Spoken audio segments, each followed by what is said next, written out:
Upon your arrival in the world of pirates, you immediately confronted the formidable Rokks pirates. Not only did he thoroughly thrash all the crew members under his command, but he also dealt with formidable figures such as Kaido and the Golden Lion. Even the mightiest dare not stand before you. Merely because you have just consumed the natural-type burning fruit, the green lotus heartfire. It was as if the Clocken system struck me in the face. You are invited to join the naval headquarters or the Rokks pirates, in order to receive subsequent attendance rewards. At this moment, aboard the ship of the Rokks pirates. Ha ha ha ha. Though young and possessing the formidable powers of a devil fruit, this alone is insufficient. Without immense strength, do not even think of joining us. Surviving to leave this island will be a challenge. Rokks laughed heartily. The onlookers beside you gazed with eyes full of curiosity, as if they sought to peer directly into your very soul. Such occurrences are not uncommon within the ranks of the Rokks pirates. As the most formidable pirate crew vying for dominance in the New World, countless pirates aspire to join their ranks. After a prolonged period of stagnation and recruitment, some self-righteous pirates felt compelled to invade Hakinosu. However, they were merely a collection of arrogant individuals lacking substantial strength. The outcome of their endeavor need not be elaborated upon. In the realm of Rokks, the aura you emanate surpasses that of the previous culinary offerings, yet it merely elicits a fleeting sensation, insufficient to capture his profound attention. Golalala. An intriguing young fellow. I noticed how you evaded the strike just now. It resembles an elemental ability, does it not? Are you a user of a nature-type devil fruit? Edward. Newgate inquired with a curious smile, his mustache resembling a crescent moon. Excellent. Burning fruit. Azure Lotus Core Fire form. There is no need for concealment. Respond openly and candidly. Our Rokks pirates do not possess a single individual with the powers of a natural type ability, do we? Golalala. I hope this young man possesses considerable strength. Otherwise, it would be a squander of such a magnificent devil fruit. Shiki and Edward engage in a harmonious exchange. Upon hearing these words, everyone was slightly taken aback. After all, the natural-type devil fruit is not only exceedingly rare, but also possesses the remarkable ability to be immune to physical attacks. Only the application of Haki can counter it. No matter how formidable the powers of the devil fruit may be, one must first gain recognition from Rokks in order to join the pirate crew. Rokks, standing at the forefront, quietly listening, with an inexplicable light shimmering in his eyes. Rokks and the numerous officials stand resolutely, unmoving, their disdain evident as they refuse to engage with you. The central area of Honeycomb Island is predominantly reserved for the activities of officials. Only upon receiving a summons or in the event of extraordinary circumstances are captains and official crew members permitted to set foot. Numerous pirates have gathered here, receiving news from the outer realms, having witnessed your escape from the Golden Lion. It instills a sense of trepidation in some average sailors of modest capabilities, for they possess the self-awareness that should they find themselves in a similar predicament, evasion would be utterly impossible. A gathering of ineptitude. Allow me to discern the origins of your audacity. To dare to invade the hive of the island. A captain-level pirate cast a fierce glare at the ordinary crew member behind him, who cowered in trepidation. You are attempting to ascend only to meet your demise. You gaze down upon the diminutive figure below. Not only you can soar through the skies. Remember this. I am called Philemon. A Zoan type. Possessing the chicken bird fruit. A user of the vulture form. The form of Feyli man swells, as a pair of dark brown wings emerge, bursting through the fabric at the shoulder blades, unfurling majestically. The original form has vanished, transformed into a towering presence of 3 meters, capable of articulating human speech. As the 2 wings unfurl, the ground beneath cracks. Soaring upwards towards the heavens, you ascend. The physical prowess of the beastly form has been significantly enhanced, coupled with an extraordinary recovery ability. This instills in Freeman a sense of inflated confidence, leading him to believe he can vanquish you, or at the very least, outlast you. What could a mere young lad possibly possess? What a magnificent avian creature! The animal kingdom truly encompasses a remarkable variety. A flicker of battle spirit ignites within you. The very appearance of this vulture leaves him utterly speechless, as he finally encounters something that resembles a worthy adversary. With a flick of your wrists, endless azure flames surge forth. A torrent of fervor and intensity. The surrounding temperature has suddenly risen, rendering even the air searingly hot. Two flames swirl around your body like a tempest, flowing rapidly. In an instant, the temperature soared to a terrifying degree. The moisture, typically invisible in the air, now audibly sizzled as it evaporated, crackling with intensity. In the blink of an eye, I draw near to you. The moisture within my body rapidly evaporates. Even the feathers begin to contract and deform. Under the scorching heat, a subtle heaviness settled in Philemon's heart. He had truly underestimated him. The temperature of this azure flame soared beyond comprehension. The arrow, poised upon the string, must be released. The dark brown beak is armed, veiled in hues. It transforms, becoming a glossy black. Youth, behold as I unleash my armament Haki to shatter your complete manifestation. Flame ring, pillar of fire. You gaze upon the approaching figure, resolutely taking action. For he shall not permit the armament Haki to make contact. The flames that coursed around you swiftly coalesced and expanded, forming a broad azure pillar of fire that shot downwards with great force. Flames surged forth relentlessly, the fire column stretching an impressive 10 meters wide, leaving Freeman no opportunity for escape. Indeed, you intend to vanquish him instantaneously, thereby showcasing your prowess to a greater extent. My current abilities primarily revolve around the Azure Lotus Heartfire. I have yet to master physical combat and the will of dominance, so for the time being, I shall assume the role of a ranged mage. Freeman. Cautious. A tall and robust figure. Clad in heavy armor, a cadre. Mainly direct. Could not help but let out a loud shout. Philemon is acutely aware that among his subordinates, the captain ranks lowest. He knows all too well the extent of their abilities. If this strike were to land on Freeman, it would undoubtedly be considered a fatal blow.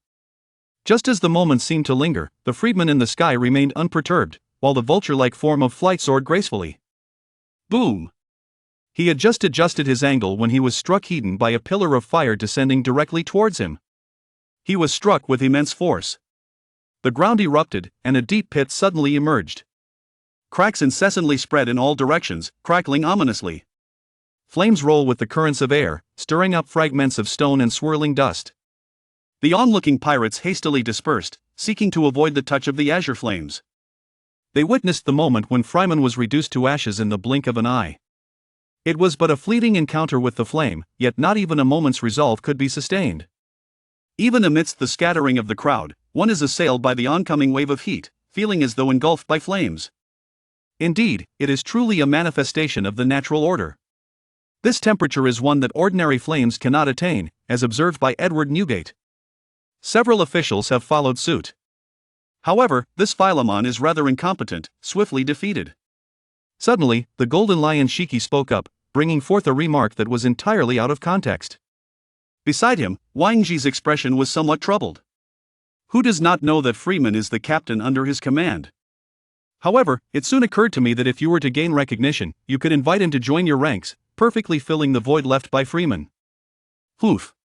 I hope that by then, this fellow will not remain oblivious to the situation. Alas, I inadvertently exerted too much force, leaving not a trace of even a single entity behind. Do not be concerned, it shall not happen again. You arrived at the ground, surveying the profound pit before you. With a smile, you waved your hand, yet inwardly you mused, how formidable indeed. The essence of the otherworldly fire has merged, manifesting this temperature and power, rivaling the magma fruit of the red dog. It will not take much time. The so-called magma that restrains flames is likely to reverse the situation. The sudden sound of the wind slicing through the air interrupted your train of thought. It is indeed a surprise that 3 captain-level pirates have launched a raid. The pirate of captain rank possesses formidable strength, and now, 3 have descended upon us at once. The 3 individuals exhibited remarkable synergy. When it came time to make a decision, a mere exchange of glances sufficed, leading them to act in unison. 3 individuals, positioned in 3 distinct directions, swiftly obstructed your retreat.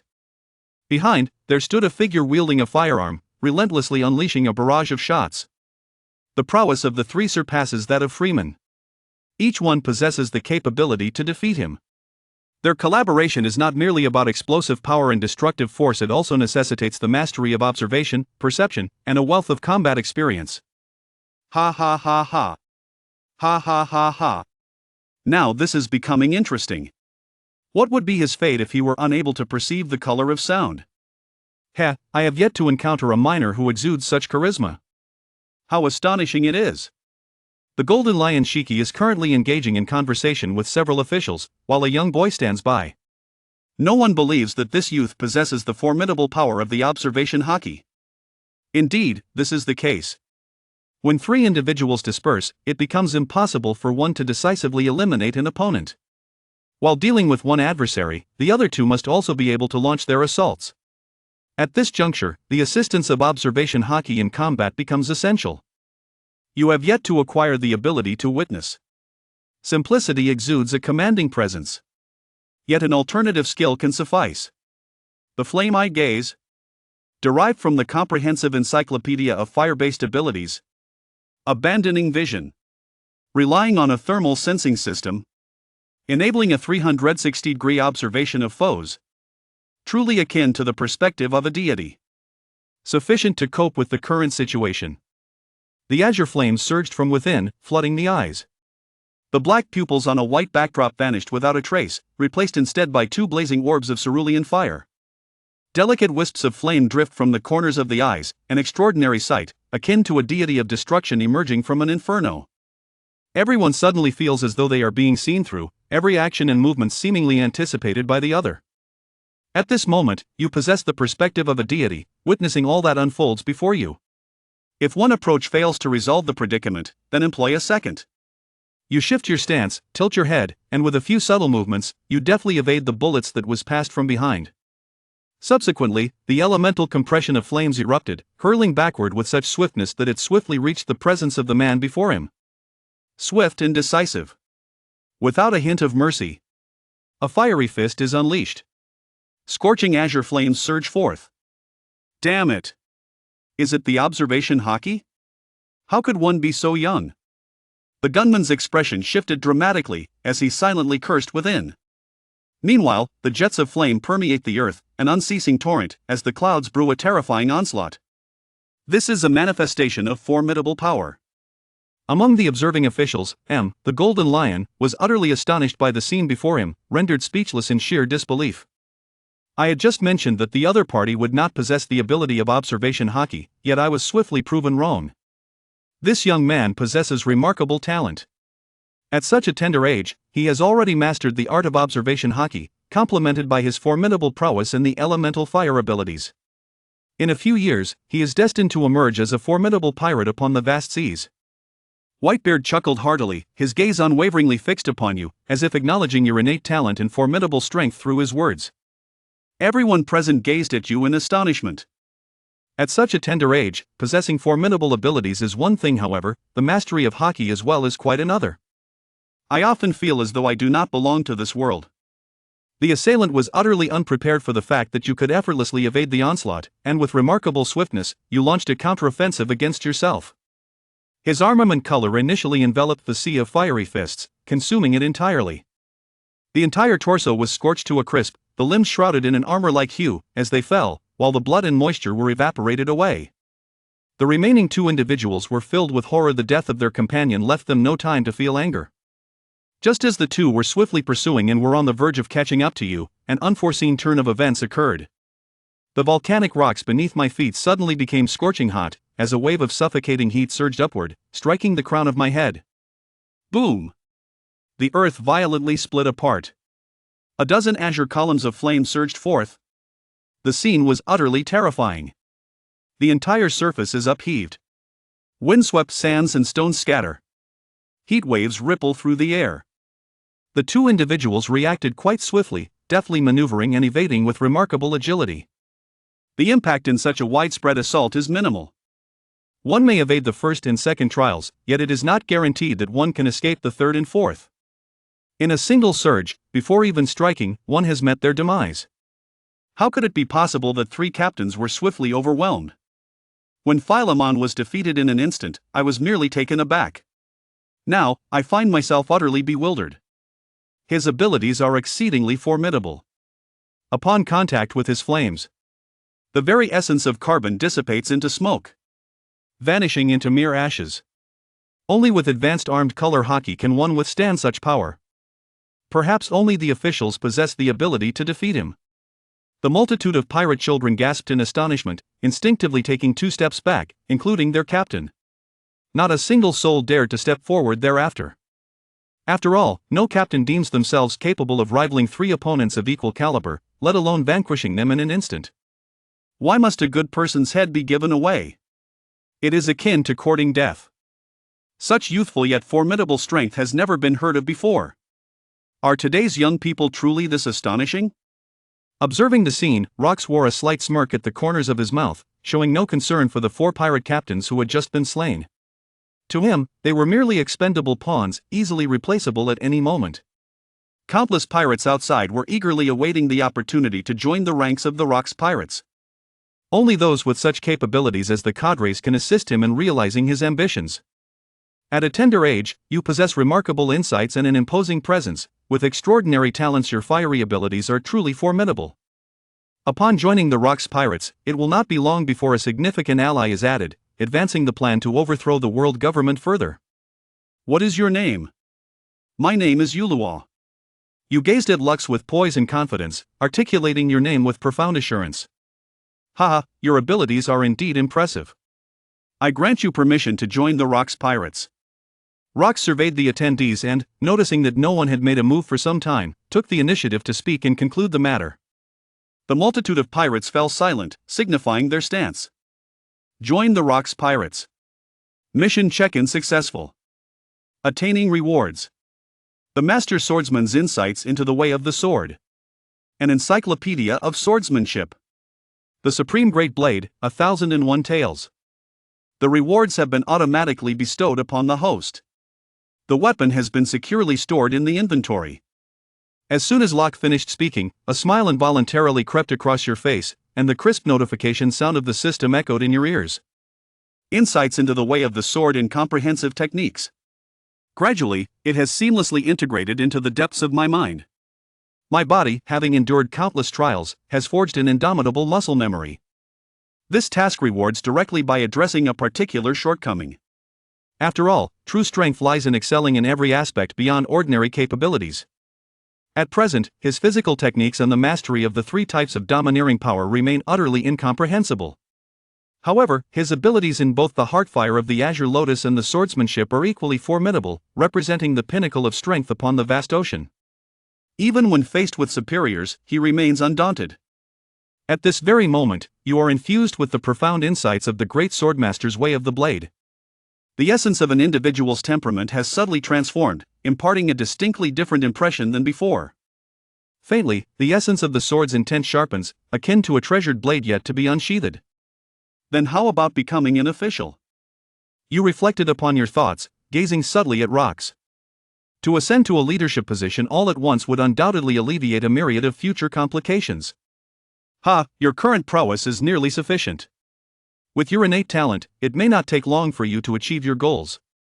However, to ascend to the ranks of leadership, mere strength is not enough. One must also contribute significantly to the pirate crew. Only when your abilities are acknowledged by others and your contributions are substantial can you hope to attain such a position. Rokks burst into hearty laughter, patiently elucidating the matter at hand. You are not only youthful, endowed with exceptional talent and formidable strength, but most importantly, you possess a fervent ambition. I believe that in a few years, the Rokks pirates will once again produce a formidable pirate officer. For the time being, please take on the role of captain. You may venture beyond to select your options. Ultimately, Rokks fell into a contemplative state. You have been appointed to the position of captain. Young lad, come aboard my vessel. The crew of the captain you have slain. All the treasures belong to you. The bounty has already begun to seek you. The idea has emerged. 2 captains, Pharamon and the marksman, have perished under my command. There is an urgent need to replenish our ranks with leaders of similar caliber. If one were to be enticed by others, the situation regarding the strength of one's fleet would be further exacerbated. You shall be the first to make your move. The initiative belongs to the bold. Furthermore, there remain 2 captains' crew and treasures. I trust you would not decline such an offer. No longer necessary. I currently have no intention of joining any fleet. You cast a glance at Wang Ji, his expression serene. Frankly speaking, there is absolutely no need for this. Perhaps tomorrow, in a fit of enthusiasm, I shall vanquish a few foes, seize some treasures, and swiftly ascend to a position of authority. Are you refusing me, young man? Please contemplate carefully. You have indeed eliminated 2 of my teams. Wang Ji did not anticipate that you would resolutely decline. Narrowing his eyes, he spoke in a rather unfriendly tone. Are you unable to comprehend human speech? Your subordinates are utterly inept. And yet you have the audacity to invite me to join. To slay the captain is to become the captain beneath your dominion.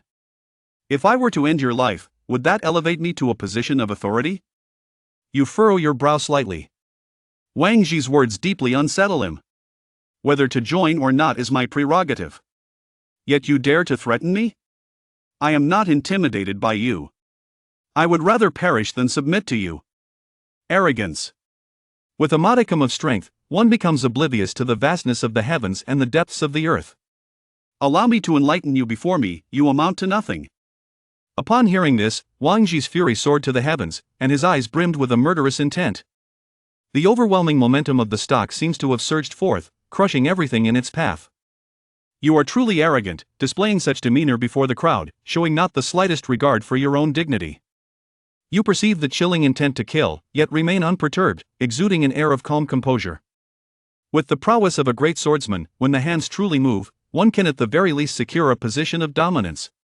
With a thunderous roar, the master wielded the colossal sword with great force, striking fiercely. A powerful rebound followed, as he too launched himself in pursuit.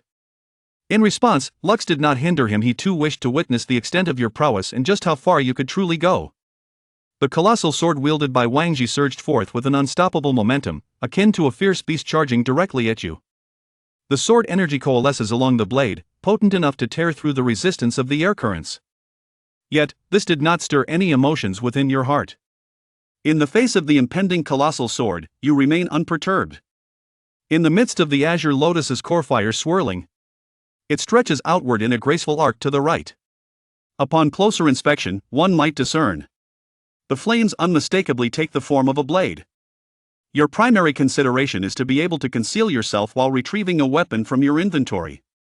The azure lotus's heartfire has dissipated, revealing a blade of profound blackness, long and sharp, wrought with exquisite craftsmanship. The supreme great blade, one of the 12 crafts, the 1001 Knights, the ancestor of the Black Blade. Oh my! This sharpness surpasses my Sakura 10. And even the withered wood. Could it possibly be the supreme great blade? This lad is also a swordsman. Golalala! This fellow's blade is no match for mine. The thicket shall not cleave as effectively. Among the various officials, the Golden Lion and the Whitebeard figure stand out with remarkable vitality. The remaining officials, including Rokks, merely observed in silence. Your movements are swift and succinct, as you raise the blade and thrust it forth directly. Steadily and assuredly. The colossal sword clashed, its tip coming to a halt, as sparks incessantly danced from the friction. With a tremor of your blade, the sharp, cutting essence of the sword converges at the tip of the weapon.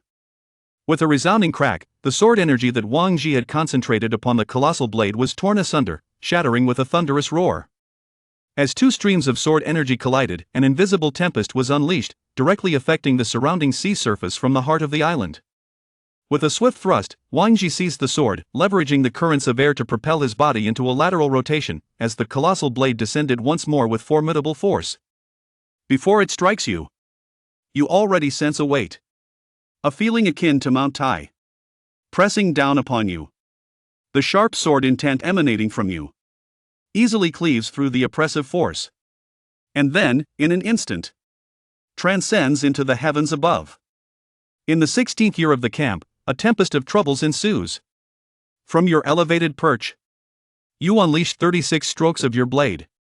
A relentless flurry of strikes descends upon the unyielding Wang Ji below. This is the onslaught of a grand master of the sword. A look of astonishment flickered in Wang Ji's eyes. He had initially assumed that the black blade was merely a conduit for your fiery assault, but to his surprise, it turned out to be something far more significant. Not merely a swordsman, but a grand master of the blade. The swiftly approaching tempest of sword energy left Wang Ji no time for contemplation. Instinctively, he unleashed his armament of Busashoku Haki, only to find that the hardened greatsword was even more formidable and razor-sharp than before. He released the borrowed strength. As his body plunged swiftly downward, the colossal sword swung violently, unleashing a slash of dark sword energy. Though Wang Ji may not be a quintessential great swordsman, with the enhancement of armament Haki, he is more than capable of delivering strikes that rival those of a true master swordsman. The clash between the sword energy strike and the sword energy storm unleashed a tremendous explosion, tearing apart the very fabric of the clouds. The lingering waves of twinkling stars scatter upon the ground, manifesting as delicate strands of sword energy, etching countless minute blades into existence. My goodness! This lad is undoubtedly a true swordsman. Ah! How did he cultivate his skills? Was it in the womb? It is evident without the need for words. Here come the usual suspects, the bearded man and the golden lion.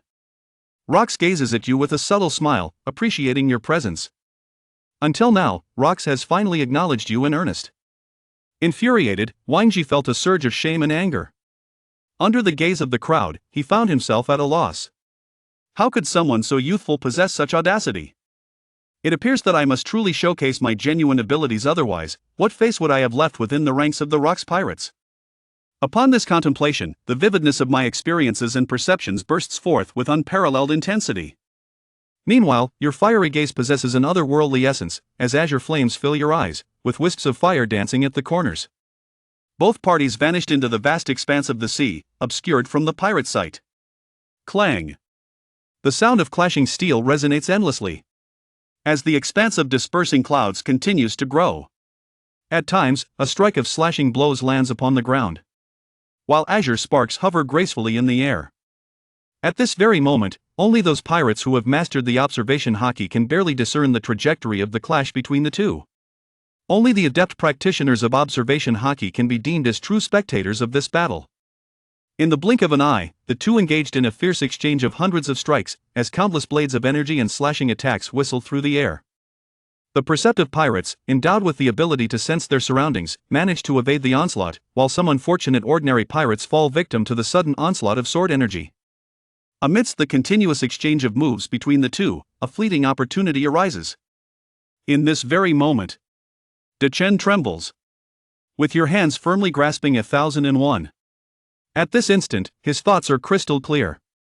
A sword-like aura traversing the heavens carries an overwhelming spiritual might, similar to the oppressive presence of conquerors Haki.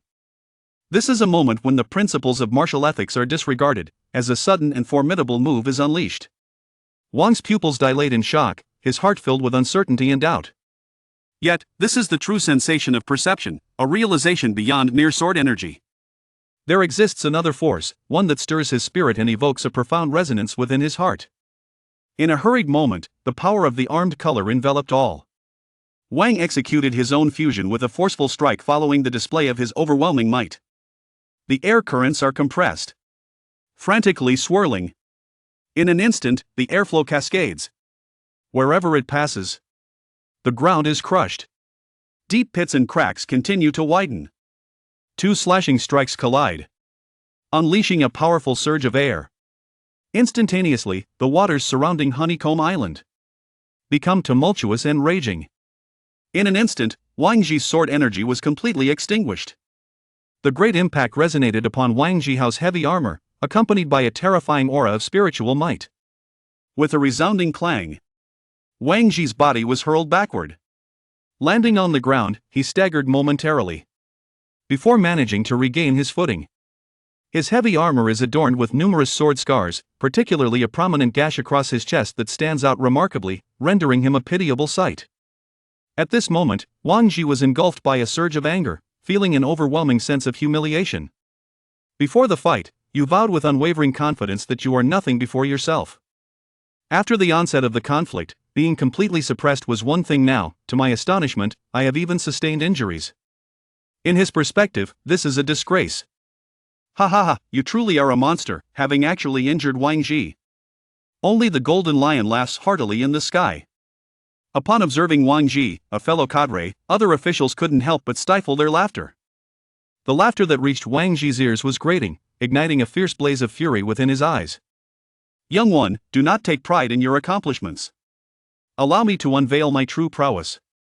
Wang Ji cast his colossal sword to the ground, his legs slightly bent, poised to spring towards you. At that moment, Rokks raised his hand towards Wang Ji. A formidable and overwhelming pressure enveloped Wang Ji, akin to the weight of Mount Tai pressing down upon him. Poised and brimming with potential, Wang Ji suddenly dropped to one knee, the ground beneath him cracking with a resounding snap. The overwhelming might of the conqueror's Haki. One can still choose to selectively intervene. You watch from the sidelines, utterly captivated. You have already become a pirate of the rocks. There is no need to contend to the death. Let us know when to cease. Rokks finally spoke, only to retract his imposing demeanor. Wang Ji let out a cold snort as he rose to his feet, his gaze directed towards you, brimming with lethal intent yet tinged with helplessness. There is no way, even with self-importance and the golden lion. Everyone ought to show some respect to Rokks. At present, he possesses neither the courage nor the strength. That scoundrel. He gazed at the cracks in his armor, feeling a pang of sorrow within. This was the only suit he had painstakingly crafted at great expense. After enduring countless battles, it bore only superficial marks. It was the formidable You Luo who had managed to cleave it open for the first time. Chapter 7. The designated cadre and the invitation from Golden Lion Rokks observe how a single word from him prompted Wang Ji to relent. A subtle smile playing at the corners of his mouth. Despite harboring feelings of discontent, he still had to maintain his dignity. There was no choice, truly no choice. For who could contend with such strength as his? You Luo, indeed you are formidable, but do not grow complacent. I have yet to unleash my full potential. Wang Ji, acutely aware of the surrounding gazes, explained with a darkened expression. His disheveled defeat stemmed from the fact that he still retained some strength. While he was astonished by You Luo's prowess, he firmly believed that he could vanquish You Luo if he fought with all his might. You Luo regarded Wang Ji with an expression akin to that reserved for a fool, utterly perplexed. It was incomprehensible that Wang Ji's weakness in strength was matched by his lack of intellect. Just because you possess a trump card, does that mean I do not? I remain effortless while you flounder. Who truly embodies superiority here? You Luo could hardly be bothered to engage him further and promptly averted his gaze. Wang Ji was so infuriated he could scarcely articulate his thoughts, taken aback by You Luo's audacity to disregard him. It was his first encounter with such indignation, and the impulsive urge to challenge You Luo again surged within him. Suddenly, Rokks cast a sidelong glance at him, and the momentum emanating from Wang Ji dissipated as if punctured. Very well. I shall concede for the sake of Rokks. Ahaha. Truly, one cannot underestimate Captain Rokks. Golden Lion Shiki, a complete simpleton, was the only one among the cadre and pirates who dared to voice his thoughts without a filter. Shiki, you've sprayed saliva all over my face. Whitebeard Newgate bellowed, wiping the spittle from his visage. Rokks turned to You Luo, speaking calmly. You indeed possess the strength of cadre. As long as your contributions to the crew are sufficient, you may be directly appointed as a cadre. I now permit you to recruit crew members ahead of time. At this pronouncement, the onlookers were engulfed in shock and disbelief. They had initially thought Captain Rokks was merely jesting, only to discover he was genuinely designating You Luo as a cadre. Within the Rokks pirates, only Rokks and the cadre held the privilege to recruit crew members, a right exclusively theirs. Captain Rokks, is it not a bit premature to allow him to recruit crew members? John, who had remained silent until now, spoke up, his heart stirred by Rokks' decision. While Wang Ji hesitated to voice his thoughts, John did not share such reservations. He has just joined us and has yet to make any contributions. Could this not be considered hasty? Even Silver Axe chimed in, voicing his agreement. Only Edward Newgate and Golden Lion Shiki appeared indifferent. Some of the veteran crew members, just shy of cadre status, found it hard to accept, each of them eyeing the cadre position with envy. It was undeniable that You Luo was young, yet possessed formidable strength.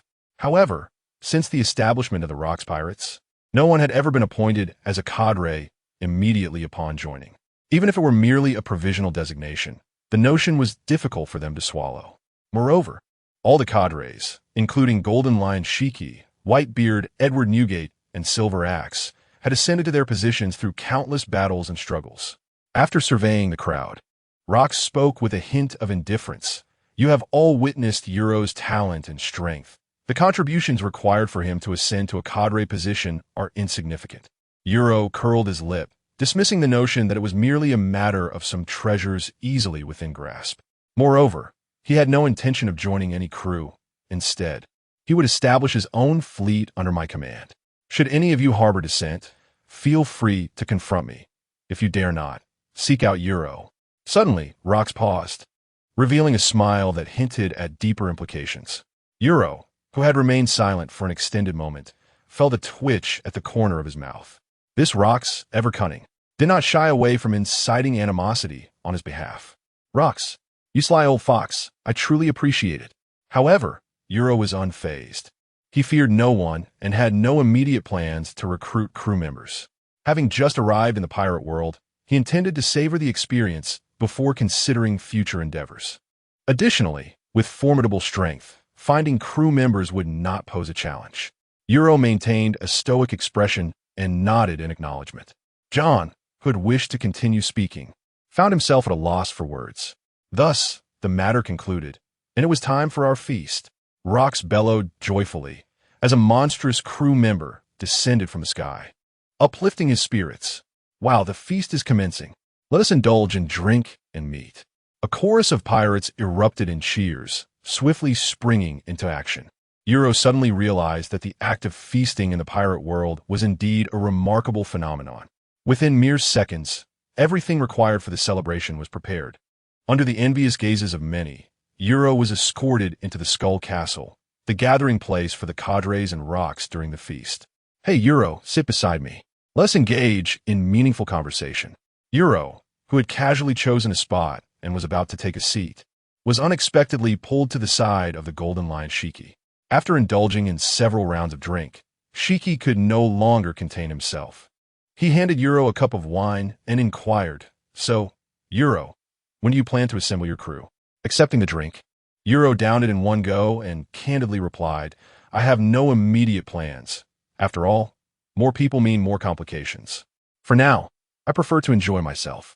At this, Shiki's eyes sparkled with interest, and he directly invited, Then why not stay aboard my ship for the time being?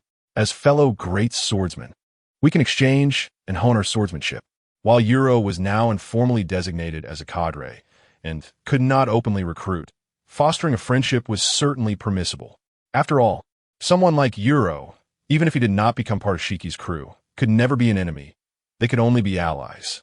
Furthermore, both being great swordsmen, their exchanges in swordplay could undoubtedly refine their skills. Chapter 8.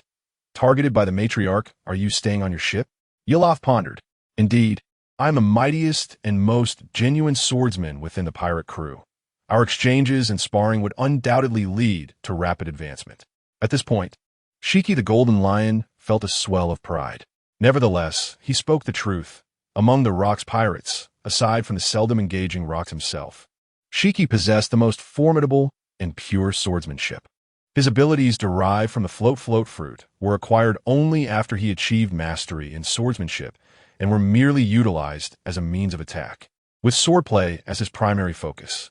In contrast, Edward Newgate, known as Whitebeard, relied predominantly on the powers of the tremor fruit, regarding swordsmanship as a mere accessory. His supreme blade, the Cutlass of the Clouds, often served as a conduit for unleashing the tremor powers. Shiki, who are you calling unserious? Newgate erupted in laughter, as though he himself were not a swordsman. However, he refrained from disputing Shiki's claim. Despite being a swordsman, he could not rival Shiki in pure skill. When it came to overall combat prowess, he still held a slight advantage over Shiki, whose strength was yet to reach that level. Newgate then addressed Yoloth. Having fought countless times against Shiki, Newgate had emerged victorious more often than not. Internally, Whitebeard scoffed at Shiki's boastfulness in front of the newcomer, thinking it shameless to brag so openly. It seemed an opportunity to teach him a lesson would soon arise. You Luo chuckled softly, choosing to remain silent, as he was somewhat familiar with the dynamics at play. Suddenly, for reasons unknown, Whitebeard and Haki ceased their quarrel, distancing themselves from You Luo and adopting an air of self-absorbed drinking. Huh? What's going on? Just a moment ago, they were attempting to be friendly, and now they turned aloof. As You Luo contemplated this change, a captivating voice resonated from behind him. You Luo, you're still so young. Surely you have yet to bear children? Why don't we have some together? At that moment, Charlotte Linlin, also known as Big Mom, had approached You Luo from behind.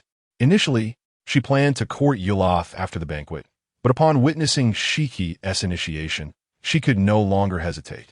If You Luo were to reside aboard Haki's ship, her chances of seeing him would diminish significantly. As fellow officers, she couldn't simply intrude upon Haki's vessel. Even if she couldn't win You Luo over, having children together would be advantageous. She could not allow Haki to monopolize this opportunity. Suddenly, You Luo jolted, comprehension dawning upon him as he glared fiercely at Haki and Newgate. He recalled that in the anime, Big Mom had an affinity for bearing children, having procreated with numerous men and sired dozens of offspring. Moreover, every man who had been with Big Mom had, without exception, been discarded after fathering children. Though her voice was indeed enchanting, You Luo envisioned her future form and felt a shiver run down his spine. Have children? Do you take me for a stud? I was careless. I have been targeted by Big Mom. You Luo's lips twitched, a dark line forming across his forehead, as 1,000 frustrations galloped through his mind. Abandon this idea. It is utterly impossible for us. He observed the two before him, robust and powerful in the prime of their lives. Indeed, they were the ideal choice. Drawing a deep breath, You Luo sprang to his feet and, with a swift motion, positioned himself behind Haki and Newgate, addressing Charlotte Linlin with utmost seriousness. Precisely. My experience dictates that at this moment, only a resolute refusal can shatter Charlotte Linlin's illusions. Moreover, this would allow him to skillfully redirect the impending crisis, artfully avoiding the predicament at hand. As anticipated, upon hearing his words, Charlotte Linlin found them compelling, her gaze shifting eagerly towards Haki and Newgate, now even more fervent than before. Just as Haki and Newgate were about to engage You Luo in debate, an unsettling gaze pierced through them, sending shivers down their spines, as if confronted by something terrifying. They hastily rose and fled without a backward glance. Haki, Newgate, do not depart. Do you not find You Luo's reasoning utterly sound? You are in the prime phase for procreation. Missing this opportunity would be regrettable. Charlotte Linlin chattered incessantly in pursuit. Linlin, impossible for childbirth, seek Haki. Linlin, impossible for childbirth, seek Newgate.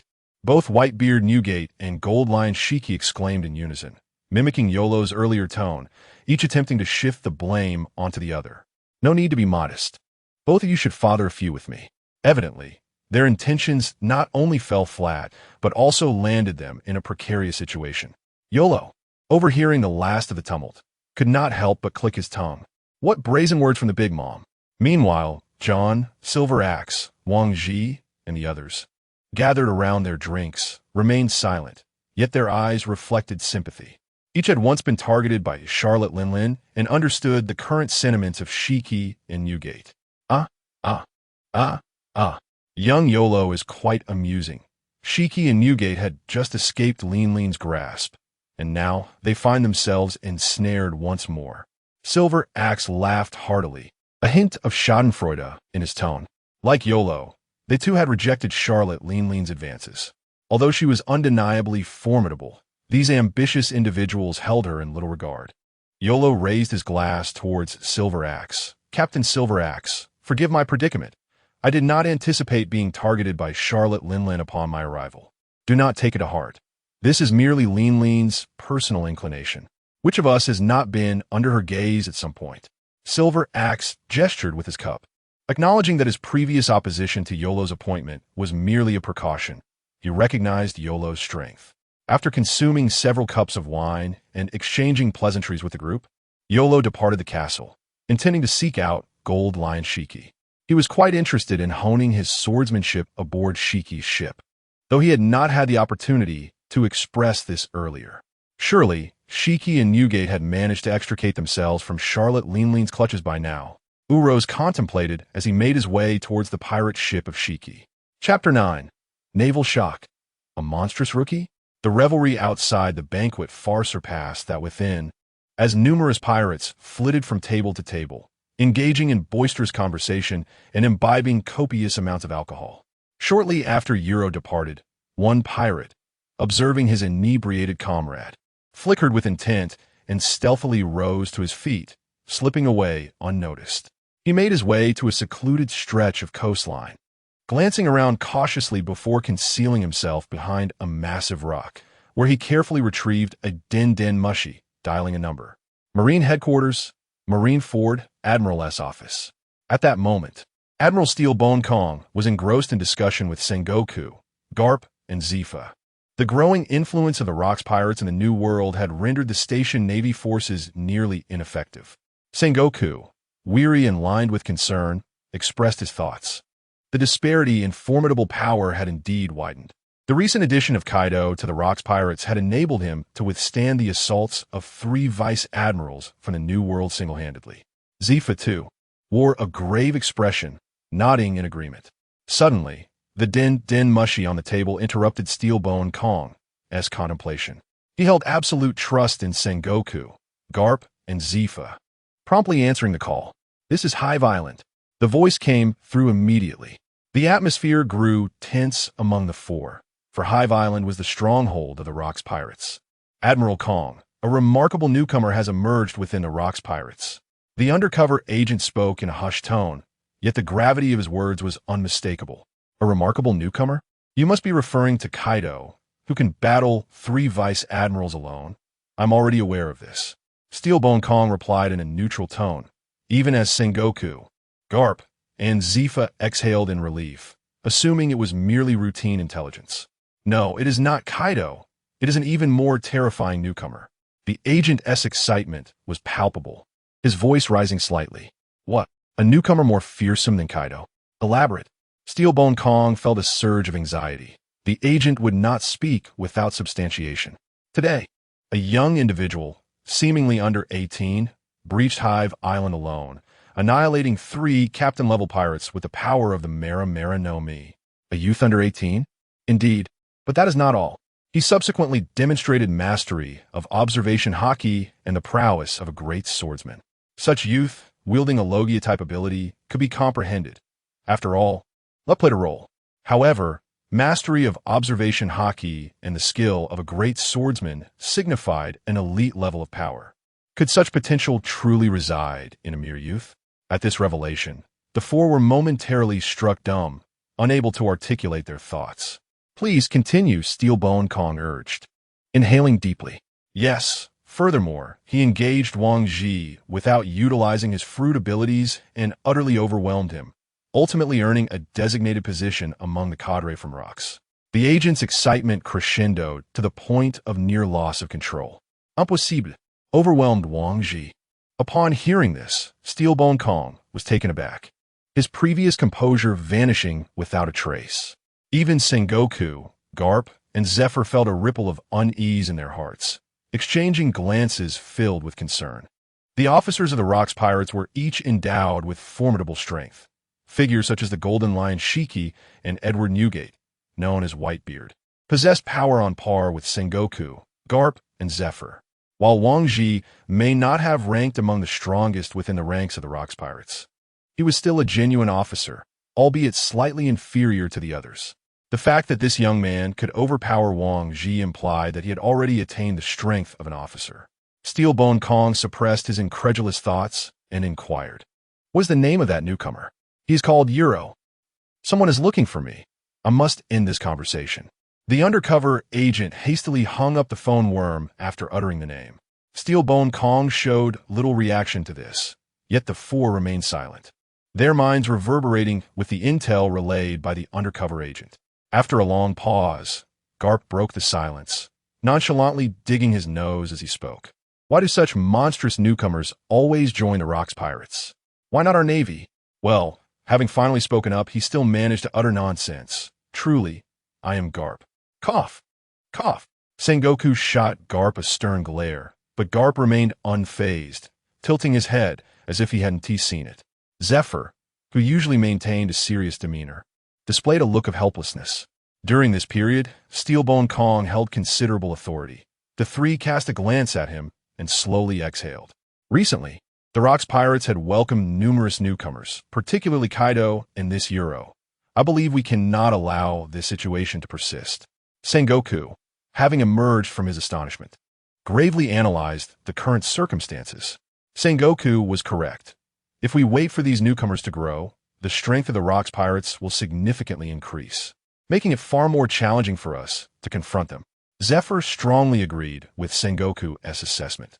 Their apprehension lay not in the current strength of the Rokks pirates, but rather in the potential growth of these newcomers. The three gazed intently at Steelbone Kong. This You Luo must be placed on the list of dangers. In the recent period, we must shift our focus to the new world and remain vigilant regarding the movements of the Rokks pirates. Steelbone Kong, with a grim expression, nodded in acknowledgement of Sengoku and Zephyr's concerns. The Rokks pirates are becoming increasingly difficult to contend with. Why have all these monsters congregated there? Steelbone Kong, Sengoku, Garp, and Zephyr could not help but feel a sense of foreboding. Chapter 10. Swordsmanship Training. A remarkable progress. You Luo arrived beside the pirate ship and waited for a while until Shiki approached from a distance. Shiki wore a gloomy expression. Before You Luo could accept his invitation, he had been entangled with Big Mom for quite some time. After finally shaking off Big Mom and rushing to the banquet, he discovered that You Luo had already departed. As he drew closer to the ship's hull, he spotted You Luo waiting there, initially feeling enlightened, only to be filled with indignation shortly after. This young man, You Luo, dared to use me, Shiki, as a shield. I must restore my honor. You Luo, do you still have the audacity to show your face here? Shiki strode up to You Luo, questioning him with an imposing demeanor. You Luo rubbed his nose and chuckled awkwardly, having noticed Shiki's furious countenance from afar. Surely, this was due to him diverting Big Mom's attention towards Shiki. Hey, Shiki, why didn't you give me a heads up when you saw Big Mom coming? One moment you were inviting me to stay on your ship, and the next, you acted as if you didn't know me. However, this was hardly You Luo's fault. If they lacked righteousness, they should not blame him for his lack of loyalty. He retorted. Shiki was momentarily taken aback. This was not how he had envisioned their interaction. Shouldn't You Luo be fawning over him instead? Never mind. Let us call it even. Yet, after hearing You Luo's words, Shiki's earlier bravado deflated like a punctured balloon, leaving him feeling rather dejected. He recalled that You Luo had indeed shot him and Whitebeard a glare. By the way, you were gone for quite a while. You wouldn't have. You Luo stepped forward, fixing a penetrating gaze on Shiki, his face adorned with an enigmatic smile, as if to convey that he understood something. Do you think that's possible? You Luo? Shiki's face darkened like the bottom of a pot as he ground his teeth in response. Ha ha, I was only jesting. Let bygones be bygones. You Luo couldn't help but laugh at Shiki's reaction. This matter would end here. Pushing it further would be unwise. So, are you waiting here to accept my invitation? Returning to the main topic, Shiki instantly regained his composure, his gaze keenly fixed on You Luo. You Luo nodded casually, replying yes. I don't plan to build a fleet just yet. I'll stay with you for a while. As you mentioned, we can exchange and spar regarding swordsmanship. For You Luo, enhancing his strength remained paramount. Aside from system rewards, he needed to learn how to improve independently. Being new to this place and lacking acquaintances, he had no one to engage in daily training with. Shiki's proactive invitation spared him the effort of trying to integrate into a group. By agreeing to Shiki's proposition, both parties achieved their respective aims. Ha ha ha, You Luo. Under the tutelage of the mightiest swordsman, your strength will surely soar. Shiki exclaimed, his golden mane shaking with laughter as he patted You Luo's shoulder with utmost conviction. The mightiest swordsman? Shiki, who bestowed such audacity upon you? You Luo's lips twitched slightly. He distinctly recalled their agreement to exchange techniques, yet it had somehow morphed into Shiki's notion of mentorship. In terms of pure swordsmanship, Shiki and he were evenly matched, rendering any form of guidance unnecessary. Continuous sparring would suffice to enhance their practical combat experience. All right, Shiki, it's quite late now. Please take me aboard to rest. You Luo remarked with annoyance, growing weary of Shiki's shameless demeanor, which flourished with the slightest encouragement. As You Luo followed Shiki onto the ship, it gradually ascended, ultimately hovering in the high skies above a deserted island. Two pirate ships floated above this isolated land, one belonging to the Golden Lion Shiki and the other to the Whitebeard, Newgate. At that moment, Newgate and his crew were intently observing the scene below. Clang, clang, clang. You Luo and Shiki engaged in a fierce duel, each wielding their renowned blades, refraining from employing their devil fruit abilities. Their battle stirred waves of energy, unleashing a tempest of sword chi across the island. Trees and leaves were relentlessly cleaved by the swirling currents of air, while the skies above roiled with tumultuous clouds. This was the clash between two grand swordsmen, where every movement exuded immense power. The confrontation persisted for an hour, with both combatants showcasing a dazzling array of sword techniques, leaving the ground pockmarked and riddled with gorges. Eventually, they paused simultaneously, seeking respite in a shaded spot. Leaning against a tree, You Luo replenished his hydration and surveyed the ravaged landscape, a faint smile gracing his lips. Over the past fortnight, the Rokks pirates have been devoid of missions, prompting You Luo to spar daily with the Golden Lion Shiki to refine his combat experience and mastery over swordsmanship. His progress was markedly evident. Bolstered by a swordsmanship skill set comparable to Shiki's, You Luo initially found himself at a disadvantage during their early encounters. While Shiki, as a fellow officer, possessed a slight edge over Wang Ji, You Luo's experience steadily accumulated. As observed earlier, he had now reached a stalemate with Shiki when solely employing sword techniques, neither able to gain the upper hand. Moreover, You Luo diligently practiced the Blue Lotus Hellfire each night, achieving significant advancements. Compared to 2 weeks prior, his control over flames had become more precise, and he had unlocked several formidable skills. The only source of discontent for You Luo was the lack of rewarding items from his daily practice, with even mission check-ins failing to yield any triggers. You Luo, how much longer do you plan to continue? Your progress over the past fortnight has been remarkable, Shiki inquired. Truth be told, Shiki was genuinely astonished by You Luo's rapid advancement. Each officer had amassed their strength and experience through countless battles, while You Luo, in a mere fortnight, had surpassed the majority of his peers in terms of skill and experience. Shiki, I'm stronger now than before. Our swordsmanship is now on par, and further sparring may prove less beneficial, You Luo pondered. In his heart, he recognized that his swordsmanship experience had become equal to Shiki's. Young You Luo, your strength still pales in comparison to mine. The Golden Lion Shiki boasted shamelessly as ever. Shiki, your audacity knows no bounds. A sudden voice resounded as Whitebeard Newgate leaped from his ship, landing firmly before You Luo and Shiki. Chapter 11. Shiki was taken aback. This was impossible. Shiki, you have truly become increasingly shameless. The sudden voice rang out as Whitebeard Newgate leaped down from his ship, landing firmly before You Luo and Shiki. The audacity of Shiki was astounding. Having previously boasted of his prowess when inviting You Luo, he now shamelessly bragged about his abilities after a series of drawn matches with You Luo. The more Newgate thought about it, the angrier he became, wishing he could strike down the Golden Lion Shiki with a single blow. Hey, Newgate, what business do you have here? This is a conversation between two great swordsmen, Shiki retorted defiantly, offering no courtesy to Whitebeard. His pride was stung, and he could not resist throwing back a few jabs. You dare to compare yourself to You Luo, a great swordsman at such a young age? Have you won a single match against him in these past few days of sparring? And you still have the gall to claim that You Luo is inferior to you? Newgate scoffed, unable to tolerate Shiki's pretentiousness, bombarding him with questions. Newgate, what do you know? Mastering the two-sword style is several times more challenging than the one-sword style. Shiki exclaimed, his face flushed with anger. You, Newgate, show me no respect at all. He then seized his swords, Sakura 10 and Withered Wood, and swung them toward Newgate. With a smirk curling at the corner of his mouth, Newgate reveled in the impending confrontation. Just like that, Come to me if you're a brother. I shall give you a good thrashing, Shiki.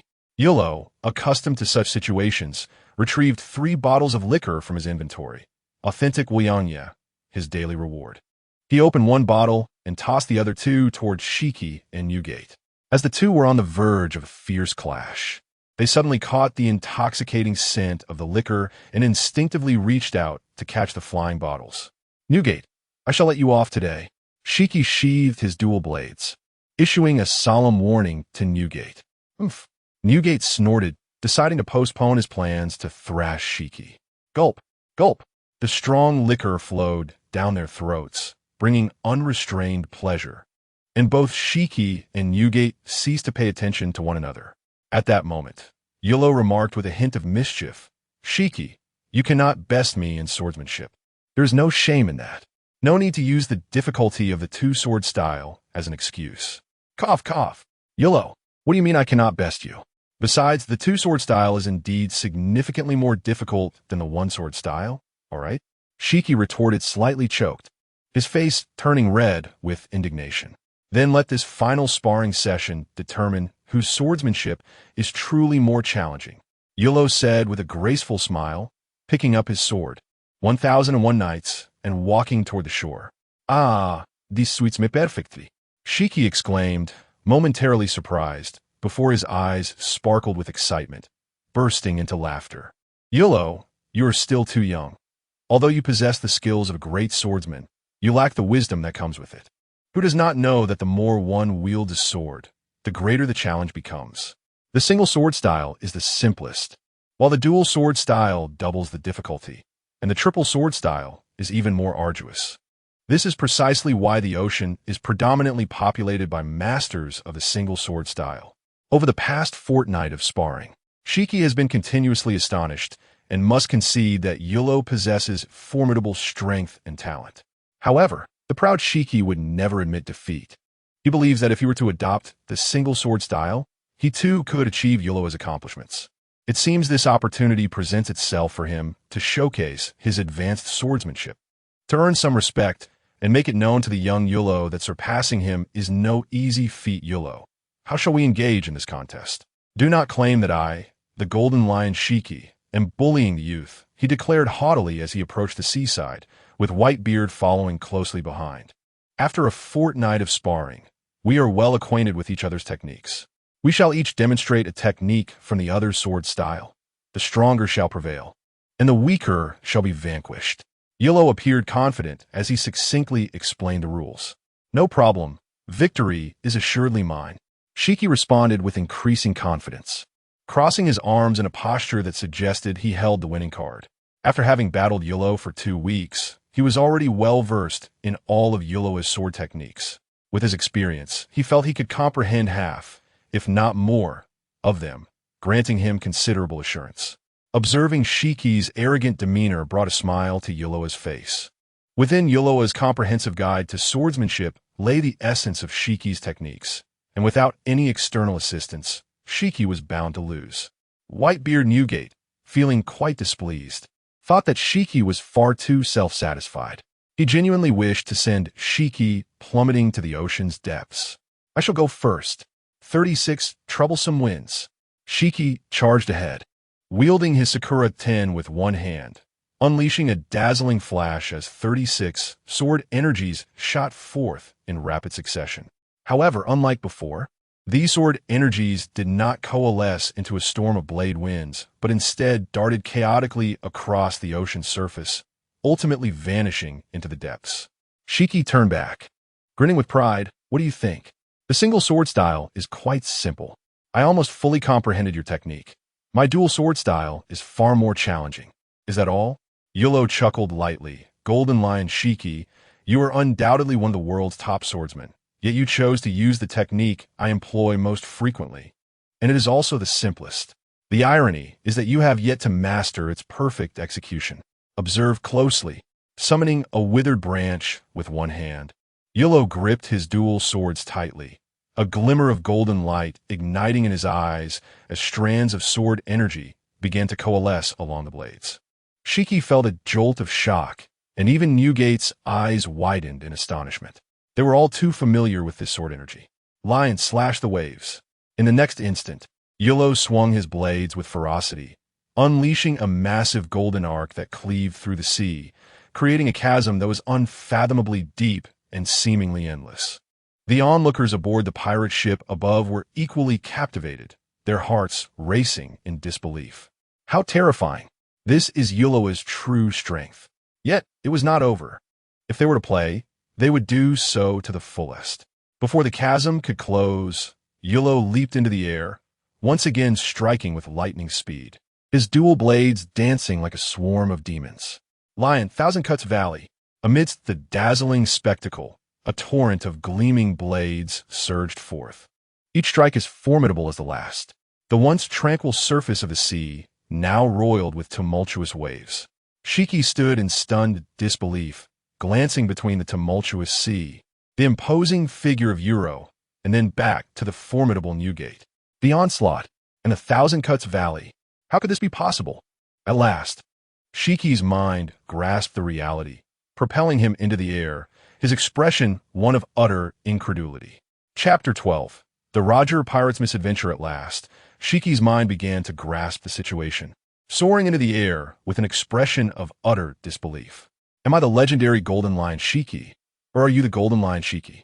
Over the past fortnight, I have merely begun to comprehend the 36 vexations of You Luo, yet he has mastered my signature techniques, the wave, slash, and thousand cuts, with astonishing clarity and perfection. How can you wield my ultimate move with greater prowess than I? What sort of monstrous prodigy are you? As You Luo executed a series of sword strikes with fluid grace, Haki could no longer restrain himself. Hey, You Luo, how did you achieve this? Haki floated in the air, his excitement and curiosity palpable. Whitebeard, too, stood dumbfounded, his jaw nearly touching the ground.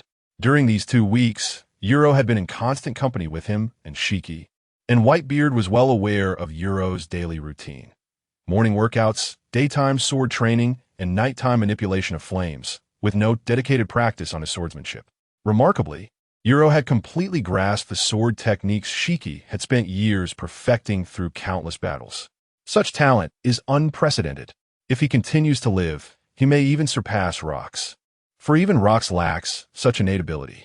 Is it merely a matter of having hands? You Luo mused, glancing at his own hands with a deliberately perplexed expression, then feigning a clever demeanor. Haki and Whitebeard stared at him in disbelief, clutching their chests, overwhelmed by You Luo's explosive display of skill. Does this You Luo speak in a language we can comprehend? Both of them, who prided themselves on their own talents, felt utterly insignificant in comparison to You Luo's brilliance. Alas, I am simply too remarkable. Not only am I gifted, but I also possess striking good looks. You Luo reveled in their astonishment, momentarily indulging in his theatrical flair. In this moment, Haki and Whitebeard recognized the extent of You Luo's extraordinary talent. They quickly approached him, each grasping one of his shoulders and shaking him excitedly, exclaiming with fervor, You Luo, being the captain is so burdensome. Just stay on my ship. You Luo, Haki can no longer teach you. Why not come aboard my ship? And I shall instruct you in martial arts and Haki? Both Haki and Whitebeard spoke in unison, but as soon as they finished, their eyes widened in fury as they glared at each other, their pupils ablaze with intensity. At that very moment, as You Luo unleashed the wave, slash, and thousand cuts, a colossal pirate ship sped through the waters near the small island. The captain of the ship was none other than Gold, Roger, the future pirate king. This crew, known as the Roger Pirates, ranked just beneath the Rokks pirates in the vast expanse of the sea, though they may not currently rival the Rokks pirates. Their strength is certainly not to be underestimated. Gold, Roger, the future pirate king, undoubtedly possesses formidable strength, so much so that even the renowned Dark King Rayleigh is not someone to be trifled with. Initially, the crew of the Roger Pirates paid little heed to the small island. However, suddenly, a golden slash emanated from the island's direction. The jovial atmosphere aboard the ship shifted to one of seriousness. Rayleigh adjusted his glasses and unsheathed his sword, deftly countering the oncoming golden blade with a swift strike. This presence seemed reminiscent of the Golden Lion Haki. Rayleigh sheathed his sword, his gaze fixed upon the island, sensing an extraordinarily familiar aura from that golden strike. Jabba, polishing the blade of his axe, remarked bluntly, "That slash is identical to Shiki's slash wave. Who else could it be? To strike from such a distance and disregard us entirely." He laughed heartily. Who would have thought we would encounter the golden lion Shiki here? At that moment, Roger burst into laughter, closing his eyes to savor the moment. After a brief pause, he opened his eyes wide, a glint of insight flashing within. "How fascinating." Roger smirked, cryptically stating, "That last strike was not delivered by Shiki. How can that be? If it's not the golden lion Shiki, then who could it possibly be?" Roger's assertion left Rayleigh and Jabba astonished and perplexed. Their observation Haki had distinctly identified the aura of the golden strike as originating from Shiki. Who else could wield such a technique? Both Shiki and Whitebeard were present on the island, yet this strike had come from a young individual. Rayleigh and Jabba exchanged surprised glances. They held immense trust in Roger, their captain, who possessed the world's most advanced observation Haki, capable of discerning the voices of all things. Although not yet fully developed, he could still briefly manifest it, ensuring his perceptions were infallible. "Here they come. Prepare yourselves," Roger suddenly exclaimed, his voice brimming with excitement. Rayleigh and Jabba sensed the urgency and took their stances. The sea began to churn, followed by a barrage of dozens of golden slashes advancing toward them, each as formidable as the last. "Is that young man responsible for this?" Rayleigh inquired, raising an eyebrow in astonishment as he spoke, unleashing a flurry of sword energy. Simultaneously, Jabba unleashed fierce axe strikes. Boom! The clash of Rayleigh's sword energy, Jabba's axe light, and the multitude of golden slashes created a tremendous upheaval, causing the sea surface to plunge momentarily, forming a deep pit. "Adjust our course. Head toward the island. We must meet the golden lion, Whitebeard, and that young man," Roger proclaimed with a beaming smile, his hand gesturing emphatically. This young individual had piqued his profound interest. The individuals capable of associating with the formidable Shiki the Golden Lion and the legendary Whitebeard must surely belong to the Rokks pirates. However, when did this illustrious crew acquire such a remarkable figure? From the whispers of the voice of all things, it appears that this young man possesses the swordsmanship of a grandmaster, matching Shiki in a duel of blades. Such prowess is unheard of. He cannot possibly be a mere novice, can he? After hearing Roger's accounts, Rayleigh and Jabba found themselves imbued with curiosity. Judging by the earlier strike, this young man is indeed formidable. The two could not suppress their battle spirit. Having refrained from combat for several days, they were eager to stretch their muscles. Although their pirate crew may not rival the overall strength of the Rokks pirates, they generally make an effort to avoid direct confrontations with the entire crew. It is not fear of the Rokks pirates that restrains them, but rather the concern for the safety of their less powerful comrades. For each member of Roger's crew is unwilling to lose a partner. Chapter 13, Roger, Newgate takes action, and Shiki gets caught in the crossfire at this moment. On the small island, Shiki and Newgate had regained their composure. The three sat by the shore, indulging in fine wine, their laughter echoing through the air. Notably, the glances exchanged between Shiki and Newgate towards Euro were still imbued with fervor. Both harbored the thought of enticing Euro to join their crew, not in the present, but when they would eventually form their pirate fleet. Meanwhile, Euro seized the opportunity to engage in mental communication with the system. Daily check-in initiated. Ding. Today's check-in successful. The host receives rewards. Beginner observation Haki and intermediate armament Haki. Euro was somewhat astonished. After reaping substantial rewards from the previous two check-ins, it felt as though his luck had been depleted. For the past fortnight, he had only received mundane items of little use to him. Thus, Euro diligently persisted in his training, and over the course of 2 weeks, his physical prowess had markedly improved, with his stamina now at least tenfold compared to before. Drawing from his experiences with the divine perspective Fireburn Eye, Euro had gained insight into the beginner observation Haki, making his acquisition of it seamless. The intermediate armament Haki complemented his shortcomings, significantly enhancing both his offensive and defensive capabilities. Just as Euro was lost in contemplation of the system, Whitebeard, Newgate suddenly rose, his brow furrowed, thrusting the Tsongyun Xie into the ground, adopting a stance of readiness. Similarly, Shiki gripped his twin blades, Sakuju and Kuraki, his gaze fixed upon the tranquil sea. Observing this, Yuro sprang to his feet, directing his focus towards the calm waters. A dark spot on the horizon grew increasingly larger. In Yuro's observation, Haki faintly sensed several formidable presences. Yuro, concentrate and prepare for battle.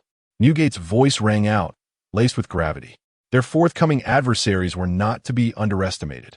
Shiki slowly drew his dual swords. Just as Yuro was about to speak, the system's voice resonated once more. Ding! Task check-in triggered. The host is about to confront the future Pirate King, GOLD, Roger's crew. This is a rare clash of titans. Please, host, use this battle to assess your training results. This battle holds significance, regardless of the enemy's strength or the outcome. Upon hearing this, Yuro's body trembled, his pupils constricting as he gazed back at the sea. To his astonishment, it was the Roger pirates. No wonder Shiki and Newgate were treating this with such seriousness. Yuro's heart raced uncontrollably, his fighting spirit surging.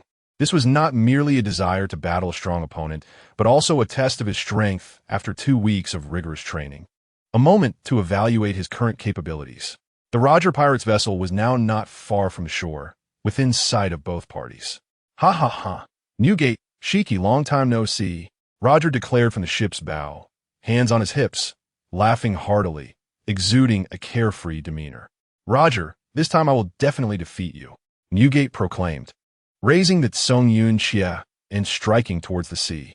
A white orb of light appeared on the blade of Tsongyun as Whitebeard activated the powers of the Tremor fruit.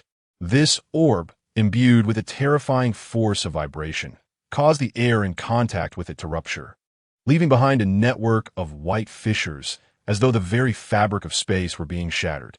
The once tranquil sea suddenly roiled, sending waves crashing forth, growing ever larger, and directly forming a colossal tidal wave that surged towards the Roger pirates. Unfazed, Roger turned to Whitebeard with a hint of reproach, exclaiming, "You strike without warning. We are, after all, friends." Yet, in the next moment, he decisively took action. 2 deep crimson flames ignited in Roger's eyes, accompanied by an overwhelming aura as he slashed the air with a crimson blade aimed at the monstrous wave. The towering wave was cleaved in 2 by the slash, parting to the sides, allowing the ship of the Roger pirates to pass safely through the newly created path. However, the blade's momentum did not dissipate. It continued relentlessly towards Whitebeard. Whitebeard's muscles contracted and then swelled, not utilizing the Tremor fruit, but relying instead on explosive power and sheer force. With a thunderous impact, the blade of Tsongyun collided with the crimson slash, resulting in a violent explosion that stirred the sea into tumultuous waves, causing the pirate ship to rock precariously. Steadily, Whitebeard landed on the shore as the Roger pirates approached the coastline. Rayleigh, the Dark King, had been closely observing Uluru and suddenly inquired, "Was that slash and the wave you created just now?" This question momentarily startled Uluru. How could Rayleigh know? Could it be? Ha ha ha. Your strike almost severed our ship. Roger interjected, dispelling Uluru's confusion. Uluru stood there, momentarily stunned. Could it be that fate had brought the Roger pirates to him? He felt the resentful gazes of Whitebeard and Shiki, as if they were silently communicating, "You show off a bit. And now we must assist you in attracting the Roger pirates." This left Uluru at a loss for words, awkwardly chuckling. Initially thinking it was Shiki, he was taken aback to find it was Roger instead, a young swordsman of remarkable skill, whose prowess outshone Shiki by leagues at such a tender age. Amidst their internal musings, Jabba's voice broke through, somewhat out of place. Having garnered the recognition of a powerful figure, Uluru was in high spirits. However, for others, it did not necessarily yield a favorable outcome. Spot Jabba. The already agitated Shiki seethed with rage. "I won't stop you from praising Uluru. He is indeed a monster. But why must you compare him to me? Everyone knows the truth, yet you had to say it out loud. Do I, Gold Lion Shiki, have no pride?" Shiki was a proud man, and as a member of the Rokks pirates alongside Whitebeard and Uru, it was not uncommon for them to exchange barbs. However, the Roger pirates are merely outsiders and can be deemed adversaries. To be spoken of in such a manner by foes is indeed a disgrace. How can one continue to navigate the seas under such circumstances? Without uttering a word, Shiki ascended, propelling himself towards Jabba, while Sakura and Kuroki prepared to strike. "Oh no!" exclaimed Jabba, momentarily taken aback by Shiki's sudden advance. Yet he quickly regained his composure and, undeterred, raised his axe to confront him. "Golden Lion Shiki, I shall ensure your humiliation is even greater." Chapter 14. Confrontation with the Underworld King Riley, Shiki, and Jabba, with their agile movements, arrived at a distant clearing. Shiki contemplated the need to defeat Jabba to restore his dignity, while Jabba, equally determined, aimed to humiliate Shiki further. Thus commenced a fierce contest of pride. Meanwhile, Roger, his lips curling into a smile, extended an invitation to Urich. Young man, would you care to join my pirate crew?" Urich, a member of the Rokks pirates and thus an adversary, was approached without hesitation, with no regard for the imposing figure of Whitebeard nearby. Such a carefree individual truly embodied the spirit of one destined to become the Pirate King. However, in the next moment, Roger's expression darkened. He cast a resentful glance at Riley, whose imposing presence made him shiver slightly, nearly breaking into goosebumps. Just moments earlier, Roger had utilized his ability to hear the voices of all things to peer into Urich's thoughts. The rascal had audaciously criticized him internally, remarking that he was unlike what he had imagined, and rather unattractive, with only Riley being somewhat presentable among the crew. "I extend a heartfelt invitation, and you dare to disdain my appearance? Have some decency." Roger bellowed at Whitebeard. "What is this brat's name?" "Humph, what concern is it of yours?" Whitebeard retorted, irritated by the audacity of someone attempting to recruit from under his nose. Urich belonged to the Rokks pirates, and any attempt to lure him away would not go unchallenged. Although it was likely that such an endeavor would fail, the irritation warranted a brawl to relieve the tension. "Roger, prepare yourself." Whitebeard raised his massive weapon, the Songyun cut, with white energy swirling around the blade. Roger snorted dismissively, brandishing his sword as he advanced. The clash of white shockwaves against deep crimson sword energy tore through the fabric of space, their strikes creating explosive reverberations that sent colossal waves crashing toward the island. Urich chose not to respond to Roger's remarks. He would not abandon the Rokks pirates before their dissolution. In that moment, Urich resembled a finely honed blade, with sword energy radiating within a 10-foot radius, parting the surging waves that dared approach him, leaving a path of calm amidst the tumult. What a formidable sword energy.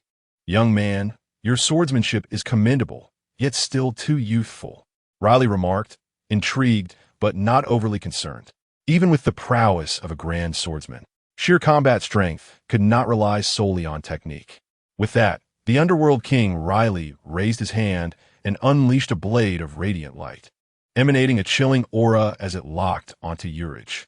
Perceiving the blade's brilliance, Urich gently caressed the blade of his sword, 1001 nights. 360 troublesome winds. As his fingers glided across the blade's tip, the sword trembled lightly, absorbing all the sword energy surrounding Urich. With a swift motion of his arm, he unleashed a tempest of sword energy. The clash of sword energy and blade aura dissipated within a fleeting moment, leaving neither party at an advantage. Rayleigh, astonished, realized that his full-strength swordsmanship could only match his opponent's prowess. Intrigued, he resolved to test Euro's combat abilities. "How dare you underestimate me, Dark King Rayleigh?" Euro's countenance reflected his displeasure. Rayleigh's surprised expression clearly indicated a lack of respect. Yet, this presented an opportunity for Euro to catch him off guard. Although Euro lacked the supreme three-color Haki that Rayleigh possessed, his swordsmanship was no less formidable. He held a significant advantage in technique, supported by the system's comprehensive guide to swordsmanship, which offered a plethora of diverse and innovative techniques, some capable of rivaling the Dark King himself. Rayleigh surged forward like a cannonball, his blade enveloped in armed color Haki, exuding an even more potent aura. Euro refused to allow Rayleigh to close the distance. He unleashed a powerful force beneath his feet, propelling himself into the air. At the same time, his blade, imbued with mid-tier armed color Haki, became increasingly dark and profound under the sun, resembling an endless abyss that dared not be gazed upon directly. Extreme Tiger Hunt. The black blade flickered ominously, and the blade aura transformed into a colossal dark tiger, charging towards Rayleigh with the ferocity of a tiger descending a mountain. Rayleigh, with a cold chuckle and glinting eyes, gripped his long knife tightly, his sword intense soaring. The sharp sword energy coalesced at the blade's tip, thrusting forward with unwavering determination. The sword energy of the renowned swordsman, augmented by top-tier armed color Haki, emanated an overwhelming presence, akin to a ferocious beast. The dark tiger collided with Rayleigh's blade tip, which pierced through the formidable creature with ease, scattering sword energy in all directions. You Luo remained unfazed, never losing his composure. He had never expected that a single technique, extreme Tiger Hunt, would suffice to halt the Dark King. He needed an element of surprise. He was not merely a great swordsman. He was also a devil fruit user. As Rayleigh pierced through the dark tiger, You Luo seized the moment to strike again, unleashing his full power without reservation as he summoned the blue lotus hellfire. Two tendrils of azure flame spiraled from his hands, forming a swirling circle of fire before him. The temperature of the blue lotus hellfire had risen significantly compared to 2 weeks prior. The flames surged forth, unleashing a suffocating heat wave that caused the seawater to boil and the moisture in the air to sizzle. This was the blue lotus hellfire, now at an elevated temperature capable of subtly altering the surrounding environment. Just as Rayleigh broke through the extreme tiger hunt, he sensed the intense heat radiating from the azure flames, his pupils narrowing in alarm.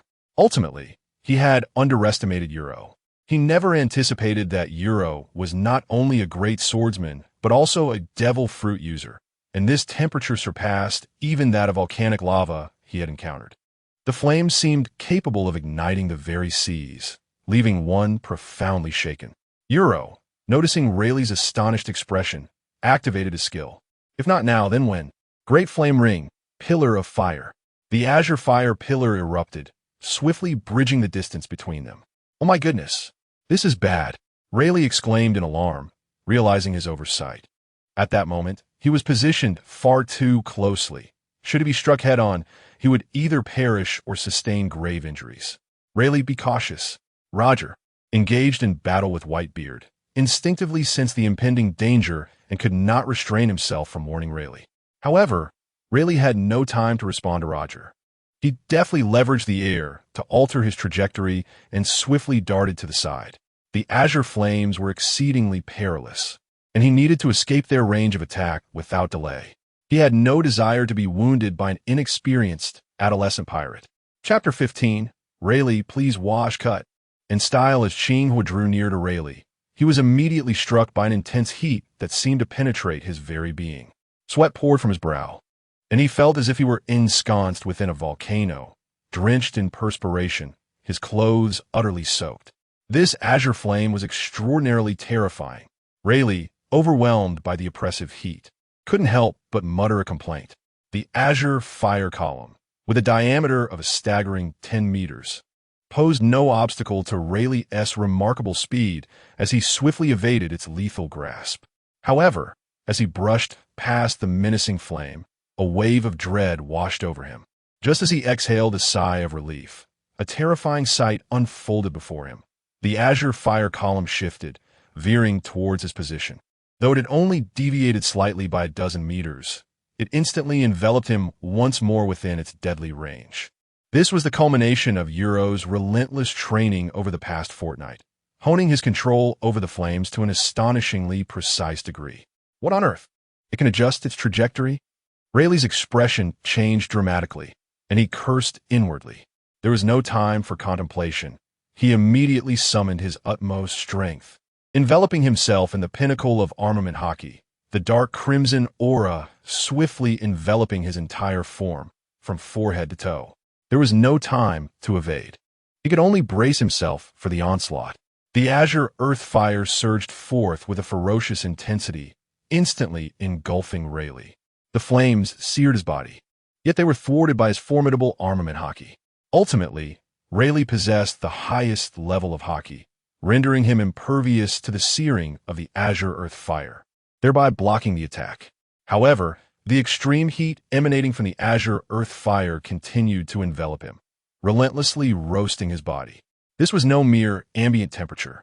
It was the genuine heat of the azure earth fire, double that of what dissipated into the air. Although Rayleigh's Haki was immensely powerful, capable of resisting the external burn of the azure earth fire, it could not prevent the loss of moisture from within his body under such extreme temperatures. He acutely felt this reality, gritted his teeth, and resolutely relinquished his resistance against the force of the flames, allowing himself to be propelled into the sea by the overwhelming fire column. The surging azure flames crashed upon the ocean's surface, igniting a discernible trend of combustion even within the sea itself. A considerable expanse of seawater evaporated instantly, sending vast clouds of steam billowing upwards, while the surrounding waters began to boil, resembling a molten hot spring.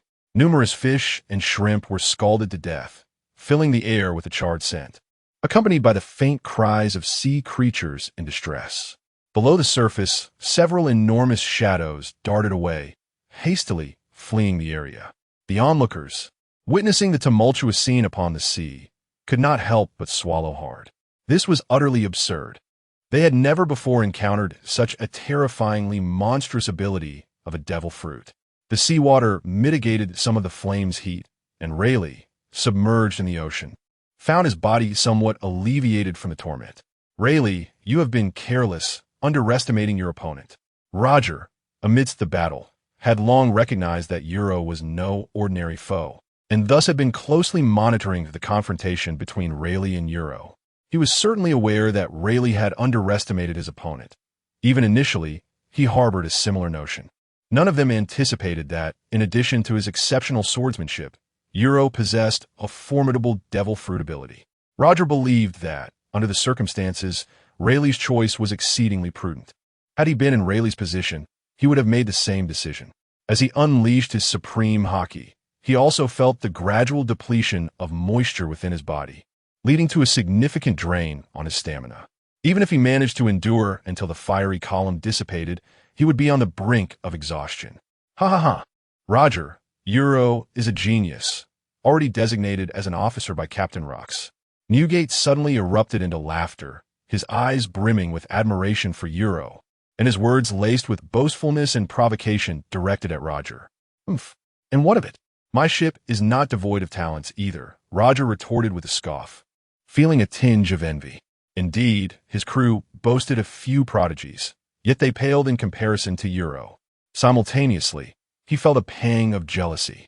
Why was it that those endowed with extraordinary gifts gravitated towards the Rokks pirates, like Kaido and the ever-present You Luo? However, based on the intelligence he had gathered, it appeared that the officers of the Rokks pirates lacked a sense of belonging, merely a collective of individuals united by self-interest. Such a pirate crew, while undeniably powerful, was also prone to fracturing.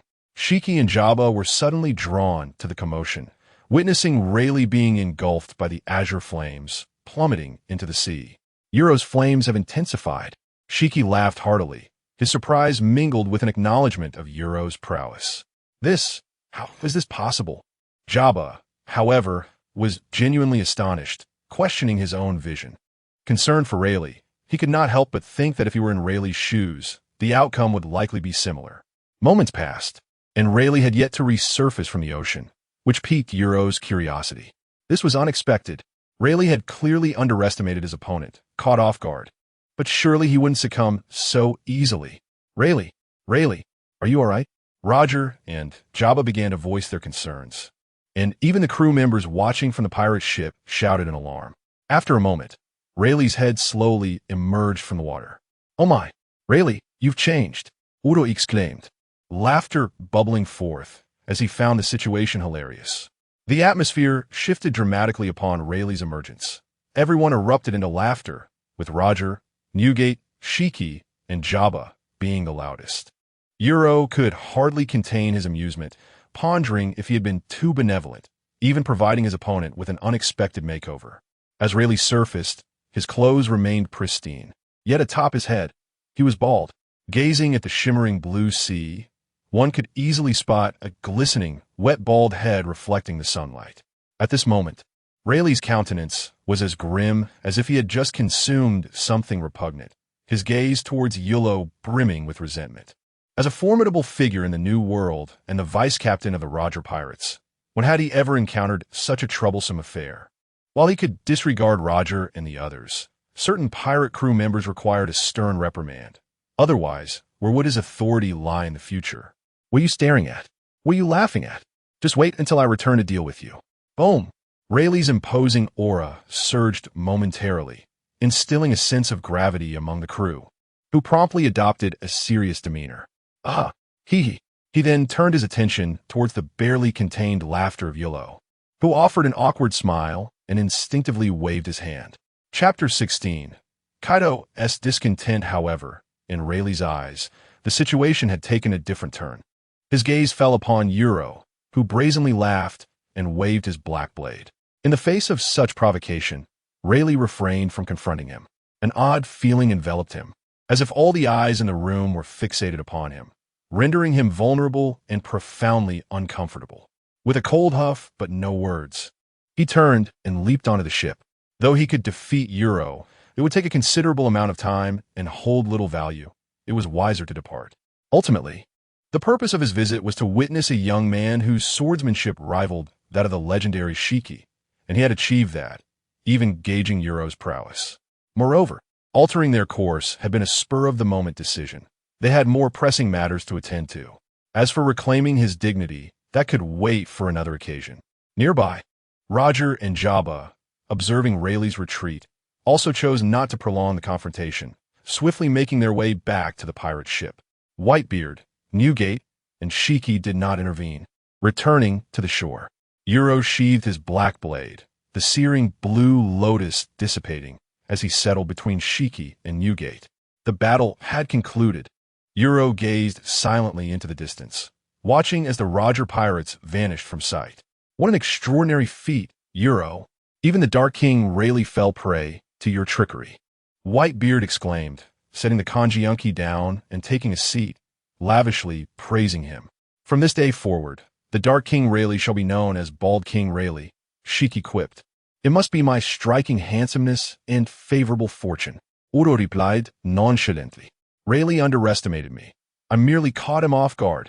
Haki and Newgate exchanged glances, not particularly impressed by You Luo's charm, yet acknowledging his innate talent and strength. You Luo recalled the communication system of his consciousness, remembering the task rewards awaiting him. Ding! Task check-in successful. Congratulations, host, you have acquired Advanced Conqueror's Haki. Upon hearing this, You Luo's heart surged with excitement. Indeed, it was Conqueror's Haki, a testament to the grandeur of the task reward.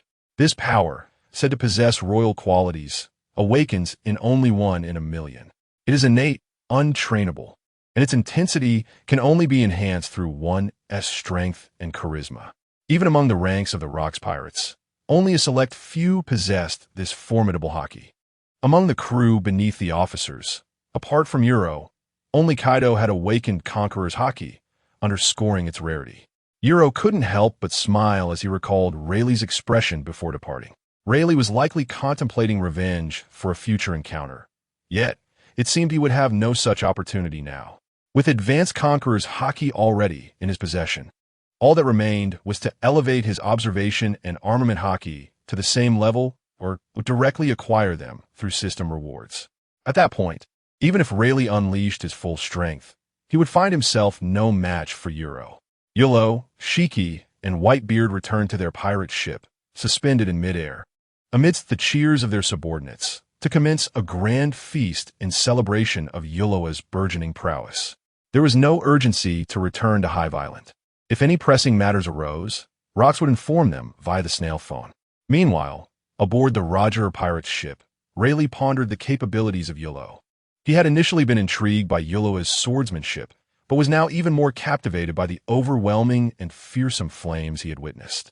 The thought of that young boy filled him with a headache. He truly was a prodigy, a master swordsman at such a tender age, endowed with formidable devil fruit powers. Pausing momentarily, he mused, however, that You Luo's physical combat skills and Haki did not appear particularly impressive. Thus, in a real confrontation, he was confident he would prevail, albeit it would certainly be a hassle. As he absent-mindedly rubbed his bald head, he acknowledged that You Luo was indeed stronger than he had anticipated, though that slight edge felt rather substantial. Nevertheless, he had not yet reached an invincible threshold. Roger remained silent, gazing intently in the direction of the Rokks pirates. Their strength was undeniably growing, and he wondered when they would finally be able to confront them. A day later, You Luo, Haki, and Whitebeard received a call from Rokks. They had departed from the small island and were now steering towards the main base of the Rokks pirates, Hive Island. As they neared their destination, a colossal pirate ship gradually approached from a distance. Even before it drew near, You Luo felt a piercing gaze fixated upon him. It was Kaido. Narrowing his eyes, You Luo discerned the figure approaching, a towering man, bare-chested, wielding a kanabo, yet with long legs clad in leather pants, creating a somewhat mismatched appearance. This was the youthful Kaido, one of the future emperors of the sea. At this point, he was merely a captain-level pirate under Charlotte Linlin's command. Previously, when You Luo had ventured on a Hive Island, Kaido had been away at sea. So Kaido has returned. Whitebeard Newgate laughed heartily. He was always ready to smile, unless faced with matters of life and death. You must be You Luo? Came Kaido's gruff voice as his ship drew closer. Laced with an accusatory tone, You Luo raised an eyebrow and replied coolly, I am. What do you want? Engage me in battle, so I may witness your strength. I fail to comprehend why Captain Rokks would designate a mere boy like you as an officer, Kaido commanded, his tone leaving no room for dissent. He had received word from Charlotte Linlin and was deeply aggrieved that a minor had been chosen as an officer, believing himself to be the most worthy candidate. Upon encountering You Luo, my conviction deepened. A frail little wretch, despite possessing commendable abilities and swordsmanship, is utterly powerless in the face of my strength and dominance. You Luo, my boy, he dares to question your prowess. Kaido, I advise you to tread carefully. It would not end well for you should You Luo inadvertently take your life. The golden lion Haki could not suppress his laughter, his gaze towards Kaido tinged with a hint of sympathy. Chapter 17. The Clash of Conquerors. Subduing Kaido prior to the emergence of You Luo, Kaido was indeed regarded as the most gifted individual, possessing a tenacious physique akin to an indestructible insect. His strength was formidable, placing him among the elite of captain-level pirates. However, a significant gap remained when compared to You Luo. After acquiring the Azure Dragon Fruit, Kaido might stand a chance against You Luo, but presently, he was far from sufficient. Haki the Golden Lion expressed these words to dissuade Kaido from proceeding. As the individual most valued by Charlotte Linlin, should You Luo incapacitate him, Charlotte Linlin would undoubtedly seek retribution. It was not out of fear. Rather, it was a simple desire to minimize unnecessary encounters. In the heat of a vigorous battle, a sudden proposal of let's have children together would catch anyone off guard. Haki, Newgate, this matter does not concern you, Kaido declared, raising his spiked club, its black protrusions glinting ominously.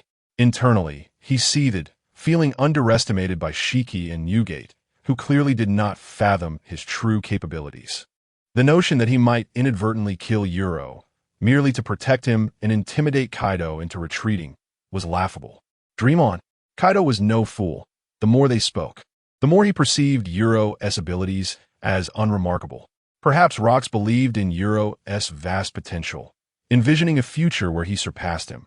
Yet at this moment, he was undoubtedly no match for Kaido. The more he ruminated, the more confidence he gained.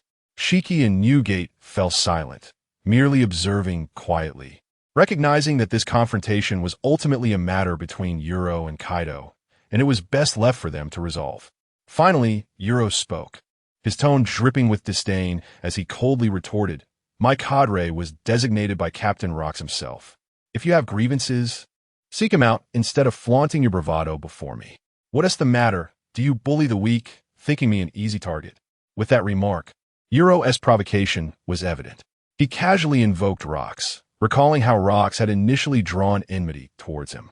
Nevertheless, Even without Rokks' endorsement, Kaido's temperament would still lead him to create trouble. Upon hearing this, Kaido's ire surged, feeling that You Luo's arrogance surpassed the condescension of Shiki and Nugate, inciting his wrath further. He certainly did not dare to challenge Rokks. The latter's might and authority were beyond reproach, a lesson Kaido had learned firsthand. Thus, he sought to confront You Luo, aiming to demonstrate to Rokks and everyone else that he, Kaido, was the strongest, the one most deserving of the promotion to cadre. Fueled by rage and humiliation, Kaido ceased his idle chatter, thrusting his spiked club into the deck, unleashing a formidable aura that radiated from him. With a thunderous roar, the ship's hull beneath him sank slightly, and a visible violet energy surged outward in all directions from his center. In that instant, time seemed to freeze. Many of Kaido's underlings, overwhelmed by this immense pressure, fainted, their eyes rolling back as they succumbed to the sheer force. A violet current swept across the sea, and the once undulating surface of the water suddenly fell still for a fleeting moment before erupting into a tumultuous roar. "Let us see how you withstand my conqueror's Haki," Kaido sneered coldly, his eyes glinting with a chilling intensity. Observing the motionless You Luo on the opposing ship, he felt a surge of triumph, believing him to be paralyzed with fear. During his recent voyages, Kaido had honed his conqueror's Haki to an intermediate level, confident that it would be more than sufficient to subdue the seemingly frail youth before him. A mere scrawny teenager, surely lacking in strength and formidable presence. He assumed that You Luo had yet to awaken his Haki. Ha!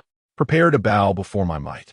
Kaido envisioned the scene where, without lifting a finger, his conqueror's Haki would overpower You Luo, prompting an uncontrollable laughter. However, in an instant, the unexpected occurred. Just as Shiki and Nugate were poised to intervene, You Luo exclaimed, "This is my battle.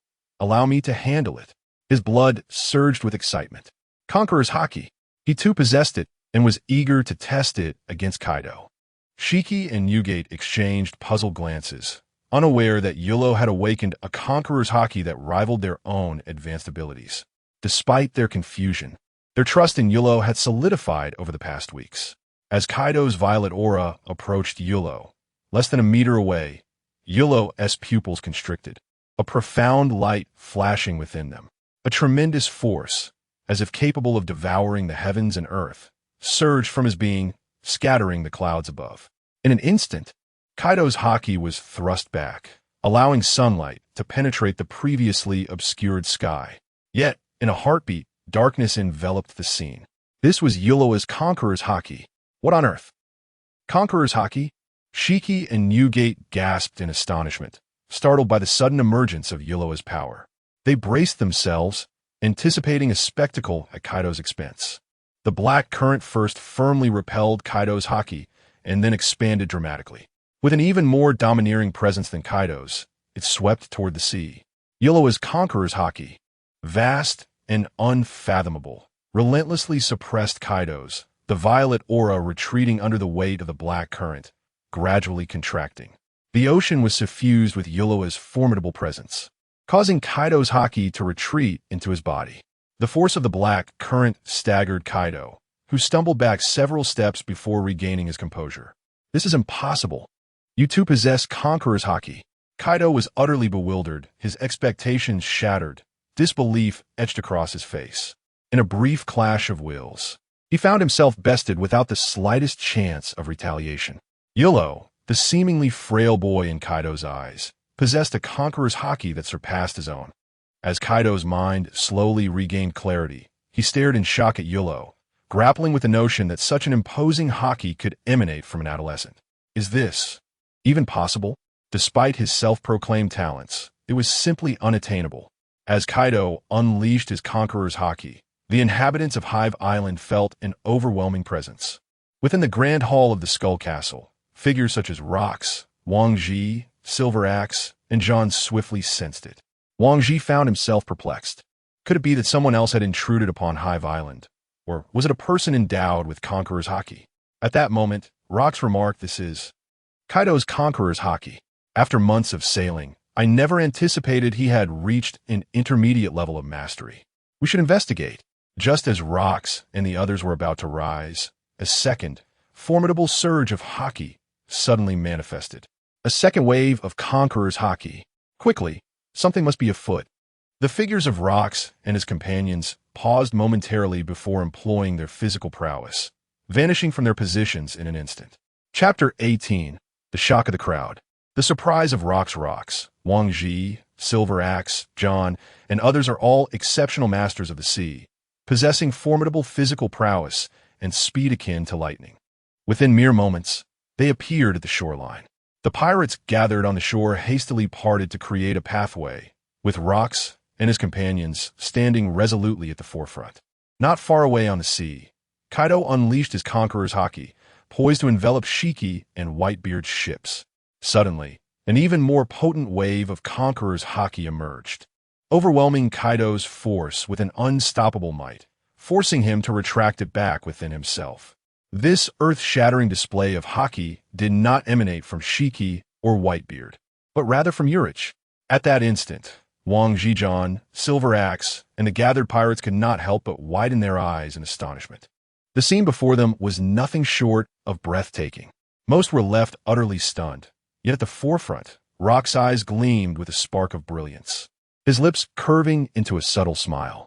Meanwhile, Kaido, steadying himself, caught sight of Urich on the distant ship, his face adorned with a dismissive grin, seemingly mocking him silently. Taking a deep breath, Kaido's expression darkened. The humiliation and shock that Urich had inflicted did not deter him, but rather intensified his resolve to prove himself.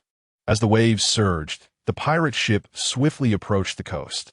Just as Kaido prepared to act, his expression shifted suddenly. He realized that at the edge of Hive Island, Rokks and his cadre were all gazing intently in this direction. Damn it! Kaido gritted his teeth, his tone filled with rage. His plan to defeat Urich and reclaim his crew was now likely in jeopardy. The thought of Rokks and his crew witnessing his subjugation by Urich's Haki made his countenance even grimmer, as if he had swallowed something foul. Now, he had failed to showcase his strength before Rokks and his officers, instead being forcefully suppressed. This was a far cry from his expectations, veering in an entirely opposite direction. We're leaving. Kaido snorted coldly, his animosity and murderous intent towards Urich intensifying. You coward, Urich derisively remarked, leaning against the ship's side. This Kaido spoke boldly, yet when it came to confrontation, he proved to be woefully weak. Shiki and Whitebeard stepped forward, approaching Urich. Guralalala, Urich, your Conqueror's Haki is not at all inferior to mine. You've certainly reached a high tier. Whitebeard exclaimed, his grin wide with delight, and Urich nodded slightly in acknowledgement. Ignoring the advice of the elders has led to this calamity. Ha ha ha. Kaido, that's quite a hefty price to pay. Shiki, with a cigar in his mouth, looked at Kaido with arrogant glee. The laughter of their subordinates erupted behind them. While most of the crew aboard Kaido's ship had been rendered unconscious by the overwhelming Conqueror's Haki, and the remaining members glared in anger, yet dared not speak further. The pirate ship sailed into the island bay, where Uro, Shiki, Whitebeard, and Kaido descended in succession, coming before Rokks and his cadre. Notably, among the crowd were some unfamiliar faces. Uro recognized the likes of Longbread and Shachi, while others seemed to be characters not mentioned in the original narrative. After exchanging pleasantries, Rokks cut to the chase. Kaido, in just over a month, your Conqueror's Haki has advanced to the intermediate level. Quite impressive. Rokks acknowledged Kaido's progress, which served as a commendation. However, given their previous experience witnessing Kaido being overwhelmed, the crowd's reaction was somewhat muted, creating an awkward atmosphere. With a grim expression and a sense of frustration, Kaido returned to Charlotte Lean-Lean's side. Noticing Lean-Lean's gaze fixed on Uro, calculating in her own right, Kaido seethed with anger, vowing to find an opportunity to crush Uro into pulp. Then, Rokks turned his attention to Uro, a rare smile gracing his face. Ha ha ha, Uro, you truly surprise me. Your advanced Conqueror's Haki is in no way inferior to that of Shiki and Whitebeard. This revelation astonished the majority of pirates present. While most were familiar with Conqueror's Haki, they lacked understanding of its hierarchy. Hearing Rokks speak illuminated their comprehension. Advanced Conqueror's Haki. comparable in strength to that of Haki and Whitebeard. No wonder you can overpower Kaido, who has only just broken through to the intermediate level. This training coincided with an encounter with the Roger Pirates, and during my skirmish with the Dark King Rayleigh, I naturally awakened it. Uro remarked nonchalantly, concealing nothing, merely spinning a tail. At this, Haki and Whitebeard's lips twitched slightly. This kid truly knows how to play it cool. Just awakened and already at the advanced level. Ha ha, Uro, I did not misjudge you. Your talent is indeed monstrous.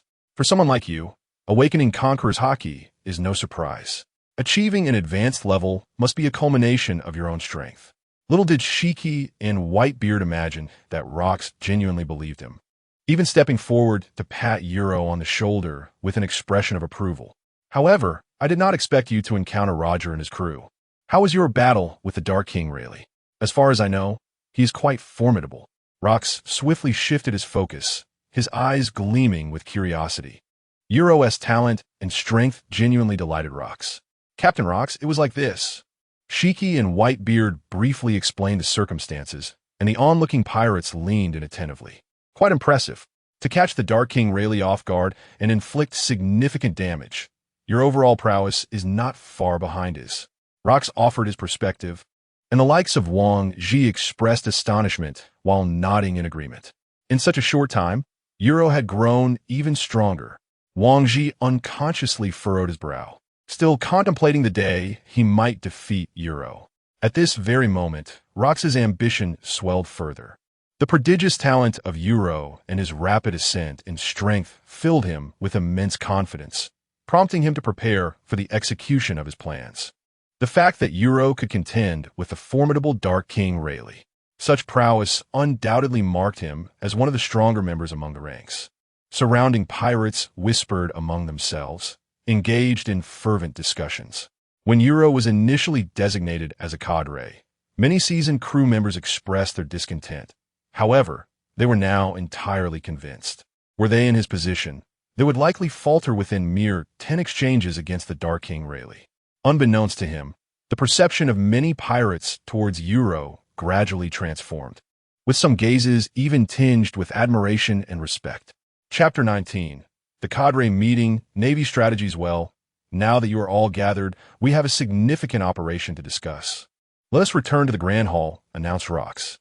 We are on the brink of a momentous endeavor, and I trust each of you is adequately prepared. Should this operation succeed, untold treasures will await us all. Upon hearing this, the pirates erupted in exuberant cheers as their initial shock was swiftly supplanted by unrestrained greed and desire. For them, the prospect of plundering treasure was the most fervent aspiration. After a lull of over a month, they were finally poised to set sail and raid once more. Following the jubilant uproar, they dispersed with renewed vigor. Subsequently, Urge and the others trailed behind Rokks as they returned to the hall of the Skull Castle. Urge casually selected a seat, flanked on either side by Haki and Whitebeard. Haki, what sort of operation necessitates the presence of all the cadres? Urge inquired curiously, glancing at Haki and Whitebeard. It must involve formidable forces from the Navy's upper echelons. Otherwise, why would our cadres be called upon to take action personally? Haki remarked, puffing on his cigar with a casual air. Shiki's words held merit. Only the might of the world government warranted such a grand gathering. Whitebeard nodded in agreement, clearly endorsing Shiki's assessment. They had encountered such situations before, having faced admirals from the Navy on numerous occasions. Not far off, several unfamiliar cadres cast disdainful glances at Urge, their expressions dripping with scorn. Though Urge's display of Conqueror's Haki had indeed startled them, they had yet to witness his true prowess. To them, he was merely a remarkably gifted newcomer. The strength of his Haki did not necessarily equate to overall power, and true strength was ultimately measured by comprehensive capability. Having never awakened Conqueror's Haki themselves, they had engaged in combat with Haki and Whitebeard, discovering that Haki had little impact on their battles, as they were merely a notch below Haki and Whitebeard in terms of power. Urge remained unfazed, disregarding their glares as he continued conversing with Haki and Whitebeard. In recent times, the Navy headquarters had gradually shifted its focus to the New World, bolstering its forces and mid-tier combatants in that region. Rokks, seated at the head of the table, addressed the assembly with an impassive expression. Many here exhibit a disdainful demeanor. The Navy is merely a foe we have bested before. Their capabilities are all too familiar to us. We have faced them on numerous occasions, and they have proven incapable of thwarting us. The Rokks pirates were growing ever more formidable. The Navy's reinforcements held little significance in their domain, the New World, where the Rokks pirates remained unyielding. According to my intelligence, the Navy's recent maneuvers are twofold. Firstly, they seek to curtail the expansion of the Rokks pirates within the New World. Secondly, certain allied nations of the world government are preparing to offer heavenly gold as tribute, necessitating the Navy's escort vessels to safely deliver it to Mariewa. Rokks suddenly unveiled a sinister grin and reiterated his proclamation. At the utterance of these words, excitement glimmered in the eyes of all present, including Haki and Newgate, who exchanged glances of intrigue. You Luo, too, felt a surge of anticipation. After all, it was the treasure known as the Sky Gold. This treasure was amassed over an entire year by a nation, encompassing a wealth of riches, including renowned swords and devil fruits. Should they succeed in seizing it, the crew members would reap the rewards, and the might of the Rokks pirates would undoubtedly be augmented. Indeed, our mission this time is to intercept the naval escort and procure the Sky Gold.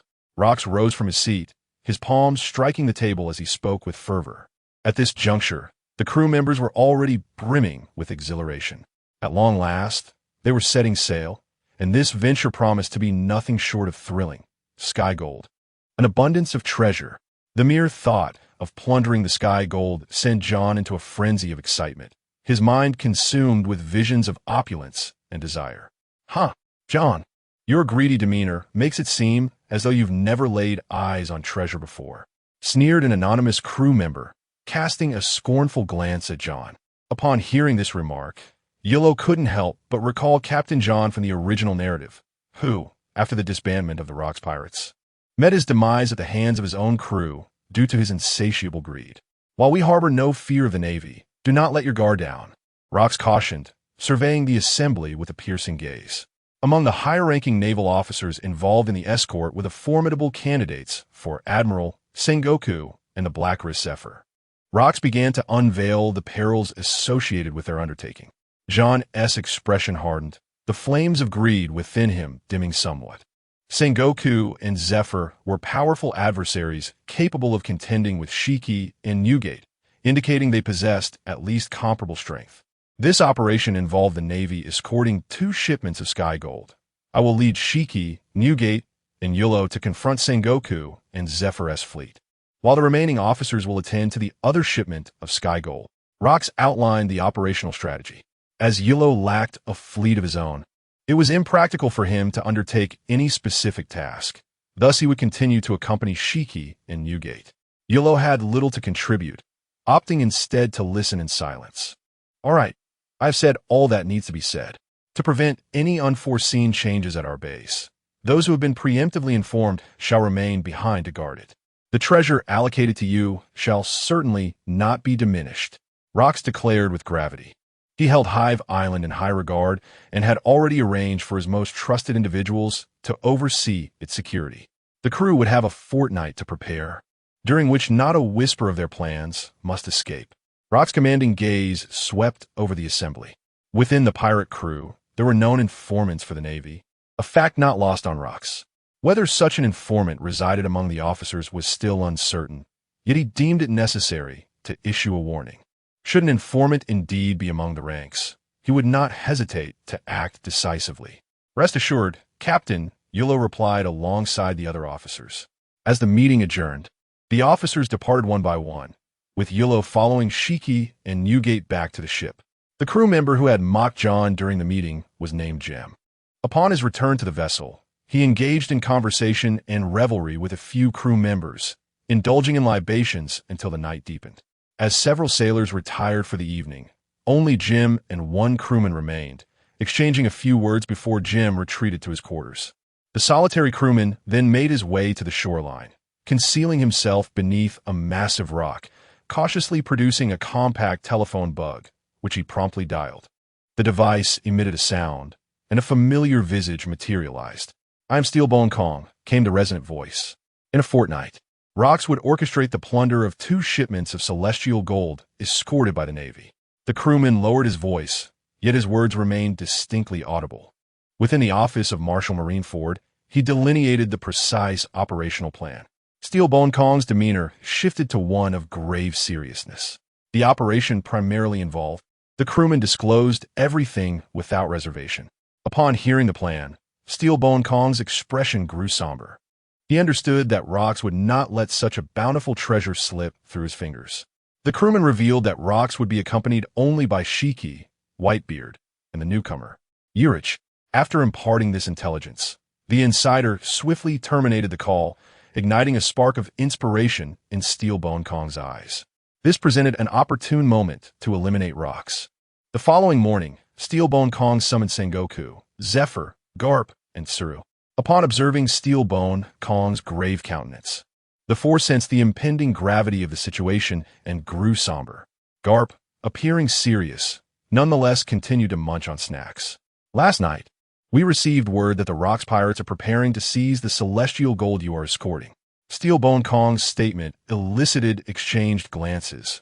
While it was unexpected, it was not entirely surprising, as such maneuvers were typical of the Rokks pirates.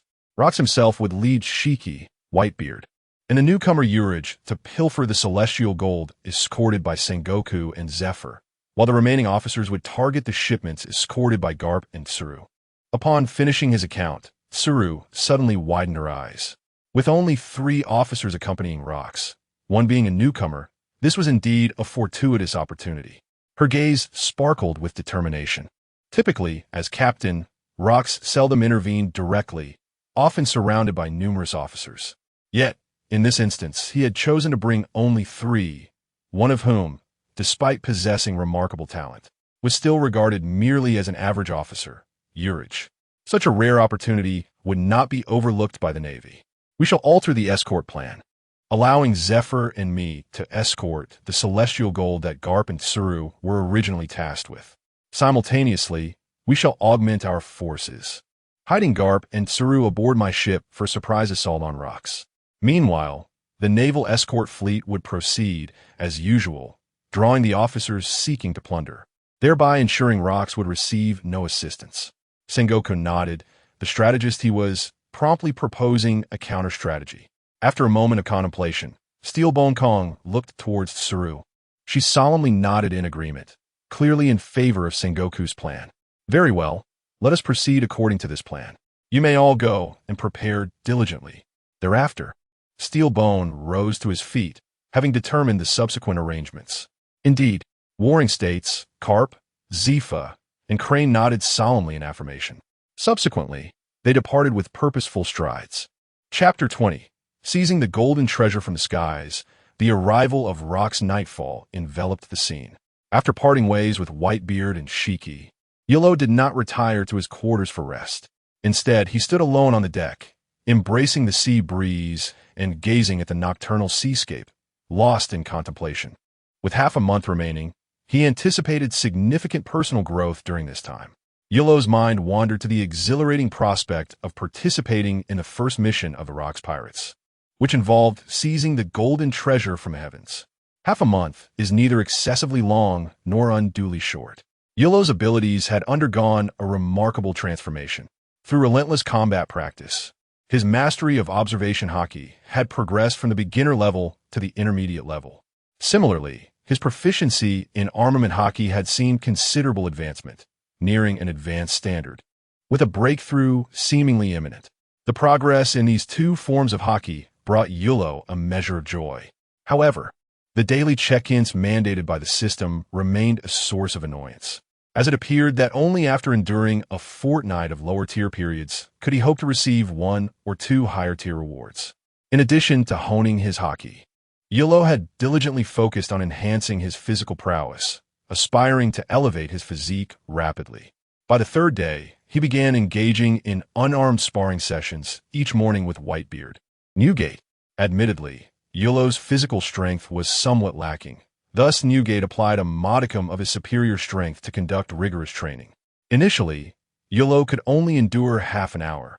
However, as time progressed, he extended this to 1 hour, then 2, and now he was capable of sparring for an entire day and night against Newgate, who was exerting 70% of his strength. From this point forward, he would no longer be confined to the role of a distant spellcaster. This constituted the core of his training. During the tranquil nights, he also engaged in exercises to enhance his devil fruit abilities and swordsmanship. Though the advancements in these areas were not as pronounced as those in Haki and physicality, he still gleaned valuable insights in flame manipulation and swordplay. Most significantly, the Skills Encyclopedia had unlocked several formidable techniques. Thus, amidst the leisurely enjoyment of the officers and the diligent preparations of the regular crew, the fortnight slipped by in the blink of an eye. On this particular morning, the day of action had finally arrived. You Luo slowly awakened, and during his morning routine of dressing and grooming, he completed his daily check-in. Ding! Daily check-in successful. Congratulations, host, you have received advanced physique. The system's announcement caused You Luo to momentarily pause. As anticipated, after enduring the fortnight of lower-tier periods, today's check-in reward was markedly superior. With this inference, he surmised that today's mission would likely trigger a task check-in. This thought intensified his anticipation for the upcoming operation. You Luo donned his attire, then assessed his newfound strength, which was palpably enhanced compared to earlier. According to the feedback from the system, the comprehensive quality of his advanced physique was approximately 90% of Newgate's physical attributes. Truly, the system is remarkable. The rewards it dispenses elevate his capabilities far more swiftly than my own training over the past fortnight. Unable to contain his admiration, You Luo expressed his gratitude towards the system. Simultaneously, a secret delight surged within him, for overnight, his strength had soared to 90% of Whitebeard's. Were Whitebeard to discover this, he would likely be so astounded that his jaw might drop to the ground. Subsequently, You Luo grasped his black blade and set forth towards the bay's starting point. At the bay of Hive Island, a throng of individuals had already gathered, with numerous colossal pirate ships poised for departure. You Luo, you've arrived rather late. Gold Lion Haki called out, a cigar dangling from his lips as he greeted the approaching You Luo. Gulalala, our young You Luo has made significant strides over the past fortnight. This time, let us witness his grand display of prowess. Whitebeard, wielding his mighty blade, harbored some anticipation regarding You Luo's newfound strength. Before long, Rokks made his entrance, as formidable as ever, with a renowned sword sheathed at his waist. Uro, well-versed in the original tale, understood that although Rokks rarely engaged in combat, he was a swordsman of unparalleled skill, surpassing both himself and Haki. Nevertheless, for You Luo, these were merely transient concerns. Rokks wasted no time. The other officers were seasoned veterans, and he promptly led Haki, Whitebeard, and You Luo aboard the flagship, setting sail towards the horizon. Their objective, the treasure known as Heaven-esque gold, upon the vast pirate vessel. The flag emblazoned with the emblem of the Rokks pirates displayed a grotesque crimson skull. Flanking the flagship were 4 additional pirate ships, providing a protective escort. Uro, Haki, and Whitebeard stood upon the deck, while Rokks positioned himself at the forefront, gazing contemplatively at the sea. Once the battle commences, Haki and Whitebeard will charge ahead. You Luo and I shall remain aboard to provide support, Rokks instructed the trio. Haki and Whitebeard nodded in silent agreement, but You Luo wore a look of uncertainty. Did he believe his strength insufficient? Observing You Luo's perplexity, Rokks grinned with a glint of menace in his eyes as he explained. There exists a woman in the Navy known as Tsuru, cunning and treacherous, who has thwarted my plans on numerous occasions. Our intelligence may not be entirely accurate. Hence, to safeguard against any unforeseen developments in battle, you and I shall remain aboard to assist. Young You Luo, with your abilities and swordsmanship, you would still be formidable on the ship. Haki and Whitebeard astutely recognized You Luo's role as a long-range combatant. After a moment's contemplation, You Luo conceded that there was merit in this strategy. Then let me temporarily assume the role of a long-range mage once more. At that moment, several dark shapes emerged on the distant sea, revealing the Navy fleet escorting Heaven-esque gold. Excitement began to swell within Haki, Whitebeard, and even You Luo. On the adjacent 4 ships, various captains and crew members brandished their weapons, ever ready for the impending clash. As they approached the Navy, they would execute the plan as discussed. Rokks gazed intently at the Navy fleet, a fierce glint flickering in his narrowed eyes. As both sides drew nearer, 2 vessels of comparable size to the flagship became discernible within the Navy fleet, unmistakably transporting heaven-esque gold. At that moment, the naval sentinels aboard the warships suddenly spotted the oncoming pirate vessels. In haste, he peered through the telescope, and the emblem of the Rokks pirates, a crimson skull, came into view.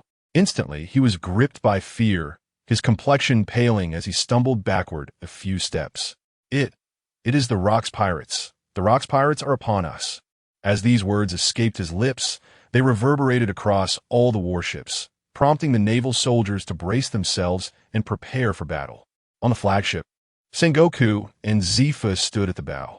In their youth, they appeared vibrant and robust, with tall, muscular frames, their arms crossed and their justice cloaks billowing behind them. Possessing advanced observation Haki, Sengoku and Zifa had already discerned the approach of the Rokks pirates. With their arms crossed and poised for action, they displayed neither surprise nor anxiety, but rather an air of readiness, as if they had anticipated this moment all along. Chapter 21. Azure Lotus Heartfire Versus. Buddha's shockwave the naval fleet and the Rokks pirates drew near, facing each other in a tense standoff upon the vast ocean. Just as Haki and Whitebeard were on the brink of combat, a sudden surge of waves erupted on the surface of the sea where the Navy was stationed. 2 naval warships emerged from the depths, their hulls shimmering with a peculiar coating. What? No way. Both Haki and Whitebeard halted, their expressions shifting from surprise to seriousness. Upon the coated vessels lurked a substantial number of Navy personnel. Captain Rokks, we have fallen into their trap. The Navy appears to have been well prepared. Whitebeard remarked gravely without turning back. A mere swarm of shrimp and crabs. Let's seize the gold from the heavens first, Rokks sneered, his menacing gaze sweeping over the Navy soldiers. He had sensed before departing that this operation would not unfold easily. The readiness of Sengoku and Zephyr did not indicate much. They displayed the same demeanor against any foe. The crucial factor was that the lurking Navy clearly knew of the Rokks pirates' movements. However, now was not the time for contemplation. Rokks turned to You Luo and commanded, You Luo, it's your turn. He then fell silent, standing resolutely in place. Understood, You Luo replied with a nod. The Navy's formation had indeed taken Rokks by surprise, prompting a revision of his previously established battle plan. Observing Rokks standing immobile, You Luo quickly stepped forward to join Haki and Whitebeard. Each of the 2 warships that had emerged from the sea harbored a vice admiral, alongside the 4 vice admirals following Sengoku and Zephyr. At this moment, the Navy's lineup boasted 6 vice admirals and a number of soldiers exceeding the strength of the Rokks pirates' crew. The one-spirited pirates felt as if a bucket of cold water had been poured over them, sowing seeds of retreat in their hearts. Haki, Whitebeard, allow me to take charge, You Luo declared after a brief contemplation. Although the high-ranking combat power of the Rokks pirates held an advantage, their numbers were but half that of the Navy.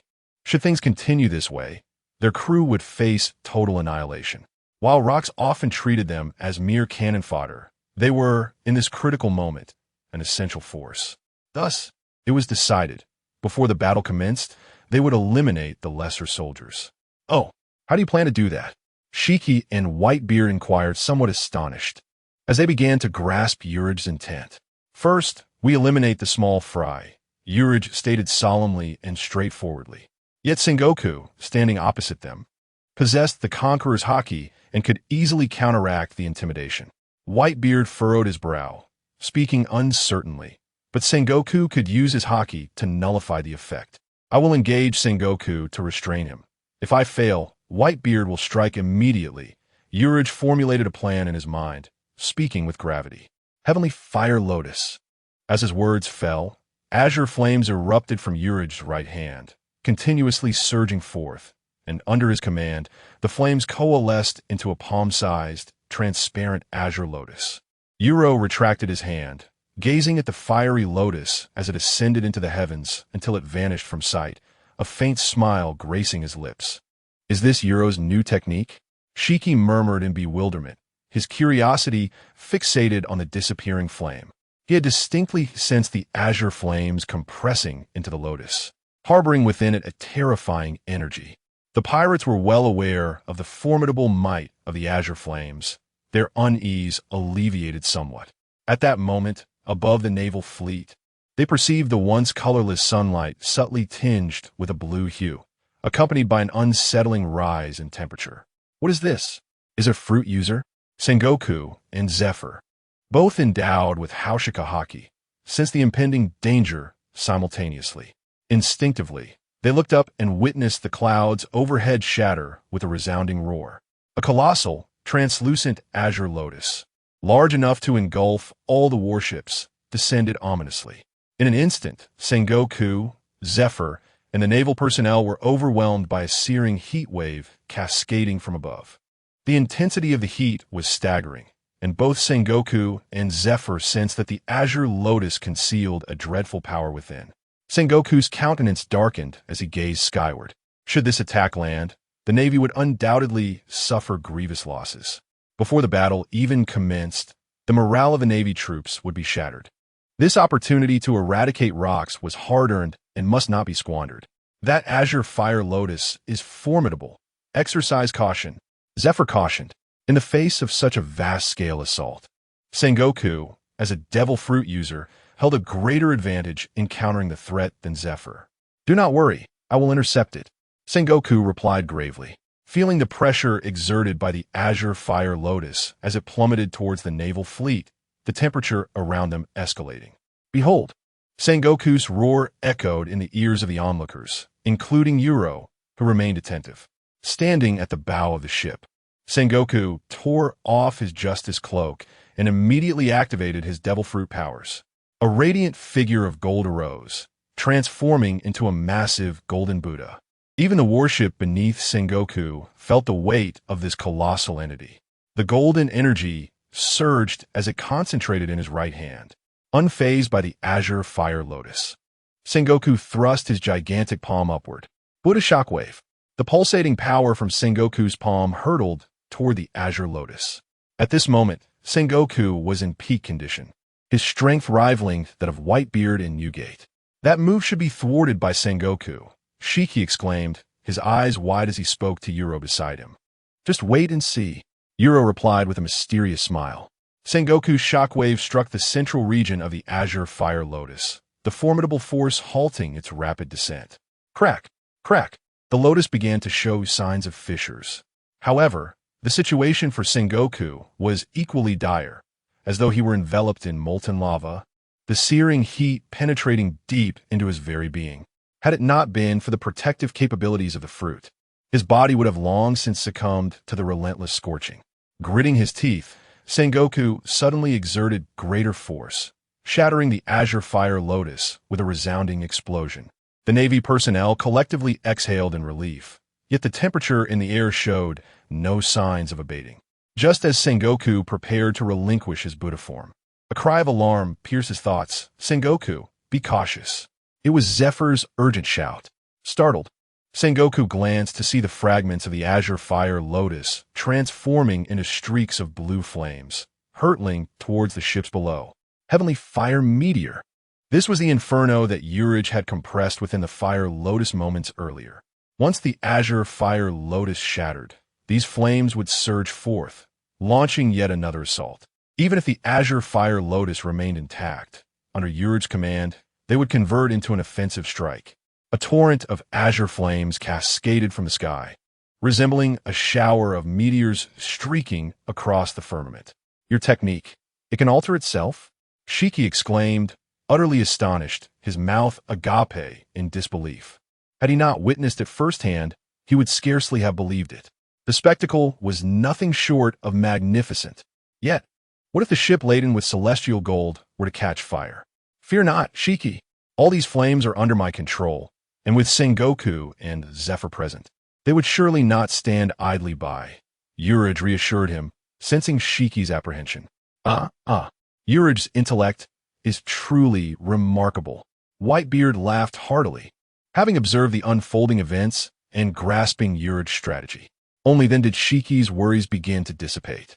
As anticipated, Sengoku unleashed a powerful energy wave, proclaiming Buddha's shockwave. Filled with indignation at the unfolding scene, he launched yet another formidable attack. Zephyr, enveloped in the armor of Haki, gracefully ascended into the air, prepared to intercept the descending flames. Chapter 22. Shiki, Newgate versus Zephyr, and Sengoku. The azure flames burn with an intense heat.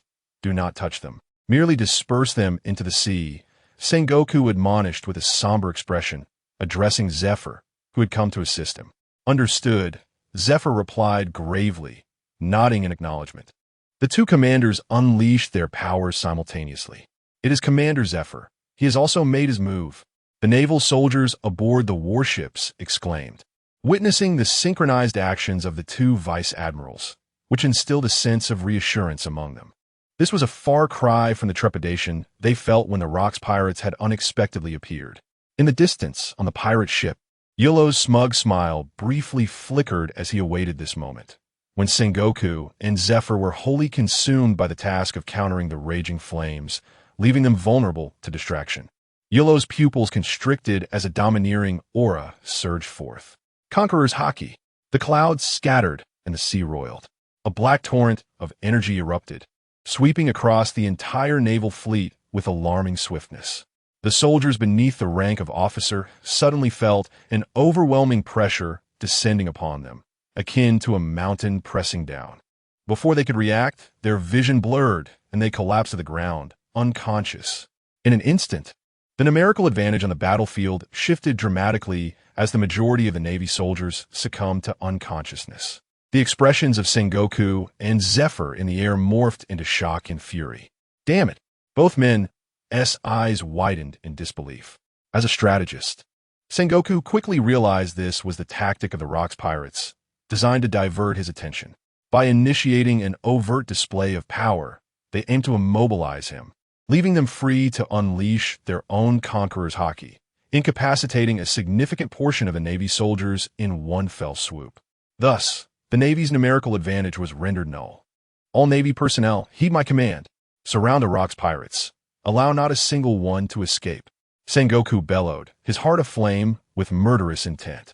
He then activated the moonwalk and charged toward the approaching pirate ship. Zephyr, recovering from his shock, dispelled the last of the flames and followed closely behind. As a majority of the Navy soldiers fell, the Rokks pirates erupted in triumphant cheers. You Luo is formidable. What are we waiting for? Let us ravage them. What are you waiting for, my crew? Bring down the gold from the skies. Shiki, the golden lion, brandished his twin swords. Sakura-ten and Withered Wood, laughing maniacally. The captains and crew aboard the 4 pirate ships steered their vessels toward the advancing naval fleet, brandishing weapons and cutting through the ships with relentless ferocity. Newgate, witnessing Sengoku's charge, felt a surge of battle fervor rise within him. Wielding his sword, the tusk of the clouds, he met Sengoku head-on. Gururara, this time, we shall determine a victor. A white aura enveloped the blade of his weapon as the Tremor Fruit's power activated, meeting the colossal hand of the Golden Buddha head-on. Newgate, I shall imprison every member of your Rokks pirates and impel down. Sengoku's fury surged within him, radiating golden light as the energy in his grasp intensified. The advantage in naval forces had dissipated. A fierce battle loomed ahead, with countless Navy soldiers likely to fall. Fueled by rage, Sengoku unleashed a terrifying energy shockwave with his colossal golden hand. Whitebeard Newgate, undeterred, responded with the crackling sound of his weapon, the Tsongyun Xie, slicing toward the golden hand.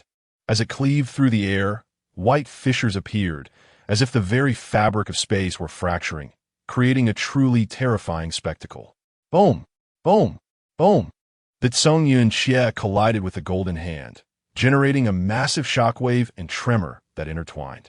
Between the golden hand and the Tsongyun Xie, a sphere of energy formed, with gold and white energies swirling within. Then, with a resounding explosion, the shock and vibrations radiated outward, creating a vast crater in the sea. While pirate ships and warships bobbed precariously on the tumultuous waters. Some nearby pirates and marines were directly swept away by the shockwave. Sengoku and Newgate momentarily parted ways and simultaneously withdrew their devil fruit abilities, cloaking themselves in armament Haki as they engaged in aerial combat. Their martial prowess was evenly matched, with gusts of wind generated by their battle occasionally sweeping across the battlefield. The pinnacle of power upon the sea, Whitebeard Newgate and Sengoku the Buddha. On board the pirate ship, You Luo had yet to make his move, yet his heart raced with excitement. Whether it be devil fruit abilities, Haki, or martial skills, each strike held the potential to rend the earth and shatter the heavens. Standing resolutely in place, Rokks smirked, nodding in silent approval. You Luo had indeed surprised him greatly, possessing monstrous talent and cadre-level strength, approaching challenges with a calm and clear mind. More importantly, You Luo harbored the heart of a warrior, a fervent desire to fight and continually grow stronger. With such talent within the Rokks pirates, the overthrow of the world government was but a matter of time.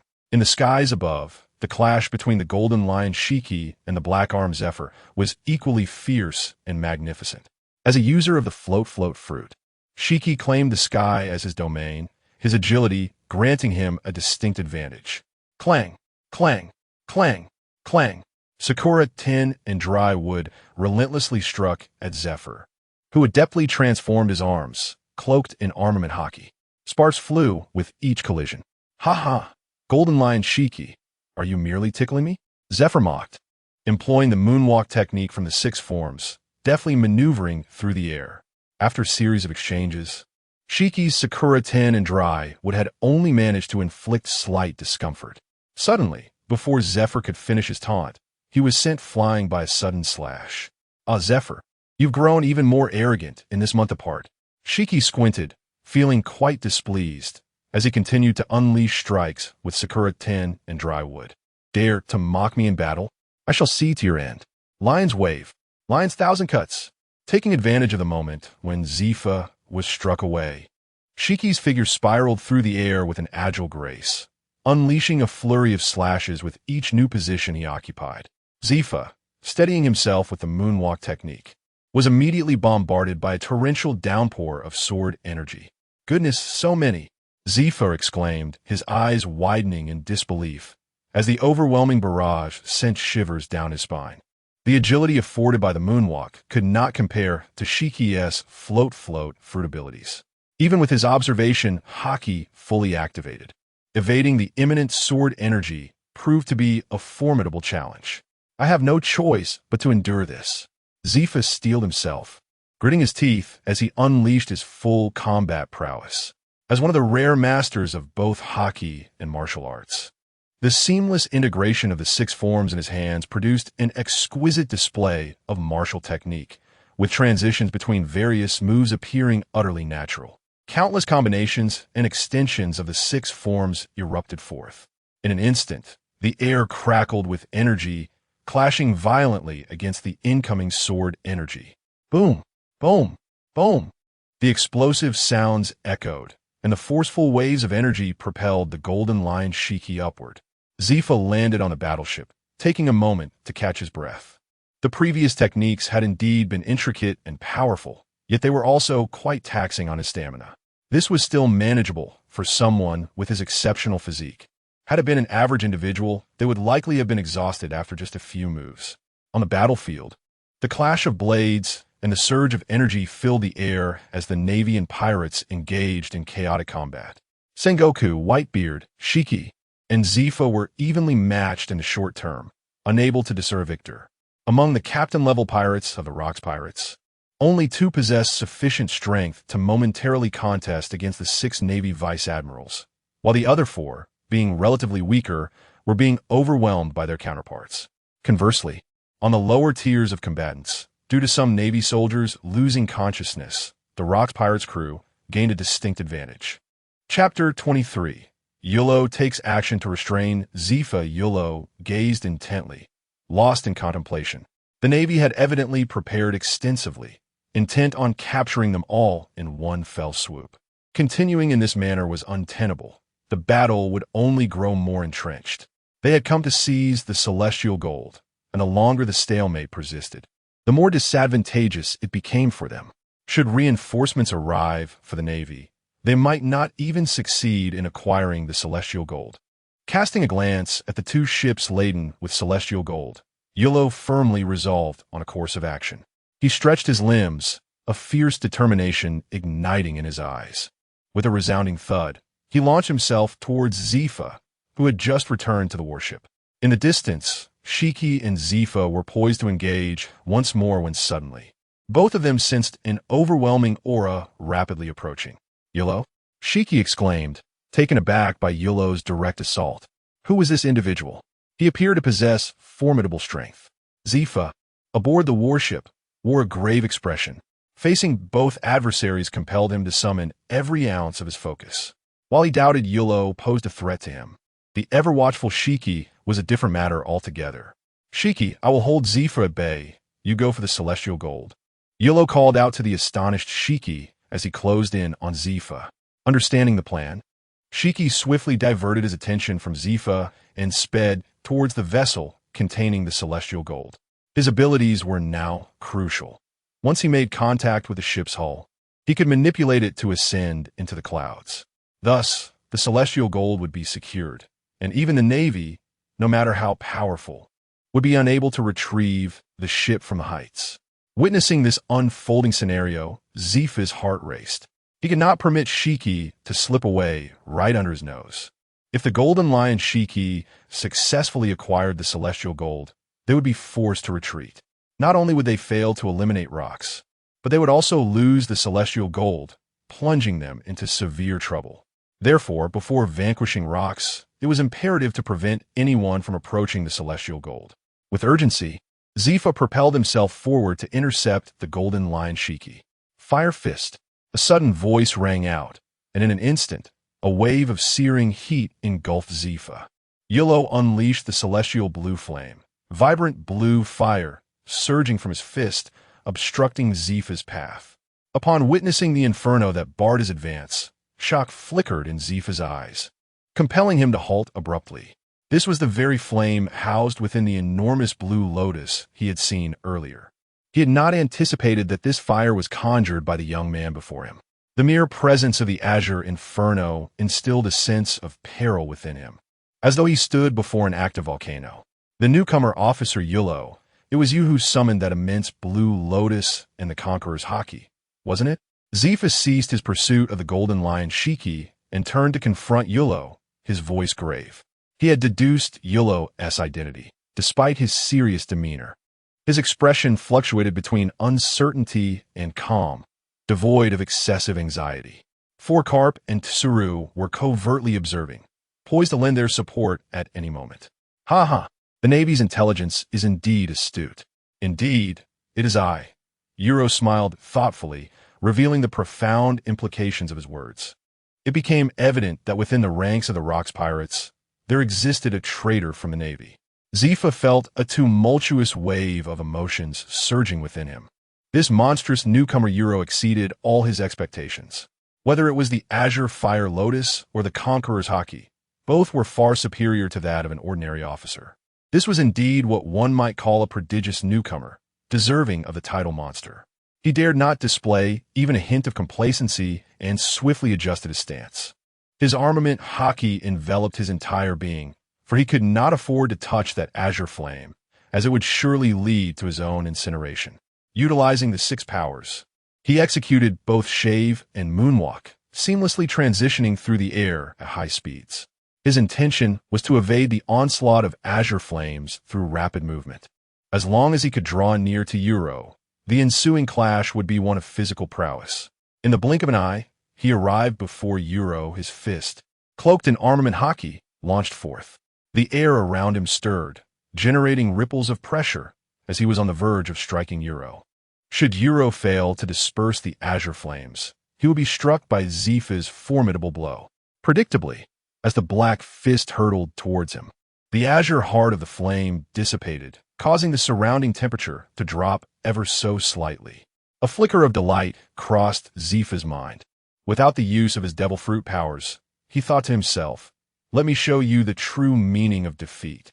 Confident in his physical capabilities, he believed that no matter how powerful You Luo was, his mastery of hand-to-hand combat would surpass that of a devil fruit user. You Luo gazed at the impending fist with a hint of a cold smile. As a user of a Logia-type ability, he was acutely aware of Zifa's intentions. However, he had miscalculated in the face of You Luo's prowess. Let us not forget, he was also a grand swordsman, with a ripple in the space around him.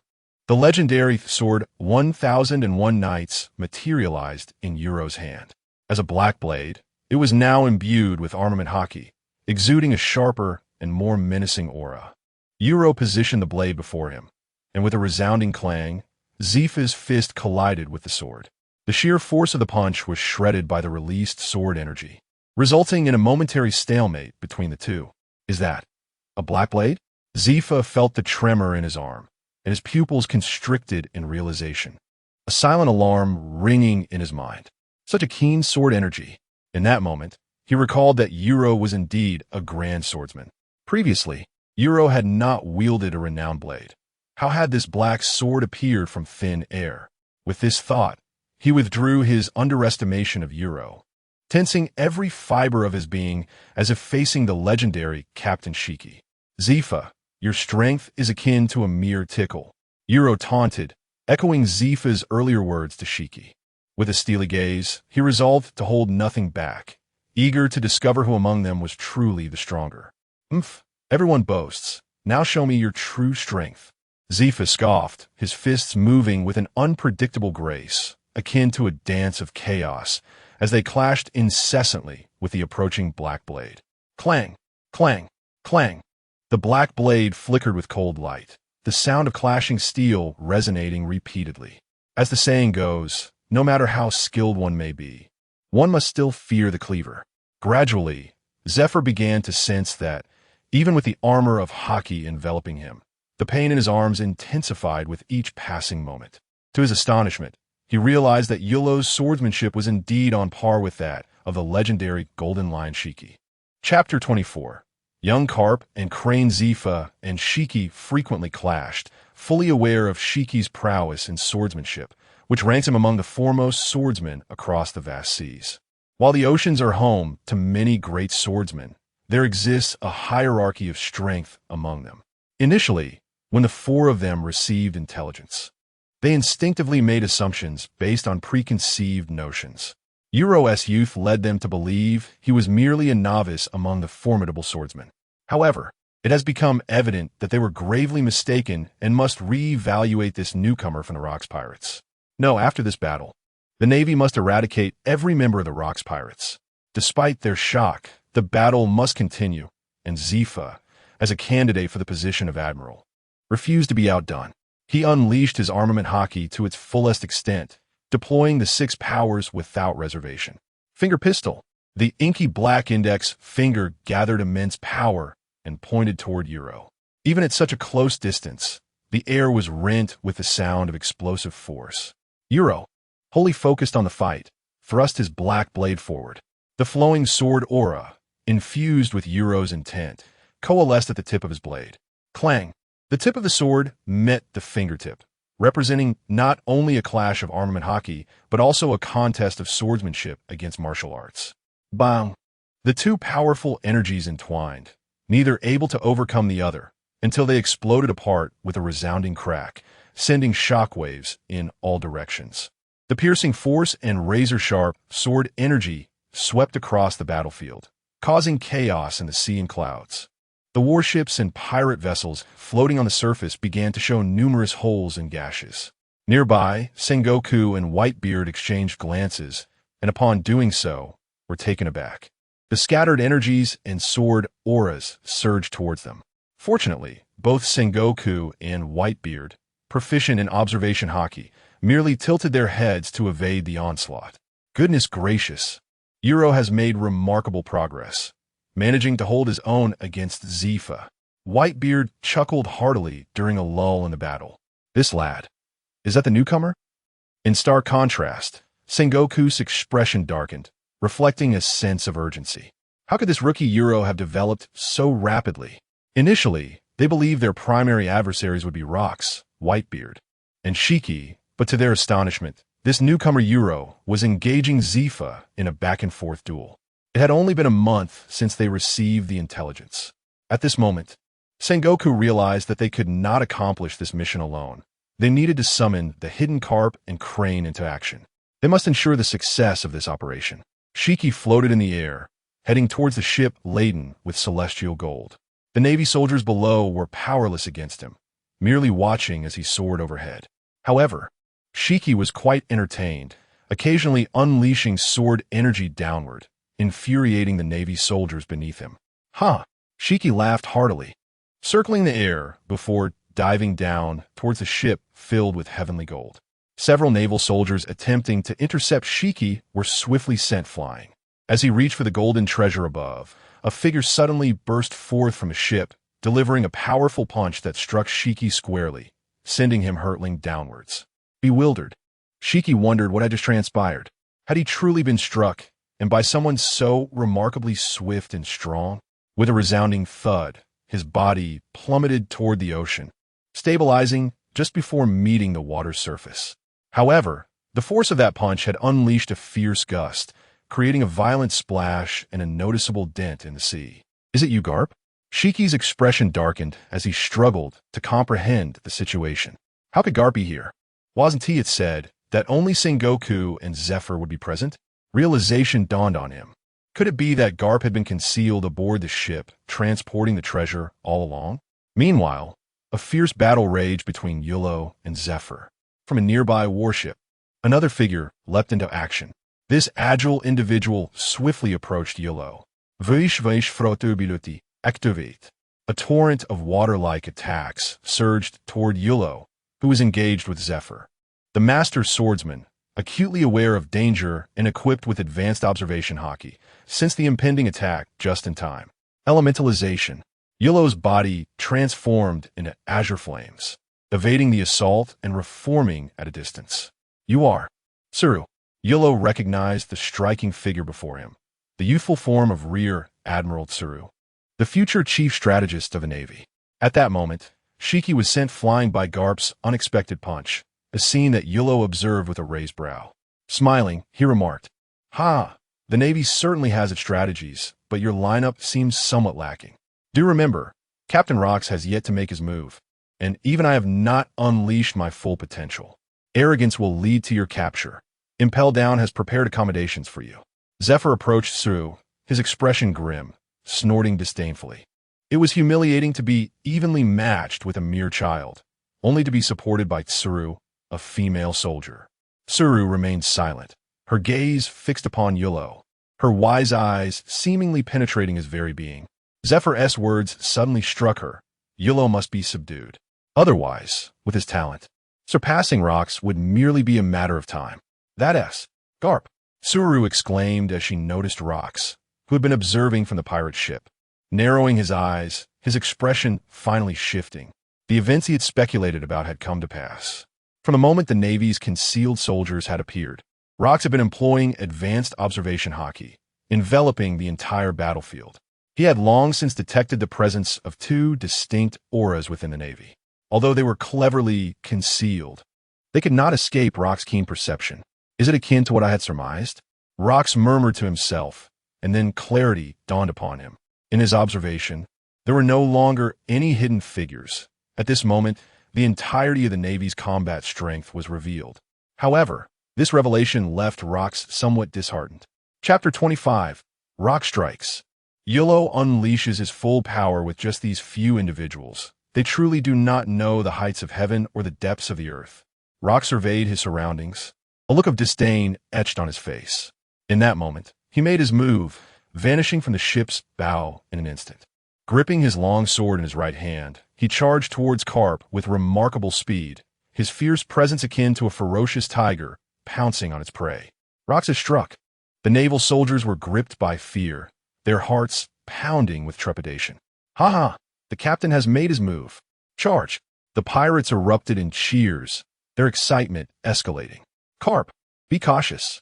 Sengoku, Zephyr, and Tsuru were startled, shouting warnings. Rokks surged towards Garp. Come, Rokks, I shall be the one to apprehend you. Garp's expression darkened as he sank his legs and clenched his fists, assuming a battle stance. Despite his boastful words, his body was undeniably earnest. Faced with the new world hegemon, Rokks, he knew he had to give it his all. Monkey D. Garp, the Navy's strongest newcomer. As a member of the D clan, allow me to test your strength. As Rokks spoke, he leapt above Garp, his long sword slicing downwards with a flash of cold light. The blade's energy slicing through the air towards Garp. Garp activated his armament Haki, his arms and fists cloaked in darkness. With powerful muscles in his waist and legs, he propelled himself forward, determined to prevent the sword energy from nearing the warship. For even a deflected wave could capsize it. With a clang that echoed like the clash of metal, Garp's hardened fist struck Rokks' sword energy, causing sparks to fly and dispersing the blade's force. Garp felt a twinge of pain emanating from his fist, spurring him to focus intently. His observation Haki revealed that this strike was merely a standard slash, devoid of any Haki infusion. Not even the might of a grand swordsman's intent was present, just a pure blade of energy. Hey, you possess some skill. Rokks chuckled lightly, enveloping his long sword with armament Haki and swinging down once more. Garp, having dispersed the sword energy, did not retreat. Instead, he stepped onto the moonwalk and charged towards Rokks with renewed vigor. Their fists and sword clashed, their Haki energies colliding in a fierce display. Initially, sparks flew, transforming into arcs of black Haki electricity. The energy surged violently, creating shockwaves that radiated outward. Ha ha ha ha, your strength is impressive. As fellow members of the D clan, why not join my ranks? Rokks' gaze was piercing, fixed intently on Garp. Rokks, do not delude yourself. I am a member of the Navy. Garp retorted through gritted teeth, feeling the weight of the pressure. Join the Rokks pirates? What a ludicrous notion. Rokks snorted coldly, his aura intensifying. With a resounding thud, Garp stumbled back, needing 5 or 6 moonwalks to regain his footing. Simultaneously, his expression grew graver. He had not anticipated that the rarely active Rokks would possess such unmatched strength. Truly, he was deserving of his title as the maritime overlord of the New World. The cunning golden lion Shiki found himself unopposed amidst the naval ranks. Aboard a celestial gold transport ship, the naval soldiers were swiftly dispatched with ease. Harnessing the powers of the float fruit, the ship lifted gracefully from the water surface, ascending slowly into the air. The golden lion is ascending. Quick, apprehend him. An alert officer amongst the Navy shouted in panic. What betides us?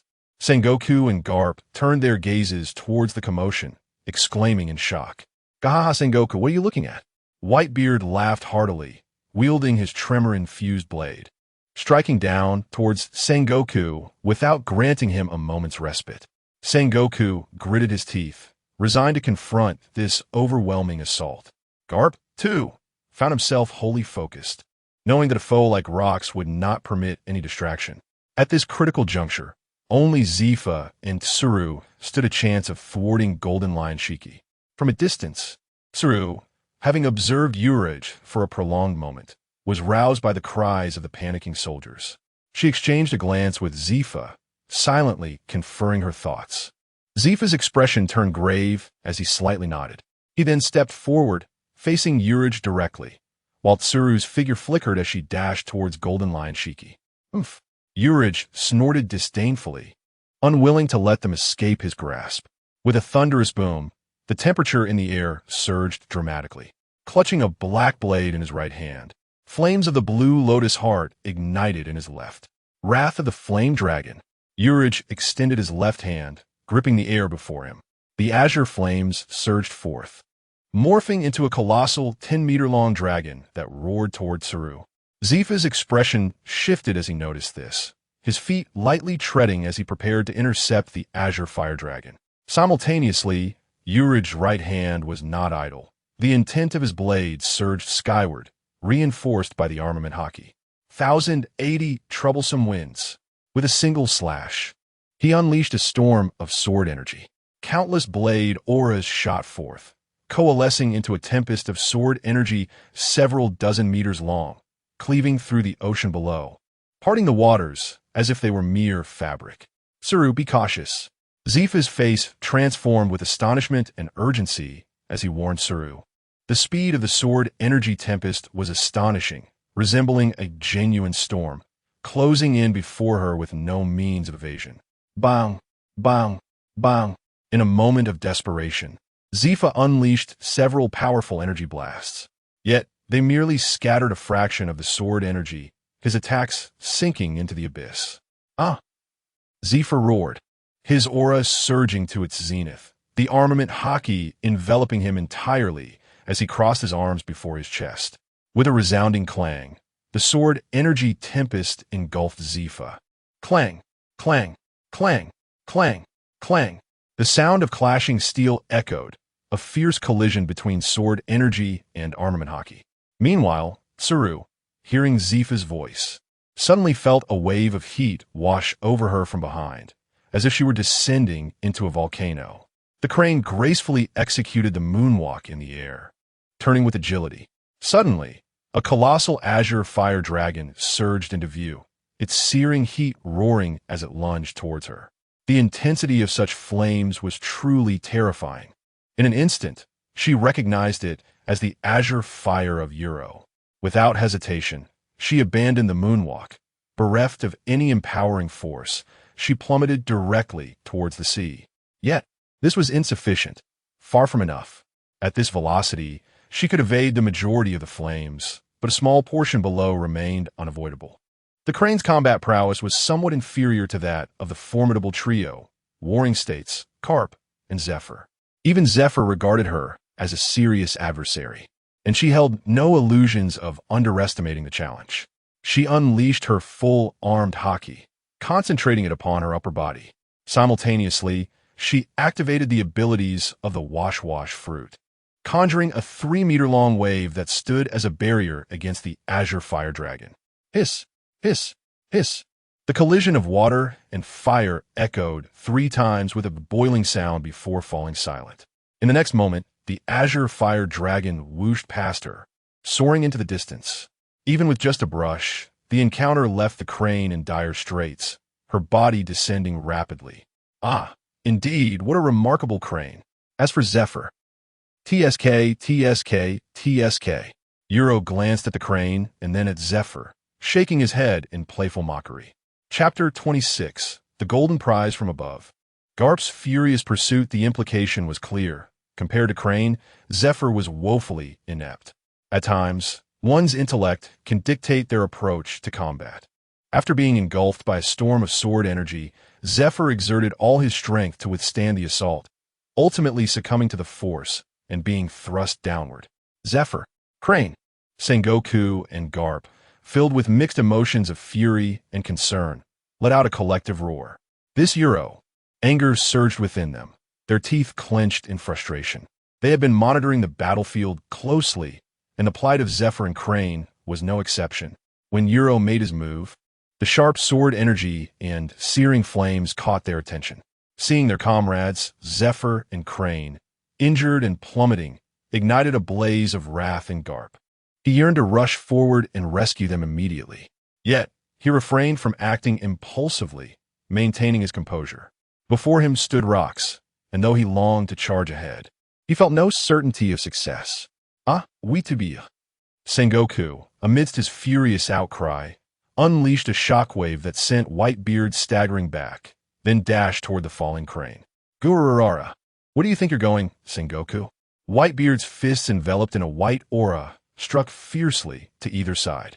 The powers of the Tremor fruit activated, sending white fissures through the air towards Sengoku. Damn it! Sengoku, having just turned, felt a sudden wave of peril wash over him. 2 violent air shocks converged from both sides, creating a pincer attack aimed at him. In such a dire situation, self-preservation took precedence. Sengoku transformed into his Buddha form, pushing his palms outward to withstand the oncoming force. Immediately after, Whitebeard charged at him, and they became entangled once more. It seemed impossible for Sengoku to extricate himself at this moment. 3 admirals are temporarily occupied. Someone must attend to Commander Crane. Ordered a relatively composed vice admiral. As Crane was on the brink of plummeting into the sea, four Navy soldiers rushed forward. Together, they strained to catch Crane and swiftly transported her to the nearest warship. Witnessing this scene allowed Sengoku and Garp to exhale, albeit slightly. If Crane had fallen into the ocean, a comatose devil fruit user might not even comprehend their demise. Meanwhile, Zephyr, though conscious, found himself utterly drained of energy and in a state of disarray. Quickly, to the medical bay, he too retreated back to the warship, casting a grim glance at the unconscious Crane. It was evident that after such a fierce battle, they had yet to subdue Rokks and his crew, and with Crane injured and incapacitated, the mission appeared perilously close to failure. As Zephyr pondered this grim reality, a voice seemed to echo his thoughts. Kika, Captain Rokks. The treasure from above is in our grasp. The boisterous laughter of Shiki, the golden lion, reverberated across the battlefield, clear to both Navy and pirates alike. In the distance, the first transport ship carrying the treasure floated high in the air. Shiki stood atop the second vessel, ascending slowly, casting down numerous Navy soldiers who attempted to ascend. Damn it, we must not allow the pirates to succeed. Let's charge together. The Navy soldiers, witnessing the loss of the heavenly gold, were filled with indignation, their morale surging dramatically. Each one understood that the loss of such a treasure was a collective failure, one that would not go unpunished. Thus, they were determined to defend the heavenly gold with all their might. However, this task was far from simple. The pirates were equally fierce. Look, they've seized the heavenly gold. Oh, we have succeeded. Brothers, these Navy soldiers still wish to reclaim it. Stop them all. The pirates, upon securing the heavenly gold, erupted into joyous cheers.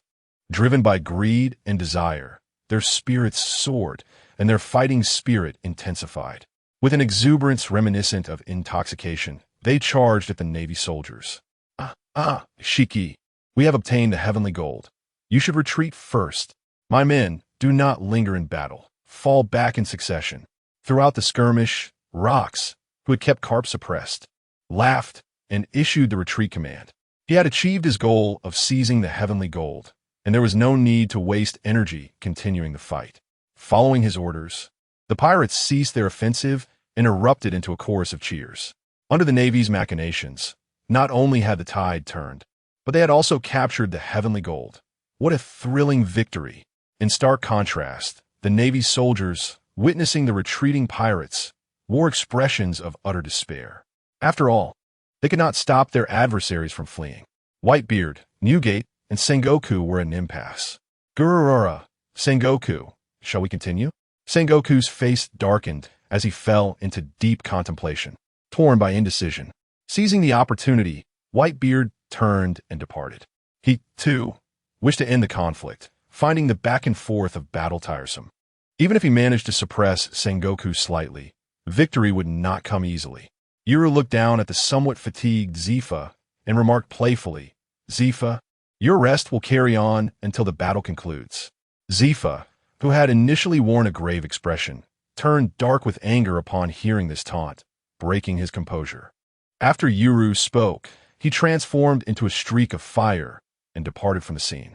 Zifa found himself powerless to respond. Yuru's prowess was beyond his ability to intercept.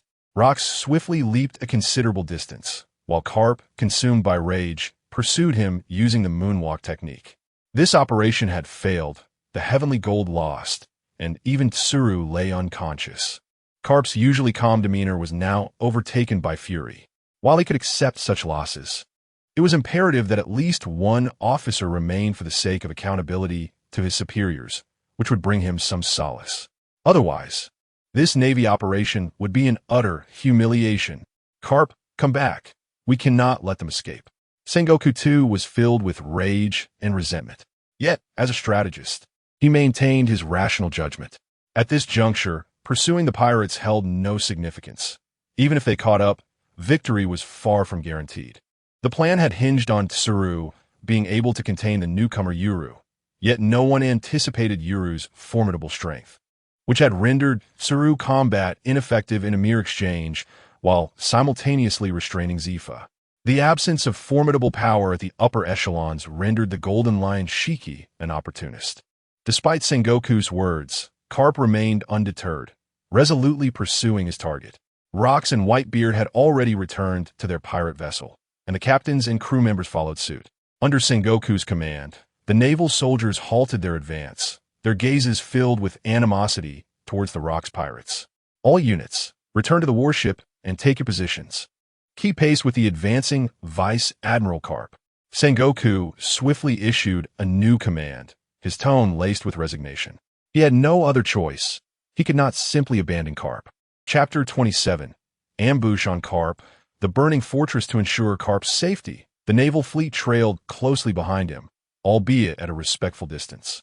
Garp's figure surged forward, the air beneath his feet rippling in waves. With relentless pursuit, the gap between him and the Rokks pirates gradually diminished. At this moment, Garp, having digested the passage of time, found that initial surge of impulsivity dissipating. Yet, a lingering anger simmered within him, prompting a moment of hesitation and a subsequent deceleration in pace. On the distant pirate ship, a throng of captains and crew maintained their excitement while remaining ever vigilant. It was evident to all that Vice Admiral Garp was in pursuit, the naval fleet slowly advancing in the background. Gulalala, that fellow Garp truly is tenacious. Whitebeard Newgate chuckled heartily from the deck, his sword resting beside him as he gazed into the sky. Ha ha! Once Garp exhausts his strength, he'll obediently retreat, chimed in the golden lion Shiki, who took little heed of Garp's unyielding chase, simultaneously maneuvering two aerial treasure ships floating amidst the clouds. The captain, Rokks, stared ahead, his expression inscrutable, yet his brow furrowed slightly. He understood all too well that Garp's momentary impulsiveness would soon fade, leading to his inevitable withdrawal. However, being pursued did not sit well with the proud Rokks. At that moment, Newgate's voice reached their ears. Wait, where's that rascal Euro? Why is he missing? Upon hearing this, Shiki slapped his thigh in realization. Ah, I thought it felt like someone was absent. It turns out it's Euro. His voice trailed off, eyes widening in alarm. That kid Euro, hasn't he gotten separated and captured by the Navy, has he? Newgate, hearing this, retorted sharply, Shiki, shut your mouth. When I retreated, I saw Euro retreating as well. Besides, who in the Navy could possibly capture him? While Newgate and Shiki debated, Rokks remained calm, his gaze fixed on the sky. He was well aware of Euro's whereabouts, having placed great importance on him throughout the battle and retreat. Meanwhile, the foolish Shiki, caught up in his excitement over the two aerial treasure ships, had forgotten about Euro. What is that? Look quickly. Suddenly, the voices of the pirates erupted, laced with astonishment. They beheld the clouds parting above the pursuing Garp as a colossal azure fire pillar descended from the heavens, enveloping him. Whoa, is Euro that formidable? Shiki exclaimed, following the crowd's gaze. The signature azure hellfire, unmistakably Euro's, prompted Shiki to declare, who else could it be? I ask you, who else? Ah, Gulalala, truly. Euro never fails to astonish. Even Whitebeard Newgate, momentarily taken aback, broke into a hearty laugh. Clearly witnessing Euro's retreat, he inexplicably vanished, only to discover that he had gone to confront Garp. Speaking of the man himself, Garp found himself in a moment of hesitation. Utilizing his observation Haki, he sensed an impending attack and, in a seamless blend of moonwalk and shave, vanished from sight. A column of azure flames struck the ocean, causing the water to evaporate and countless wisps of vapor to rise. Amidst the ascending mist, multiple sword auras came slicing through the air. Not far away, Garp had just evaded the azure flames and was preparing to retaliate in fury when, suddenly, his arms were enveloped in an inky black Haki, and he swung forward with force. Clang, clang, clang. The collision of his iron fists and the sword auras echoed as, after several strikes, Garp shattered the sword auras, dissipating the surrounding mist. You cannot escape, Euro. Garp's voice brimmed with anger as he beheld Euro, who had appeared in the air without his realization. A flicker of surprise ignited amidst Garp's fury. This newcomer, Euro, had not fled. Garp had nearly decided to cease his pursuit, yet Euro's sudden assault had taken him aback. Since you dare to show yourself, prepare for your misfortune. I was just lamenting this operation yielding nothing. Heh, I had no intention of fleeing. Uro replied, gripping his black blade with his right hand while ruffling his hair with his left, a hint of exasperation in his tone. Indeed, he had not planned to escape. Just moments ago, as he retreated, the battle silence was abruptly shattered by the system's notification, triggering a mission prompt. Ding! Mission prompt activated. In the face of the Navy's strongest newcomer, Monkey D. Garp's pursuit, the host, as the strongest newcomer among pirates, is duty-bound to undertake the task of interception. Engage in a clash with Monkey D. Garp. With Garp ceasing his pursuit, the mission prompt was successfully registered, and rewards were to be dispensed. Uro glanced at the mission interface, internally lamenting, clash? Seriously? I was ready to bolt, and now you want me to stand my ground? Yet, despite his grievances, he understood that fulfilling the mission was imperative. The rewards bestowed for completing such tasks were typically grand. Garp's expression darkened, denying Uro any chance to escape as his iron fist surged with ferocity toward him. As Garp unleashed his wrath, Uro adjusted his stance. Channeling both armament Haki and the sword intent of a grand swordsman into his black blade. Muscles taut and poised, he swung the blade with determination. The impact of the iron fist against the blade erupted in a flurry of black arcs of electricity as the two locked gazes. Boom! A tendre explosion resonnated, unleashing a powerful shockwave. Garp, employing moonwalk, retreated 5 steps, his expression grim. Uro was sent hurtling through the air, spinning to regain his balance, ultimately landing gracefully above the stern of the pirate ship. Gasps erupted from the pirates, the previously tense atmosphere dissipating. Shiki and Newgate exchanged astonished glances, unable to fathom that Uro could stand toe-to-toe with the Iron Fist Garp. Even Rokks could not help but smirk at Uro's display of prowess. This Uro is undeniably a monster.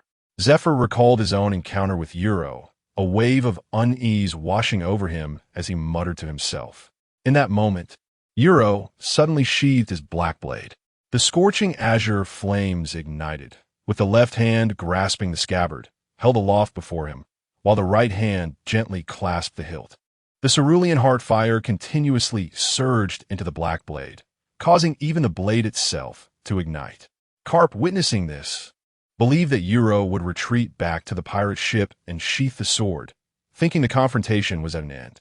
However, in the next moment, the azure flames and the black blade appeared to merge into one. A sense of dread washed over Garp as he charged towards Uro, filled with both shock and fury. Yet, Uro had already gathered his strength. Fire consumes the city walls, echoed Uro's commanding voice. The black blade was suddenly unsheathed, its blade ablaze with the azure heart fire. With a sweeping motion, a torrent of searing azure flames erupted forth. The flames seemed inexhaustible, rapidly spreading across the sea, conjuring an inferno that surged relentlessly towards Garp and the naval fleet. Chapter 28. Encirclement of the naval fleet. Successful retreat as Garp rushed forward. His expression shifted dramatically, abruptly halting in his tracks. The azure inferno expanded relentlessly, engulfing everything in its path. A suffocating wave of heat assailed him, causing a searing sensation upon his skin. He had previously experienced the temperature of the blue lotus hellfire, and the thought of such a terrifyingly high flame striking him was alarming. The vast sea of flames stretched from the ocean's surface to the clouds above, leaving no refuge. Reluctantly, Garp began to retreat. However, after moving back a short distance, he realized that the fire spread at an alarming pace. Should he continue to withdraw, he would find himself above the naval fleet. Gritting his teeth, Garp ceased his retreat, enveloping himself in armed Haki, appearing almost like a small shadow. Clenching his fists, his muscles bulged as he summoned all his strength to unleash 2 of his signature iron fists. The razor technique activated, a fusion of moonwalk and shave. He propelled himself like a bullet, leaving a sharp trajectory in the air, aimed directly at the towering azure flames. Garp, do not act recklessly, Sengoku and Zephyr exclaimed in unison, concern etched on their faces. At that moment, Garp had already surged forward, resembling a streak of black light, enduring the intense heat. As he neared the flames, the force emanating from his fists struck the inferno, creating a substantial opening. Garp charged through, propelled by his own energy, piercing the sea of flames with ease. What is happening? Garp emerged from the fire, a look of astonishment on his face, finding it remarkably effortless. The temperature of the flames was indeed terrifying, yet as he traversed the inferno, the heat dissipated upon contact with his fist. It did not attack him or scorch his body. Garp instinctively glanced towards the source of the attack, You Luo. From a distance, You Luo had been observing, a smirk of triumph gracing his lips. This is bad. Garp's gaze sharpened as he noted that unsettling smile, a sense of dread creeping into his heart. He swiftly turned around, only to see that the hole he had created was completely mended. The azure inferno remained overwhelming, stretching across the sky and advancing further behind him, relentlessly pursuing the naval fleet. The azure inferno is not targeting him at all. Rather, it is aimed at the naval fleet behind him. Garp's fury surged, his eyes filled with murderous intent as he glared at You Luo. You Luo merely smiled in silence. Garp let out a furious roar and charged back into the flames.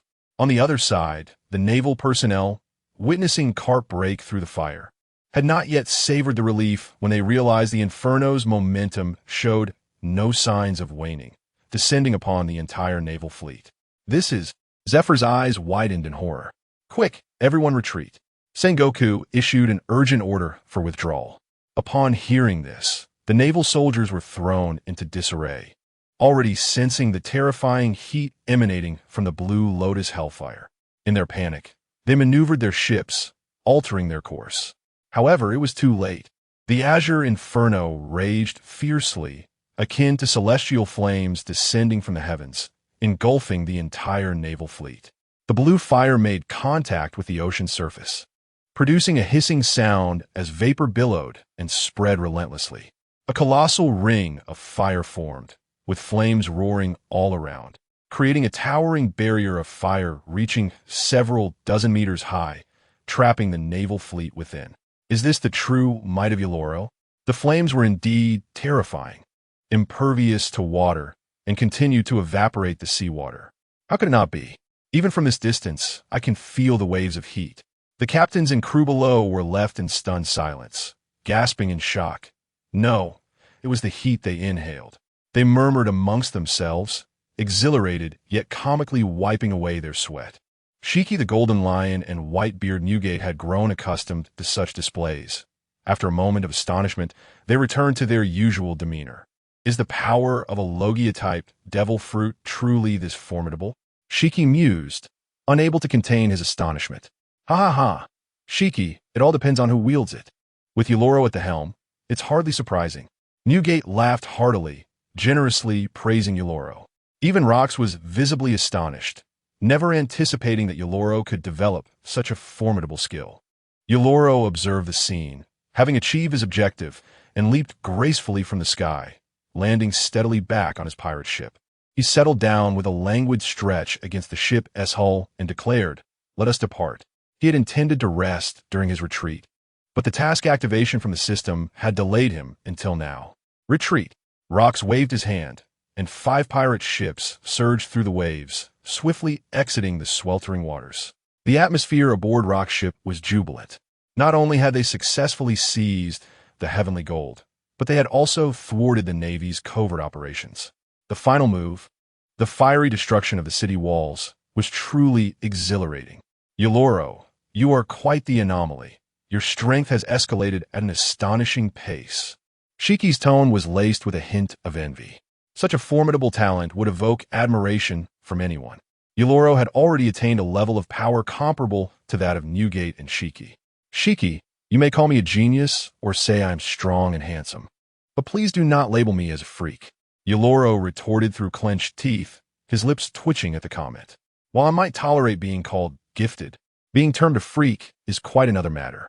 Is that truly acceptable?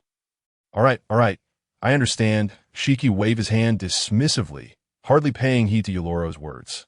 To him, such matters were of little consequence, and he was indifferent to them. By the way, You Luo, Was that fiery city destruction technique a new skill you developed? It looks magnificent. It seems not to engage in direct assault. Newgate inquired curiously. He noticed that the inferno had not scorched Garp, leading him to ponder that if it was meant for entrapment, it could easily envelop and penetrate through the Haki. Newgate's question immediately captivated Hiki's attention, and even Rokks perked up, keen to hear more. They witnessed the entire process of this technique. Although it did not scorch Garp, its temperature, momentum, and range were indeed formidable. You Luo couldn't help but chuckle. It was merely a skill he possessed in abundance, and sharing it posed no issue. This technique is one I have recently developed, akin to how Newgate employs the tremor fruit to unleash its power. I sensed that the black blade could serve as a conduit for igniting the Azure Lotus Inferno, so I decided to give it a try, and to my surprise, it succeeded. You Luo found an opportunity to elaborate, fabricating a narrative. Rokks, Newgate, and Haki nodded in understanding. The primary purpose of incinerating cities is to besiege, with the secondary aim of attacking. It creates a wall of flames, enveloping the naval fleet. Should there be a forced breach from within, only then will the flames retaliate. Based on the amount I just unleashed, burning for an extended duration poses no challenge. You Luo contemplated the application of this technique and continued, "Ah, I see. I suspect the Navy has already attempted an internal breach by now. I wonder what Sengoku's expression is like at this moment." Haki and Newgate, realizing the implications, erupted into hearty laughter. Chapter 29. The Navy's escape and the Marshal's fury. A raging inferno loomed over the naval fleet like a colossal hand, rendering the entire armada immobile.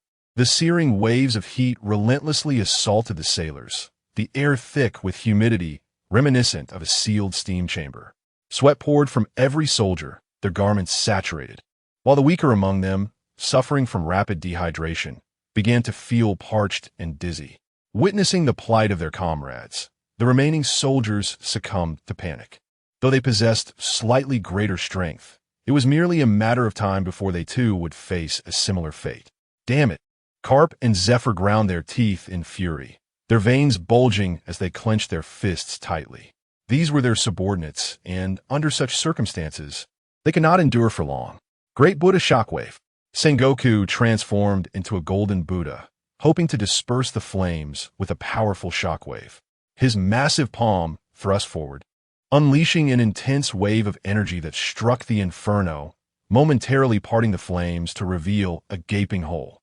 Yet in the next instant, the flames on either side surged forth, instantly filling the breach, and two streams of fire rushed toward Sengoku. Observing this, he dissipated the flames, his expression darkening as he reverted from his Buddha form. The glimmer of hope harbored by the Navy soldiers was ruthlessly extinguished. This azure fire seemed inexhaustible. It was clear that dispersing it was an unfeasible task. Witnessing the chaos, Zephyr spoke solemnly. He had entertained thoughts similar to Sengoku's, but it was now evident that such aspirations were futile. Astonishingly, even after being submerged in seawater for some time, the flames had not been extinguished. Having experienced the searing heat of the blue lotus earth fire, Garp could not help but exclaim. Suddenly, Garp's words ignited a spark of inspiration in Sengoku, who then shouted, "All hands, heed my command. All soldiers below the rank of colonel, enter the sea. Non-devil fruit users assist devil fruit users in swimming out from beneath the water." With urgency, Garp and Zephyr urged, "Act immediately." Amidst the despair and panic, Sengoku's, Garp's, and Zephyr's voices rang clear, instilling hope and prompting swift action among the naval soldiers. In moments of life and death, efficiency often peaks. Within mere seconds, the sailors plunged into the ocean. Only 6 rear admirals remained aboard the warship: Sengoku, Garp, Zephyr, and the unconscious Crane. "We shall unleash our Haki and charge through." Sengoku surveyed the group, speaking gravely. "Understood." They nodded earnestly. All possessed intermediate Haki, and the brief period of scorching heat would not inflict significant harm upon them. In contrast, the ordinary sailors, with only a handful possessing basic Haki, were largely untrained, leaving them with no choice but to resort to this desperate measure of submerging and swimming away. The failure of this mission, resulting in a loss of 1/3 of their forces, was already a monumental disgrace for Sengoku and the others. Should they face annihilation during their retreat, it would be impossible for them to hold their heads high within the Navy again. With collective determination, they activated their Haki and leaped through the flames, breaking free into the safety beyond the inferno. Immediately contact the Navy headquarters and dispatch a rescue fleet. As Sengoku observed the soldiers gradually emerging from the water, his voice trembled slightly. On one hand, it was the sight of the naval soldiers' miraculous survival. On the other, the communication from the transponder confirmed the complete failure of their operation, with the two ships laden with celestial gold representing the negligence of the entire Navy. Upon finishing his statement, Sengoku sensed a moment of hesitation among the gathered individuals. Kapu, noticing the atmosphere, stepped forward and handed the unconscious Crane to Zephyr. He then retrieved a transponder and dialed a number. At the Navy headquarters in Marineford, two warships returned with Sengoku and his entourage. Once the ships docked, the Navy personnel swiftly attended to the injured. Sengoku, Zephyr, Kapu, and Crane, with heavy footsteps and anxious hearts, made their way to the office of Admiral Steelbone Kong. Crane had regained consciousness, albeit in a weakened state. The usually composed Crane felt her heart race at the mere recollection of the azure flames, which were indeed the nemesis of her fruit's abilities. As the four approached the Admiral's office door, just as they were about to knock, Steelbone Kong's voice resonated. "Enter." The tone was unmistakably laced with suppressed fury. The four exchanged glances before stepping inside. The moment they crossed the threshold, they were enveloped in a palpable, oppressive atmosphere. Steelbone Kong sat behind his desk, his expression dark and foreboding. "What were you all doing? A failed operation is one thing, but to lose two ships of celestial gold is inexcusable. You've lost a third of our forces and 7 warships. Even Crane was injured and rendered unconscious. How could you not protect your own comrades?" After the four entered, Steelbone Kong could no longer contain his inner rage, and his demeanor grew increasingly agitated. Despite their preparedness for such an outburst, the four could not help but feel a shudder run through them. Sengoku, at the forefront, covered his face, discreetly wiping away the sweat from his brow. They understood the depth of Steelbone Kong's anger, and though they felt a tinge of grievance, they silently bore the brunt of it. Silence hung in the office for a moment before Steelbone Kong's volatile emotions began to subside. Taking a deep breath to regain his composure, he inquired, "Crane, how is your condition?" Regardless of how he chastised the four, it was merely an outlet for his frustration. Steelbone Kong's concern alleviated the tension in the room. "My injuries are not severe. I merely experienced a brief loss of consciousness due to the impact," Crane replied candidly. "That is a relief." Steelbone Kong exhaled slightly, feeling reassured. They represented the future of the Navy, and any mishap involving even one of them would be a loss for the entire force. Crane's words brought a measure of comfort to Sengoku, Kapu, and Zephyr, for she was an invaluable ally. "Please take a seat." Steelbone Kong gestured, and Sengoku, Kapu, Zephyr, and Crane complied obediently. "Is it true what they say about the newcomer You Luo? Is his strength truly as terrifying as reported?" Steelbone Kong expressed a hint of skepticism, having received news via the transponder but not witnessing the events firsthand. In this recent operation, Steelbone Kong made repeated arrangements, ensuring that Rokks would retreat upon discovering the trap. He even allocated 2 ships of celestial gold, believing that even if Rokks sensed the deception, he would not withdraw easily. Consequently, the Navy headquarters remained on standby for support, yet they were met with news of the mission's failure. Garp and Zifa found themselves helpless in the situation. The visual transponder of Crane and I recorded the entire sequence of events. Though Crane's feed ended when she fell into unconsciousness, I documented what transpired thereafter. Sengoku let out a bitter smile and retrieved 2 exquisite transponders from his pocket. "Hurry and play it for me," he urged. Steelbone Kong's anger flared. "Why didn't you present the footage sooner? Did you have to wait until I asked for it?" The visual transponder began to play. The initial scene depicted a rain of azure fire lotuses engulfing the entire naval fleet. "Is this the technique of that newcomer, You Luo?" Steelbone Kong squinted and inquired of Sengoku. "Indeed, it's a flame of azure color, condensed to an extremely high temperature, surpassing even volcanic lava," Sengoku explained. Steelbone Kong's gaze hardened as he fixated on the footage. The images flickered rapidly, showcasing You Luo suppressing Zifa in battle, incapacitating Crane with a single strike, culminating in the inferno that engulfed the city, trapping the entire naval fleet in a sea of flames. The recording concluded, leaving the office enveloped in silence. Steelbone Kong remained silent, while Sengoku and the others sat quietly, refraining from interruption. You Luo's combat prowess astounded Steelbone Kong, displaying swordsmanship of a grandmaster caliber. The extreme temperature of the azure flames was such a feat achievable by a youth. Having joined the Rokks pirates merely a month ago, he had already subdued the formidable officer Wang Ji. Though Wang Ji was notorious, his strength was not particularly exceptional. In past confrontations, Garp and Zifa had not eliminated Wang Ji, but had managed to defeat him. In just a month, You Luo had advanced to a level where he could contend with Zifa and match Garp. Steelbone Kong recognized that You Luo posed a threat second only to Rokks himself. If given time, he would inevitably surpass Rokks. This You Luo represented a significant threat to the Navy. Subsequently, issue a bounty, Steelbone Kong declared gravely, though he acknowledged there was little that could be done for the moment. For now, only an admiral could hope to stand against You Luo. What about those 2 ships of celestial gold? Sengoku asked reluctantly, while Garp, Zifa, and Crane turned their gazes towards Steelbone Kong. At this point, we must report the situation honestly to Mary Ahua. Steelbone Kong scoffed, then shifted his tone. Fortunately, I did not inform the 5 elders of this mission. I merely reported the theft of celestial gold by the Rokks pirates. Chapter 30. The monstrous newcomer, renowned across the seas, Mary Geos, the epicenter of the world government's power. Within a spacious conference room, a furious elderly man clad in a crimson suit and sporting golden hair exclaimed, "What? The Rokks pirates? 2 shipments of celestial gold have been stolen.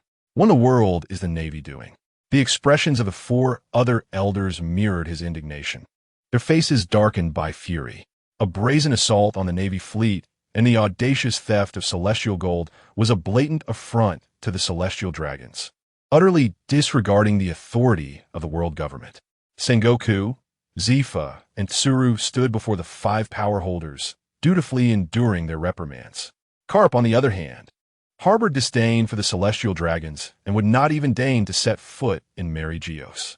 After enduring Steelbone Kong's scolding at Navy headquarters, they found themselves facing the ire of the Gorosei in Mary Geos. Fortunately, if the Gorosei were to discover the failure of this mission, the reprimands would not come from one individual, but rather the collective fury of all 5. The Navy embodies the world government, and their reputation now lay in tatters. The loss of celestial gold was irretrievable, and further scolding would be futile. It was imperative to devise a strategy to confront the Rokks pirates. The Rokks pirates were growing increasingly formidable, with Rokks D. Zebek being one of the infamous D bloodline, his actions a clear provocation against the world government. His ambitions starkly apparent. With nearly 10 high-ranking officers aboard, coupled with the prodigious newcomer Kaido, the Rokks pirates now stood on par with the world government. The monstrous Urich, once fully matured, would undoubtedly surpass Rokks, posing an even greater threat. Allowing the Rokks pirates to continue their expansion would render any future confrontation exceedingly challenging. The 5 elders shared their perspectives, and as their discussion progressed, their expressions grew increasingly grave. Sengoku, Zifa, and Tsuru remained silent, akin to mere shadows, absorbing the gravity of the situation. As the Gorosei conversed, their initial admonishment of the Navy subtly transformed into strategies for dealing with the Rokks pirates. Truly, those who stand atop the pinnacle of power possess the acumen to perceive the essence of matters beyond their surface. The current Rokks pirates, apart from the seasoned veterans, also saw the emergence of new pirates, their growth outpacing that of the Navy's own recruits, a decidedly ominous sign. Should their rise not be stifled promptly, these newcomers would undoubtedly threaten the dominion of the world government. For the time being, the matter of the celestial gold would be suppressed. The higher echelons would not be allowed to pursue the Navy. Yet, the Navy must find a means to atone for this failure. The 5 exchanged knowing glances. A silent accord reached, As one bald elder articulated, the Navy is, after all, the face of the world government. Sengoku, Zifa, and Tsuru are the hope for the Navy's future. We can only reprimand them this once. We shall need them in the long run. Recently, the Navy's decision to gradually shift its focus toward the New World had proven astute, but it was insufficient. Inform Steel Bone Kong to summon Admirals Fujitora and Ryakuji back from retirement for one last effort, he decreed. As for Urage, a bounty of 5 billion should be issued. The elder, exuding the most authority among them, addressed Sengoku, Zifa, and Tsuru with resolute determination. Subsequently, the 5 individuals recounted certain matters before issuing an eviction order. Zifa, Crane, and the others hastily returned to the Navy headquarters. The following day, the headquarters released a bounty notice for Euro. Simultaneously, Steelbone Kong published news of the theft of the heavenly gold in the press. With no alternative, he sought to transform a setback into an opportunity. The news agency promptly printed the story, dispatching newsbirds to deliver newspapers to every corner of the ocean. These newsbirds scoured the seas for land and vessels, alighting upon any ship they encountered. Some unknown pirates exchanged their berries for newspapers, hoping for some amusement amidst their mundane lives. One pirate, upon receiving the paper, could not help but grumble. Spending endless days on the ocean, both weary and bored, he relied on the newspaper for entertainment. Yet, the Navy headquarters and various pirate crews seemed to occupy the same positions day after day, discussing trivial matters such as their meals and training routines. Suddenly, a piece of paper fell from the newspaper. To the pirates' astonishment, it was a bounty notice. Uro, I've never heard of him. The figure of 10 to 15 billion berries took him by surprise, followed by a sharp intake of breath. His gaze fixated on the bounty amount, nearly popping out of his eyes. What could warrant such a sum? And who is this Euro? With an exhilarated heart, he unfolded the newspaper. To his astonishment, the report revealed that the Rokks pirates had stolen the heavenly gold, and the rookie officer Euro had knocked Crane unconscious while holding his own against Zifa and being evenly matched with Garp. The bounty of 15 billion berries and the youthful visage of Euro were astonishing. The Navy had clearly suffered a setback, while they could manage in paradise. They could not even secure the heavenly gold in the New World. After all, it was the heavenly gold, a treasure only the Rokks pirates dared to seize. Possessing the strength to do so, the rookie officer Euro, with a first bounty of 15 billion, was indeed remarkable. Just look at the photo. He appears far too young. The pirates gasped in disbelief, and Euro and the Rokks pirates became the talk of the town. In the New World, Barrett of the Roger pirates, upon receiving the newspaper, was momentarily struck with astonishment, which soon ignited his fighting spirit. To battle and triumph over the strong was his ultimate pursuit. Is Barrett itching for a fight again? Roger's keen observation skills picked up on Barrett's change, prompting him to inquire. I think Rayleigh is the one who truly yearns for a brawl, Barrett replied, coming back to his senses and handing the newspaper to Roger with a casual demeanor. Roger, slightly perplexed, took the newspaper and upon glancing at it, his pupils constricted before he erupted into laughter. Ha ha ha, Rayleigh, it seems you shall not be avenged. His mirth attracted Rayleigh and Jabba, who approached to catch a glimpse of the paper. How is this possible? It's only been half a month, Jabba exclaimed, astonished by the extraordinary content. Rayleigh, too, was taken aback, instinctively scratching his head, which only deepened his frown. The Rokks pirates were growing increasingly formidable, and Rokks' ambitions were becoming apparent, as they had now begun to strike at the world government. As the strategist of the Roger pirates, Rayleigh refrained from acting impulsively and spoke in a grave tone. At his words, the atmosphere shifted, and a solemnity enveloped the group. Rayleigh turned to Roger and stated, the Rokks pirates reign supreme in the New World. To claim the title of Pirate King, you must eliminate Rokks. Silence fell over the group as they awaited Roger's response. Ha ha ha, have faith in me, for I am destined to become the Pirate King, Roger declared, his laughter imbued with unwavering conviction. Chapter 31.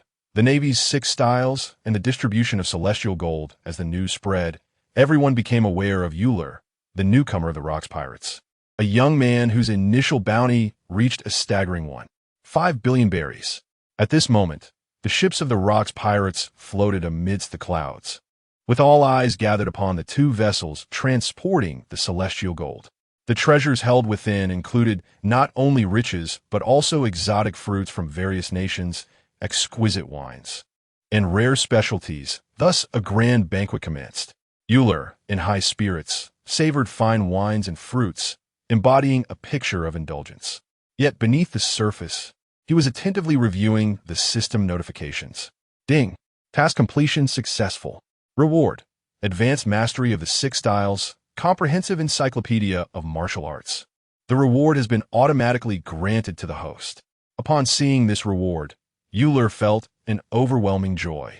Truly, the task completion rewards did not disappoint. The 6 styles are a secret martial technique of the world government, renowned for transcending human physical limits. However, it comes with stringent learning prerequisites, an exceptionally robust physique. After rigorous training, mastering these techniques grants even those without devil fruit abilities the power to contend fiercely. Garp and Zephyr are both esteemed masters in martial arts, capable of standing toe-to-toe with formidable opponents even in the absence of devil fruit powers. In addition to their mastery of Haki, the 6 styles play a significant role. As for the comprehensive encyclopedia of martial arts, its significance is self-evident. Now, with the addition of martial arts to his repertoire alongside his devil fruit abilities, swordsmanship, and Haki, You Luo can be considered devoid of significant weaknesses. Ha ha ha! You Luo, you've truly made a name for yourself, roared Haki the Golden Lion, raising his wine glass and waving the newspaper and bounty notice in his hand, which prominently displayed You Luo's youthful visage and the extraordinary bounty of 5 billion berries. Gulalala, the Navy is indeed shameless. They have concealed our recent failure while only reporting the theft of celestial gold. It seems they're going all out for You Luo. Newgate laughed heartily beside him, mockingly chiding the Navy. To lend credibility to You Luo's bounty, the Navy had no choice but to expose the theft of celestial gold. I suppose I have made my mark upon the seas. You Luo mused with a soft chuckle. The Navy's issuance of a bounty against him commenced his rise to fame across the ocean. Now, the entire sea knows that the Rokks pirates boast a remarkably gifted and powerful new officer in You Luo. However, he did not believe that the Navy's actions were solely for his benefit. The matter concerning the celestial gold undoubtedly caught the attention of the world government. The 5 elders in Mariehua, each possessing great foresight, likely had ulterior motives regarding the Rokks pirates' heist of the celestial gold. After all, You Luo understood the fate that awaited Rokks. For now, he merely remained within the ranks of the Rokks pirates. Not only he, but also Haki, Newgate, and the majority of others share the same sentiment. It is astonishing that the first bounty amounts to a staggering 5 billion. Truly, You Luo is remarkable. It appears that the Navy has begun to take a keen interest in him. Haki and Newgate expressed their amazement. You Luo's bounty is indeed extraordinary. It is noteworthy that his first bounty is 5 billion, a first on the vast seas. Even Haki and Newgate, as well as Rokks, had their bounties gradually increased over time. It seems they too must strive to enhance their strength. Otherwise, with You Luo's prodigious talent, the next increase could very well surpass theirs. I too am somewhat astonished. I never expected it to be directly set at 5 billion. You Luo glanced at the newspaper and the bounty notice, expressing his excitement. With a bounty of 5 billion, he has indeed become a true pirate of the seas. The world government and the Navy headquarters have acknowledged his strength and the threat he poses. The various captains and crew members regarded You Luo with respect. They have witnessed You Luo's growth firsthand, from joining the Rokks pirates a month ago to now having a bounty of 5 billion. You Luo has become the powerful figure they aspire to be. In their eyes, You Luo is a paragon, a being of divine caliber. You Luo, everlasting glory. At that moment, Rokks emerged from the cabin and said, You Luo, Haki, Newgate, come in with me. Upon hearing this, You Luo stood up and, alongside Haki and Newgate, followed Rokks into the cabin amidst countless envious gazes. Truly, it is a ship that transports the riches of the heavens. For entering it requires passing through 3 doors. As You Luo traversed the 3 security doors, he felt a sudden brightness. At a glance, he beheld an array of gold and jewels. So much, You Luo muttered, his eyes nearly popping out. It must be said, indeed worthy of the riches of the heavens. Without witnessing it firsthand, one can never comprehend how poverty truly confines the imagination. The value of the treasures before him could easily surpass that of 10 of him. There is no need to be astonished. These are merely the least valuable items. The deeper one ventures, the more precious the treasures become, Rokks remarked, leading the way without looking back. Captain Rokks speaks the truth. These are the treasures required by ordinary crew members. The items we truly need lie deeper within. Shiki the Golden Lion commented, revealing a glimmer of greed. The items outside are merely treasures, having been part of the Rokks pirates for so long. He has accumulated quite a fortune. The riches of the heavens are indeed abundant. What they, as officers, truly require are devil fruits, renowned swords, and other items that can enhance the strength of their subordinates. The four continued onward, entering a cabin filled entirely with iron cages. Inside, the slaves wore collars and were shackled, their eyes devoid of life. These slaves included both men and women, snake people, fish people, and even a few pirates with bounties. In the face of such a gruesome scene, You Luo felt a surge of revulsion, not towards the slaves, but rather towards the celestial dragons. At that moment, Rokks halted ahead. Do you have a need for these slaves? If it is unnecessary, then let it be for others. He scanned the surroundings and ultimately fixed his gaze upon Shiki, Whitebeard, and Urich. The three of them promptly shook their heads, indicating their lack of need. Rokks nodded slightly in acknowledgement and proceeded further. On Shiki and Whitebeard's ships, such combat power was hardly in short supply. Rather than taking them on, it would be more prudent to recruit some pirates at sea. Urich felt no empathy for the plight of these slaves. Those who were captured and reduced to servitude were merely the weak. The pirate world operates in such a manner. Had Urich been weak, his fate would not have been much better. Now, under the auspices of the Rokks pirates, they still faced a destiny of mere cannon fodder. Chapter 32. The pinnacle of blades, the trio of top-notch swordsmen, Leiche, You Luo, and Shiki, followed Rokks deeper into the labyrinthine depths, arriving at a considerably smaller chamber. Within, 5 diminutive chests lay in wait, accompanied by 2 weapon racks adorned with an array of blades. This was precisely what we sought. An unmistakable excitement flickered in Shiki's eyes. These treasures consisted of devil fruits, renowned swords, and finely crafted weaponry. An invaluable boon for Shiki, who harbored aspirations of establishing his own pirate crew.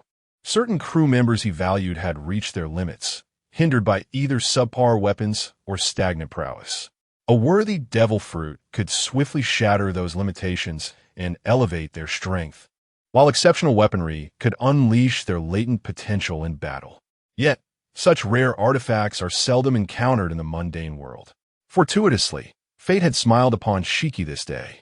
As for You Luo and Newgate, their demeanor remained notably composed upon beholding the treasures. Having experienced the shortcomings of the system's devil fruits, You Luo found little allure in these. As for legendary blades, he maintained a lack of interest. After all, no sword could rival the legendary Black Blade. Meanwhile, Newgate had yet to encounter true kinship among his crew, who were merely subordinates. The prospect of forming deep bonds seemed futile, given the potential for dissolution at any moment. Why should he exhaust himself for their sake? In this endeavor, the 3 of you have exerted the most effort, especially You Luo's remarkable combat performance, which invigorated the crew. Shiki and Newgate, you shall each select 1 devil fruit and weapon. As for You Luo, your astonishing contributions merit the reward of 1 devil fruit and an additional weapon. Do you harbor any objections? Rokks turned, a grin illuminating his face. The fruits of this expedition were bountiful, and the spoils must be fairly divided. The other officers, unfortunate in their endeavors, would naturally receive no share. Thus, Shiki and Newgate each claimed 2 items, while You Luo received a total of 3. Ha! I, Shiki, have no objections. Boom, Shiki. Gulalala, young You Luo, this perfectly prepares you for recruiting new crew members. The trio erupted in laughter, each expressing their agreement. They were all acutely aware of You Luo's prowess, astonished in their hearts, and could only concede. He was indeed formidable. You Luo nodded in response. What objections could he possibly have? If Rokks was inclined to grant him more, he would gladly accept. After all, his inventory could accommodate anything. seeing no dissent among them. Rokks nodded in satisfaction and stepped aside. Truly, none could rival the authority of Rokks. You Luo, Haki, and Newgate approached the 5 peculiar chests and began to open them sequentially. At that moment, a palpable sense of anticipation enveloped the room. The 5 oddly shaped devil fruits, entwined with intricate patterns, came into view. The lid of the box was lifted, revealing a corresponding illustration of the devil fruits. To his disappointment, there wasn't even a single Logia type. You Luo cast a glance and felt somewhat disheartened. 2 paramecia types and 3 zoan types. He had anticipated something far more precious. Hearing this, Haki, the golden lion, twitched his lips slightly and exclaimed, You Luo, do you think Logia types are as common as cabbages? Not everyone shares your fortune. You Luo pursed his lips and remained silent. This is not mere luck. I am a legendary powerhouse. Gwahaha, the paramecia type is quite splendid as well. I shall take this shimmering fruit. As Newgate smiled, he picked up a paramecia type fruit. You Luo was momentarily taken aback. A shimmering fruit? Isn't this the fruit of Diamond Jaws, the 3rd Division captain of the Whitebeard pirates in the future? It indeed is an excellent devil fruit, having withstood the slashes of the world's greatest swordsman, Mihawk, during the Marineford War. Upon noticing this, Haki glanced warily at You Luo and quickly grabbed a 2nd paramecia type fruit, fearing that You Luo might seize it first. Haki favored the paramecia type over the zoan type. You Luo, bemused, casually picked an animal-type devil fruit. Soon after, the 3 approached the weapon rack. You Luo observed the swords and felt a slight interest. Among the 9 blades, 6 were good cutlasses and 3 were great swords. However, the 3 great swords were not forged by the 21 craftsmen. They were newly made, and, compared to the rigorously tempered ones, they fell short in quality. Rokks offered an explanation. Clang! You Luo grasped the scabbard and gently drew the blade, a cold gleam erupting. Ding! A light flick of the blade produced a soft hum. Indeed, these swords had not been tempered by sword energy or Haki, resulting in significantly lesser hardness and sharpness. Nonetheless, their appearance was quite appealing, featuring deep blue scabbards and sky blue serrated patterns on the blades. Haki, quick of hand, swiftly seized one and began to demonstrate its balance. Haki, is this truly appropriate? You Luo thought to himself, bemused. He took one for himself and handed another to Newgate, subsequently selecting a good cutlass. After the 3 finished dividing the spoils, Rokks naturally accepted the remaining items with a smile. You Luo returned to his room, storing the devil fruits and fine swords in his inventory. Finally some leisure time. Oh, I haven't checked in today. You Luo sighed contentedly, immersing himself in the system. System, initiate daily check-in. Ding! Daily check-in successful. Host receives reward. 1 weapon enhancement. You Luo, who had already lain down, suddenly sat up. Initially, he had little hope for the daily check-in, merely engaging in the habitual act. To his surprise, he had indeed struck it lucky this time. Could it be that he had become more handsome? If it's a reward, it should be utilized. There's no need to save it for later, You Luo thought without hesitation. System, proceed with weapon enhancement. Ding! Please select the weapon you wish to enhance. You Luo was momentarily stunned, as his instinctive thought was of his 1001 nights. Now, the system prompts that he possesses another formidable blade. The 1001 Nights is already an unparalleled weapon, more than sufficient for the world of pirates. If he were to enhance this 1001 Nights into a divine artifact, it would certainly be an unfair advantage. After some contemplation, You Luo decided to strengthen the newly acquired formidable blade. Ding! Enhancement successful. Congratulations, host. This blade has been tempered by lightning and has become a top-tier weapon. Upon hearing this, You Luo was filled with joy. He adored the system's efficiency. He retrieved the blade from his inventory. It appeared unchanged, merely aesthetically pleasing yet unremarkable. However, as You Luo drew it, crackling arcs of electricity danced along the blade, emanating an aura of destruction. With a flicker of his sword intent, the blade emitted a delicate chime, and the electric arcs crackled even louder. Ha ha! A splendid blade, a splendid blade. From this day forth, I shall name you Thunder Slash. Chapter 33. The cadre meeting and Rokks preparation Haki has remarkably developed the capabilities of the float fruit. The ship's speed while soaring through the skies significantly surpasses that of sailing across the seas. Before long, Hive Island came into view. A considerable crowd had gathered along the coastline, including John, Silver Axe, Wang Ji, Charlotte Lin, Kaido, Shaki, and Jim, among others. John, who valued wealth above all, exhibited signs of excitement, his eyes gleaming with avarice. Although they had not encountered any sky gold, Rokks and his crew had managed to seize 2 ships laden with it. His lack of involvement might have resulted in a smaller share, yet even a fraction of sky gold surpassed his accumulation over the past 6 months. However, the expressions of Wang Ji and Kaido were exceedingly grim. The news of Rokks' plunder of sky gold and the subsequent bounties issued by the Navy had spread throughout the seas, and they had certainly seen it all. The accomplishments and bounty of Urge had dealt a devastating blow to their pride and confidence. Despite their incredulity, they understood that the world government and the Navy would never gamble with their prestige and reputation. At that moment, the clouds above parted, revealing 7 colossal ships descending slowly to dock at the shore. Were those 2 Navy transport vessels truly filled with sky gold? Indeed, it was only fitting that such immense treasures required such grand vessels for transport. How much wealth could there possibly be? The assembled pirates were left awestruck, their eyes filled with insatiable desire. Rokks descended from the ship, followed closely by Urge, Haki, and Whitebeard. He surveyed the gathered pirates with a smile, raising his arms in a triumphant call. "Lads, let us move the sky gold." Such an enormous quantity of treasure could not remain aboard the ship indefinitely. Hive Island, as the stronghold of the Rokks pirates, housed individual treasure vaults concealed throughout the island. "Wow, Captain Rokks is magnificent. Brothers, let us get to work." With Rokks' command, the pirates displayed their excitement, dancing with fervor as they rushed towards the 2 ships laden with sky gold. Even the cadre member John seemed poised to charge forward. Urge was left speechless, realizing that John was truly a creature of greed, and his eventual fate would be fitting for his character. "John, you needn't go." Rokks noticed John's intentions and called out to stop him. For someone as avaricious as John, he usually allowed him to act freely, as long as he remained useful. "Ha! John, don't disgrace us cadre members."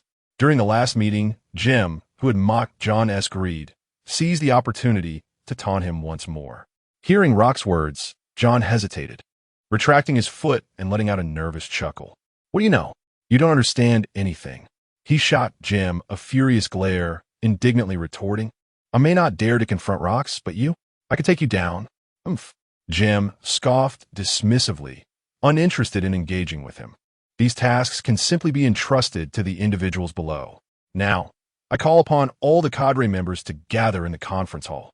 Upon finishing his statement, Rokks led all the officials toward Skull Castle.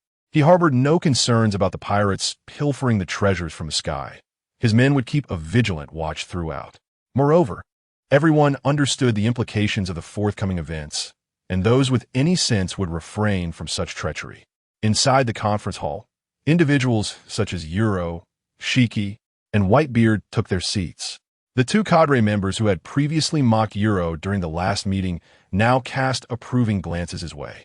While You Luo had once faced skepticism and exclusion within the cadre for his lack of contributions, the incident involving the treasures from the sky had allowed him to prove his worth significantly. Now, seated among the cadre, he rightfully held his position. Even Wang Ji had no objections. Rokks remained silent, observing the crowd, which mirrored his quietude, each person lost in their own thoughts. After a prolonged silence, the atmosphere reached a boiling point, and Rokks slowly spoke. "Silver Axe, please provide a brief overview of your operation." Silver Axe nodded slightly and replied, "We are merely a naval fleet led by a few rear admirals. There is no treasure from the sky involved." By the end of his statement, Silver Axe and his companions expressed a hint of regret. Had they managed to seize the treasures from the sky, they could have claimed a larger share. The petite figure of Jim's eyes flickered momentarily. Among those present, only Jim seemed aware of the situation's complexity, while the others perceived the Navy's presence as merely a facade created to mislead. However, Rokks, You Luo, Haki, and Whitebeard were acutely aware that among the 9 cadre members present, there was indeed a traitor from the Navy. You need not be disheartened. There will certainly be a share of the treasures from the sky for all of you. Rokks stated generously, having observed the reactions of the crowd. He refrained from mentioning it publicly to avoid alarming the traitor and to allow them to reveal themselves. The ambush by the Navy left Rokks and his crew with no suspicion, which would inevitably stir the traitor's doubts. Furthermore, I have just received news that this operation has provoked the world government. The Navy headquarters has summoned Generals Flying Dragon and Earth Tiger back. Following this, Rokks disclosed the intelligence he had gathered from the underground world to all present. Those 2 old geezers are returning. Wang Ji, John, and Silver Axe exchanged glances, their expressions turning grave.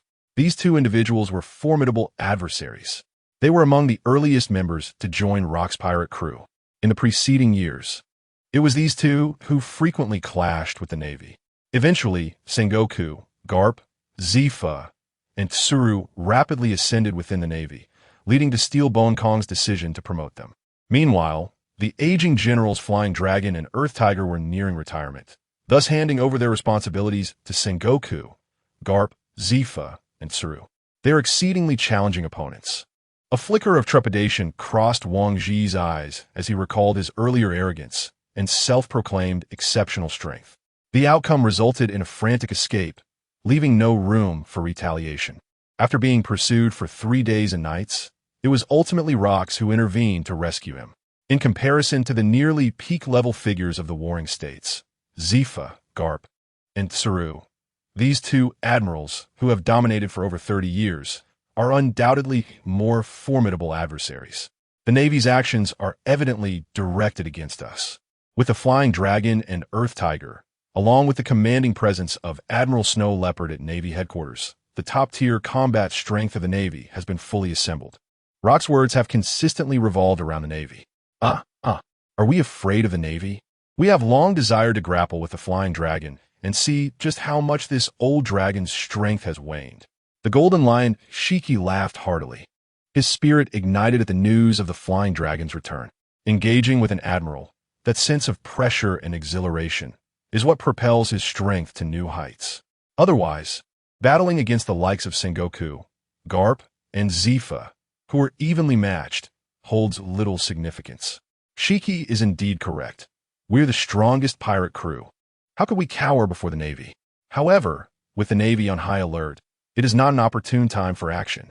Everyone should return and focus on enhancing their strength. Rokks observed the departing officers, his fingers rhythmically tapping on the table. Thud, thud, thud.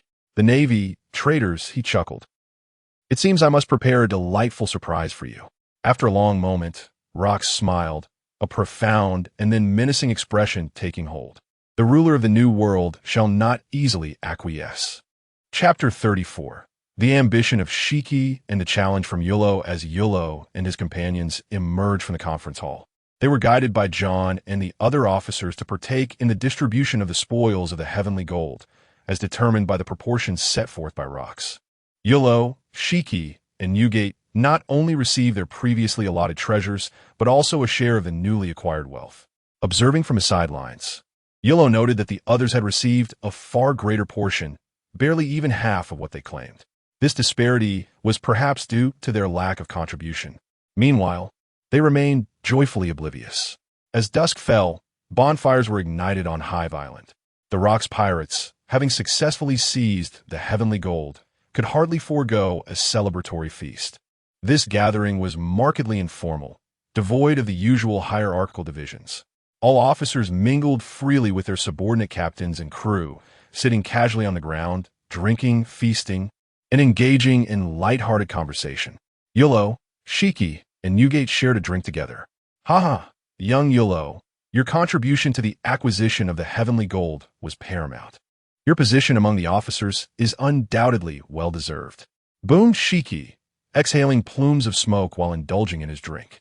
His boundless charisma radiated as he expressed joy for You Luo's triumph. The reactions during the earlier meeting had been starkly different from previous encounters. Newgate downed a jug of liquor, his hearty laughter resonating with unabashed bravado. It was worth noting that at the last meeting, several officers had harbored discontent. However, with news of You Luo's remarkable achievements and bounty spreading, their demeanor had shifted significantly. Especially evident was the vexation on Wang Zhi's face, who begrudged You Luo yet felt powerless to contest him.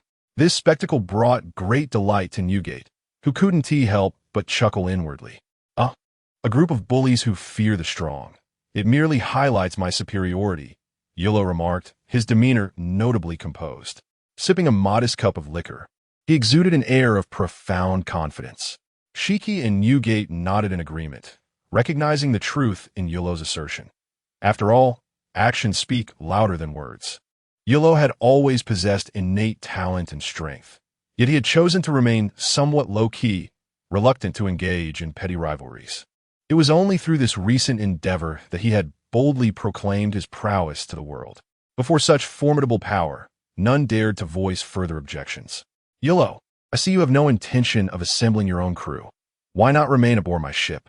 When I establish my own pirate crew, you shall be my sole first mate, Haki suddenly proposed, puffing on his cigar while sipping his drink, extending an olive branch to You Luo.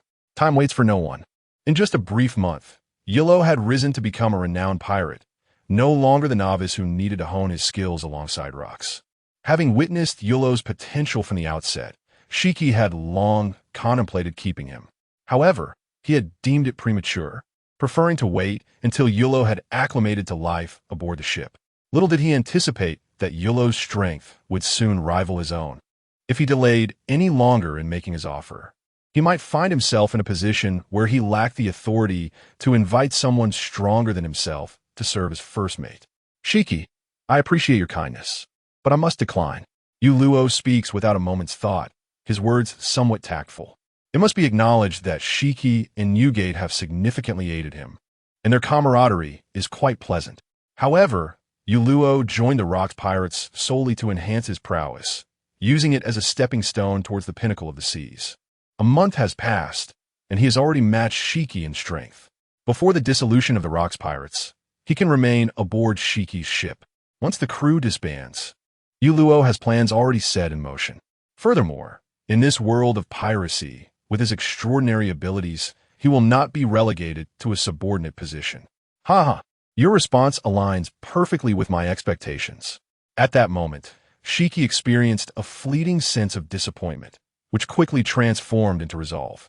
You Luo's refusal this time does not guarantee a similar outcome in the future. Haki has witnessed You Luo's talent and strength. It is only a matter of time before he surpasses the heights of the sea. How could he easily relinquish You Luo? Should You Luo join his pirate crew, it would unequivocally herald a new era for both of them. Haki, soon You Luo will eclipse both you and me. Are you prepared to hand over the captaincy to him while you assume the role of first mate? Would that still be the crew of the illustrious Golden Lion Haki?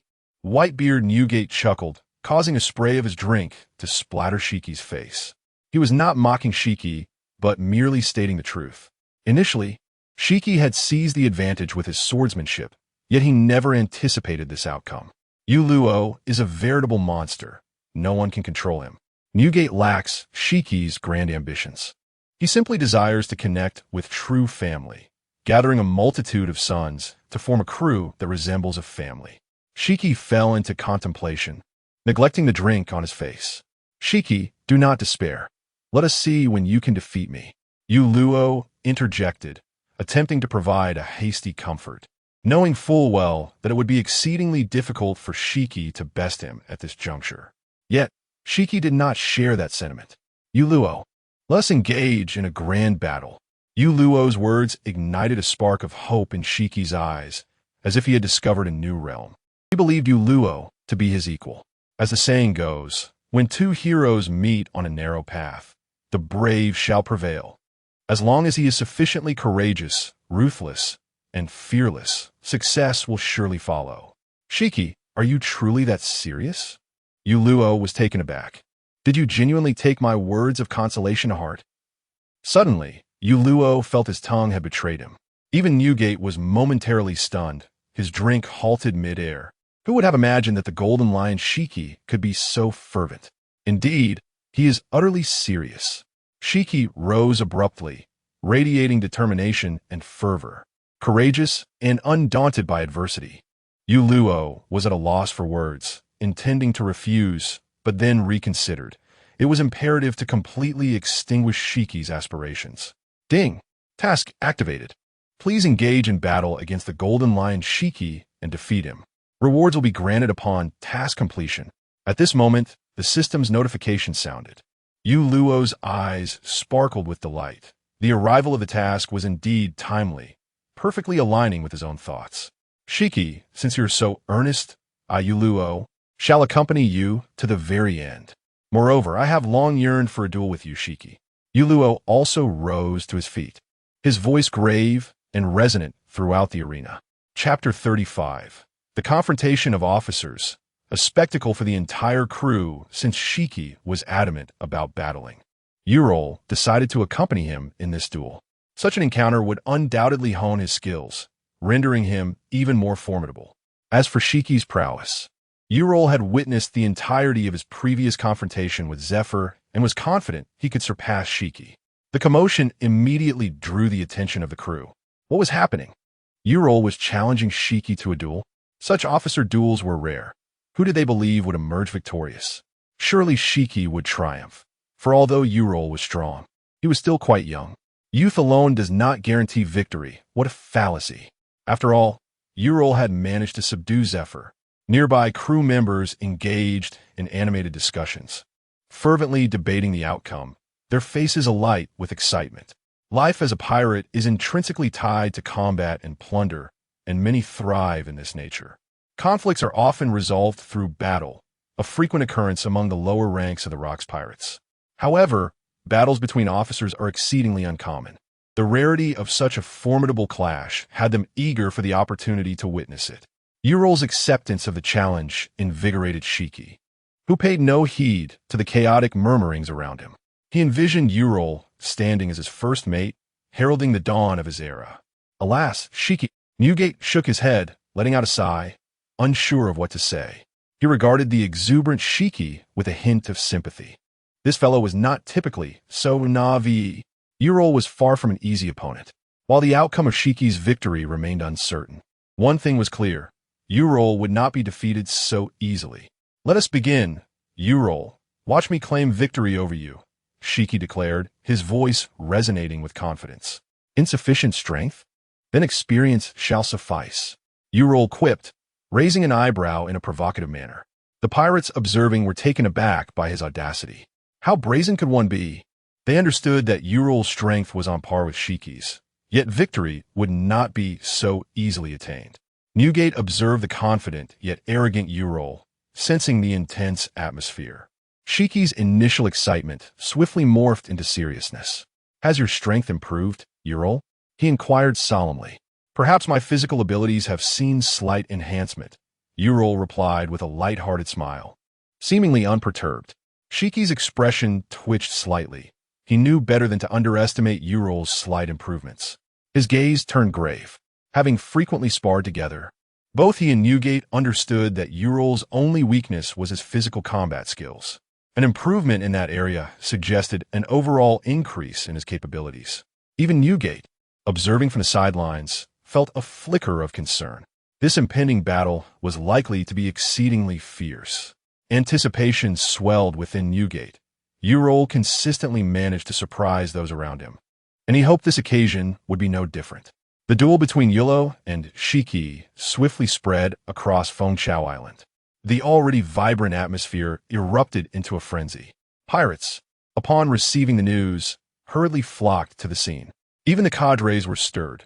Even Rokks, who had remained in the Skull Castle, was drawn by the commotion outside. Shiki is to duel You Luo.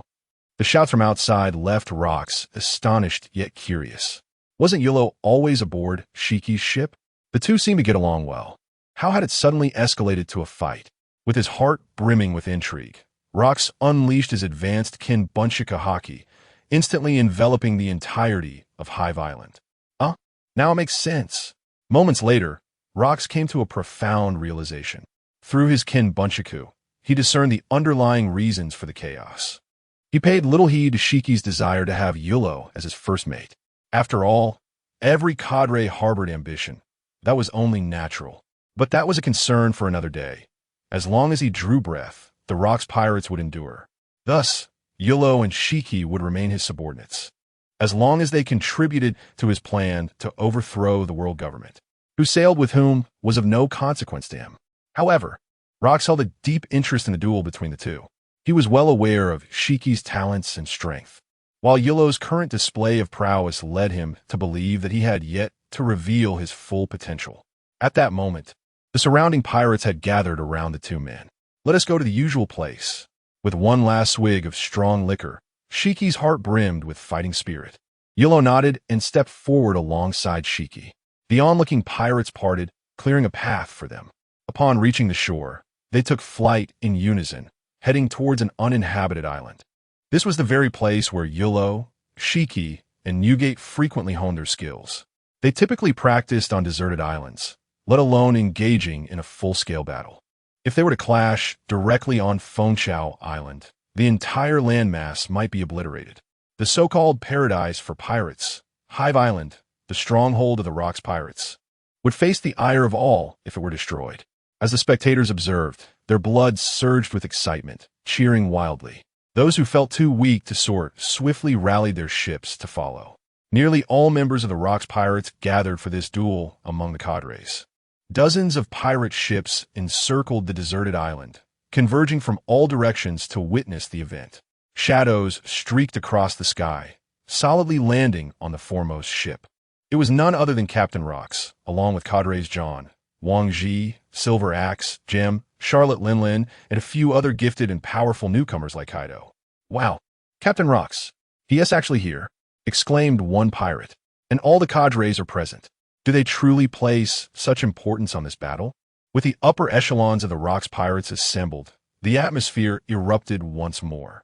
Rokks and his cadre fixated their gaze upon You Luo and Haki on the deserted island. Except for Rokks, they were all eager to witness the prowess of You Luo, the monstrous newcomer who had garnered a staggering bounty of 1.5 billion. Particularly, Wang Ji and Kaido clenched their fists, their expressions laden with gravity. As formidable entities of the sea, they had never shied away from formidable foes. It was only by directly confronting You Luo's combat capabilities that they could acknowledge the disparity between them and strive for a breakthrough. On the desolate island, You Luo and Haki stood face to face, their mutual scrutiny intensifying the aura emanating from them. Chapter 36, The Grand Battle of Haki, Swordsmanship, and Conqueror S. Haki. As the formidable aura emanating from You Luo and Haki intensified, the very air seemed to solidify. A palpable tension gripped the spectators. The clash was about to commence. You Luo, I shall initiate the assault. With that proclamation, Haki's feet left the ground, his form levitating. As he spoke, the earth began to tremble, the entire desolate island appearing on the verge of collapse. Bring it on, Haki. You Luo stood tall and resolute, exuding an air of calmness. In response to his declaration, Haki unsheathed his swords, Sakura, Ten, and Kubo, unleashing the power of the float fruit. Lion's might, earthquake. The quaking ground erupted, and deafening roars echoed as 3 colossal lion heads, forged from earth and stone, materialized, encircling You Luo. Faced with such a formidable adversary, You Luo, despite his unwavering confidence, remained vigilant. A serious glint flickered in his eyes as 2 azure flames ignited within him. The celestial blue lotus flame surged through his body, igniting his feet and calves. An unending torrent of flames surged into the ground, causing the earth to fissure. Wisps of azure fire emerged from the cracks, frantically spreading outward. Observing this, Haki swiftly unleashed a sword wave and lunged at You Luo. In the next moment, the fierce flames obliterated the 3 lion heads. The celestial blue lotus flame, entwined with shards of rock, erupted from the earth, sending sand and debris swirling in a fiery tempest. The ensuing cloud of dust obscured You Luo from view. Yet, with a release of observation Haki, a black blade manifested in his hand, propelling him forward with remarkable speed. He effortlessly shattered Haki's sword wave, charging directly at him. Splendid, Haki bellowed, his form enveloped in a swirling aura of sword energy as he beheld You Luo emerging from the dust. "It's my turn now, Shiki," You Luo declared, his battle spirit soaring, the black blade humming with power. The two moved with astonishing velocity, akin to lightning cleaving the sky, and soon collided with tremendous force. With a resounding clang, the 1,001 Knights clashed with Sakura Ten and Kubo, their sword energies intertwining in a formidable sword intent soaring skyward. Countless sword energies swirled chaotically, their range expanding, transforming the island into a landscape riddled with devastation. "Look, the sky, it has been cleaved," one exclaimed. "Fool, it's merely the clouds being parted," another retorted. Such a spectacle of combat was unprecedented. On a pirate ship anchored offshore, the crew members were utterly awestruck, exclaiming in disbelief at the grandeur of the battle unfolding before them. When compared to their own skirmishes, their previous encounters seemed trivial. Was this truly the essence of a battle between strong? Wang Ji and Kaido observed with grave expressions, remaining silent. They understood that this was merely the beginning, a prelude to the true clash that was yet to come. A powerful disturbance surged through the air as You Luo and Shiki, suspended in midair, maintained their combative stance, silently gazing at each other. In the depths of their eyes, they found only a profound seriousness, a testament to their frequent sparring sessions. As their pupils instinctively contracted in unison, a tremendous and earth-shattering momentum erupted from the two individuals, radiating outward and enveloping the entire deserted island. In an instant, the very heavens seemed to tremble, and storm clouds surged forth. The once divided clouds above were suddenly dispersed with a resounding crash. You Luo and Shiki unleashed their formidable conqueror's Haki with unparalleled intensity and breadth. Its might was unprecedented, extending its dominance beyond the island and sweeping across the surrounding seas. In a heartbeat, colossal waves surged and crashed violently in all directions. Is this the essence of Conqueror's Haki? How magnificent! The crew aboard the pirate ship gazed in envy, murmuring among themselves. Suddenly, the towering waves approached, sending the crowd into a panic. As they sought to react, an overwhelming pressure descended upon them, weighing heavily on their bodies and hindering their movements. Some even found it difficult to breathe. The previously animated discussions among the pirates fell silent. The spectators were rendered mute, their astonished gazes fixed upon the island. Indeed, it was a spectacle of epic proportions. On the ship ahead, Newgate roared with laughter. At the same time, he activated the powers of the Tremor fruit, conjuring a white sphere of energy above his right hand. With a single punch into the air, white fissures appeared, instantly calming the turbulent sea below. On the island, You Luo and Shiki as conquerors Haki clashed fiercely, golden and black streams dividing the island asunder. From the perspective of the onlookers, the scene was both magnificent and awe-inspiring. It appeared that You Luo's Haki had strengthened. Kaido narrowed his eyes, murmuring You Luo's name. Having personally felt You Luo's Haki, Kaido was certain it was a notch more potent than the level that had subdued him a fortnight prior. Amidst the clash of their conqueror's Haki, You Luo and Shiki found themselves evenly matched. They directly unleashed their Haki, engaging in relentless strikes. Their forms danced with agility, constantly shifting positions. The air was filled with the sound of sword strikes, wreaking havoc upon the already battered island. The clashing of weapons echoed in the ears of the onlooking pirates. At this moment, You Luo and Shiki's figures were obscured from view. Even the captain-level pirates could only faintly discern two flashes of lightning colliding above the island.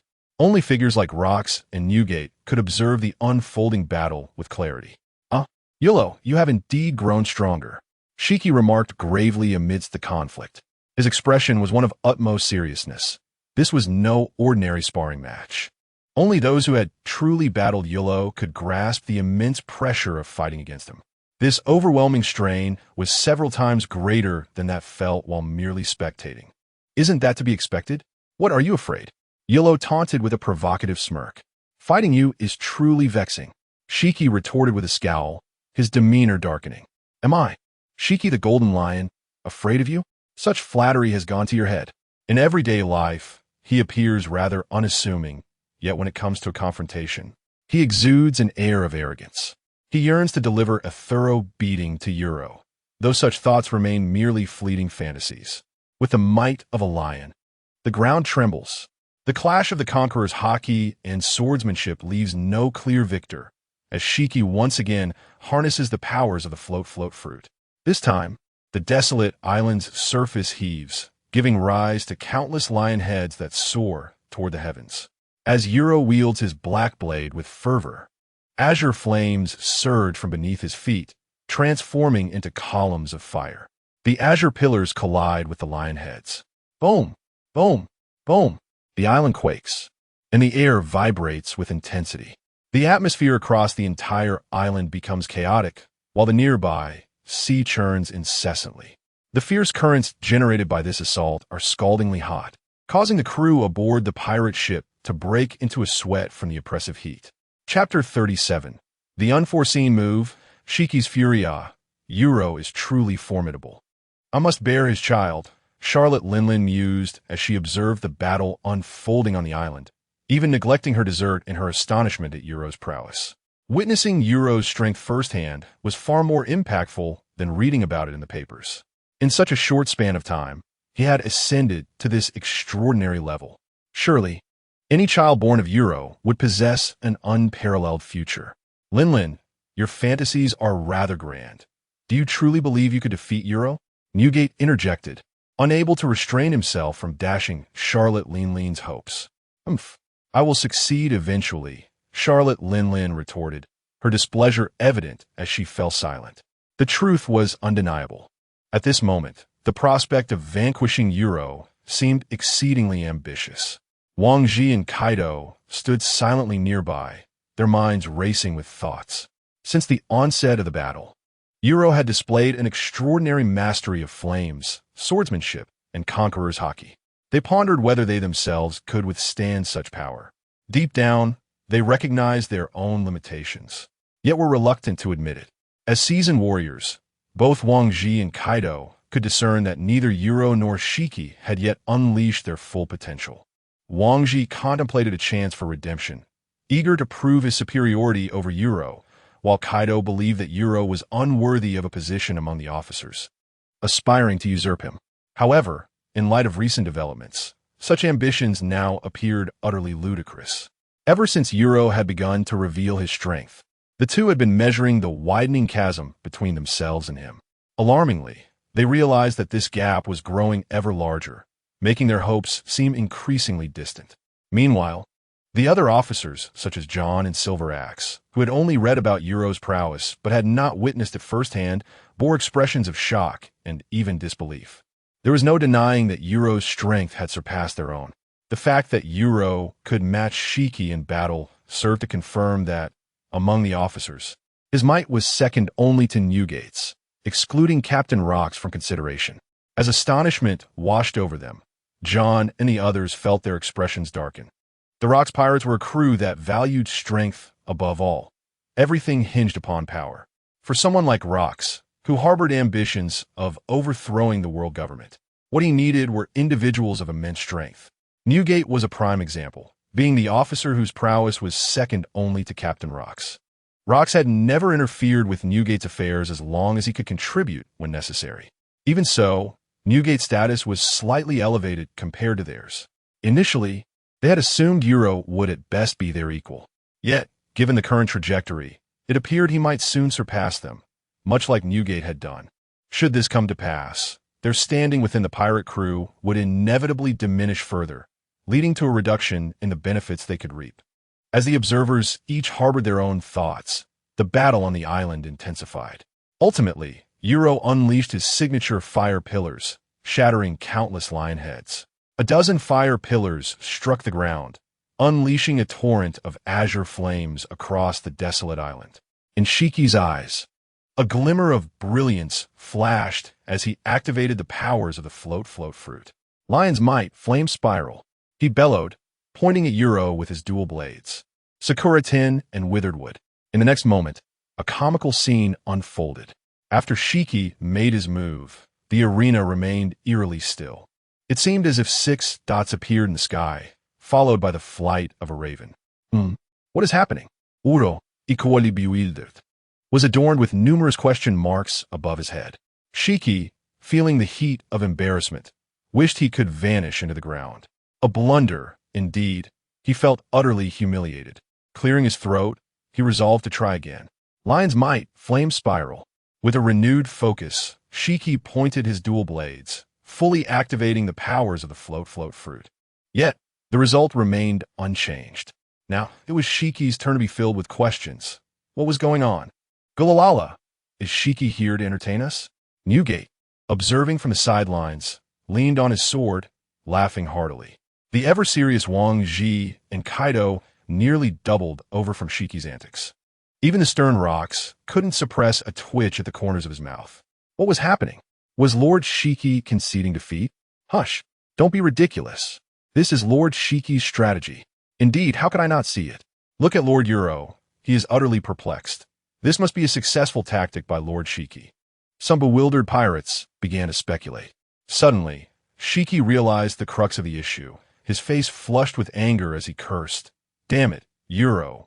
Your flames cannot be controlled. In a bid to regain the upper hand, Shiki charged forward with ferocity. Uro, upon hearing this, finally comprehended Shiki's intent to manipulate the blue lotus core fire using the float fruit. However, the user of the float fruit could only control non-living entities outside of themselves. Apologies, but the blue lotus core fire is not an inanimate object.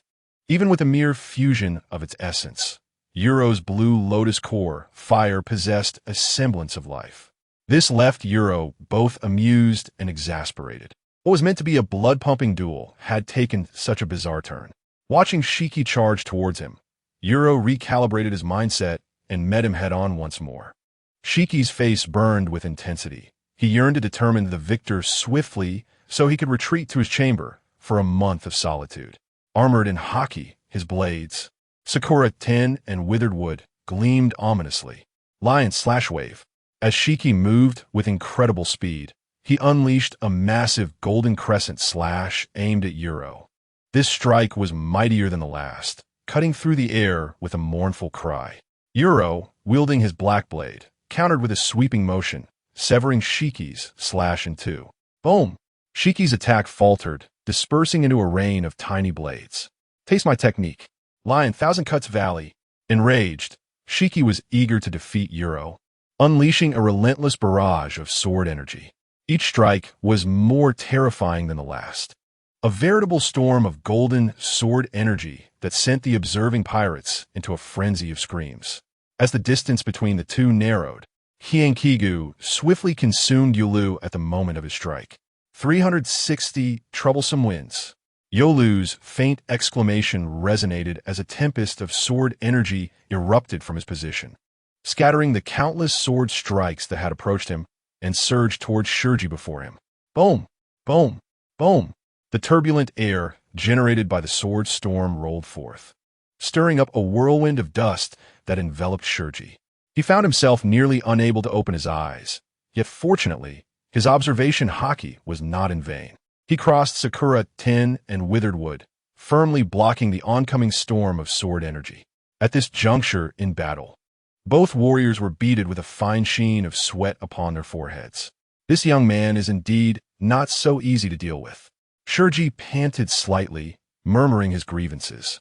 Chapter 38. The Emergence of the Six Styles. Shiki's determination. Though Shiki exhibited unwavering confidence, he was acutely aware that overcoming Uro would not prove to be a simple endeavor. In contrast, Uro possessed an unwavering certainty of victory. As the storm of sword energy stirred the sands, Uro did not hesitate. He deftly advanced with the moonwalk technique. Shiki gently wiped away the fine beads of sweat on his brow, and in the next moment, his observation Haki sensed a swift strike approaching from the front. Instinctively, Shiki reacted with remarkable speed, utilizing the flow fruit's powers to propel himself skyward. A sword energy surged forth from the swirling dust, slicing beneath him and parting the sands. Uro emerged from the fissure created by his strike, observing Shiki ascending into the heights. Without a moment's hesitation, he unleashed the blue lotus earth fire, the forceful gust dispersing the dust around him. He transformed into a streak of flame, pursuing Shiki with fervor. However, in an instant, the scattered sands coalesced into 8 lion heads, surging towards Yuro from all directions. An insignificant trick, Yuro scoffed, maintaining his speed. The black blade in his hand gathered sword energy, vibrating gently before unleashing 8 beams of sword energy that shot forth like meteors, striking the lion heads. Yet Shiki was not to be underestimated.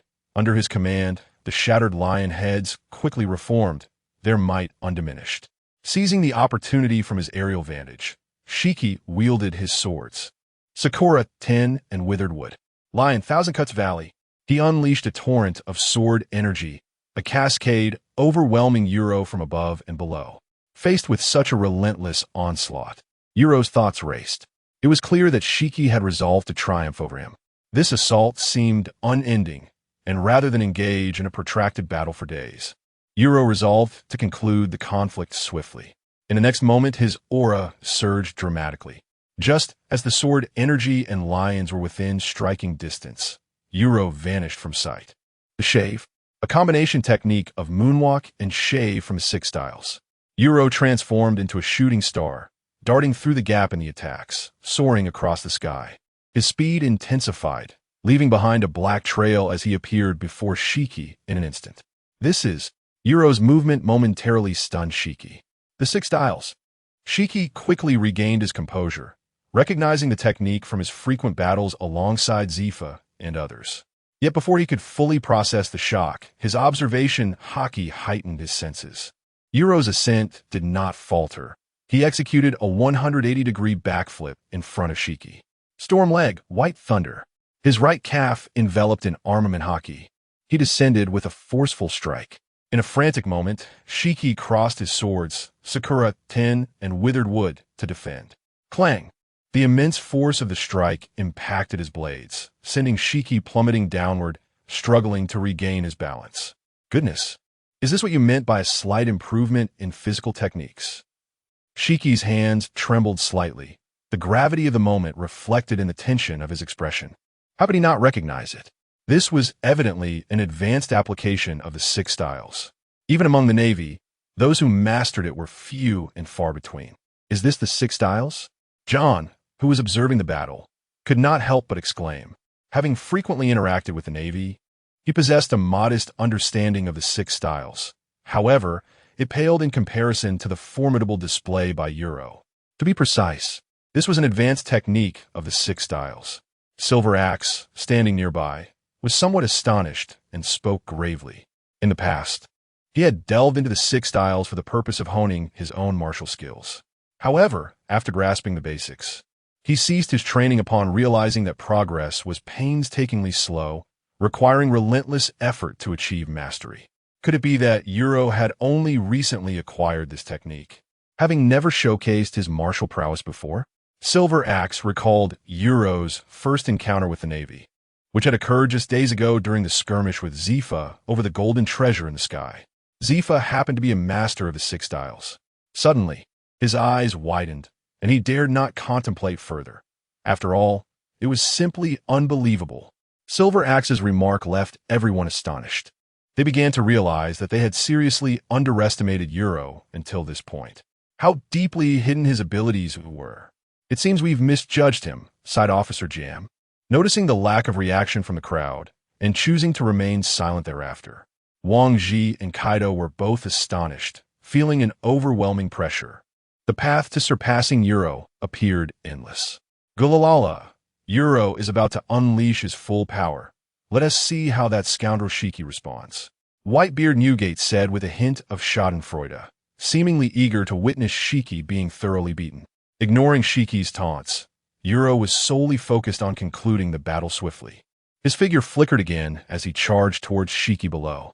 The black blade in his hand was positioned diagonally in front of him as he swung it fiercely. Extreme Dragon Hunt. The ferocious sword energy surged forth, transforming into a black sword energy dragon. Roar. The black dragon roared, a sight to behold, as it lunged towards Shiki. Oh no, it's too late. Shiki barely managed to steady himself, his expression grave as he beheld the imminent threat of the sword energy dragon. At this moment, he had no time to counterattack or evade. If this blow landed, defeat was inevitable. What was there left to discuss about making Yuro his vice-captain? Shiki will not lose.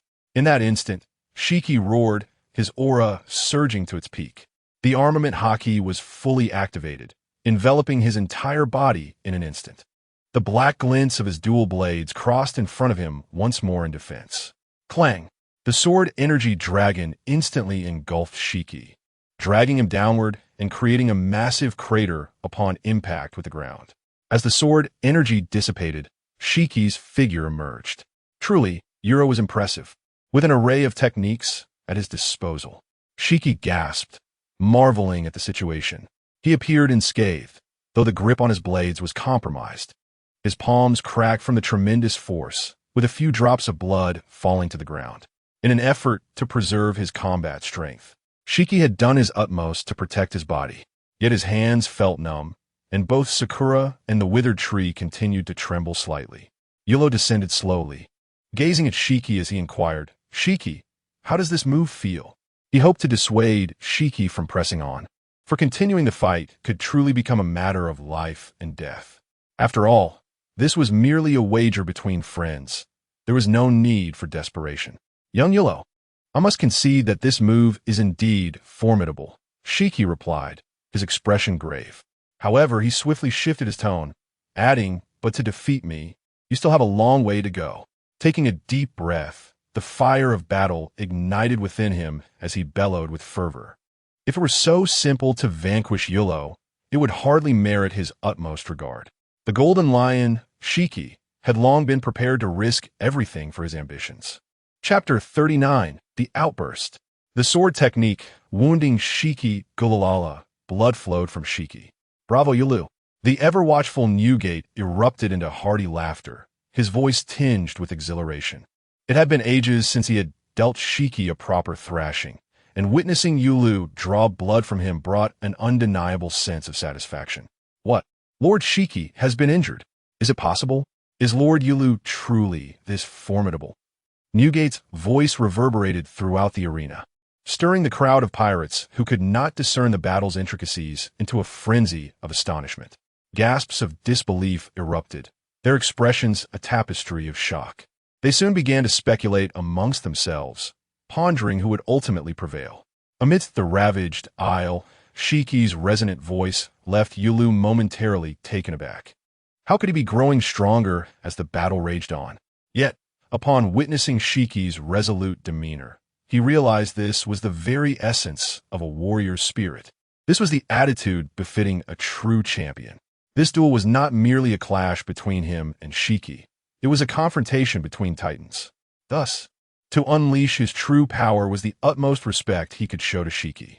He believed that regardless of the outcome, Shiki would accept defeat with grace. "Ha ha ha ha, Shiki, you are a worthy adversary," You Luo declared with a booming laugh, at that moment attaining clarity of purpose, with but one word echoing in his heart: battle. In his mind, the troubles that had once burdened You Luo began to unravel. With a solemn expression, he sheathed his black blade, standing firm as his aura intensified. At this juncture, Shiki had regained his composure, gripping his sword tightly and fixating on You Luo. He did not question You Luo's return of the blade to its scabbard. As a great swordsman himself, he perceived with an acute awareness the remarkable sword intent coiling around You Luo, pulsating with power. This sword energy surged, even causing the blade within its sheath to resonate. What manner of creature is this You Luo? Shiki's countenance darkened, his breath quickening. He understood that he needed to act swiftly. Should You Luo accumulate his strength, it would pose a grave threat to him. The obscure sword intent alone was enough to make his heart race. Resolute, Shiki unleashed his assault. Lion's roar, wave slash. The golden sword energy coalesced into a tangible force, transforming into a brilliant golden arc aimed directly at the stationary You Luo. You Luo regarded the oncoming sword energy with a tranquil demeanor, as still as an ancient well. Gradually, he grasped the hilt of his sword, his gaze imbued with a breathtaking sword intent. In the next moment, an awe-inspiring sword energy erupted from You Luo, soaring toward the heavens. The clouds above split apart, and under the influence of the overwhelming sword intent, a vortex began to form. A vortex appeared in the sky. What kind of technique is this? My heavens, merely the sword intent is so powerful. This scene delivered a profound visual shock, leaving many swordsman pirates utterly dumbfounded. Wait, where's Lord You Luo? Why has Lord You Luo vanished? As the crowd turned their gaze toward the heavens, a sudden exclamation pierced the air. All eyes swiftly shifted, and the sight that met them was utterly bewildering. In their line of sight, You Luo had vanished. Only a streak of black light captured their attention. This black luminescence moved with the swiftness of lightning, darting straight toward the golden lion, Haki. The golden blade of light was effortlessly pierced through. The black lightning, undeterred in its velocity, arrived before Haki in an instant. Haki's eyes widened to an extraordinary degree, resembling two large bronze bells. At that moment, a singular thought dominated Haki's mind. Fast. Incredibly fast. This was not a mere consequence of Haki's hurried response, but rather an authentic encounter under prepared circumstances. In his observation, Haki discerned that this black lightning was You Luo. Yet, his body remained utterly unresponsive. A clang echoed in his ears, the unmistakable sound of a blade being drawn. The black lightning surged through Haki, finally halting as it approached the shore. You Luo's figure materialized, accompanied by a calm proclamation, divine speed, blade drawing technique. In that vast expanse of ocean, only You Luo's voice resonated. Meanwhile, the observing pirates stood in stunned silence, rendered speechless. Among the cadre, only Newgate remained unaffected, while the others were equally entranced. In their perception, they failed to grasp the specifics of You Luo's actions, only sensing an overwhelming sword intent as You Luo transformed into a fleeting shadow of black lightning. Nevertheless, they understood that this was undoubtedly a formidable attack. Blade, drawing technique. Wang Ji's complexion turned pale, beads of cold sweat forming on his brow as he muttered incessantly. If he were to receive such a technique, he would likely be gravely injured, if not killed. Why seek vengeance for past grievances when he could simply live well?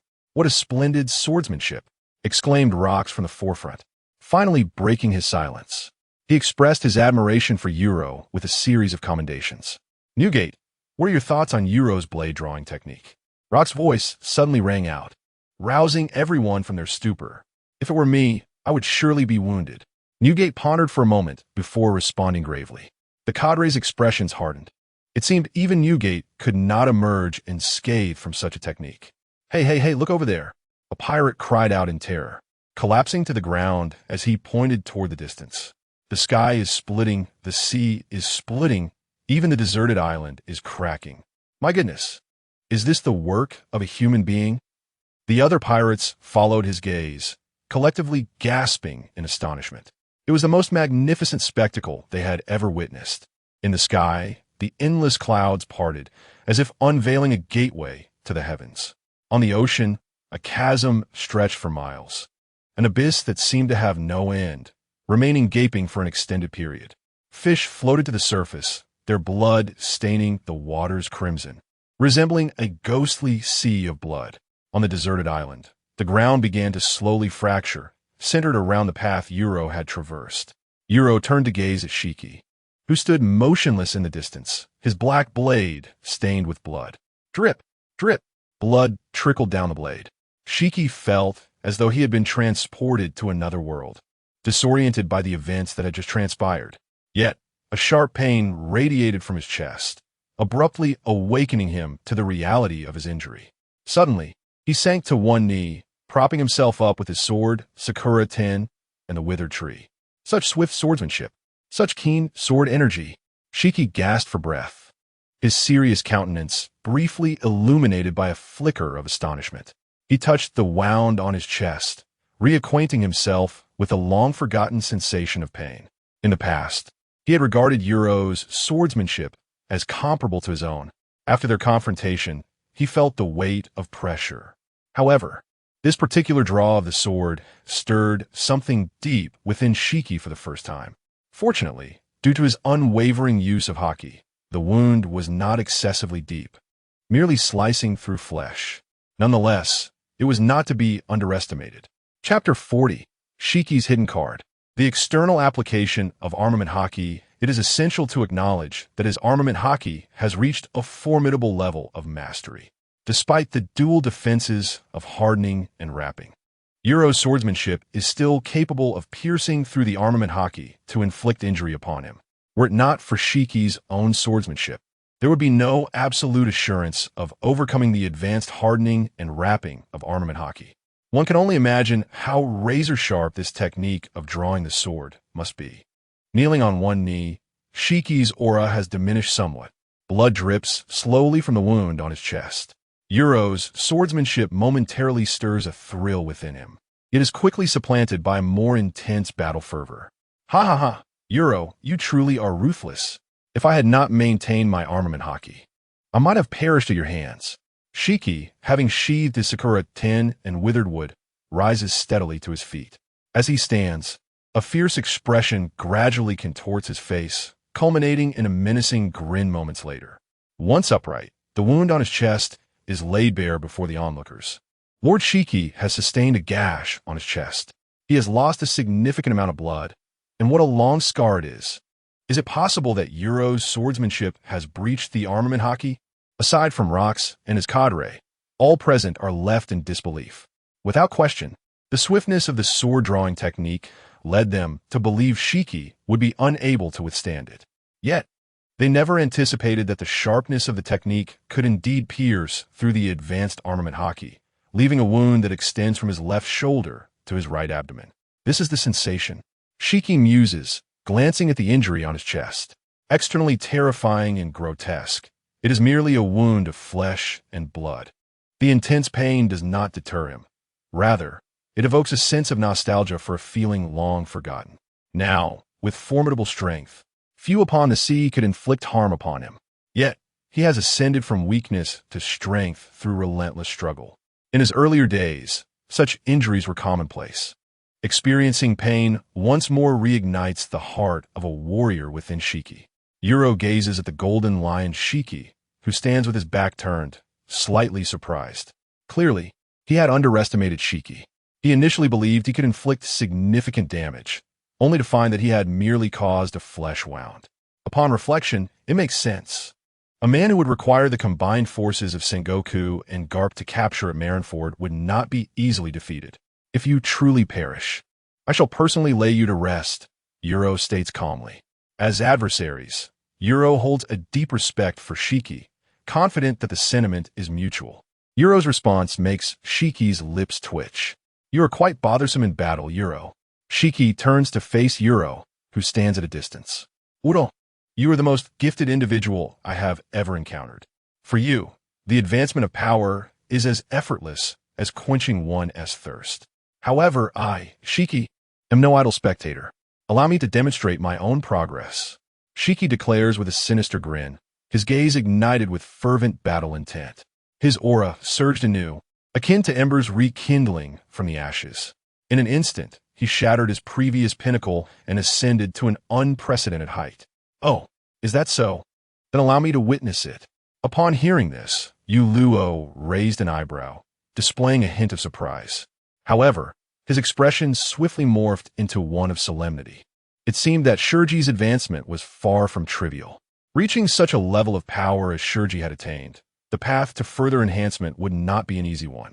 Regardless of the domain of progress, his combat prowess would receive a considerable boost. Indeed, even if You Luo harbored confidence in overcoming Shurji, the journey would prove exceedingly arduous. Shurji moved. After sustaining an injury from You Luo, he launched another offensive.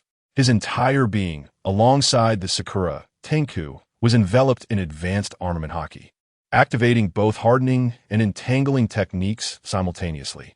Within You Luo's observation, Shurji's armament Haki seemed to have become more agile, imparting an indescribable sensation. Could it be that his armament Haki had grown stronger? You Luo murmured, a note of skepticism lacing his tone. Although Shurji had been injured, such wounds posed little threat to his combat capabilities. Rarely, Rokks voiced his thoughts, seemingly elucidating matters to the assembled pirates. He had a fair understanding of Shurji, and it was clear that this was insufficient to diminish Shurji's fighting strength. The decisive showdown between the two would likely require more time. In my perception, Shurji had indeed grown stronger. Whitebeard Newgate spoke solemnly, exuding confidence in his own observation abilities. Upon hearing this, Rokks smirked quietly, his anticipation for the ensuing battle palpable. Lion Slash, the breakthrough Shurji, wielding dual blades, crossed them to unleash 2 arcs of sword energy. The energy transformed into a streak of darkness, instantaneously traversing the distance to confront You Luo. Though its speed did not rival You Luo's drawing technique, it was significantly swifter than Shurji's previous strike. Even its ferocity had intensified, and You Luo felt an overwhelming force rushing toward him. Most crucially, while the previous strike had been golden, this one was shrouded in black, a hue reminiscent of armament Haki. With little time for contemplation, You Luo raised his hand and slashed forth 2 arcs of energy to meet the oncoming black wave. Yet, before they could make contact, they were violently dispersed. You Luo swiftly positioned his black blade before him, enveloping it in armament Haki. He withstood the black wave with sheer determination. Clang! The sound echoed as he staggered backward several steps, astonished by Shurji's formidable energy. No, rather than merely sword energy, it was more accurate to describe it as armament Haki. Recalling how his previous slash had shattered before even touching the black wave, he sensed the potent aura of armament Haki as he braced his blade. The external manifestation of armament Haki, You Luo's countenance grew grave. This was an advanced technique, its significance in combat not to be underestimated. Even the fated child, Luffy, had to endure humiliation to master it, releasing armament Haki as a tangible form of offense and defense. Unleashing a powerful impact projectile to send adversaries flying can also create a formidable barrier, capable of defending against even intangible assaults. During the war atop the summit, the 3 commanders repelled Whitebeard's seismic waves utilizing the advanced technique of Haki emission. This spectacle unfolded before the astonished eyes of numerous high-ranking officials. "This is..." the traitor Jem exclaimed, his countenance betraying disbelief. The scene bore a striking resemblance to one he had previously witnessed involving a Marine admiral. At the forefront, Rokks smirked and succinctly articulated, "Haki emission. This represents an advanced application of Haki, independent of its raw intensity." As Rokks fell silent, Whitebeard seized the opportunity to elaborate, being one of the few in the Rokks pirates who had mastered this technique. Silver Axe and Charlotte Linlin, among others, felt a pang of urgency. They too had grasped the fundamentals of hardening and binding, but struggled to comprehend the intricacies of emission. "Gururara, Shiki is quite the enigma." Whitebeard chuckled heartily, expressing rare approval of Shiki. He had also mastered Haki emission just days after Yuru joined the Rokks pirates, and judging by Shiki's progress, he was only marginally behind. Chapter 41. Yuro's counterattack, the ultimate technique on the desolate island. As Yuro momentarily lost focus, the formidable Captain Shiki swung his dual swords, Sakura Ten and Dry Wood. Once more, with a swift whoosh, 2 streams of black sword energy surged forth. While Yuro's thoughts were in motion, his observation Haki remained vigilant, tracking Shiki's every move. He quickly brandished his black blade, unleashing 4 consecutive slashes of sword energy. Yet, even these 4 strikes merely neutralized one of the black projectiles, leaving another to hurtle towards him. Choosing to evade, Yuro executed the 6 forms technique in a flash, vanishing from his original position just as the black sword energy sliced through the air, disappearing into the chasms of the sea. As Yuro continued to employ the 6 forms, he swiftly closed the distance to Shiki. Although his speed was remarkable, Shiki's observation Haki was equally adept at sensing Yuro's position. Utilizing the ability granted by the float fruit, Shiki glided close to the ground, his swords radiating dark energy like a tempest of chaos. Countless streams of sword energy surged towards Yuro's last known location. "Haha, what does it feel, Yuro?" Shiki boasted, reveling in his perceived superiority. "See, I, Shiki, am not to be underestimated. Prepare to obediently become my first mate." Shiki, I must say, you are rather overrated, Yuro retorted, unable to suppress his urge to provoke. Do you truly believe that simply releasing your Haki will be enough to intimidate me?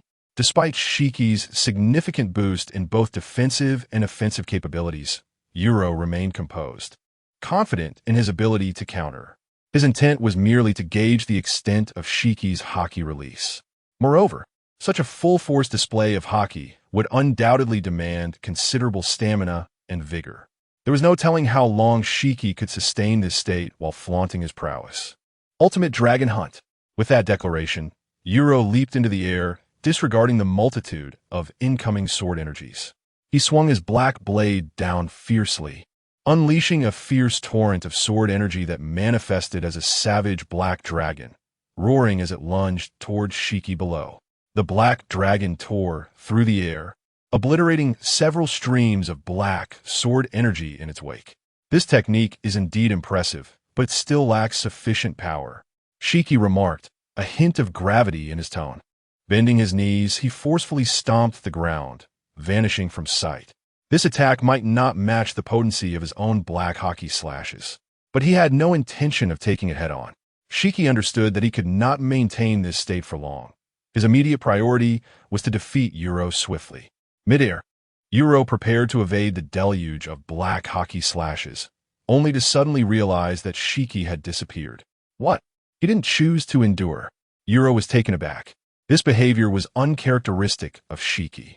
In the next moment, his observation Haki detected Shiki rapidly closing in on him, materializing just above.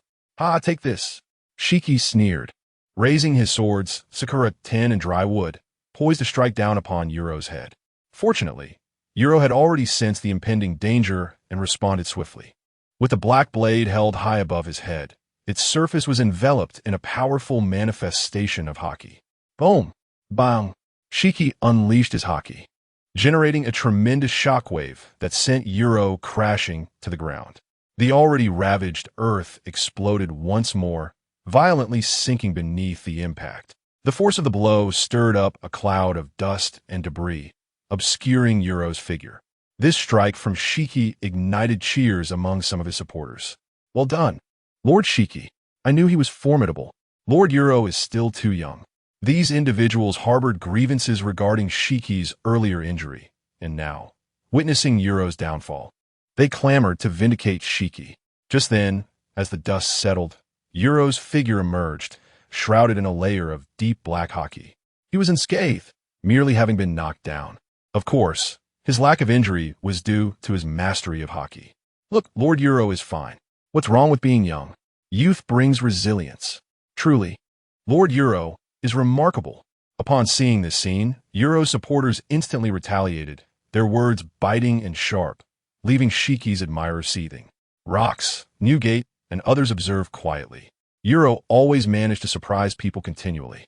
No one dared to speak recklessly about his true strength, as his capabilities remained shrouded in mystery. "Your Haki projection is indeed impressive. It seems you have mastered it completely," Yuro remarked calmly, gazing at Shiki suspended in midair. From the recent flurry of attacks, he gleaned valuable insights. Haki projection is a technique that demands exquisite control over one's Haki. Although it can manifest as tangible attacks and defenses, it has a fundamental limitation. The strength of one's Haki cannot exceed its inherent capacity. One cannot unleash an attack more potent than their own Haki, nor can they defend against an assault surpassing it. Since Yuro could breach Shiki's hardened and entwined Haki with an additional projection, he could similarly dismantle it, albeit with double difficulty, merely exposing another facet of his swordsmanship. Of course. What is it, Yuro, if you wish to learn?" Shiki interpreted Yuro's words as an acknowledgement of his prowess and contemplated using this as bait to tempt Yuro. "Shiki, you're overthinking it. I am contemplating how to defeat you." Yuro interjected, cutting off Shiki before he could finish. "Could it be that you have a trump card?" Shiki, instead of feeling anger, was momentarily taken aback, soon finding himself filled with anticipation. Yuro was never short of surprises. Each move in battle seemed to emerge in endless succession, leaving one dazzled. That swift technique, the draw technique, had pierced through his Haki. Reflecting on it, now still sent shivers down his spine. This technique represents the pinnacle of my swordsmanship, an unstoppable force once unleashed. Shurji, brace yourself. This is my inaugural demonstration. Whether you survive depends solely on your own capabilities.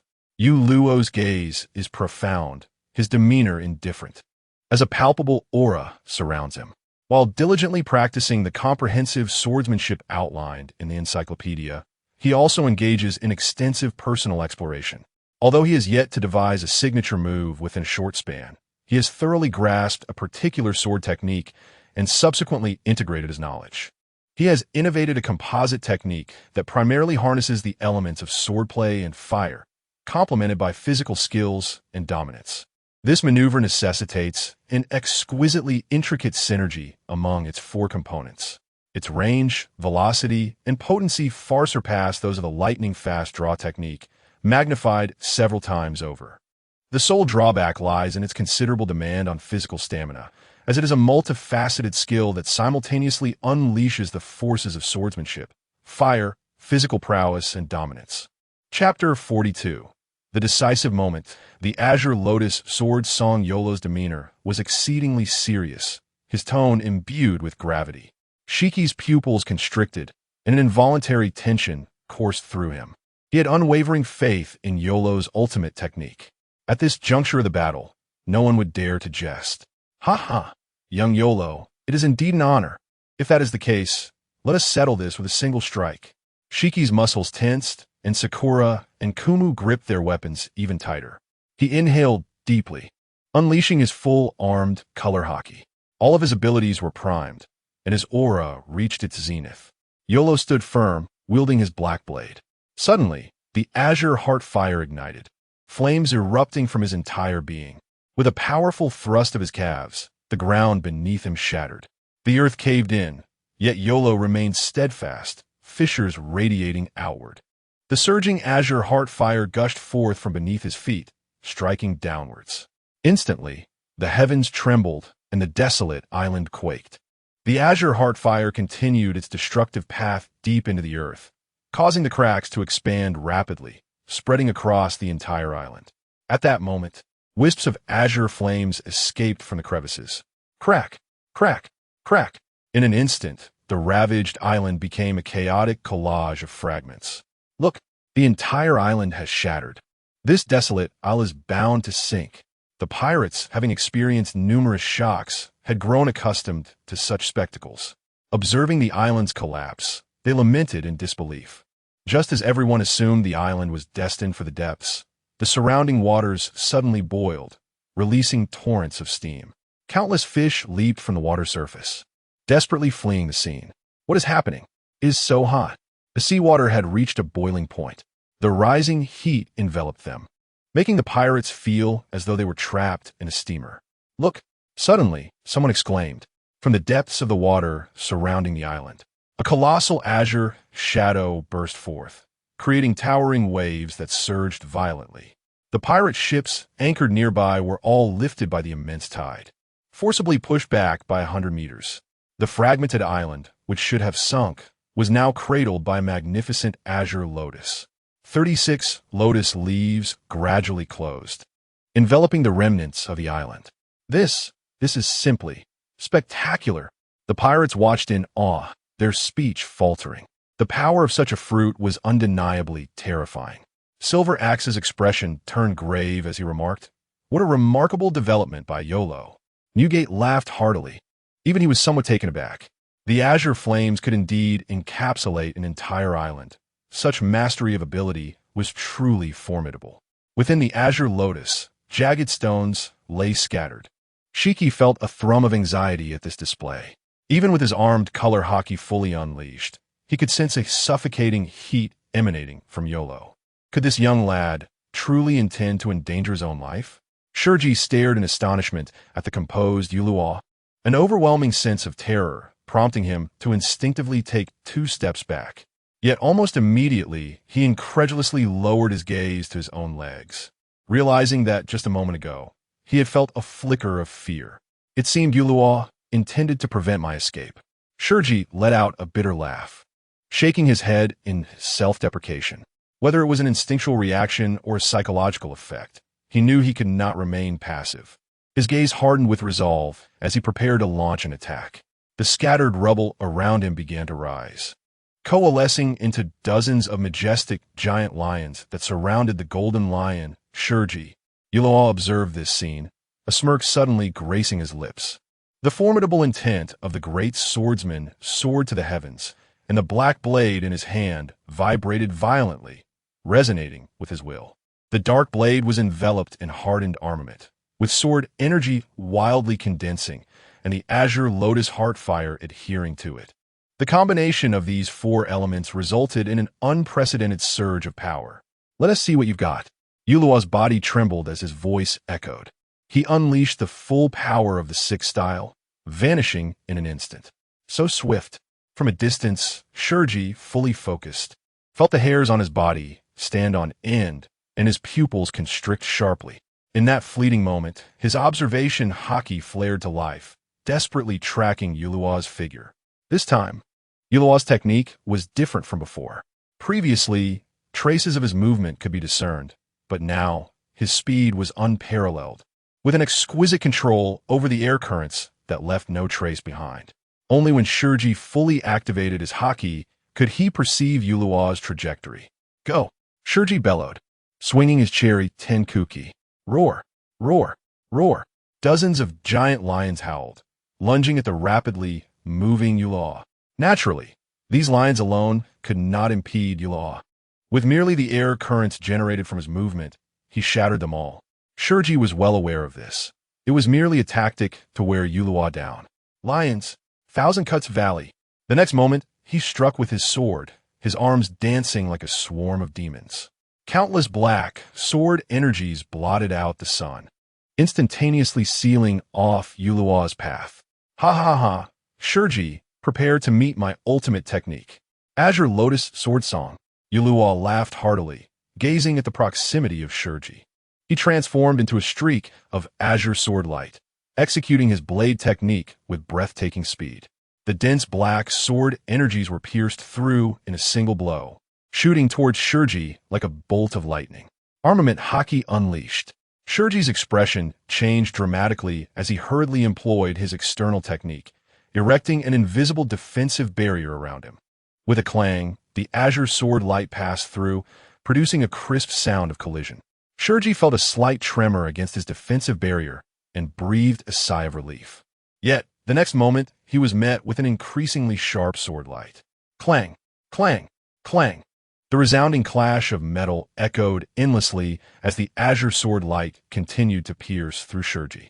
The speed intensified, the power magnified, and the blade's aura grew increasingly sharp. Shurji let out a furious roar, unleashing all his defenses. He had not anticipated that what had just transpired was merely the first strike. Now, Shurji could only adopt a stance of passive defense.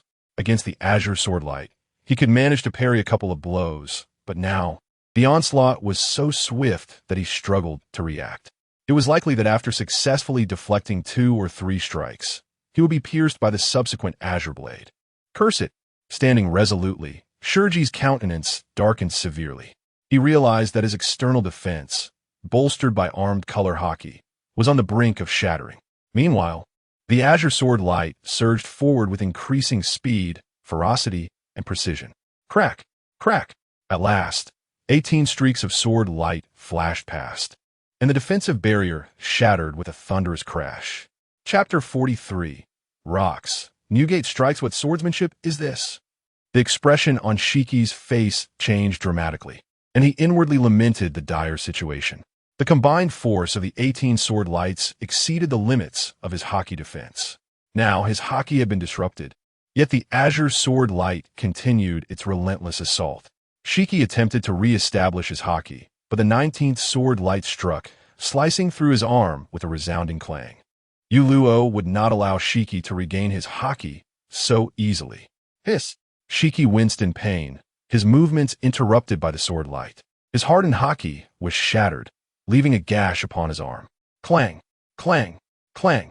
The azure sword lights sliced through continuously, offering Shiki no chance to react. In an instant, He bore numerous sword marks upon his body. Is this a battle to determine victory? Alas, Master Haki is about to lose. Master You Luo is truly monstrous. The onlookers upon the sea were taken aback, their expressions transforming in shock. They voiced their astonishment and reflections. In their sight, You Luo was virtually invisible. All they could discern were countless azure sword lights slicing through the air. In the blink of an eye, Haki became a mass of injuries. What manner of technique is this that renders Master Haki utterly defenseless? In the distance, the desolate island was enveloped in azure lotus, with a piercing sword intent palpable even from afar. Despite the distance, it sent shivers down their spines, raising goosebumps across their bodies. The azure sword lights unleashed 36 strikes in an instant, and You Luo's figure materialized in the air. Haki gasped for breath, his body marred with wounds. The sound of dripping blood echoed, each drop a testament to his suffering. Each wound, though not deeply inflicted, was akin to a gash from blade. The sheer volume of blood loss was alarming. Coupled with the prolonged exertion of his Haki, Haki's stamina was rapidly depleting. Haki, the final strike. You Luo, suspended in the air, regarded him with a disdainful gaze, his voice eerily calm. Gripping the black blade tightly, he raised it high. In the next moment, the massive azure lotus burst forth, 36 lotus leaves igniting in a blaze. They transformed into streams of azure flames that coalesced upon the black blade. The hardening and entwining of Haki, along with the heart fire of the azure lotus, imbued the black blade with an astonishing killing intent. The air nearby wailed, as if it encountered something dreadful. Haki could not help but take a step back, gazing in horror at the black blade. The aura emanating from it was enough to instill fear. It felt as though his very soul trembled. This is madness, utter madness. Rokks' expression darkened. He sensed a formidable killing intent emanating from You Luo's black blade. What was merely a duel had escalated into a battle for life and death. Should that blade fall upon Haki in his current state, even if he survived, he would be gravely injured. Such an outcome would severely disrupt his plans. In the forthcoming retaliatory actions of the Navy, Haki is an indispensable figure. Even if all the ordinary crew were to perish, Haki would undoubtedly play a crucial role. Moreover, Haki stands as a formidable force within the Rokks pirates. The ultimate ambition of Rokks is to overthrow the world government, necessitating individuals of Haki's caliber. Should anything untoward befall Haki, the chances of success would inevitably diminish. Rokks would never allow such a scenario to transpire. It appears that the time to take decisive action has finally arrived. Rokks gazed intently at You Luo, recognizing him as a veritable monstrosity. Even someone as formidable as Rokks felt a twinge of threat emanating from the black blade. Allow me to bring this battle to a conclusion. With that, Rokks stepped forward, his figure vanishing from the bow of the ship as he charged directly toward the deserted island. Even Whitebeard's expression changed dramatically. He had not anticipated such a turn of events. Upon witnessing Rokks' advance, he hastily followed suit. You Luo raised the black blade, exuding an aura capable of annihilating the heavens and the earth. At this moment, his complexion appeared somewhat pallid, and his previously steady breaths had turned labored. After unleashing the massive azure lotus and the 36 sword lights, coupled with this terrifying strike, You Luo's condition mirrored that of Haki, as his stamina was nearing its limit. If this strike failed to vanquish Haki, it would likely result in a stalemate. However, You Luo firmly believed that with this blade, everything would be reduced to ashes. A raucous, unrestrained laughter erupted as Haki prepared to gamble everything. Countless colossal lions coalesced once more, with Sakura Ten and the Withered would enveloped in hardened Haki. Save for Haki's body, which remained unadorned by the Haki's protective layer. His stamina was dwindling, and should he envelop himself in Haki, the power of his attack would be compromised. In the next instant, both combatants struck simultaneously. You Luo's black blade descended, carving out a streak of azure sword energy that traversed the heavens. Haki countered with two intersecting black sword energies that soared upward, followed closely by the roaring lions. At that moment, the very fabric of reality seemed to freeze. To the onlookers, You Luo and Haki appeared to have vanished, leaving only two supremely pure assaults in their wake. The azure sword energy collided with the black sword energy, and in an instant, it was annihilated. Haki observed this spectacle, his spirit somewhat deflated. He began to grasp the magnitude of this strike. The lions alone could not withstand it and would likely dissipate in an instant. Moreover, with his current stamina, he could not react swiftly enough to evade the azure sword energy. At this juncture, a lightning-fast figure darted past. A man with an explosive hairstyle emerged before the azure sword energy, emanating an aura akin to an endless abyss. It engulfed all surrounding energies, saturating the battlefield. Rokks enveloped his hands in Haki and gently thrust them forward. Instantly, the azure sword energy halted, as if confronted by an invisible barrier. Though the azure sword energy was momentarily staved off by Rokks' Haki, it continued to surge forward relentlessly. Rokks squinted slightly, exerting a forceful tremor with his hands. An invisible shockwave erupted, propelling the azure sword energy away. Immediately, a towering figure appeared behind Rokks. With a fist enveloped in a white aura, he struck down upon the air before him. Crack! Crack! The atmosphere split apart, unleashing a tremor of power. Countless lions were shattered into fragments, while a multitude of earth chunks plummeted, leaving the four standing upon the debris floating on the sea. You two are truly reckless. Rokks surveyed the duo. His expression relaxed, yet his tone grave. Captain Rokks. You Luo gazed at Rokks in bewilderment, only to quickly grasp the situation. Rokks' intervention clearly indicated his desire to prevent Haki from facing peril. It was to be expected, for Rokks regarded ordinary crew members as mere cannon fodder. Only his officers garnered his respect. You Luo's eyes narrowed in astonishment. He was taken aback by Rokks' ability to effortlessly withstand such a strike. The captain's strength surpassed his expectations. Chapter 44. Haki's frustration. Rokks' approval. How could this be? Haki gazed in astonishment at Rokks, murmuring to himself. His armed color hardening, entwining, and projecting had all been effortlessly shattered by You Luo's lethal strike. Yet, Rokks, relying solely on his projection, was able to effortlessly block and even deflect it. To what unfathomable level of power had he ascended? Even Newgate, who had arrived alongside him, exhibited a glimmer of shock in his eyes. This was not at all what he had anticipated. The ease with which Rokks handled the situation was astonishing, as if it were merely a casual blow, and it appeared to bear no consequence whatsoever. Huff, huff, huff. After the intense, emotional upheaval, a wave of fatigue washed over him. You Luo suddenly dropped to one knee, using his black blade for support, gasping for breath. Haki fared even worse. The significant blood loss caused him to feel dizzy, nearly collapsing. Fortunately, Newgate was quick to react, stepping forward to catch Haki. As Haki sensed Newgate's presence, he gritted his teeth fiercely. Summoning his strength, he forcefully shook off Newgate's hand. Garara, Haki, you really are too proud for your own good. Newgate chuckled, not pressing the matter any further. Humph. Haki scoffed, managing to steady himself as he began to regain his strength. Meanwhile, You Luo slowly rose to his feet. What terrifying talent and strength he possessed. In a few short years, he would surely surpass me, thought Rokks, observing You Luo with satisfaction. A young man whose talent was so extraordinary that it could be deemed monstrous. Even his own abilities paled in comparison to You Luo's. Rokks felt a sense of relief that You Luo was a pirate. Had he been aligned with the Navy, he would have posed a significant threat. Even now, he could still feel a dull ache in the arms he had crossed behind his back. Before You Luo could respond to Rokks' words, Haki's voice echoed through the air. Captain Rokks is right. You have indeed surpassed me. You Luo, this battle I concede. Haki approached slowly, his expression tinged with disappointment and a hint of nostalgia. He had desperately wished for You Luo to become his first mate, but it seemed that dream had evaporated. However, he accepted You Luo's prowess with grace, harboring no resentment. Had it not been for Rokks and Newgate's timely intervention, he might very well be lying down instead of standing. Haki, you are no slouch yourself.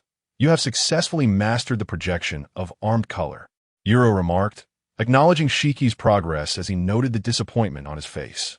As expected, Newgate erupted into laughter upon hearing this.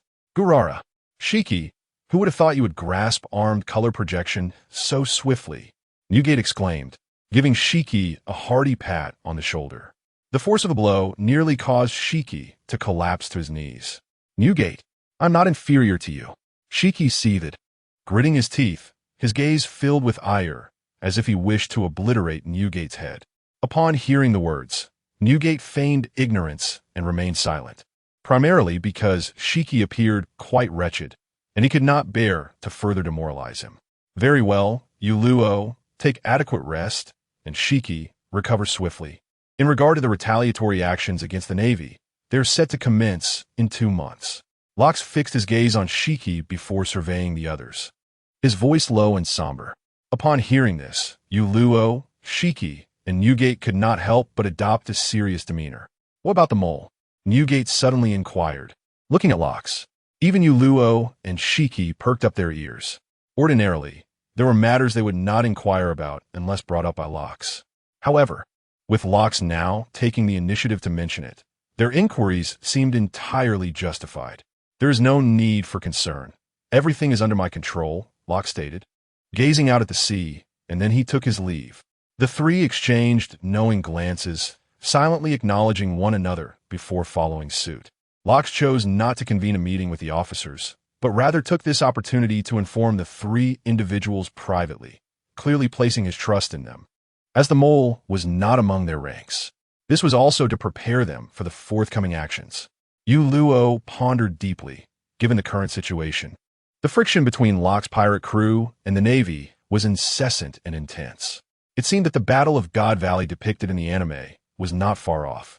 Before that event, he aspired not just to surpass Rokks, but at least to possess strength capable of matching his. As for the Navy's mole, he was utterly indifferent, knowing that it would eventually amount to nothing more than a single strike of the Azure Lotus Sword song. All the observing pirates returned to Hive Island, where tales of the battle between You Luo and Shiki circulated widely. What had merely been a brawl had resulted in the obliteration of an entire island. Now, that desolate isle had vanished from the sea. This confrontation was indelibly etched in their memories. John, Wang Ji, Silver Axe, Kaido, and Lin Lin had little to say about it. They had witnessed You Luo's prowess through the swift draw technique and the Azure Lotus Sword song.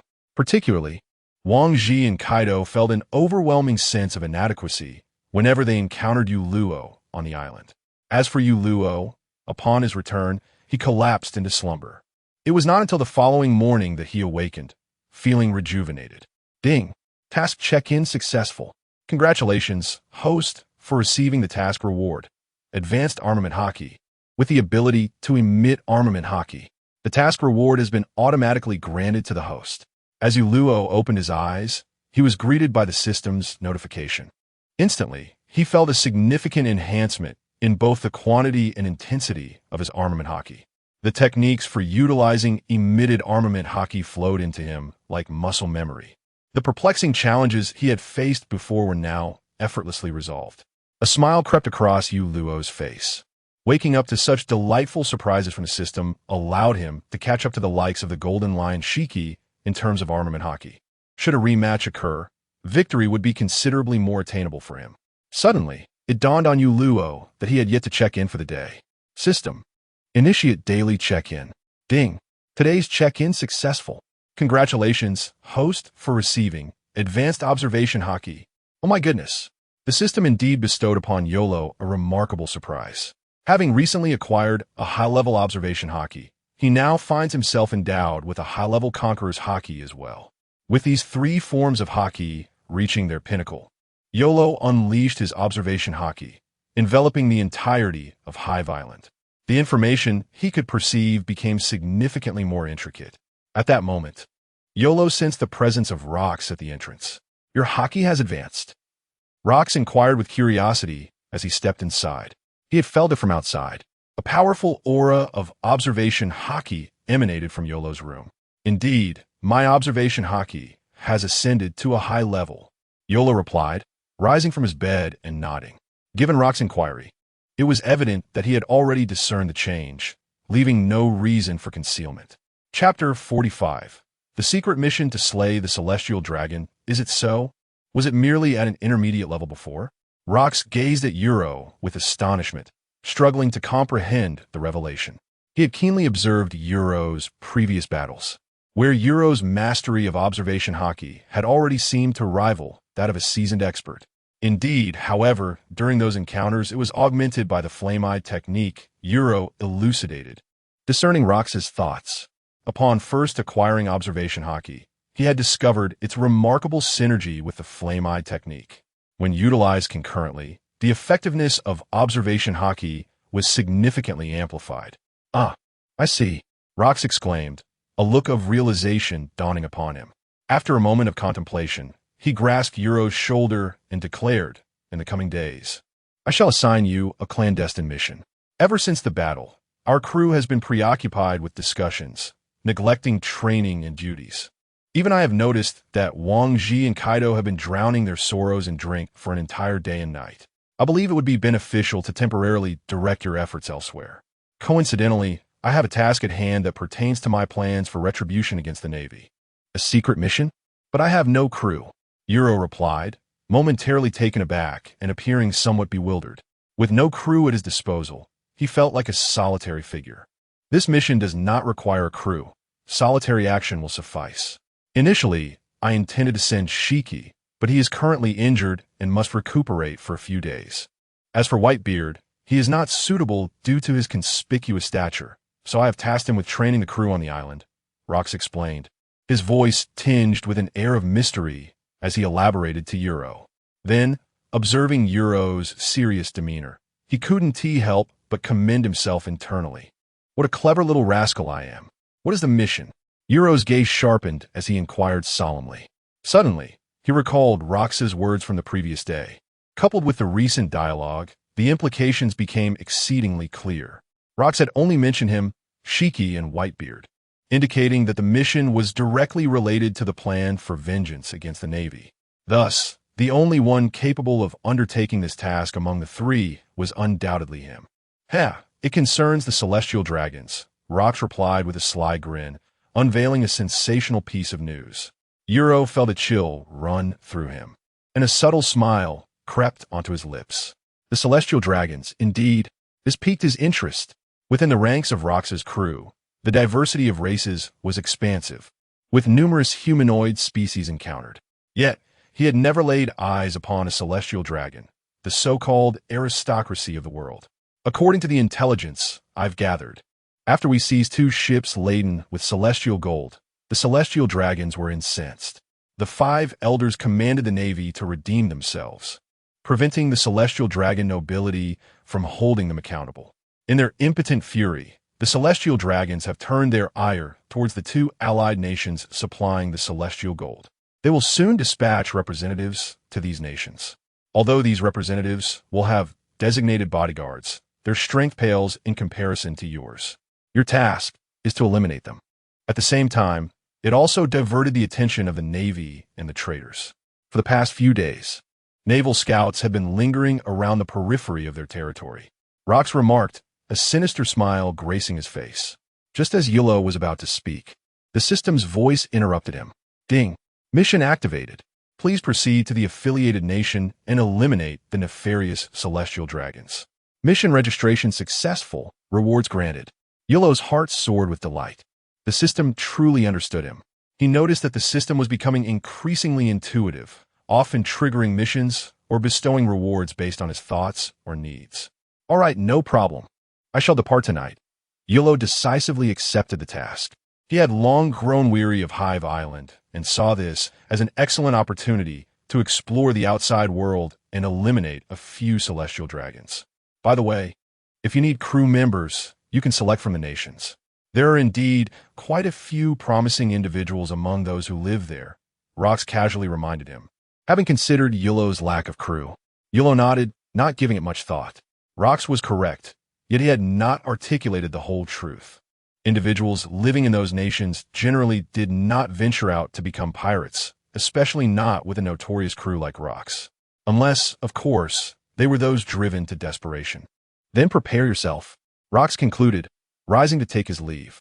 You Luo watched him until he disappeared into the distance before returning to his room. Rokks was indeed formidable. You Luo's advanced observation Haki encompassed the entire island. However, It was only when Rokks stood before his door that You Luo sensed his presence, leading him to conclude that Rokks possessed an extraordinary level of observation Haki. Yet, there was no need for concern. Surpassing Rokks was merely a matter of time. Subsequently, You Luo left his room and made his way to Haki the Golden Lion's ship. Upon boarding, countless gazes fell upon him. Lord You Luo, you have arrived. Lord You Luo, have you eaten? Lord You Luo, would you care for a drink? It was lunchtime, and everyone was bustling about, offering their greetings and inquiries. You Luo waved in response, smiling as he politely declined. He approached Haki's room and pushed the door open. A wave of roasted meat and fine wine enveloped him. Haki, his upper body wrapped in bandages with traces of blood still visible, was seated on the bed, devouring meat and drinking heartily. His ravenous demeanor belied his injuries. Haki, you seem to be recovering well.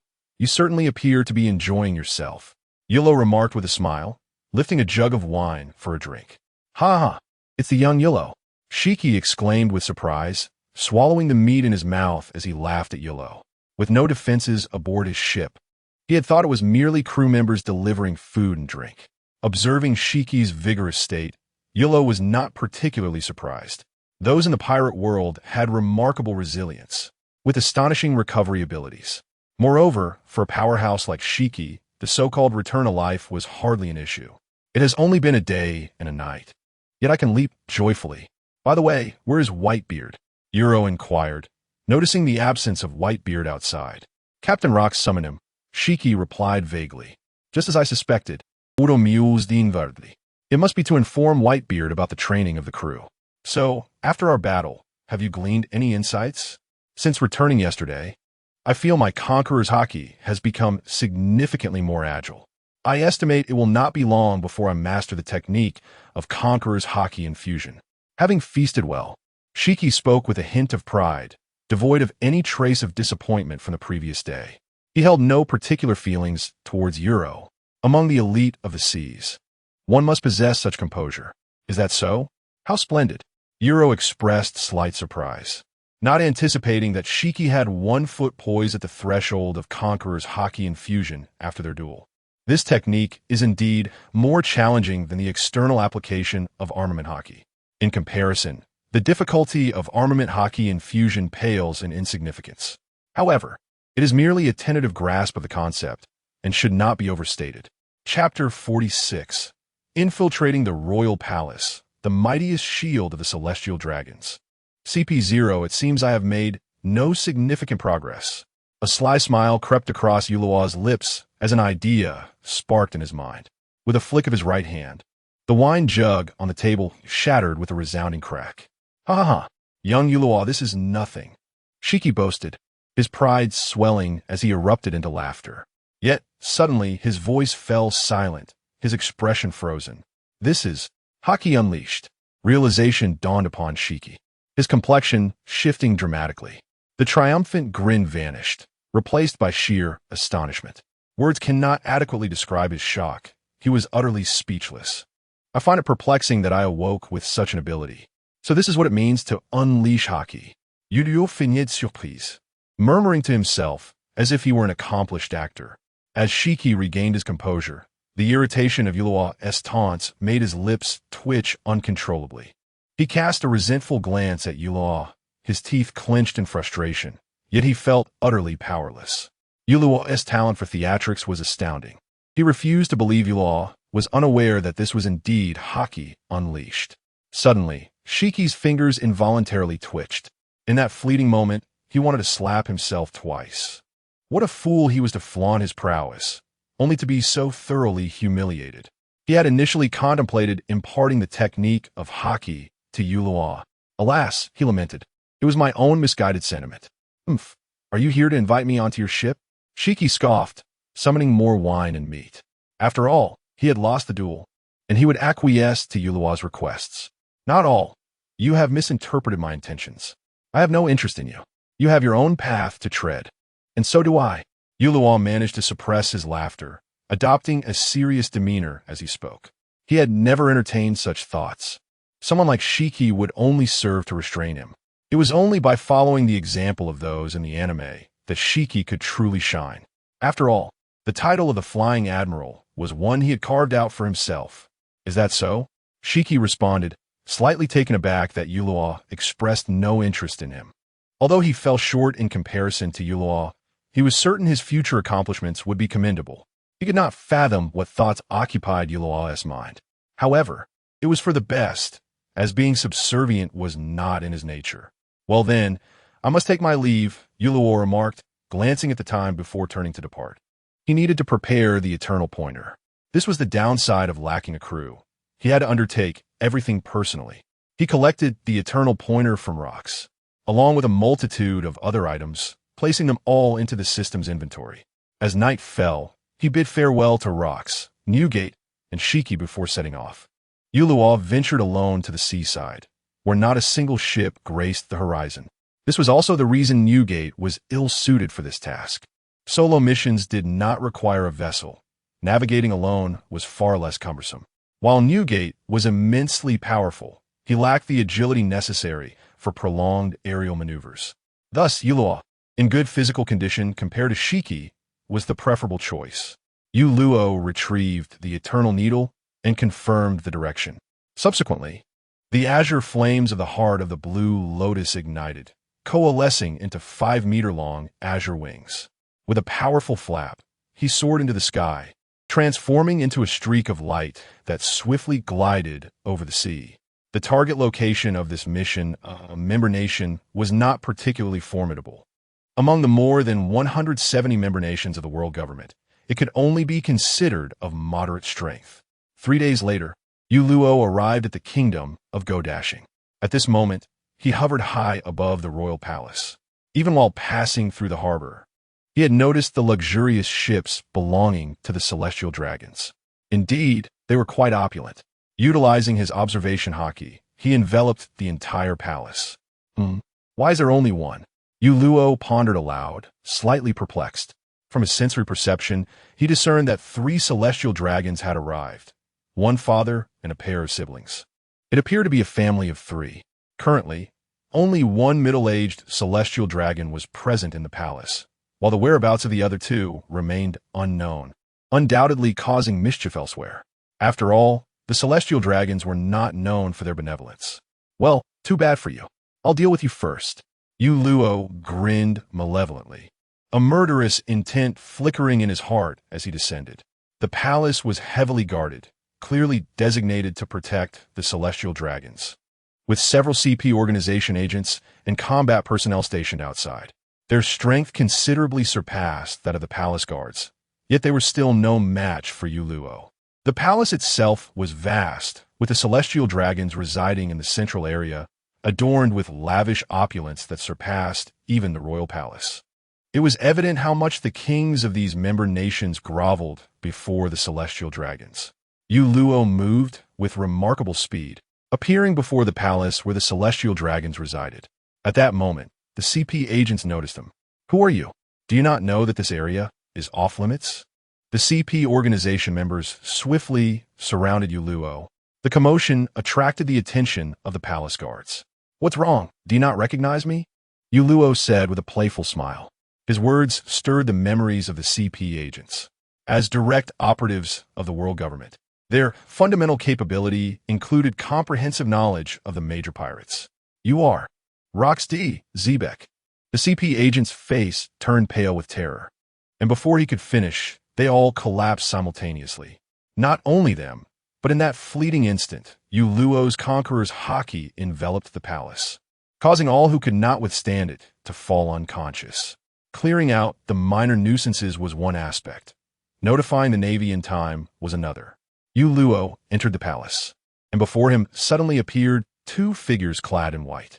Dressed in white suits and cloaked in white capes, they were the Cipher Pol Aegis Zero, the highest intelligence agency, overseeing CP1 through CP9 and directly aligned with the world nobles, the celestial dragons. They were heralded as the strongest shield of the celestial dragons. So, I was correct in my assertion.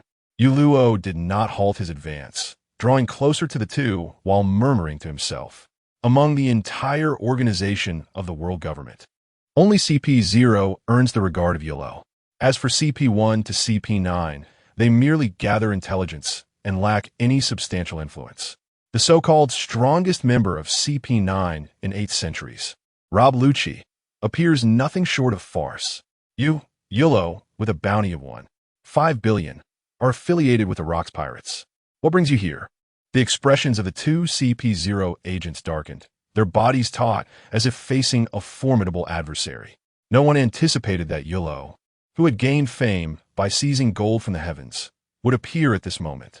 Furthermore, he seemed to possess an abundance of secrets. "Oh, I am here to eliminate the celestial dragons," You Luo declared nonchalantly as he approached the two. "You shall not succeed." The agents shouted in unison, erupting with fury as they unleashed their attacks, imbued with armament Haki, directly at You Luo. Chapter 47. Saint Algernon, Kneel and Crawl. A finger and a kick. The two members of CP0 unleashed their full power, confronting the rumored monster, You Luo, with utmost seriousness. With a resounding bang, their attacks became rigid, as if striking an invisible wall. Boom! Following this, a tremendous force erupted, propelling both of them backward. TSK, is this all the strength they possess? It seems they are mere lackeys within CP0. You Luo strode forward, flicking his hand, releasing the blue lotus hellfire. The fallen CP0 agents displayed expressions of terror. Before they could even utter a scream, they were reduced to 2 heaps of ashes. You Luo, feeling rather disinterested, found their weakness far too mundane. After battling formidable foes like Zephyr and Shiki, such power failed to pique his interest. Deep within the palace, all was eerily quiet. You Luo noticed a celestial dragon lying on the ground, middle-aged, clad in opulent attire, topped with a bubble helmet. Truly a fragile being. You Luo scoffed at the sight. Having been rendered unconscious by the conqueror's Haki, he was no different from the lowly rabble. How could he still dare to call himself a world noble? Nearby, a beautiful woman, covered in wounds and devoid of life, lay on the ground. You Luo observed her royal garments, clearly a victim sacrificed to the celestial dragons, perishing under their torment. With a flick of his finger, You Luo released a faint wave of armament Haki, shattering Saint Algernon's bubble helmet.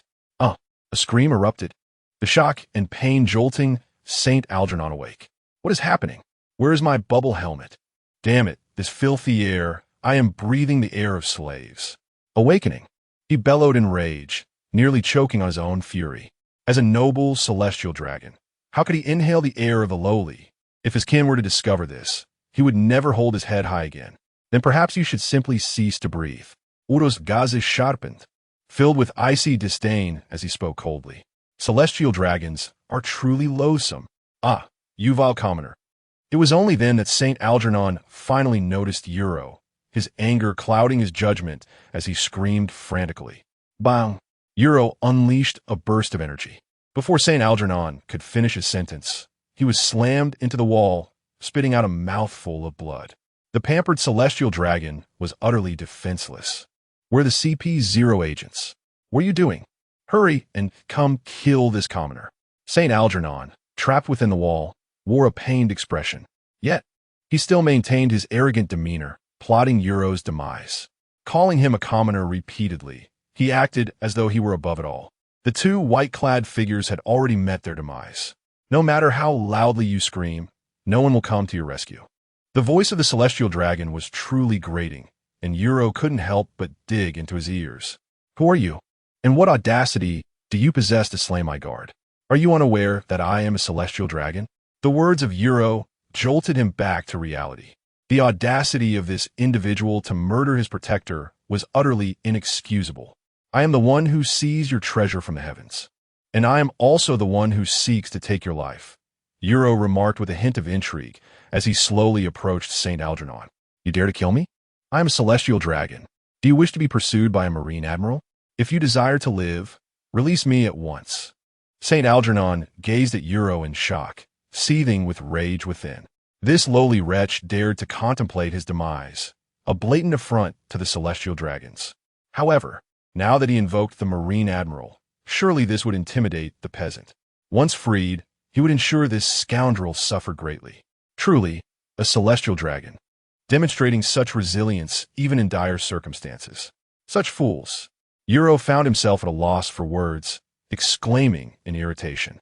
In this situation, one could either be utterly foolish or possess true grit. Clearly, the celestial dragons leaned towards the former.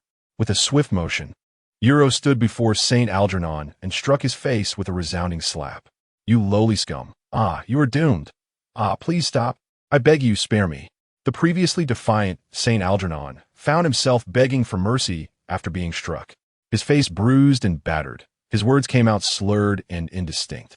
You Luo wore a bemused smile. It appeared even celestial dragons could plead for mercy. Where has your bravado gone? Where's the treasure listed on this scroll? You Luo picked up a parchment detailing various treasures, likely gifts from the king to the celestial dragons. Although it paled in comparison to the heavenly gold, there were indeed several valuable items still residing within the royal treasury. Saint Algernon, genuinely frightened, answered obediently despite the pain in his heart. For his desire to survive outweighed all else. "The treasury? Take me there," You Luo said, his eyes gleaming with determination. A treasury from a vassal state could contain marvelous treasures, potentially rivaling the heavenly gold. After all, it represented the accumulated wealth of a nation. The sheer volume of these riches stirred You Luo, who regarded money with disdain. "I don't know."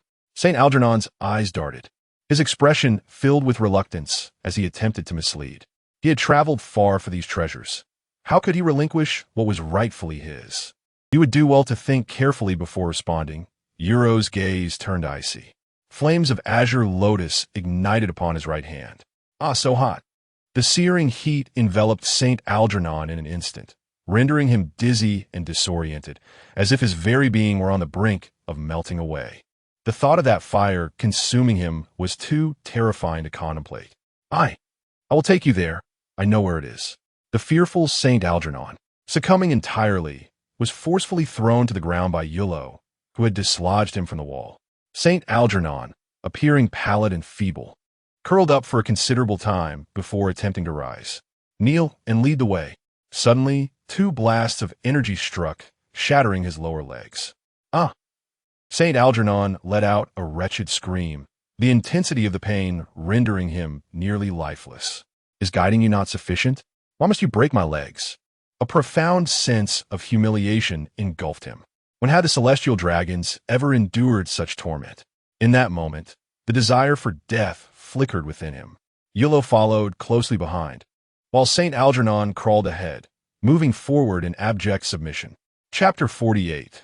The pillaging of the treasury of the young sovereign, You Luo, accompanied by Algernon's saint, arrived at the central palace. Deep within the royal palace lay the treasury of the kingdom. Trembling, Algernon spoke, fearing further torment. "Is that so?" You Luo's icy gaze pierced through him. "Indeed, I swear it. I am not lying." Algernon's hair stood on end as he bowed his head in panic. His legs were now rendered useless, and he dared not play any tricks. Otherwise, he would be left entirely incapacitated. "Let's proceed." You Luo, discerning the truth in Algernon's words, had been enveloped in his observation Haki since the beginning. Every movement within the palace was laid bare before him. Inside, numerous guards lay sprawled about, having been rendered unconscious by You Luo's conqueror's Haki. With a resounding crash, You Luo kicked open the treasury door. The sheer force of his action startled Algernon, causing him to shudder. Quickly assessing the contents, You Luo noted not only a vast array of riches, but also some high-quality weaponry and several devil fruits. Regrettably, they were all of the Zoan type. It seemed the more coveted treasures had been offered as tribute to the celestial dragons. Without hesitation, You Luo stuffed all the items into his inventory, akin to a system space that he could access at will. After thoroughly ransacking the treasury, he turned to leave, hoisting Algernon's saint as he hastened towards the celestial dragon vessels at the harbor. From Algernon, he learned that the other 2 celestial dragons, his offspring, disdainfully refused to dwell in a palace filled with slaves, remaining aboard the ship and awaiting Algernon's return with their share of the spoils. Once You Luo departed the palace, a few individuals began to stir from their unconsciousness. Outside the palace, the streets were deserted, to prevent inciting the wrath of the celestial dragons. The king had expelled the populace. You Luo swiftly approached the celestial dragon ships when, suddenly, the sharp crack of a gunshot echoed. Ah, it hurts. Please, let go of L. The voice was youthful and tremulous, suggesting the speaker was quite young. You little slave, how dare you defy the world's nobility? A venomous yet youthful voice rang out, laced with a feminine sharpness. You Luo, attuned to the commotion through his Haki, quickly grasped the situation ahead. Ah, Tudi. The celestial dragons can stir trouble wherever they go, he thought, a glimmer of disdain reflecting in his eyes. In the open area of the harbor, a boy sat on the ground, his expression one of profound agony, tears brimming in his eyes. A bullet wound marred his leg, blood gushing forth like a fountain. Do you see this? To defy the celestial dragons leads to such a fate. Hear me, you little wretch. Ruth Marie, her countenance ferocious and menacing, was in stark contrast to her delicate appearance. With a sudden stride forward, she kicked the injured boy to the ground and brutally stomped on his face. Ah! Damn it, let go of L. The injured boy's companion, filled with rage, brandished a worn-out katana and charged forward like a madman. Yet, it was far from easy. Barely had the lad taken 2 steps when a guard kicked him away. With a resounding thud, he was sent sprawling to the ground. Akin to a cannonball, clutching the katana tightly, he struggled to rise to his feet. L let go. Of L trembling violently, he slowly raised the katana once more. You are but commoners, my slaves. Do you not wish to save him? Come on. Ruth Marie Palace bellowed menacingly, raising her foot to stomp down on L's head. She felt an unprecedented thrill, her expression contorting with sadistic delight. The more the slave struggled, the more exhilarated she became. Ronnie, witnessing the descending soul, L felt the grip of death, his heart brimming with rage amid overwhelming fear. Despite his body writhing in agony, his injured leg refused to obey. El, the boy in the distance screamed, his pupils seemingly dimming. Just as Ruth Marie Palace's foot was about to descend, a low hum resonated. 2 faint auras emerged, vanishing in mere seconds. In that instant, Ruth Marie halted, her mind momentarily clouded. Quite intriguing. Euro was slightly taken aback, then filled with surprise. Conqueror's Haki. It cannot be mistaken. This is the Conqueror's Haki. Even if passively activated, the aura was exceedingly weak. Yet, Euro's observation Haki distinctly perceived it. A boy possessing the demeanor of a king had unexpectedly crossed his path, and astonishingly, there were 2. Due to the aura's feebleness, Ruth Marie regained her composure, her anger flaring as she prepared to stomp down once more. With a resounding crash, a scream erupted. Ah! Euro unleashed his intangible conqueror's Haki, sending Ruth Marie sprawling away, curled upon the ground, silently howling in fury. Who is it? What manner of person? The Soul CP0 guard's expression shifted dramatically. The sudden turn of events left him aghast. A celestial dragon had been harmed beneath his watch. This was his gravest dereliction. Even if he were to eliminate the assailant, he would face dire consequences. Moreover, whether he could even succeed in such a task remained to be seen. Activating his observation Haki, he sensed nothing beyond those present. On the opulent ship, Gerald Saint, alerted by the commotion, hastily emerged. How dare anyone harm the noble celestial dragon? CP0, what are you doing? Upon seeing Ruth Marie bloodied and collapsed, Gerald Saint stormed over in a fury. The sound of footsteps echoed, and Euro suddenly appeared before them. Oh dear! He casually tossed Algernon Saint before him. Lord Algernon? The CP0 guard's eyes widened in shock, instantly struck with fear. Isn't Saint Algernon in the palace? How could he have fallen in such a dire state? I fear I am doomed. CP0, swiftly rescue me. Eliminate this scoundrel. Saint Algernon clutched at a lifeline, shouting hoarsely in desperation. In his eyes, Urol appeared as a demon, showing utter disdain for the noble celestial dragons, even going so far as to shatter his legs. He was genuinely terrified that in the next moment, Urol would take his life. Release Saint Algernon at once, or else. Monster, Urol, the CP0 guards, enveloped in the aura of armament Haki, assumed an aggressive stance, ready to confront Urol. They needed to extricate the celestial dragon immediately. Perhaps his fate would improve. This realization struck them hard, their pupils dilating as they instantly recognized Urol. You, why are you here? The CP0 guards trembled slightly, their voices faltering. At that moment, a tempest surged within them. It was indeed a member of the Rokks pirate crew. The CP0 and its subordinate personnel within the palace were likely on the brink of annihilation. Chapter 49. The father's cowardice and the son's filial piety as the celestial dragon fell. You Luo and Roni joined the fray. Contemplating this, the CP0 guard gritted his teeth and charged forward. The death of a celestial dragon would invoke the relentless wrath of the world government. In comparison to the rumored monstrosity that was You Luo, the consequences of a failed mission weighed heavily on his mind, instilling a profound dread within him. Truly, it was a case of unyielding obstinacy. You Luo's observation Haki sensed the guard's recognition, and he perceived the palpable fear that compelled the guard to retreat. Yet, in the end, the guard chose to attack, revealing a deeply ingrained terror of the world government, more specifically of the noble celestial dragons. With a mere flick of his wrist, You Luo unleashed a punch, shattering the advancing CP0 guard with ease. Blood and scattered flesh littered the ground, falling ominously at the feet of Saint Algernon. "Please, don't kill me." The gruesome scene sent shivers through his very core. The harsh reality shattered his illusions of hope. "Why should I spare you? You have sought my death all along." You Luo summoned his black blade, pressing its edge against Saint Algernon's face. His voice, as frigid as the steel itself, plunged Algernon into despair. "You wretched pirate, not only have you harmed me, but you also intend to murder my father. What audacity grants you such courage? We are the illustrious and noble celestial dragons. Release my father at once, and we may yet spare your life." Gerald Saint lifted Ruth Marie, both of them holding their heads high, their faces contorted with fury. What was happening here? You Luo and Roni, standing aside, were utterly bewildered, their heads filled with questions.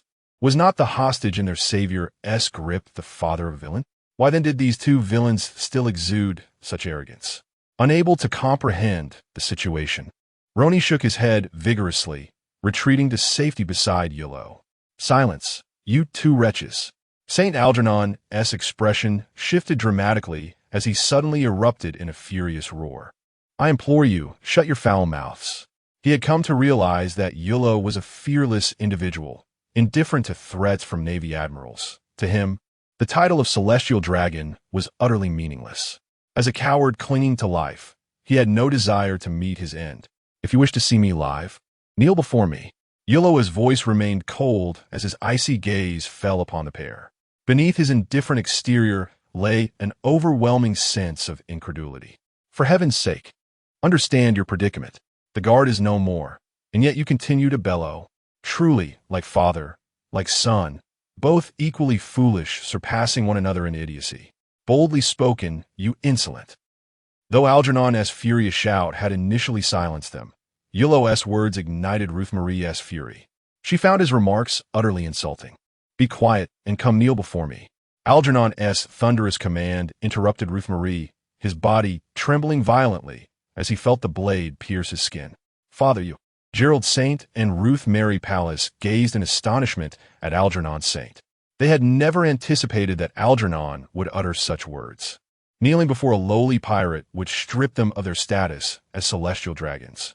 In that moment, they were engulfed in a tumult of conflicting emotions, uncertain of their course of action. Yet, the mere thought of losing their celestial dragon identity solidified a twisted resolve within them. Their minds began to spiral into perverse thoughts. "Algernon Saint, we are celestial dragons. It is he who should kneel." "Algernon Saint, kneeling before a despicable pirate, you are unworthy of being a celestial dragon." Gerald Saint and Ruth Mary Pallas's gazes turned fierce, their expressions grotesquely contorted. "Ah, you two worthless wretches, I am your..." This ignited a fury within Algernon, causing him to howl like a rabid dog. Truly, beneath the level of beasts, a murderous intent surged within You Luo, and with a swift strike, Algernon's head fell to the ground. Thud! Thud!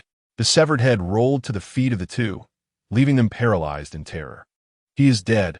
He has truly been killed." Gerald Saint and Ruth Mary Pallas stared blankly, murmuring in disbelief. You Luo slowly approached them, and they were gripped by sheer dread. At that moment, a prompt from the system echoed. Ding! Task check-in successful. Congratulations, host. You have received a reward. Conqueror's Haki binding. The task reward has been automatically granted to the host. The techniques of Conqueror's Haki binding fused into Yuro's body, transforming into muscle memory. Is completing a task by merely slaying a celestial dragon this simple? Yuro was momentarily taken aback, but quickly grasped the situation. The task merely required the slaying of a celestial dragon, with no stipulations on the number. He promptly dismissed further thoughts and prepared to experiment with Conqueror's Haki binding. However, this was not the end. Before he could even begin to feel it, the system's voice resounded once more. Ding! Task check-in triggered. The King's potential is 1 in a million. Please recruit 2 youths to become crew members. Task check-in successful. System rewards granted. As the words faded, the system vanished. The sudden delight left Yuro momentarily stunned. This system truly seemed to possess an uncanny insight into his desires. A youth with the awakening of Conqueror's Haki. A talent 1 in a million. Such a gem of a person was not to be missed. Uro contemplative. Casually tossing 2 fiery ropes to bind Gerald Saint and Ruth Mary Palace. The temperature was under his control, ensuring that these 2 celestial dragons would not be burned. Benefactor, can I personally slay this female pervert? Suddenly, El, the boy who had been shot in the leg, spoke up. Yes, I must join El in this endeavor. Ronnie, who was supporting the injured El, paused, casting a fierce glance at the wounded boy. Upon hearing this, Gerald Saint and Ruth Mary Palace broke into a cold sweat. Their lives rested in Yuro's hands, and they could only silently pray that he would not acquiesce. You two have surprised me. However, she is a celestial dragon. Have you considered the consequences? Yuro was somewhat taken aback and did not respond immediately.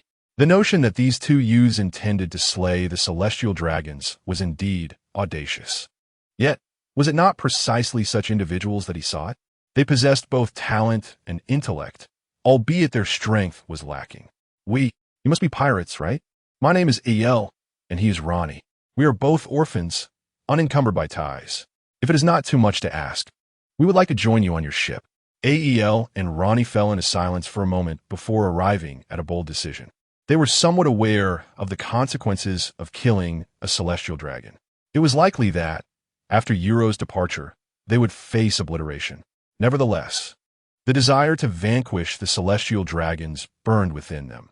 It was a grievance that could not be quelled otherwise.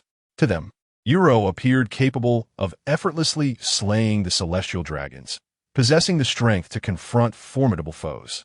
Thus, they unanimously resolved to join Yuro's crew, seeking refuge while striving to grow stronger. That is permissible. You may take matters into your own hands. However, for now, your assistance is still required, and the act of killing must await a month. Yuro replied with a smile, nodding in agreement. The youths, eager to speak, spared him the need for further elaboration. As for the 2 celestial dragons, an intriguing idea suddenly struck him. He contemplated discussing it with Rokks upon his return. Even if Rokks disagreed, there would be ample time to slay them later. Very well, we are willing to wait. El and Ronnie nodded resolutely, their determination unwavering. After a moment of contemplation, they recognized that joining Yuro's pirate ship held far greater significance than merely killing the celestial dragons. Even if they could not personally enact their vengeance, they would still embark with Yuro. Furthermore, a mere month was a weight they could endure. Ronnie. You shall start as apprentice crew members. Yuro laughed heartily, his spirits lifted by the presence of 2 promising recruits. Yes, Captain, Ronnie said, supporting El as they moved closer to Yuro. The 2 responded in unison, their voices filled with enthusiasm. Captain, I quite like that title. Yuro chuckled, stroking his chin. It was the first time someone had called him captain, and he found it rather delightful. With the 2 young men now referring to him as captain, Yuro mused that the task's completion must surely be imminent. As if on cue, a system notification chimed in his mind. Ding! Task completion successful. Congratulations, host. You have received the following rewards. Complete mastery of the thunder-breathing technique and 1 enhancement of your devil fruit. The rewards have been granted, and Yuro's eyes sparkled with excitement. My goodness, the system. The thunder breathing technique from Demon Slayer was indeed a harmonious fusion of breathing techniques and swordsmanship. The effects of employing this technique were akin to secret arts that enhanced one's strength. Only through complete mastery could one's power be permanently augmented. Most importantly, the enhancement of the devil fruit was extraordinarily formidable. His blue lotus hellfire was precisely an augmentation of his fruit. These two rewards arrived most opportune. If only every task could yield results so swiftly. A satisfied smile graced Yuro's face. The system was proving increasingly reliable. Not only was the task completed swiftly, but the rewards were also to his liking. The newly acquired El and Roni possessed commendable talents, yet their prowess was lamentably feeble. He had been troubled by the lack of formidable devil fruits and foundational training methods. Unexpectedly, during a mission, all of this was revealed as a reward. At that moment, the street echoed with hurried footsteps. Had someone awakened? Yuro signaled for El and Roni to retreat while he turned to face the street. A formidable wave of palace guards rushed forward but halted several meters before Yuro. The guards clustered to the sides, clearing a path. Where's the audacious pirate, Lord Algernon? A flamboyantly dressed man emerged, shouting in panic and fury, followed closely by a robust figure. Here, take this. Yuro sent Lord Algernon's head flying with a powerful kick. Damn it, you have slain Lord Algernon. The king stared blankly at the severed head, his mind momentarily blank. It was over, utterly over. The celestial dragon was dead. As realization struck, he was seized by terror, stumbling backward and mumbling to himself. Cursed pirates, just a moment too late. The commander of the guards hastily supported the king, his expression dark and filled with rage, his teeth clenched in frustration. Upon awakening to the news of the celestial dragon's disappearance, he had immediately organized the guards to pursue. Any lingering hope had now shattered completely. Chapter 50. The dominance of conquerors Haki and the celestial dragon's steed. The celestial dragon has perished. How dare this pirate commit such an atrocity? We are doomed. What shall we do now? The grotesque visage has plunged the guards into a state of panic. The celestial dragon, under their protection, has fallen victim to the pirates' murderous intent. Every one of them, including the king, bears culpability. Perhaps the punishment will not be death, yet they shall still face consequences. With such thoughts, fear began to spread, causing them to involuntarily retreat. Steady yourselves. If you wish to avoid retribution, gather your wits. I have already notified the navy. As long as we can delay until their arrival, he shall not escape. The guard commander, Ivry, observing the chaos, entrusted the king to his subordinates and bellowed with a darkened countenance. He understood the guards' reactions and knew they must not falter. Only by detaining the assailant until the navy arrives could they hope to evade punishment. Ivry's words acted as a potent stimulant, urging them to fight on, to merely hold the line. He hoped fervently for the navy's swift arrival.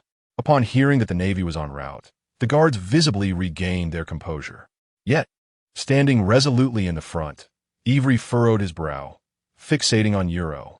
His exhortations to the guards contained a blend of truth and deception. While it was indeed true that the navy was approaching, Ivry's heart raced with uncertainty over whether they could truly restrain this individual. The conqueror's Haki had rendered everyone in the palace unconscious. Although he himself lacked such power, he was aware of its implications. This feat could only be accomplished with advanced conqueror's Haki. The intensity of this power correlates with one's strength. Moreover, he felt a sense of familiarity with Yuro. Yet in such dire circumstances, he could not afford to be distracted by such thoughts. Regardless of who this individual was, every second counted. Ivry remained tense, prepared for any eventuality, murmuring to himself, the navy. They are indeed on their way. Hearing Ivry's words, Yuro's eyes flickered with intrigue, though he did not appear surprised. According to the Navy's operational protocols, the protection of the celestial dragons takes precedence. However, incidents involving the celestial dragons are rare, which is why the Navy primarily targets pirates.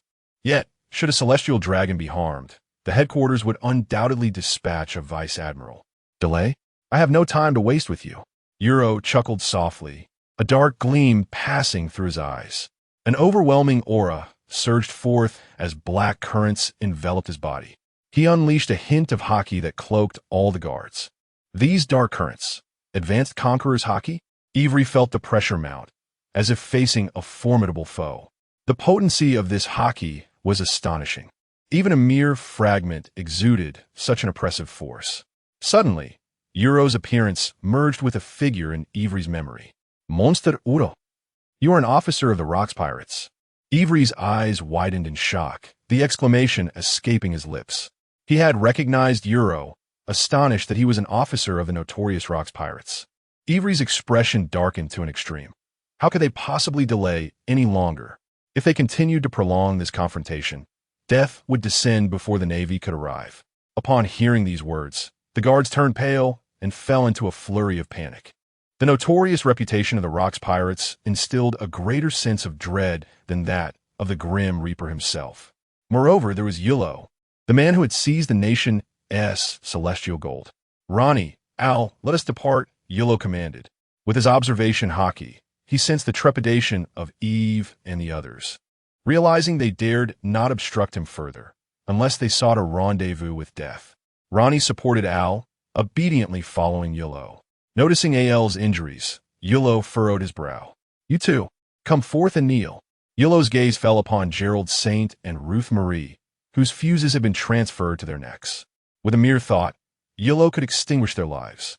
Just moments ago, they had overheard that this man was a cadre of the Rokks pirates, the very individual who had usurped what was rightfully theirs, the celestial gold. This was a notorious pirate, one who dared to defy the world government. Should they disobey, they would undoubtedly meet a brutal demise. Gerald Saint and Ruth Marie endured the humiliation and fear, kneeling before You Luo with their foreheads pressed firmly to the ground. Ronnie, Al, you two mount up. You Luo gestured casually. Huh? Ronnie and Al were momentarily taken aback, their mouths agape in bewilderment. Boss, are you serious? Ride the celestial dragon. Quickly mount up.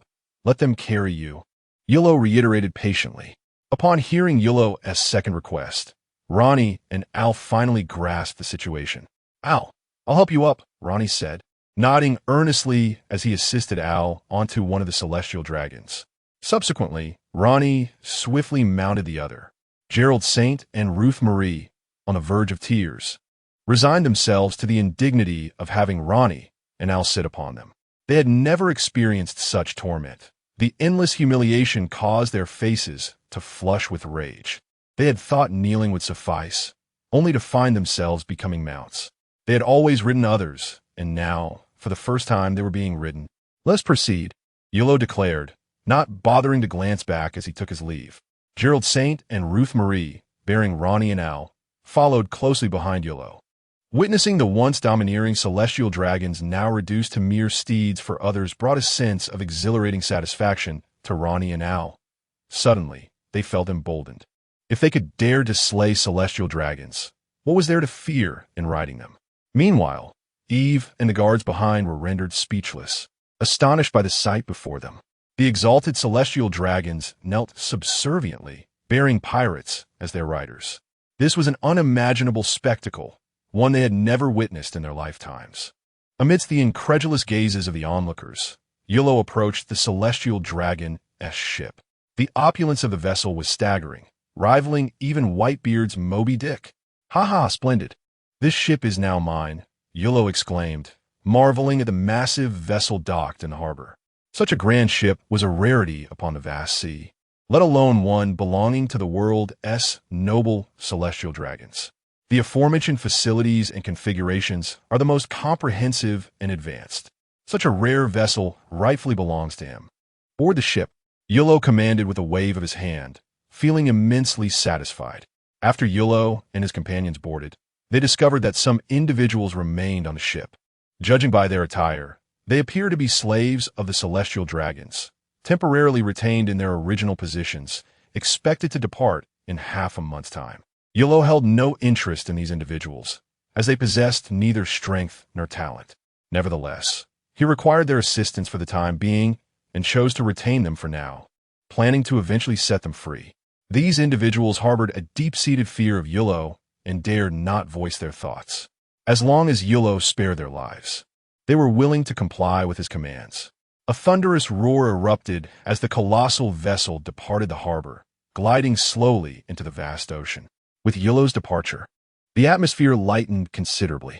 The guards felt the weight of their burdens lift, collapsing onto the ground as they gasped for breath. Alas, this time we have undoubtedly stirred up trouble, Eve remarked, his chest heaving as he cast a complex gaze upon the sea. With one celestial dragon dead and 2 captured by You Luo, the world government and the Navy headquarters would surely not let this matter rest. All members of the guard, including the king, would face severe repercussions. Chapter 51. The Naval Siege. The fiery fist opens the path at this moment. Yifili's den mushy rang. Hello. This is Yifili. He was certain it was a call from the Navy, and hope surged within him. Our G1 branch of the Navy has arrived first. The Admiral will follow shortly. Report your position. A commanding voice emanated from the den mushy. We are at the harbor of the royal city. The pirates have just set sail on the celestial dragon's ship. Yifili breathed a sigh of relief and quickly relayed the information with palpable excitement. What? The pirates have escaped? Were you not instructed to delay them? The authoritative voice suddenly shifted, laced with accusation. After all this, you couldn't hold them back. If I am to be finished, you shall share the same fate. This is not our fault. That individual belongs to the Rokks pirates. You Luo, faced with the Navy commander's reprimand, Yifili could not suppress the cold sweat that broke out on his brow. It truly was beyond their capability. His guard were no match for You Luo. The Rokks pirates, the monster You Luo. What about the celestial dragons? The voice on the other end grew heavy, urgently inquiring about the fate of the celestial dragons. The officers of the Rokks pirates do not concern themselves with the celestial dragons. This. Yifili hesitated, stammering. How is it? Do not waste time. The Navy's tone became restrained, clearly aware that the news was grim. One celestial dragon has perished, and the other 2 have been abducted. Yifili gritted his teeth and spoke plainly. Remain in position. Proceed at full speed towards the harbor. Stay vigilant for any celestial dragon vessels. A command was issued, and the voice vanished. Yifili exhaled deeply, feeling considerably lighter. The ensuing troubles would be handled by the Navy. He hoped the Admiral would arrive swiftly. Otherwise, the branch would not withstand the pressure. On the surface of the sea, 8 warships were sailing rapidly. The land ahead was already visible. The harbor is in sight. We hope to arrive in time. The commander of the G1 branch squinted, gazing into the distance, pondering deeply. Those involved in this operation must give their utmost. He knew he was no match for You Luo. Delaying until the Admiral's arrival could offer a glimmer of hope. Report, Commander. We have spotted celestial dragon vessels. Just then, the Navy's lookout waved and shouted. Target the celestial dragon vessels. Surround them. The Navy commander's body tensed, anxiety creeping in. The 8 warships adjusted their course, fanning out towards the celestial dragon's ship. On the celestial dragon's vessel, You Luo stood at the bow, observing the increasingly large dark shapes approaching. In truth, his kin Haki had already sensed the Navy's presence. However, they were merely branch officers, posing no threat to him. Boss, look, 8 Navy warships. Roni, standing beside him, spotted the dark shapes. He pulled out a telescope and gasped in shock. Do not panic. This is nothing to worry about. You Luo replied, remarkably composed. What of air? He then inquired. The wound has been bandaged, and I am currently resting in the cabin. Ronnie's eyes brimmed with admiration as he held unwavering faith in You Luo's prowess. After boarding the ship, they had the ship's doctor tend to Ael's injury. This doctor was familiar with You Luo and recounted his remarkable feats to Ronnie and Al, leaving them in a state of astonishment, convinced they had aligned themselves with the right individual. At that moment, 8 naval vessels approached. The pirates ahead heard the announcement. You are surrounded. Immediately release the celestial dragons and surrender your weapons. The Navy's transponder snail echoed this command. Due to the presence of the celestial dragons, they dared not launch a direct attack. The naval commander fixed his gaze on the young You Luo, remaining ever vigilant. His sole desire was to delay You Luo, hoping that the commanding admiral would arrive swiftly. Is this the Navy's branch? You Luo mused, observing the naval commander on the flagship, and with a swift motion, he unleashed a slash with his black blade. The commander appeared to possess only the strength of an ordinary vice admiral. likely from the New World S naval branch. This realization left You Luo somewhat disheartened. He had anticipated witnessing the might of an admiral. The sword energy surged toward the flagship of the Navy. Damn it, The naval commander's expression changed drastically, taken aback by You Luo's decisive strike. He bellowed, summoning all his strength to charge forward. His Haki-covered fist collided with the sword energy, dissipating it, yet he was knocked back by the force. Such power from a mere casual slash. No wonder he could hold his own against Zifa in a direct confrontation. The naval commander gazed at the wounds on his hand, internally astonished. How dull. Wasn't an admiral supposed to arrive? Observing the scene unfold, You Luo couldn't help but scoff. He had hoped for a chance to engage with an admiral, only to face an ordinary vice admiral. While enduring his sword energy was no small feat, it was still utterly insufficient to pique You Luo's interest. Only the strength of an admiral could stand against him. Ronnie's admiring gaze was fixed on the unfolding events. To regard a naval admiral as an opponent truly exemplified You Luo's stature as his leader. The fierce sword energy compelled him to grip his katana tightly, filled with boundless aspirations. Full speed ahead, charge forward, You Luo commanded, and the helmsman sprang into action, the ship's speed gradually increasing. Commander, what shall we do? They are accelerating and heading straight for us. The naval fleet swiftly noted this development, their anxiety palpable. Having heard of You Luo's reputation, their reaction was hardly surprising.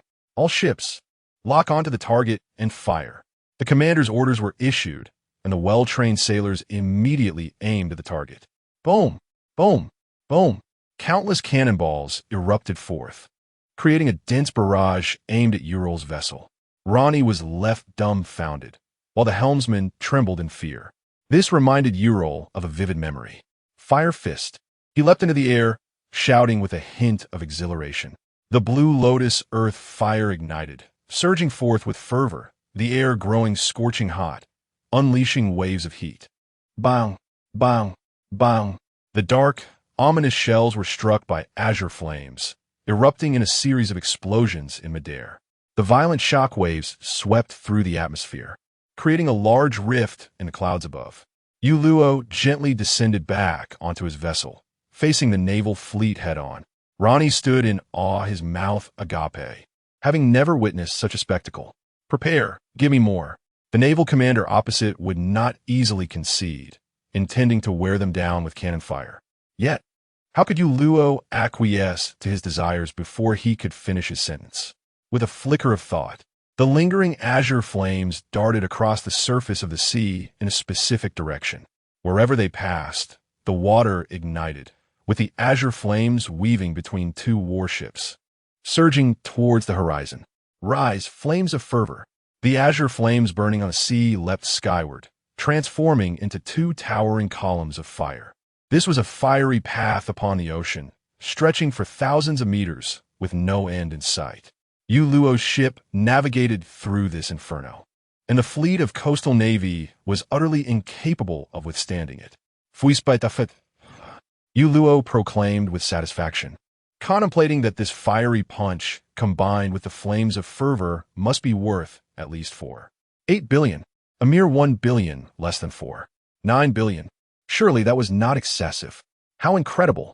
Ronnie exclaimed, his excitement palpable. The crew aboard the 8 naval vessels were rendered speechless, witnessing You Luo depart with effortless grace, breaking free from their encirclement. Chapter 52. The naval admiral, the Earth Tiger, emerges in a certain maritime region of the New World. The steel-clad Kong could not help but express his dissatisfaction. I am on the brink of retirement, yet I am beset by troubles. A man draped in a cloak of justice, the formidable Admiral Hermann, known as the Earth Tiger, lamented. Though his stature was imposing, he bore the marks of age. He had been nearing retirement, engaged in leisurely duties across the seas, but the matter concerning the Rokks pirates had summoned him back to the naval headquarters. Now, the safety of the celestial dragons had fallen into his hands, burdening him with a plethora of vexations that made him yearn for an immediate retirement. Nevertheless, as one who held a position of responsibility, Hermann was resolute in fulfilling his duties. His aide, standing beside him, could only offer an awkward smile. It seemed that only the three admirals dared to voice their grievances against the Marshal and the Celestial Dragons. Were he in their position, he would scarcely muster the courage to utter a word. "How far are we from the royal city of Goda?" Hermann inquired, concern etched on his face. If they arrived too late and the Celestial Dragons were harmed, the consequences would be dire. Not only would he face the wrath of Kong, but also the accountability of the world government and the Celestial Dragons. "It is not far now. We should arrive in about an hour. The personnel from the G1 branch should have reached the location by now," the aide speculated after a moment of thought. "That is acceptable. Let them hold the fort. If they cannot withstand the pressure, they can at least buy us some time. Let us hasten our journey," Hermann declared, stroking his chin as he spoke, his words carrying an air of reason. Yet, beneath this calm exterior, a simmering frustration brewed within him, as he pondered who would dare to provoke the Celestial Dragons. Suddenly, a vivid azure flame erupted upon the distant sea, creating a breathtaking spectacle of fire that stretched across the horizon. Despite the considerable distance, the naval personnel could feel the waves of intense heat surging towards them. "This flame is extraordinarily hot. It can burn upon the sea. Even from this distance, its intensity is palpable. It appears to be emanating from the harbor of the royal city," the aide remarked, momentarily taken aback by the unforeseen phenomenon. Hermann's gaze fixed intently on the horizon, his mind deep in contemplation. This azure flame was a sight he had never encountered before, yet it bore a haunting familiarity. Suddenly, the aide's words sparked a realization in Hermann's mind, conjuring fragments of language and imagery. The azure flames, the extreme temperatures. "This is not good. It must be him, Euro of the Rokks pirates," Hermann exclaimed, his expression shifting as he grasped the gravity of the situation. Euro of the Rokks pirates was indeed in the harbor of Goda. Hermann could scarcely believe this was mere coincidence. It seemed that Euro was behind the abduction of the Celestial Dragons. The members of the Rokks pirates were notorious for their ruthlessness, and should the Celestial Dragons fall into Euro's clutches, their fate would surely be grim. The Admiral's aide, too, quickly grasped the urgency of the situation, his voice tinged with anxiety. In his estimation, Euro was not an adversary to be trifled with, as his strength was formidable. Even if General Dihu manages to capture Euro, the fate of the Celestial Dragons remains uncertain. "You all follow closely. I shall proceed ahead." Hermann recognized the gravity of the situation. After instructing his aide, he hurriedly propelled himself through the air. Adjusting his course, he sailed at full speed in pursuit of General Dihu. His aide methodically directed the fleet, trailing increasingly distant Hermann. He had not anticipated engaging in this manner. As Hermann surged forward, he found himself eagerly anticipating a confrontation with Euro. Upon returning to the Navy headquarters, the three admirals convened a meeting. The discussion prominently featured Euro of the Rokks pirates, with battle footage of Euro being displayed multiple times. Consequently, Hermann had a vivid recollection of Euro's capabilities. Although accustomed to leisure, he still yearned for combat. He held a profound interest in those labeled as monsters. With the assistance of the enraged flame, Euro's vessel broke free from the encirclement, leaving the warships behind, fading from view. Initially, he thought the mission would conclude here. Euro intended to devise a training regimen for Roni and El.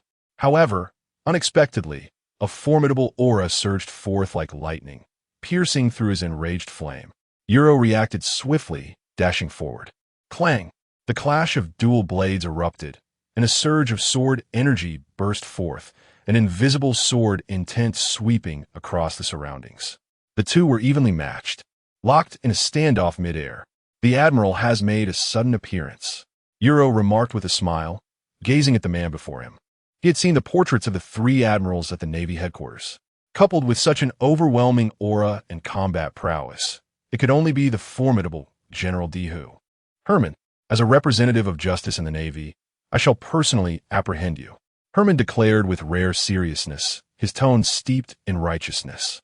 Simultaneously, his observation Haki sensed that Euro's sword intent and energy surpassed his own by a slight margin. As the battle fervor surged, he couldn't help but feel astonished.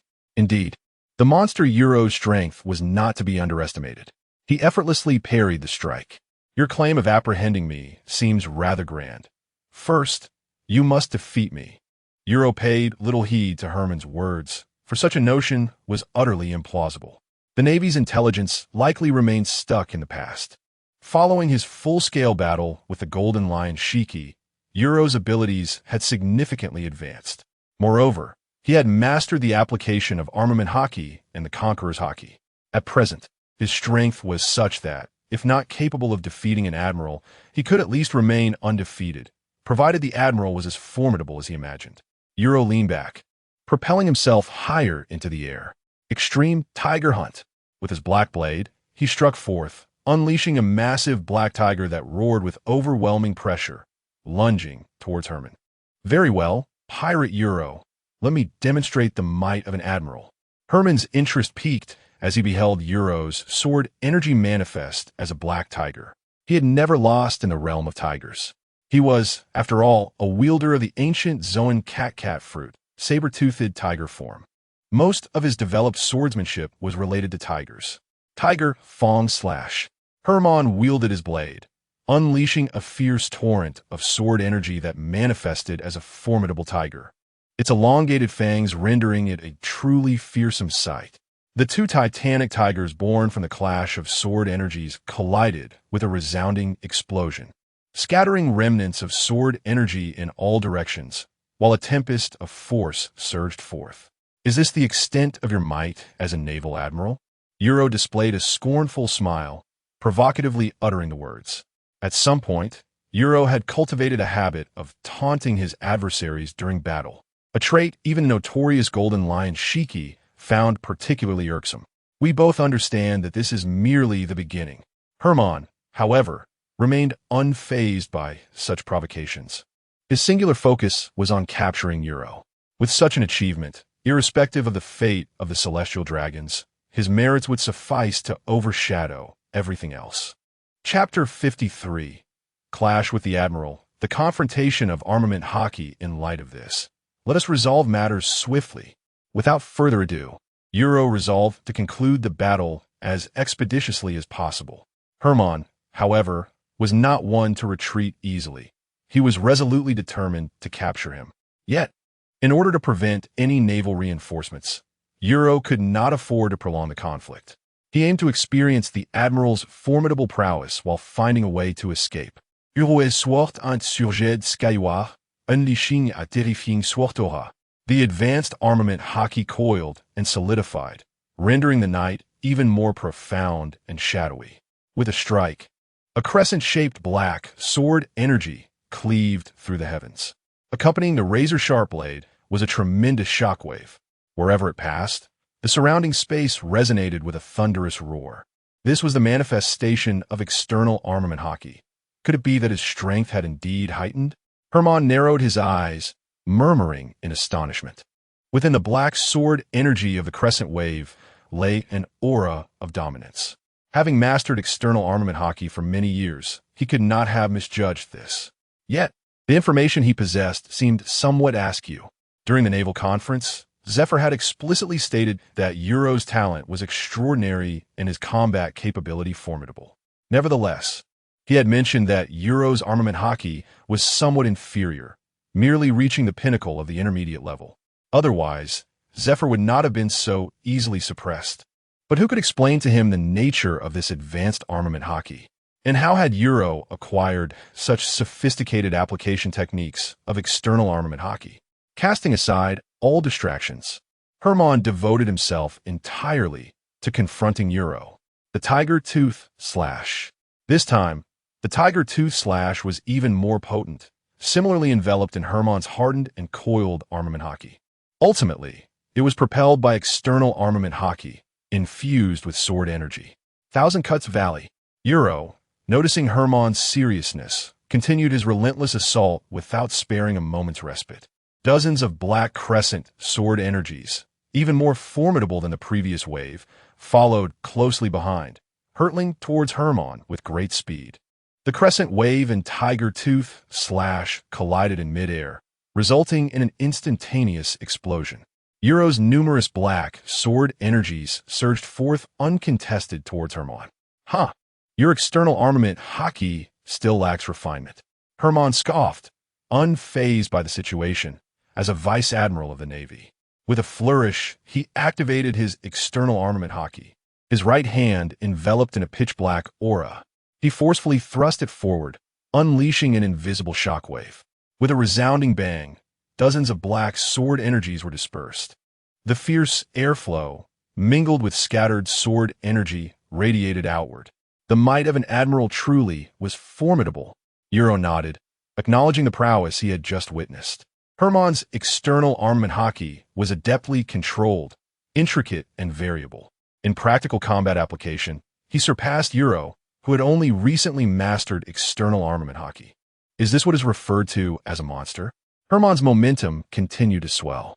He had not anticipated that Euro had grasped external armament Haki. Truly, as the rumors suggested, he was not to be underestimated. The intelligence of your navy leaves much to be desired. I have triumphed over the Golden Lion Shiki. Are you not aware of this? You Luo, upon observing Hermann's expression, instantly comprehended the situation. Indeed, his thoughts were aligned perfectly. The Navy's intelligence remained stuck in the past. What a formidable creature You Luo is. Today, he must be captured. Hermann's pupils constricted as he resolved within himself. He finally grasped the immense threat posed by You Luo, having surpassed the Golden Lion Shiki in such a brief span. Should he fail this time, the opportunity would be lost forever. He needed to seize him swiftly. Should he escape, the consequences would be dire. Hermann's thoughts converged with You Luo's intent. Both aimed to conclude the battle promptly and fulfill their objectives. Such terrifying talent would undoubtedly eclipse him in the near future. Yet, at present, there remained a slight disparity, a rare chance indeed. You Luo, this time, you shall not evade capture. Hermann began to exert his power, decisively activating the shave technique. In an instant, his figure vanished from sight, leaving a white arc racing toward You Luo. He raised his long blade, enveloping it in the armament Haki. Hermann's abilities had already reached their zenith. His swordsmanship, Haki, physical prowess, and even his devil fruit powers had been honed to an astonishing degree. In the blink of an eye, he transformed into a being of incredible speed, appearing directly above You Luo. The long blade descended with the force of an avalanche, crashing down from the heavens. The sound of air being sliced was deafening. Within You Luo's observation Haki, it felt as though a ferocious beast lunged toward him. Nevertheless, he anticipated Hermann's assault, channeling all his strength into the armament Haki. He released a surge of black blade energy to counter the strike. He intended to ascertain the true extent of his swordsmanship and Haki. Clang! The blades collided, sending shockwaves of energy surging forth. Both combatants unleashed their Haki simultaneously, the invisible forces colliding with tremendous impact. Boom! You Luo and Hermann were both propelled away from each other. You Luo's body fell, halting just before it met the ocean surface.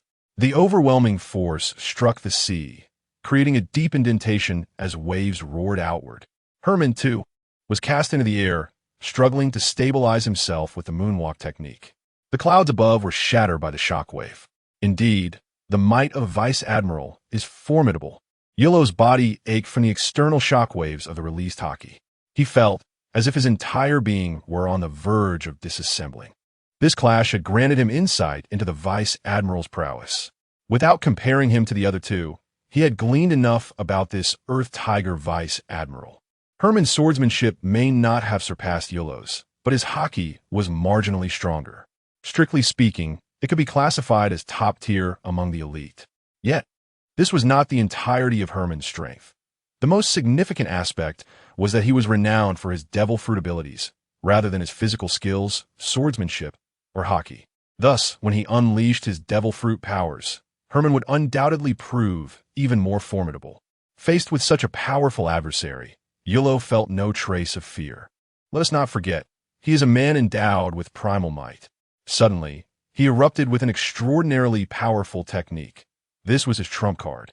The old man's strength transcends mere limits. You Luo are still too inexperienced. Hermann's face contorted with fury, his voice laced with anger. He had anticipated at least being able to suppress You Luo, yet to his astonishment, they were evenly matched. Hermann's figure moved with astonishing speed, vanishing into thin air. He advanced relentlessly, darting and weaving with remarkable agility. You Luo, gripping his black blade tightly, enveloped the arena in his observation Haki, reminiscent of the Six Styles. He could sense Hermann's presence, but struggled to discern the trajectory of his movements.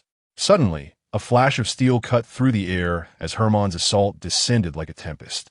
Clang! Clang! Clang! You Luo activated his shave, his form shifting as he wielded the black blade with rapid precision. The resounding clash of weapons echoed over the vast sea. The two figures became indistinguishable, leaving only streaks of light colliding in the air, exuding a fierce aura of sword energy as countless slashes and parries unfolded in an intricate dance. Chapter 54. The entanglement of the Conqueror's Haki and the stifled Earth Tiger the Speed was astonishing, yet the ferocity of the assault remained unabated. As You Luo continued to engage, he grew increasingly astonished. The rapidity of the attacks posed a formidable challenge. Each of his attempts to counter was futile, leaving him in a state of passive defense. Within Hermann's fierce onslaught, there resided not only the mastery of the six forms, but also the ferocity akin to that of a wild beast. It seemed Hermann had adeptly fused the techniques of the six forms with the powers of the devil fruit he possessed. It was no surprise, after all. Only those with a certain level of talent could ascend to the rank of admiral. The relentless barrage, reminiscent of a meteor shower, hinted at You Luo's gradual retreat. Clang! Clang! Clang! Clang!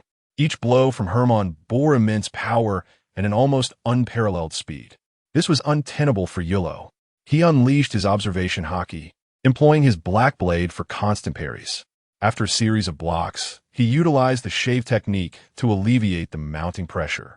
Hermann maximized the external application of his armament Haki. With each strike, there was a formidable impact, draining You Luo's defensive capacity before he could even mount a defense. It became evident that relying solely on these tactics would not suffice against an admiral. After enduring for a while, You Luo's mind became clear. To triumph over an admiral, he needed to unleash a greater power. Blue Lotus Earth Fire. After deflecting a blow, You Luo seized the moment, his body vibrating as azure flames ignited around him. The release of the Blue Lotus Earth Fire caused the surrounding temperature to surge, waves of heat enveloping the area. Was this a natural flame? Hermann, in his rapid movement, momentarily halted. He then surged forward, intent on interrupting You Luo's technique. Alas, he was a moment too late. As he advanced, the roaring azure flames erupted from You Luo, expanding wildly in all directions. In an instant, the surging heat engulfed Hermann. Within the tempest of heat, Hermann felt as if he were being consumed by a raging inferno. The azure flames surged relentlessly, akin to a colossal wave crashing down. As they swept through, the air evaporated with a hissing sound. The terrifying temperature was palpable even to Hermann's heightened senses, instilling a sense of dread within him. He retreated hastily, escaping the inferno of azure flames. The temperature of the azure fire was indeed horrifying. Upon distancing himself, Hermann gazed at the tumultuous flames, his expression a mixture of astonishment and fear. He beheld the figure standing resolutely amidst the sea of fire and murmured to himself. He understood that this was You Luo's signature ability. During the Navy meeting, Garp, Zephyr, Sengoku, and Tsuru had all described the terrifying nature of these azure flames. Nonetheless, it had merely been hearsay. Curiosity and surprise gripped him, yet he had not taken it to heart. When he had previously traversed the inferno, he had not felt such an intense temperature. Could the flame's temperature be manipulated at will? Was this its limit? Hermann's mind was filled with incredulity. Only now, having personally experienced the temperature of the azure fire, could he comprehend the sentiments expressed by Sengoku, Garp, Zephyr, and Tsuru. The azure flames were not insurmountable. With advanced armament Haki enveloping his entire body, one could withstand the searing heat and move with ease. However, under the sweltering heat, endurance is fleeting. The body's moisture swiftly dissipates, ultimately leading to exhaustion. Unless absolutely necessary, retreating from the limelight is the wisest strategy. As the azure flames gradually recede, You Luo's figure emerges. He gazes into the distance at Hermann and laughs heartily. "General, what seems to be the matter? Weren't you intent on capturing me?" Herman, seething with rage, wears an exceedingly grim expression.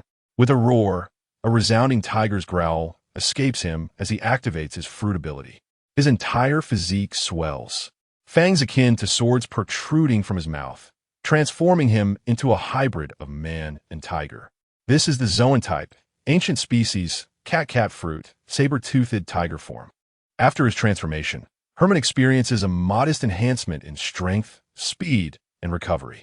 Clutching a long blade in his tiger-like hands, his armed color, Haki, surges forth, enveloping both him and his weapon in a cloak of darkness. To counter You Luo's flames, Herman is compelled to rely solely on his armed color Haki for protection. In You Luo's left hand, the azure flame of the core rises. Indeed, the long-range mage can be quite delightful, observing Herman fully enveloped in armed color. You Luo reflects on the scene where the azure flames repelled him, unable to suppress a remark. Subsequently, he curls his fingers, releasing a stream of azure fire from his palm. Wrath of the Flame Dragon. The fire morphs into a colossal azure dragon, roaring skyward with striking realism. With a flick of its tail, it surges toward Herman. Upon witnessing this, Herman's tiger claws pound the air, producing a thunderous sound. He propels himself forward like a cannonball. Simultaneously, his Haki envelopes him, unleashing a force that directly collides with the azure fire dragon. With a resounding explosion, the dragon bursts apart, and a tempest of azure flames engulfs Herman. Yet, shielded by his armed color, he maintains his speed, charging forth. His long blade, already poised for attack, swings toward You Luo with tremendous force.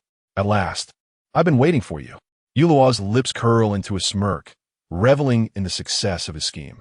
The black blade, hardened and entwined with armed color, does not retreat but rather counters the incoming strike. You Luo raises 1001 Nights high, the blade imbued with armed color, slicing down with lightning speed. With a thunderous clash, You Luo's and Herman's armed color collide once more. This time, rather than erupting, they remain locked in a continuous exchange of Haki. The air becomes turbulent, waves of force rolling through the battlefield. You Luo's gaze sharpens, a surge of momentum emanating from him as a black aura encircles his form. Opposite him, Herman's pupils constrict sharply, a sense of foreboding creeping in. This is Conqueror's Haki. How can You Luo wield Conqueror's Haki as well? What is the Naval Intelligence Department doing? Suppressing his astonishment, Herman decisively unleashes his full power. In their standoff, the one to falter first will undoubtedly suffer injury. In this precarious situation, Herman can only exert himself to the utmost. Should he recklessly withdraw his offensive, You Luo's attack would land squarely upon him, and at that moment, he would face the consequences. The imposing presence of the Black Conqueror's Haki surged majestically over the dark blade. With a resounding boom, Uro unleashed his full power of Conqueror's Haki, bearing down upon Herman with the weight of a mountain. Between the twin blades, the aura of Conqueror's Haki coalesced into a radiant sphere of energy. Crackling and sparking, black lightning erupted forth, sending Herman hurtling away. This was the dual impact of the entwining Conqueror's Haki and the outward release of armament Haki. Although it did not inflict physical harm upon Herman, it left him disoriented and in a state of utter disarray. Seizing the opportunity, Uro propelled himself forward with relentless vigor. With the technique of shave, he transformed into a streak of black meteor, hurtling towards the beleaguered Herman. The advanced Conqueror's Haki rampaged unabashedly across the battlefield, enveloping everything in its dark currents. The atmosphere was charged, reaching a crescendo of intensity as the Conqueror's Haki wrapped around the scene, elevating the tension to its zenith. Extreme Dragon and Tiger Hunt. Uro unleashed a flurry of two strikes, the Black Dragon and the Black Tiger roaring forth in unison, attacking Herman from both flanks. Just as Herman regained his footing, his expression shifted dramatically. Should he be struck by this technique, he would undoubtedly suffer grave injuries. This Uro was no mere man. He was a monster among monsters. At this juncture in the battle, Herman was utterly astounded, his mind reeling with countless frustrations that compelled him to curse Uro internally. Chapter 55. The soaring dragon and the wounded earth tiger. The prowess of this young man seemed as boundless as an abyss, shrouded in mystery. Each time Hermann suddenly surged in strength, poised to overpower You Luo would unleash an even more terrifying force. It was truly unfortunate, it appeared that this time, victory was beyond reach. Hermann's countenance darkened as the situation diverged sharply from his expectations. The technique of the dragon and tiger sword chi slash, infused with the external manifestation of armament Haki and entwined with Conqueror's Haki, formed a formidable fusion. Hermann's observation, Haki, sensed an unprecedented sense of peril. His semi-beast form could not withstand the pressure. He had no choice but to revert to his fully beastly state, which represented his ultimate form. Yet, given the current circumstances, even in this form, he could only suppress You Luo. Capturing him remained a distant dream. Should You Luo possess any hidden cards, his combat prowess might surge once more. Hermann dared not contemplate further, his frustration unutterable. Roar! The tiger's roar rent the sky, resonating with authority and fury, its sound waves dispersing the clouds. Hermann's physique expanded dramatically, transforming completely into a saber-toothed tiger. His body stretched to 10 meters in length, with fangs like blades radiating a fierce aura. In that moment, Hermann's momentum was ferocious, his power unleashed to its zenith. With a powerful push of his tiger legs, he lunged at You Luo. The massive, formidable tiger claws were enveloped in a pitch-black armament Haki, their already hardened and sharp tips tearing through the very air. The two colossal claws struck towards the black dragon and black tiger. In an instant, two forces collided, creating a violent upheaval. With a thunderous crash, the black dragon and black tiger erupted in a conflagration of energy. Hermann's immense tiger form was flipped backward by the shockwave before he steadied himself. You Luo, swift as a shooting star, approached without diminishing his speed. Gripping the black blade, he aimed a downward strike at Hermann, poised to cleave the saber-toothed tiger's head in the next heartbeat. Hermann's observation Haki had foreseen this move. He swiftly raised his tiger head, meeting the blade with his fangs. Simultaneously, the armament Haki enveloped his fangs, their tips glimmering with a bone-chilling radiance. Clang! The black blade clashed against the fangs, producing a resounding clash of metal. The strike failed to connect, and You Luo's figure retreated swiftly. What audacity! Is he truly resorting to such desperate measures? A dignified admiral of the Navy, unable to prevail, now seeks to employ poison gas.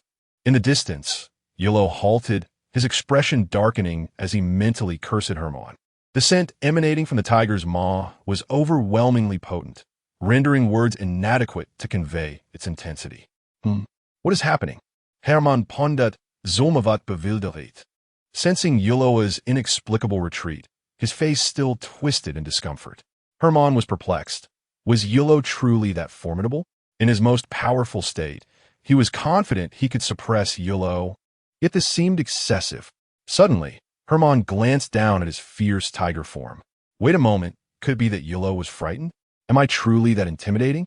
If You Luo could hear Hermann's inner thoughts, he would undoubtedly choke on his own blood at the absurdity of such a notion. After all this time, without subduing him, how could he dare to claim he was courageous? You Luo's expression gradually relaxed as he sheathed his black blade. His once elated mood was now marred, and he resolved to conclude the battle. Upon witnessing this, Hermann swiftly quelled his previous thoughts. In a fleeting moment, when You Luo returned his sword to its sheath, a fleeting aura of the blade surged forth, reminiscent of a ferocious beast awakening from slumber. Though it vanished in an instant, Hermann was acutely aware of its presence. A chill coursed through Hermann's body, inducing a sense of tension. He had just harbored a terrifying notion, and had he not restrained himself in time, the consequences could have been dire. You Luo once again placed his hand upon the hilt, as the essence of the sword began to coalesce. Tendrils of azure flame seeping into the sheath. His aura began to fluctuate, both palpable and elusive, wavering unpredictably. Beneath this aura, the dormant beast within him gradually stirred. Did this force possess a lethal strike? A shiver ran down Hermann's spine, and his gaze grew solemn, his muscles instinctively tensing. The aura emanating from You Luo, to Hermann's observation, was not overtly formidable. On the contrary, it was somewhat obscure, oscillating between strength and weakness. It was precisely this enigmatic quality that instilled caution in Hermann. He suspected that this might be an even more potent technique, one he had never before encountered. Very well, let me experience it firsthand. At that moment, their eyes met, and Hermann deciphered You Luo's intent. At this juncture, he had witnessed You Luo's terrifying prowess, which far surpassed the naval intelligence reports. Hermann was acutely aware that capturing You Luo was impossible. However, discerning You Luo's true strength was equally vital intelligence. With a thunderous roar, he howled towards the heavens, a sound that seemed to pierce the very sky. His Haki erupted in full force, transforming him into a shadowy, saber-toothed tiger. The entire form radiated a tremendous impact, representing the pinnacle of Hermann's armed state. In this saber-toothed tiger form, Hermann executed a combination of moonwalk and shave. With a resounding crash, the air detonated. Hermann vanished from his position, becoming a colossal black meteor hurtling towards You Luo. The terrifying force was akin to a meteor descending from the heavens, exuding overwhelming pressure. At the moment Hermann launched forward, You Luo also took action. The beast within him truly awakened. A pure sword intent shot skyward, piercing the clouds. You Luo's sword essence surged to new heights, erupting with a thunderous force. He pressed his legs down, the air beneath him exploding, accompanied by a muffled thunderclap. In an instant, You Luo vanished, leaving no trace in the sky. What? Hermann's eyes widened in shock. Such speed rendered him invisible. In his observation, You Luo's presence still lingered, now directly before him. Hermann could hardly react. Bang! The invisible Haki, entwined with Conqueror's Haki, shattered Hermann's own armed defenses. His massive form was struck, uncontrollably hurtling backward. As Hermann struggled to regain control, he sensed something locking onto him. In an instant, the fox's fur bristled, and a chilling sensation surged through to the crown of his head. A roar echoed, accompanied by a faint, elusive dragon's chant. The sky-dancing dragon flashed. The crisp sound of a blade being drawn resonated. The essence of the lightning-fast sword technique manifested. A streak of azure light sliced through Hermann's abdomen, directly piercing his armed Haki and cleaving into flesh and blood. With a splatter, blood gushed forth, and Hermann felt an excruciating pain. How could this be the sword's radiance? Hastily, Hermann reverted from his beastly form to a semi-beast state, stabilizing himself with agility. He traced the sword mark on his abdomen, gazing in astonishment towards You Luo. You Luo's figure materialized in the distance, turned away from Hermann. The azure flame on the black blade dissipated as You Luo flicked away the droplets of blood from the blade's tip. Hermann's astonished gaze did not compel You Luo to turn back. Apologies, a true man never looks back. Chapter 56. The wound that refuses to heal. The Earth Tiger was taken aback, for the Vice Admiral required but a single sword strike. Such swordsmanship. Hermann's gaze was fixed upon You Luo, filled with incredulity. He could not fathom why You Luo's swordplay was so formidable.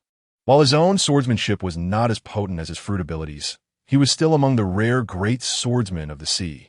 However, compared to You Luo, he felt utterly inadequate. He was aware that within the ranks of great swordsmen, You Luo's prowess was second only to Rokks. In the midst of his astonishment, Hermann became aware of blood gushing from his wounds. This could not continue.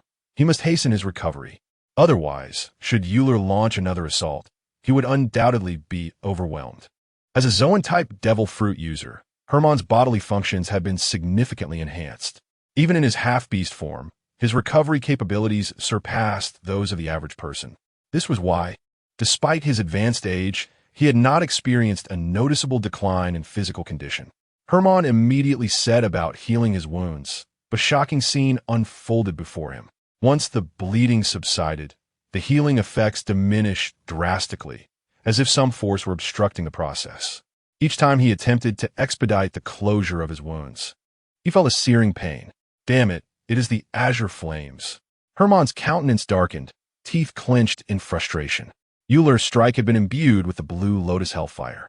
He had long been wary of these azure flames, yet he had still fallen victim to them. With his back turned to Hermann, You Luo wore a slight smile. His observation Haki sensed the waning of Hermann's vitality. It seemed that this technique, the Skyward Dragon Flash, had inflicted considerable damage. The burning effect of the Blue Lotus Hellfire also temporarily hindered Hermann's recovery. However, You Luo was not without his own burdens. Beads of sweat dotted his forehead, and his complexion had grown somewhat pallid. The Skyward Dragon Flash was the ultimate technique of the sword-drawing art.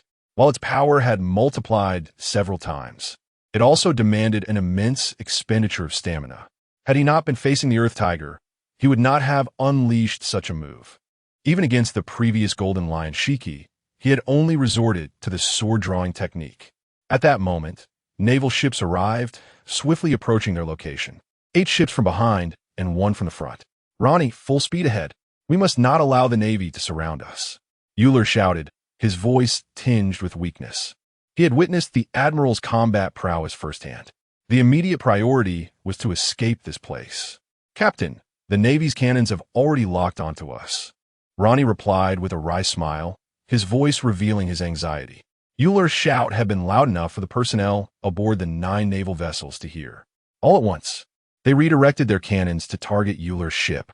With a single command, countless cannonballs would rain down upon them. "Full speed ahead. I will handle this," You Luo declared.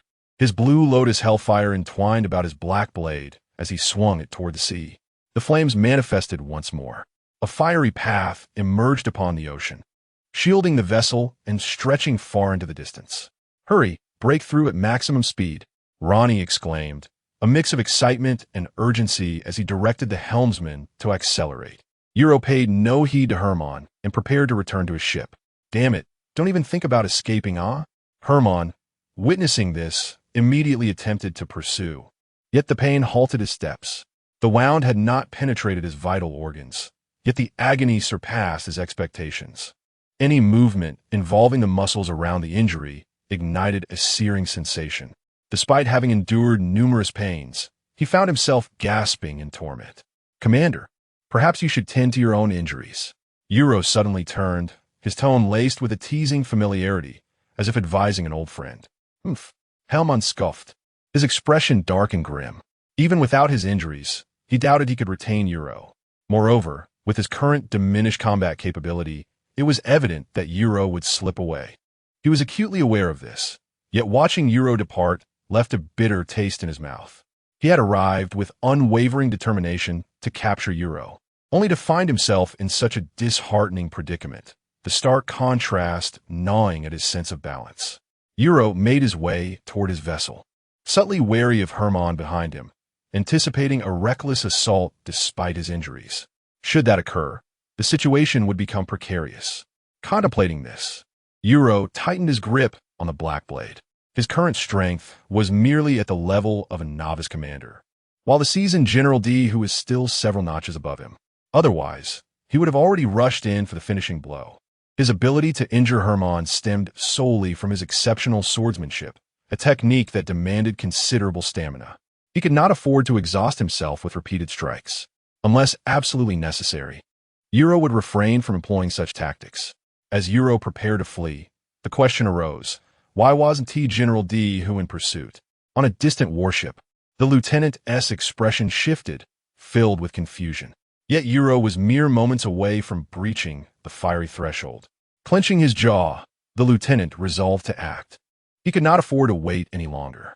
Even at the risk of severe injury, he was determined to apprehend You Luo, for otherwise, this mission would be a total failure.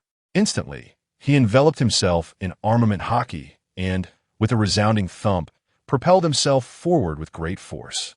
"Do not act rashly." Hermann's thoughts were abruptly interrupted as his expression changed drastically. He suddenly realized that his lieutenant was charging at You Luo, prompting him to exclaim in alarm. In his agitation, the searing pain returned, and the blood that had previously ceased flowed anew. Hermann, knowing his lieutenant well after a decade of camaraderie, understood the peril. Yet You Luo's strength was far beyond what the intelligence had indicated. This was indeed the case. You Luo reacted with remarkable speed, angling his body as he swung the black blade. Just as the lieutenant leaped from the warship, he had barely covered any distance when he was struck by a wave of sword energy infused with armament Haki. Boom! His form was sent hurtling backward. crashing violently against the warship. Gasping for breath, the lieutenant lay drenched in blood, staring at You Luo in horror. He wished to speak, but no words escaped his lips. So powerful the soldiers aboard the warship stood in stunned silence, unable to comprehend the scene unfolding before them. The lieutenant was an elite vice admiral, second only to Zephyr within the headquarters. With just a single strike, he was vanquished. Could the monster You Luo be so formidable? Vice Admiral, how are you? Someone quickly reacted, hurrying to assess the vice admiral's injuries. The blow was unbearable. You Luo cast a disdainful glance before turning and making his way through the curtain of flames back to the ship. His stamina was severely depleted, and his combat prowess may have diminished. Yet, he was not a foe that a mere vice admiral could withstand. Seeing that the vice admiral still drew breath, Herman felt a wave of relief wash over him. He struggled to manage his own injuries and ascended back onto the warship. Such arrogance. Herman surveyed the vice admiral's wounds, his fury boiling over. The bones in his chest were shattered. It would take months for him to recover. Open fire, and do not cease until instructed. Herman's voice resonated with a grim determination. 9 warships commenced bombardment upon You Luo's vessel. He was aware that this would yield little result, yet it was a much-needed release of pin-up frustration. The Navy headquarters had an abundance of artillery shells, unleashing a relentless assault on You Luo. Herman exhaled deeply, gasping for breath. The ship's medical staff carried him and the vice admiral into the infirmary. The sailors aboard, witnessing the grievous injuries sustained by their general and vice admiral, were left utterly astounded. Chapter 57. Mythical bee species, white tiger form, innate metal energy. Given the circumstances, it appears this mission has ended in failure. The celestial dragon could not be rescued, and both the general and his aide have sustained injuries. The valiant naval soldiers, filled with a sense of justice, could only watch helplessly as the enemy departed, their hearts brimming with resentment. In stark contrast, some cowardly soldiers were filled with trepidation. Boom! Boom! Boom! Countless cannonballs struck the towering inferno, erupting in a cacophony of explosions. The violent shockwaves were held at bay by the fiery curtain. On the sea route opened by Yin Shanggong, You Luo's vessel glided steadily forward. After a while, the naval fleet behind them vanished from the surface of the sea. Hiss! Phew! Only then did You Luo finally relax. He sheathed his sword and sat cross-legged on the deck, wholly focused on recuperating his energy. You Luo had not sustained any external injuries, yet the overwhelming azure flames and the heavenly dragon flash had taken a toll on his body. As he closed his eyes to restore his strength, he realized that his mastery over the external application of Haki had become remarkably refined. It seemed that, aside from the system's rewards, combat could also swiftly enhance one's prowess. After a considerable time, You Luo murmured to himself, gradually opening his eyes. He cracked his joints and instructed the helmsman to adjust the course towards Honeycomb Island. Standing on the deck, he gazed into the distance, while in truth, his mind opened the system. You Luo beheld an opportunity to enhance a devil fruit as a reward. After a moment of contemplation, he retrieved a devil fruit, one he had obtained from the heavens, superior to several others in the treasury of the kingdom of Godasing. System commence enhancement. Urovid, eagerly watching the fruit in his hand. Ding! Enhancing devil fruit. The system's voice resonated as a faint white glow enveloped the surface of the devil fruit. Ding! Devil fruit, enhancement successful. It ultimately transformed into a completely white devil fruit, its patterns exuding an air of majesty and dominance. Congratulations, host. After system enhancement, the animal type, Paramecia, cat fruit. White tiger form has been upgraded to the animal type. Mythical beast, cat fruit. White tiger form. The system's notification brought You Luo a wave of exhilaration, drawing from the example of the blaze fruit evolving into the azure lotus heartfire. You Luo had speculated about the enhancement of devil fruits. If a common flame could be transformed into a supernatural fire, then an ordinary species could surely evolve into a mythical beast species, or at the very least, an ancient species. Indeed, it did not disappoint You Luo. The true essence of the white tiger, one of the 4 celestial spirits and sacred beasts representing the 4 symbols, is a deity of war and slaughter. embodying the element of metal, suffused with innate metal energy. "Ronnie, help Al out," You Luo commanded loudly without turning around. The mythical beast species, white tiger form, is no less formidable than Kaido's future mythical beast species, azure dragon form. At that moment, Ronnie emerged from the cabin, supporting Al as they approached You Luo. "Boss, did you call for me?" Al inquired as he stood before You Luo alongside Ronnie. "Do you two know my true identity?" You Luo gazed at the two youths and suddenly inquired in a grave tone. He had no intention of revealing his devil fruit ability right from the outset. Although the awakening of Conqueror's Haki in both indicated their formidable potential, it was still far from sufficient. Without the fervent determination to grow stronger, even the most exceptional talents would be squandered. "Boss, I know this. Your name is You Luo, an officer of the Rokks pirates," one of them replied. "I've heard of you, the monstrous pirate You Luo, with a bounty of 5 billion, who has seized treasures from the heavens. In a few days, there will be tales of your slaying of celestial dragons and repelling marine admirals." Ronnie and El were momentarily taken aback, not expecting You Luo to pose such a question. Yet they answered earnestly. Having witnessed the earlier battle, Ronnie was filled with exhilaration and spoke first. El, being more composed, added a few remarks to Ronnie's response. "Since you know my identity, are you aware that strength is paramount within the Rokks pirates, where the competition among lower-tier pirates is brutal and merciless? Once you personally slay those 2 celestial dragons, you will be regarded as arch-enemies by the world government and the marine headquarters, facing relentless pursuit. Your current strength is insufficient to remain by my side. Therefore, if you are afraid, you may disembark at the next island." You Luo's expression was serious as he spoke earnestly, partly to intimidate them and gauge their resolve to grow stronger. "Boss, we are not afraid. We will not disembark," they declared. "Boss, we refuse to be trampled upon any longer, so we will strive to become stronger." Hearing this, Ronnie quickly knelt, his eyes filled with longing and his tone unwavering. Even El, despite his injured leg, dropped to his knees without flinching, clenching his fists. A flicker of murderous intent appeared in his gaze when he spoke of being trampled. Having struggled at the bottom of society for over a decade, they had never encountered someone as powerful as You Luo. Moreover, he had saved them, earning their respect. This was their sole opportunity to alter their fate, and neither Ronnie nor El would let it slip away. The determination to grow stronger ultimately translated to enduring hardship. After wandering for years, they had certainly tasted their fair share of suffering. "Good. You have ambition. You have not disappointed me," You Luo remarked, a satisfied smile gracing his lips. Ronnie and El's resolute conviction took him slightly by surprise. Even El, suddenly kneeling, reopened his wound but remained unfazed. "El, eat this." You Luo finally produced the devil fruit. Presenting it before El, Ronnie and El both stared intently at the white fruit, its ominous aura palpable. This was their first encounter with the legendary devil fruit, which they had only heard of in tales. Upon noticing that there was only one, El glanced at Ronnie, contemplating whether he should consume the fruit. Ronnie nodded emphatically, urging El to eat it without delay. He felt no dissatisfaction. His dream was to become a swordsman. Thus, the devil fruit was not of particular concern to him.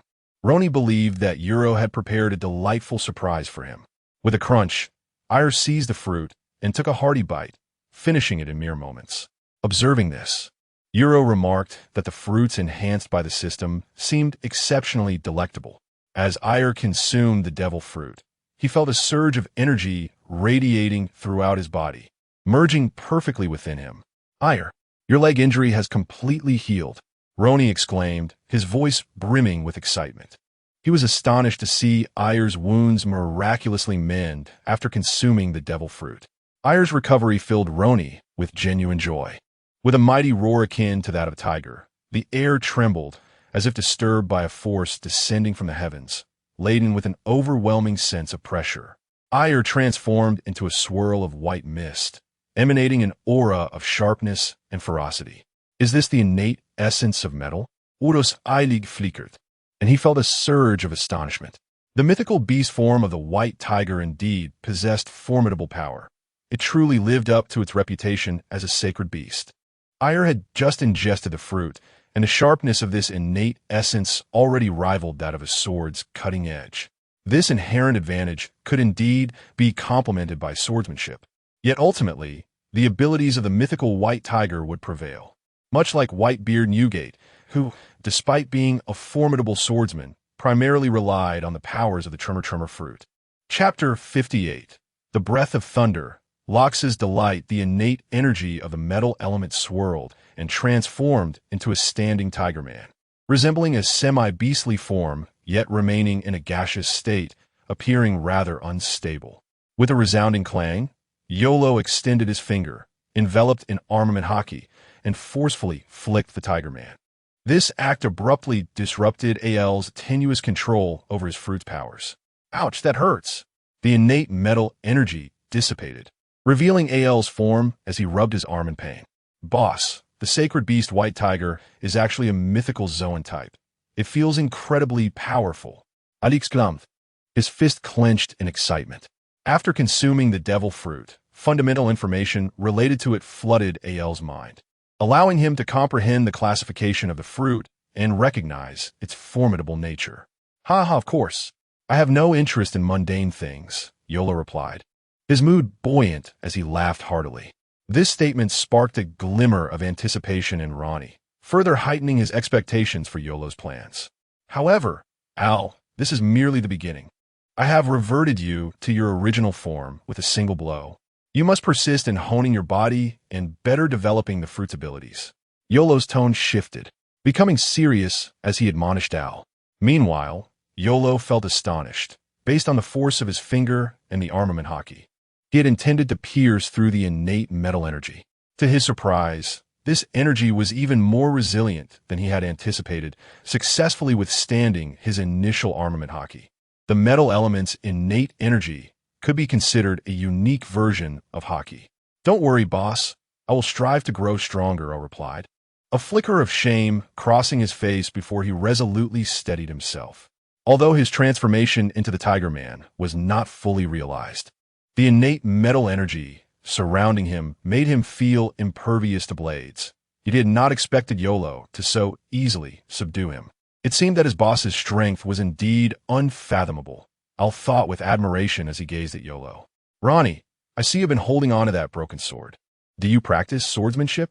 You Luo inquired, turning his attention to Ronnie, who had been clutching the damaged blade since their meeting. Boss, this sword is for self-defense. To protect both myself and Al, Ronnie replied, his excitement rising as it was his turn to speak. I only know a few basic movements. I can't even call them techniques. What is the origin of this sword? You Luo continued, noting the sword's dilapidated condition, its blade riddled with cracks. I found this sword. Ronnie answered earnestly. I shall gift you this blade. Practice your swordsmanship with it. With a swift motion, You Luo produced a brand new, exquisite saber. The fine blade he had obtained among the treasures in the sky. Ronnie's head shot up, his eyes shining with delight. He eagerly accepted the saber, handling it with great reverence. To Ronnie, this was the finest sword he had ever encountered. Suddenly, a shadow flitted by, and You Luo's finger pressed against Ronnie's forehead. System. Impart the complete breath of thunder. Ding. The complete breath of thunder has been successfully imparted. You Luo had previously consulted the system, which indicated that direct transmission was feasible. With no time to slowly teach Ronnie, the system's direct impartation perfectly aligned with You Luo's intentions. The complete breath of thunder comprehensively elucidated everything, detailing beyond measure. Thus, Ronnie could cultivate independently without requiring You Luo's guidance. Should he encounter any uncertainties, he could always seek You Luo's counsel. The system had truly become increasingly user-friendly. You Luo withdrew his finger, praising the system with satisfaction. Boss, is this the breath of thunder technique? Ronnie exclaimed in astonishment, as methods of cultivation vividly emerged in his mind. He was overwhelmed with joy. Alongside the breath of thunder, there existed techniques for swordsmanship. Breathing deeply, in and out, unconsciously, Ronnie began to practice the breathing technique. A soft crackling sound emerged, his breath steady, as blue arcs of electricity flickered around him. Though faint, their presence was undeniable. This was the breath of thunder, encompassing a unique breathing method and swordsmanship techniques. The accompanying analysis I provided followed the cultivation as outlined, You Luo explained, observing Ronnie's state with no surprise. The comprehensive version of the Breath of Thunder was accessible to anyone as an introduction. Yes, boss. Ronnie responded enthusiastically, exchanging a knowing glance with AI, both breaking into smiles. Once their tasks were completed, You Luo instructed the two to familiarize themselves with their abilities. Thus, You Luo's ship sailed across the vast ocean. With the flag of the Rokks pirates hoisted, no pirate in the New World dared to challenge them recklessly. However, the monotony of sailing aboard You Luo. In stark contrast, the New World was anything but tranquil. You Luo of the Rokks pirates encountered Admiral Herman of the Navy, wounding the admiral during their clash before departing with flair. Whispers of this event spread like wildfire, causing a stir throughout the New World. However, the incident involving You Luo's elimination of the celestial dragons and his abduction of two of them remained shrouded in silence, as if it had never occurred. Hive Island. Rokks pirates. Rokks sat alone in the conference hall, holding a newspaper. Ha! Has he already begun to suppress an admiral? This lad has truly surprised me. I never expected him to encounter that old fellow Herman. It seems You Luo's strength has indeed progressed. Rokks slammed the newspaper onto the table, rising to laugh heartily. This incident was indeed a delightful surprise, an unexpected pleasure. After boarding the celestial dragon ship, You Luo had contacted Rokks via a transponder snail, informing him of the mission status and the capture of two celestial dragons. At that time, Euro had yet to encounter the formidable Admiral Herman. After repelling Herman, he did not communicate with Rokks.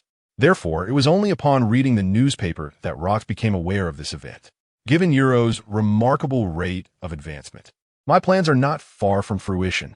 Suddenly, laughter ceased, and an eerie silence enveloped the conference hall. Rokks' gaze was filled with murderous intent, and his expression twisted into a sinister grimace. Currently, Rokks had come to regard Euro as an invaluable asset.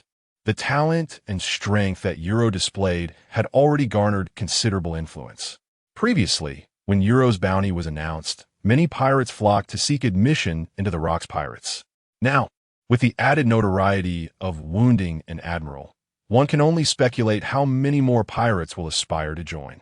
At that juncture, the might of the Rokks pirates will undoubtedly ascend to unprecedented heights. Chapter 59. Uplifting Steel Bones in Fury. Those 5 old geezers think they can conceal the news of the celestial dragon's demise? With this thought, Rokks let out a cold snort, his eyes flashing with a keen brilliance. The only individuals capable of suppressing such information are indeed the 5 elders perched at the pinnacle of power.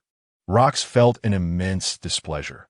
If the news of slaying the celestial dragons were to surface, the pirates across the seas would undoubtedly be invigorated, and the Rokks pirates would elicit an even greater response, bringing disgrace upon the celestial dragons and the world government.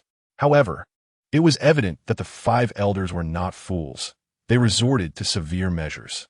The Marines' headquarters had become a mere scapegoat, masking their incompetence and failures. Such a cover-up would only lead to a more ferocious eruption. Rokks cackled to himself, excitement gleaming in his eyes, his body trembling with anticipation. When Rokks laid his eyes upon the newspaper, the members of the Rokks pirates were equally electrified. Lord You Luo had encountered Admiral Herman of the Marines. The two engaged in a fierce battle, and after repelling Herman, Lord You Luo left with an air of nonchalance. Truly, Lord You Luo exemplifies the prowess of our Rokks pirates. Such formidable strength signifies You Luo's remarkable progress. He is indeed a monster. Not long had passed since You Luo's triumph over Haki, and before the fervor within the crew had subsided, even more thrilling news erupted, sending the pirates into a frenzy of excitement. They had already acknowledged, even revered, You Luo, and this revelation filled their hearts with awe. That was Admiral Herman, one of the strongest forces of the Marines. Those capable of repelling him are few and far between on the open sea. You Luo's prowess is truly monstrous. It has barely been any time since he repelled an admiral. The golden lion Haki read the newspaper, smacking his lips, unable to muster a smile. It seems You Luo's strength has indeed advanced significantly, but such feats have become routine for me. Whitebeard Newgate laughed heartily, appearing unfazed. Yet deep within, he felt a twinge of astonishment. The speed of this progress is indeed monstrous, akin to treating training as casually as drinking water. Even at his full strength, he could merely injure an admiral. You Luo has been out for just a short while, and his prowess has nearly caught up to his own. Should You Luo take another step forward, he may very well surpass him, standing just below Rokks. Comparisons between individuals can be quite disheartening. Alas, one must not compare. Haki, in a state of shock, shook his head in resignation. Haki, you have mastered the external application of Haki. Your battle with You Luo has also yielded some progress. Your current strength should suffice to contend with an admiral without falling. Newgate, coming to his senses, regarded Haki thoughtfully. All along, Haki's strength had always been just a notch below his own. In such a liberating battle, Haki must have gleaned some insights. He would not be deceived. Of course. I am the Golden Lion Haki.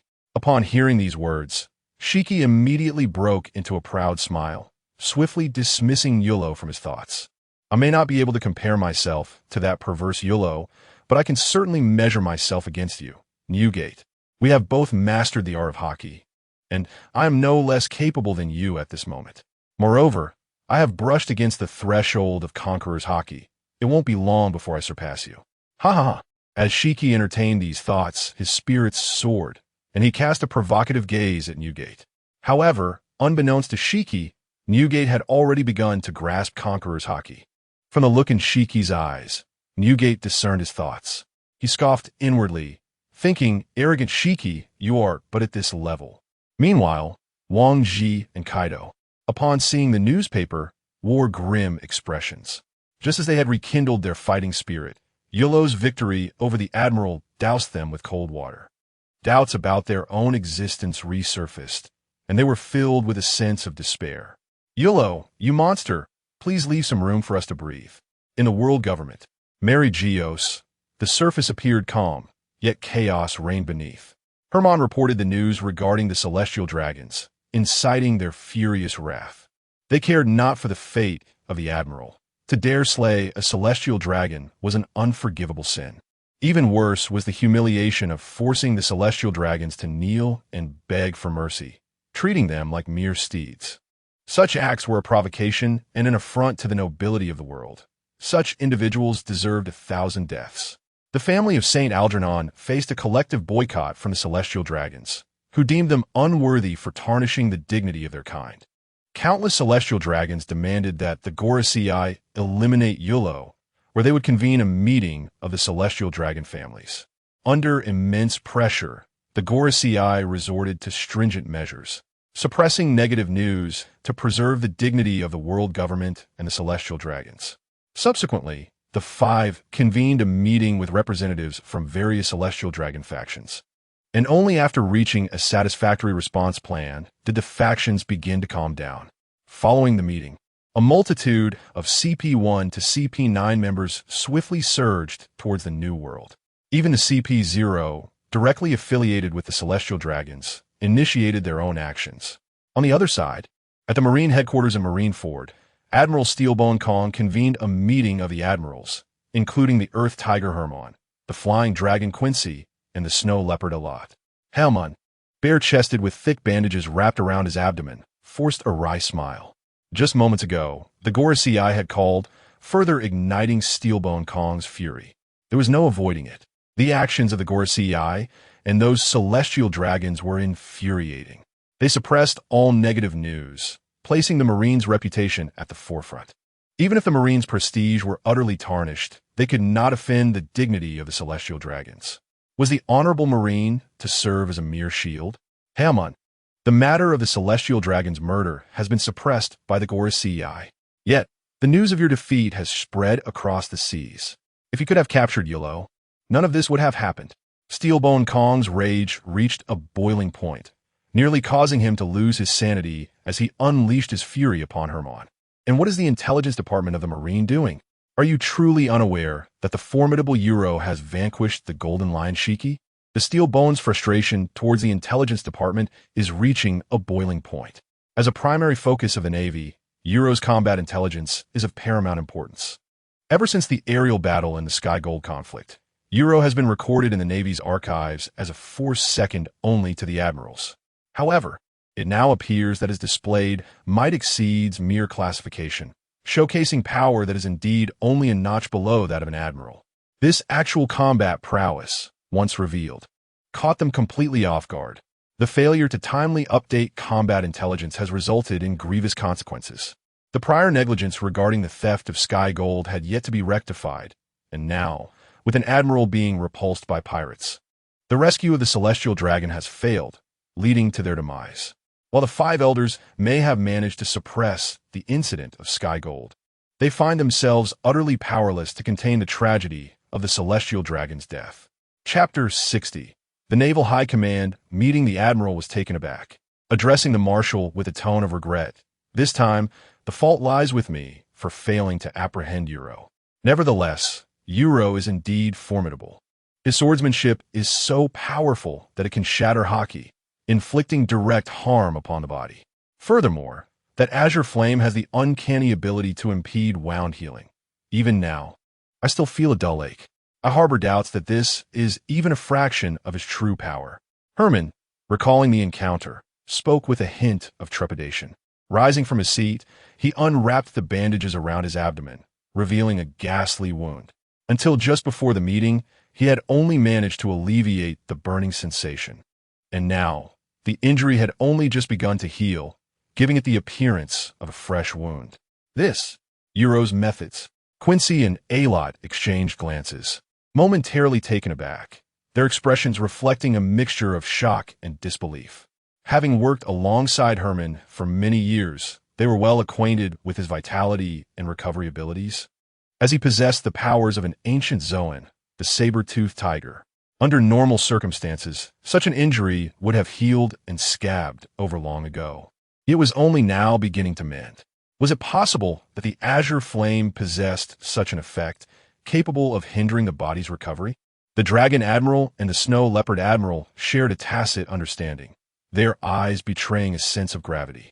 Steelbone Kong, upon hearing these words, displayed a look of astonishment. Internally shaken, the extraordinary potency of the azure flame had already been evident when it rendered Crane unconscious. He had never underestimated the monster You Luo and his azure flame. What truly astonished him, however, was Herman's final remark. There is even more strength to come. As the fleet admiral, Steelbone Kong's countenance darkened despite his internal turmoil. Murmuring to himself, Herman's words were not mere conjecture. As a Navy admiral, he would not speak lightly. Moreover, You Luo had indeed brought them a series of unexpected shocks. First, he emerged from obscurity, then subdued Zephyr, showcasing combat prowess rivaling that of an admiral. And now he had injured Herman, demonstrating the capability to contend with admirals. Who could say whether You Luo had further secrets, potentially unleashing overwhelming strength against an admiral in the future? Sighing heavily, Steelbone Kong felt a surge of anxiety, a foreboding sense that You Luo's rapid advancement could soon place him in peril. Admiral Kong, was the call from the Gorsi regarding the capture of You Luo? Herman inquired, aware that the earlier communication had stemmed from the Gorsi, piquing his curiosity about the ensuing anger it had incited in Steelbone Kong. Can we truly apprehend him? Let's not forget that we face not just one individual, but the entire Rokks pirates. Steelbone Kong's expression was one of fury as he struck the table with his fist. Certainly, actions will be taken, though the specifics remain unconfirmed by the Gorsi. The admiral's face darkened with rage, his fist slamming against the table. In their quest to uphold the celestial dragon's dignity, the Gorsi wielded the Navy as a shield. Now, when the Navy sought to retaliate, the Gorsi had outright refused, instructing him not to act independently and to await orders from the world government. Steelbone Kong felt an overwhelming sense of frustration towards the marshal, wishing fervently to eliminate You Luo at once. Yet, faced with the entirety of the Rokks pirates, he lacked confidence in victory, and the mere thought of this gnawed at him, causing him to grit his teeth in anger. Herman furrowed his brow, unable to comprehend why they did not retaliate immediately against such a vile incident. However, he soon reconciled himself to the reality. Even the marshal was powerless against the decisions of the world government, and he chose to refrain from intervening further. It was best to recuperate swiftly and await orders. My injuries are not severe. I shall recover in a few days. If there is an operation, I shall join as well. Hermann adopted a serious demeanor, resolute in his determination to participate in any actions against You Luo and the Rokks pirates. The failure of this rescue mission was intrinsically linked to him, and he would not let the opportunity for redemption slip away. Before the world government's orders were issued, the three of you shall remain on standby. The bounty for the monster You Luo has escalated to 2 billion. Furthermore, instruct Sengoku, Garp, and Zifa to intensify their training to rapidly enhance their strength. Any decisions they make will undoubtedly be rejected by the Gorosei. With the meeting reaching its conclusion, there was little left to discuss. Having arranged everything, Steelbone Kong allowed the three admirals to depart. Rubbing his temples, he sighed repeatedly. The events of recent times had left him utterly drained. Prior to You Luo's emergence, the Rokks pirates had refrained from large-scale operations for a while. After securing the consent of the Gorosei, the tasks of the three admirals had become rather relaxed, allowing the most talented and powerful figures in this generation of the Navy, Sengoku, Garp, Zifa, and the astute Tsuru, to assume the critical responsibility of countering the Rokks pirates. They had successfully completed their missions against the smaller-scale operations of the Rokks pirates each time, and through frequent confrontations with the cadre of the Rokks pirates, they had significantly enhanced their abilities in a short span. According to Steelbone Kong's plan, if this continued for some time, Sengoku, Garp, and Zifa would undoubtedly surpass the strength of the admirals, thus greatly augmenting the Navy's combat power. However, who could have anticipated the sudden emergence of You Luo, joining the Rokks pirates and instigating further large-scale actions? This struck the Navy like a thunderbolt, leading Sengoku, Zifa, Garp, and Tsuru to suffer their first complete defeat, even losing the celestial gold. Steelbone Kong's aspirations crumbled, as the Rokks pirates grew increasingly formidable, and relying solely on Sengoku and the others proved insufficient, compelling him to recall the three admirals. Presently, it seemed that even the three admirals were somewhat strained. Only if Sengoku, Garp, and Zifa attained the strength of admirals could the Navy hope to surpass the Rokks pirates. Alas, I hope this training will significantly enhance their capabilities. Meanwhile, within the clandestine training grounds of the Navy headquarters, Zifa, bare-chested and perusing a newspaper, bore a serious expression as he remarked, "You Luo has progressed astonishingly fast. Indeed, he has grown much stronger. Even Hermann-senpai has suffered losses." Garp, clutching a large bag of donuts, could not help but exclaim in astonishment. In their previous encounters, Zephyr, despite exerting every ounce of his strength, was still dominated. Although his skirmish with You Luo did not escalate into a true battle, he could still sense the weight of pressure. In such a short span of time, he was able to inflict a direct injury upon the formidable General Hermann. Their experience had attested to Hermann's prowess, whose stamina in combat seemed inexhaustible, leaving the three of them thoroughly overwhelmed throughout. While they did not face absolute defeat, they found it exceedingly difficult to engage him head-on. And yet You Luo managed to wound them. "Kapu, focus on your training and cease the idle chatter. We cannot afford to be outdone by pirates." Sengoku admonished Kapu with earnest intensity. Chapter 61. The trio's relentless pursuit and Euro's return to Honeycomb Island, he was aware of Garp's diligent training. Yet he could not resist offering a few reminders. "Sengoku, rest assured, we are the Navy. How could we possibly be bested by pirates?" Garp remarked nonchalantly as he indulged in a donut. The fact that Euro's strength had significantly advanced to rival that of an admiral mattered little to him. He too was not stagnant. When he next encountered Euro, he intended to surprise him.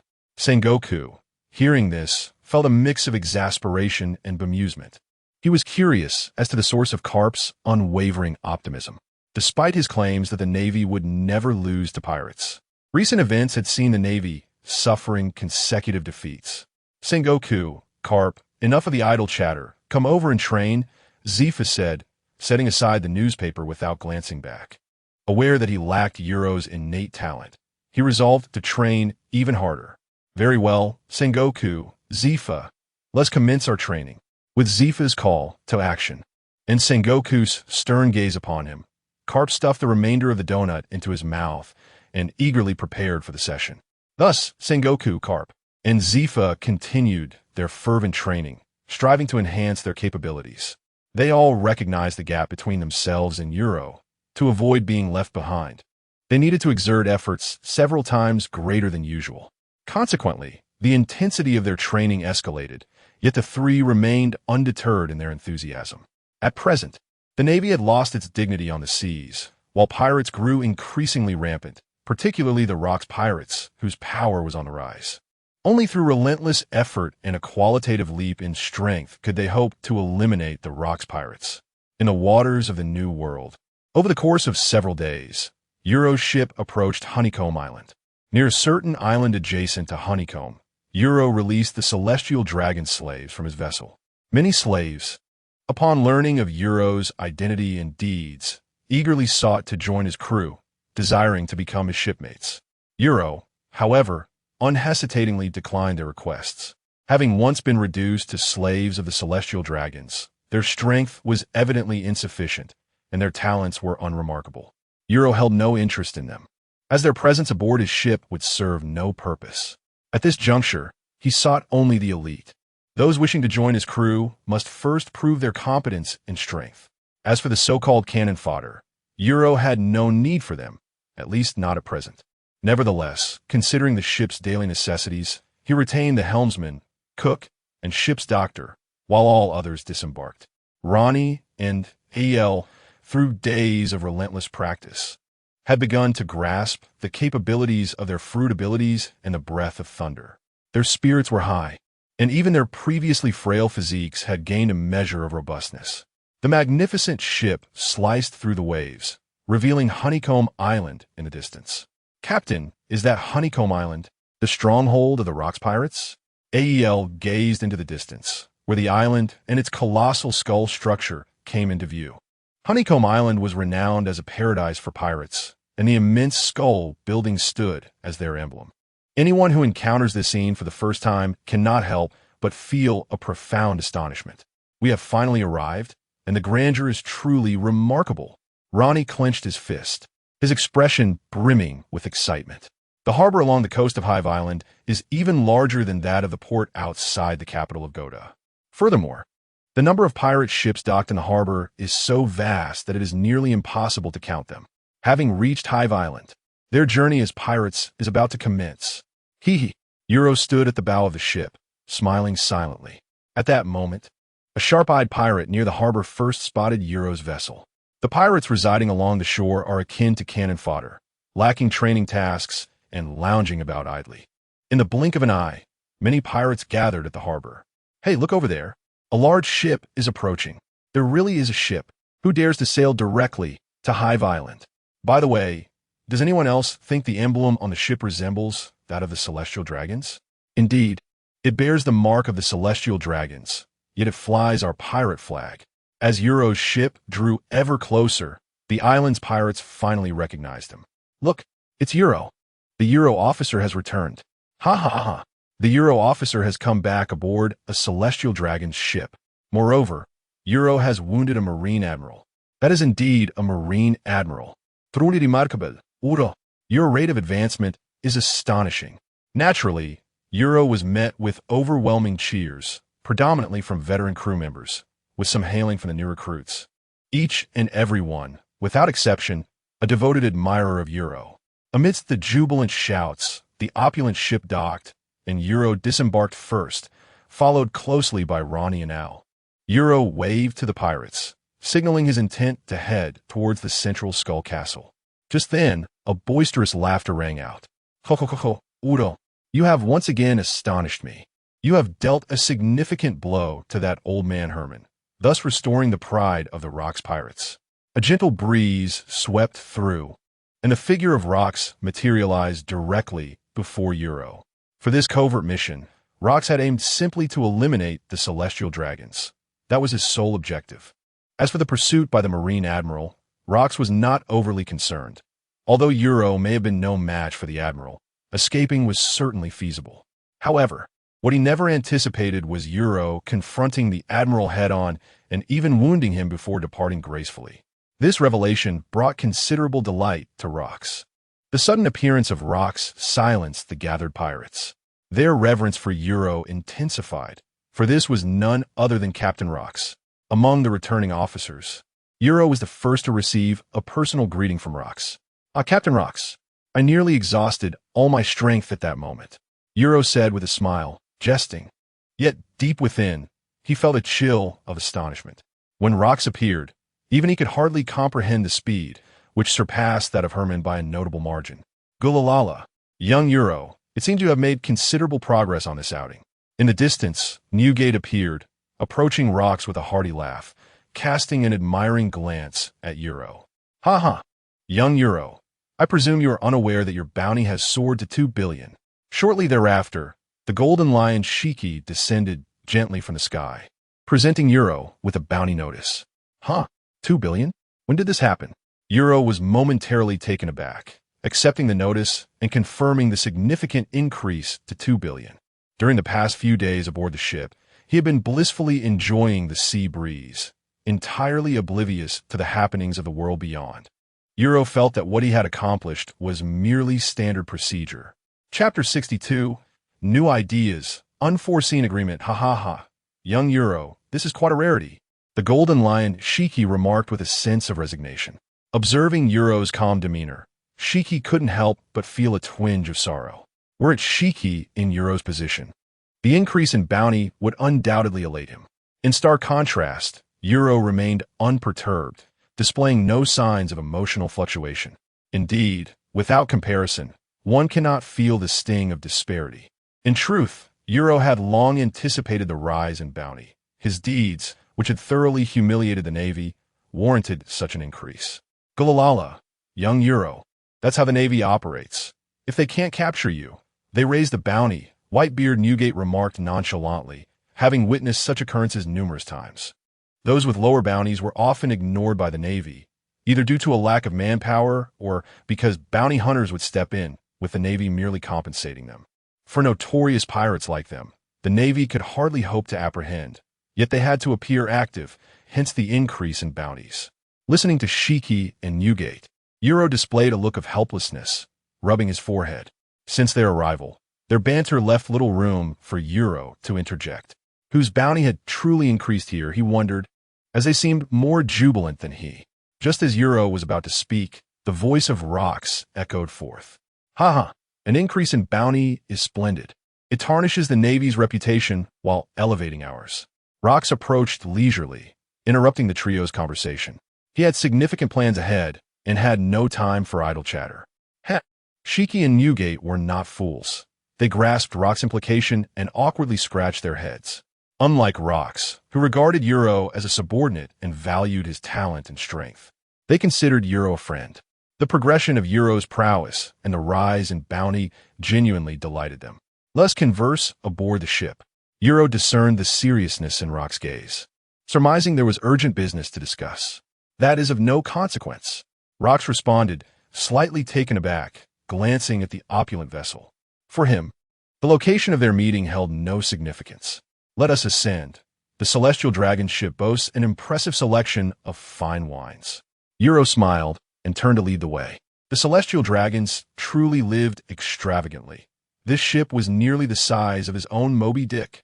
Upon You Luo's remark, Newgate finally noticed the luxurious ship in the harbor. His attention had been solely on You Luo, and he had failed to observe it earlier. Now, just a fleeting glance brought forth a striking visual impact. Newgate's own ship was likewise immense, yet in terms of opulence, it paled in comparison to the vessel before him. He had expended countless resources to acquire the Moby Dick, while You Luo had simply slain a celestial dragon to procure a ship that rivaled his own. Had I known this would unfold, I should have acted like You Luo back then and directly slain the celestial dragons to seize their ship. Ha ha ha. Newgate, the vessel matters little. What truly counts is the exquisite wine. Haki patted Newgate on the shoulder, shifting the conversation towards the subject of fine alcohol. His tone bore a hint of jest, as it was the first time he witnessed Newgate in such a predicament. As for Haki, he indeed cared little for the ship, for if he so desired, he could utilize an island as a vessel. Amid the awestruck gazes of fellow pirates, You Luo, Rokks, Haki, and Newgate entered the opulent chambers of the grand ship, prompting the pirates to gradually withdraw their attention and disperse. Roni and El followed You Luo back aboard, sensibly engaging in their training on the deck. Upon entering the room, You Luo immediately spotted two trembling celestial dragons cowering in a corner. These are celestial dragons? Both Haki and Newgate were momentarily taken aback, puzzled by the scene. Weren't you supposed to slay the celestial dragons? Why do we have two remaining here? I eliminated one and left these two. You Luo gestured towards the celestial dragons and succinctly explained the situation. As Gerald Saint and Ruth Mary Palace noticed You Luo's indication, they were instantly gripped by fear, their faces pale with trepidation. In the past few days aboard the ship, You Luo had been quite idle, often coming to play with the two, to the point they felt they might be driven to madness. Now, with one person proving insufficient for his amusement, he had summoned 3 robust men. Was he intent on pushing them to the brink? Well done, You Luo. After You Luo's brief narrative, Rokks erupted in excitement, his eyes gleaming with delight. This operation to eliminate the celestial dragons aimed to strip them and the world government of their dignity. Thus, the reputation of the Rokks pirates would soar, strengthening their position before embarking on vengeance against the Navy. Rokks contemplated disseminating this event through the underground news agency's publications. However, to his astonishment, in a bid to protect the prestige of the celestial dragons and the world government, the 5 elders resorted to measures that obliterated all information, concealing the truth of the matter. Rokks had initially prepared alternative strategies, but with You Luo returning with 2 living celestial dragons, it appeared his plans could proceed. Do we have photographs of the celestial dragon's demise? Rokks inquired promptly, a sinister grin gracing his face. The 5 elders deliberately obscured the truth. The more they sought to suppress it, the more I shall disseminate it. Upon hearing this, both Haki and Newgate experienced an epiphany. They were already aware of the truth, and Rokks' question made his intentions abundantly clear. Of course, I possess images of their decapitation, kneeling in supplication, and serving as mounts. You Luo produced a camera snail, chuckling softly. Yet, unexpectedly, You Luo's subsequent words took the 3 by surprise. However, I believe none of this will be necessary. You Luo revealed a cryptic smile. Not necessary? Haki and Newgate wore expressions of astonishment, while Rokks, intrigued by the remark, leaned in with interest. Although You Luo was aware that he had a plan, he had never divulged the specific details. Could it be that You Luo could conceive a more effective strategy? With these 2 living celestial dragons, there was no need for anything else. In contrast to the truth that the Gorosei desperately sought to conceal, these 2 celestial dragons undoubtedly promised a far more explosive outcome. A slight smirk graced You Luo's lips as his gaze fixed intently on Rokks. A more explosive effect.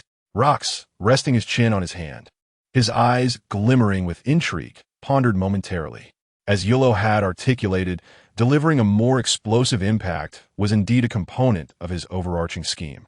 Yet, how could these 2 celestial dragons incite an unprecedented commotion across the seas? I say, let's eliminate them. Haki contemplated for a long while, struggling to formulate an idea. He felt that aside from being slain, the celestial dragons were capable of nothing else. However, if they were to be killed, it might not incite a reaction as fervent and explosive as the photographs You Luo had suggested. Newgate furrowed his brow, lost in deep contemplation. Indeed, it was to kill them.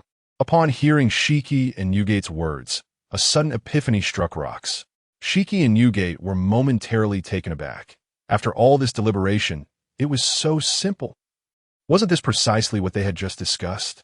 What were you 2 thinking? Are we keeping the celestial dragons alive for the festivities? You Luo, observing the bewildered expressions of Haki and Newgate, jested. To slay the celestial dragons is not merely to kill them indiscriminately, but rather, in an instant, You Luo shifted his tone, a mysterious smile gracing his face. As Rokks and You Luo exchanged glances, their expressions synchronized in that moment. A killing filled with ritualistic significance. Chapter 63.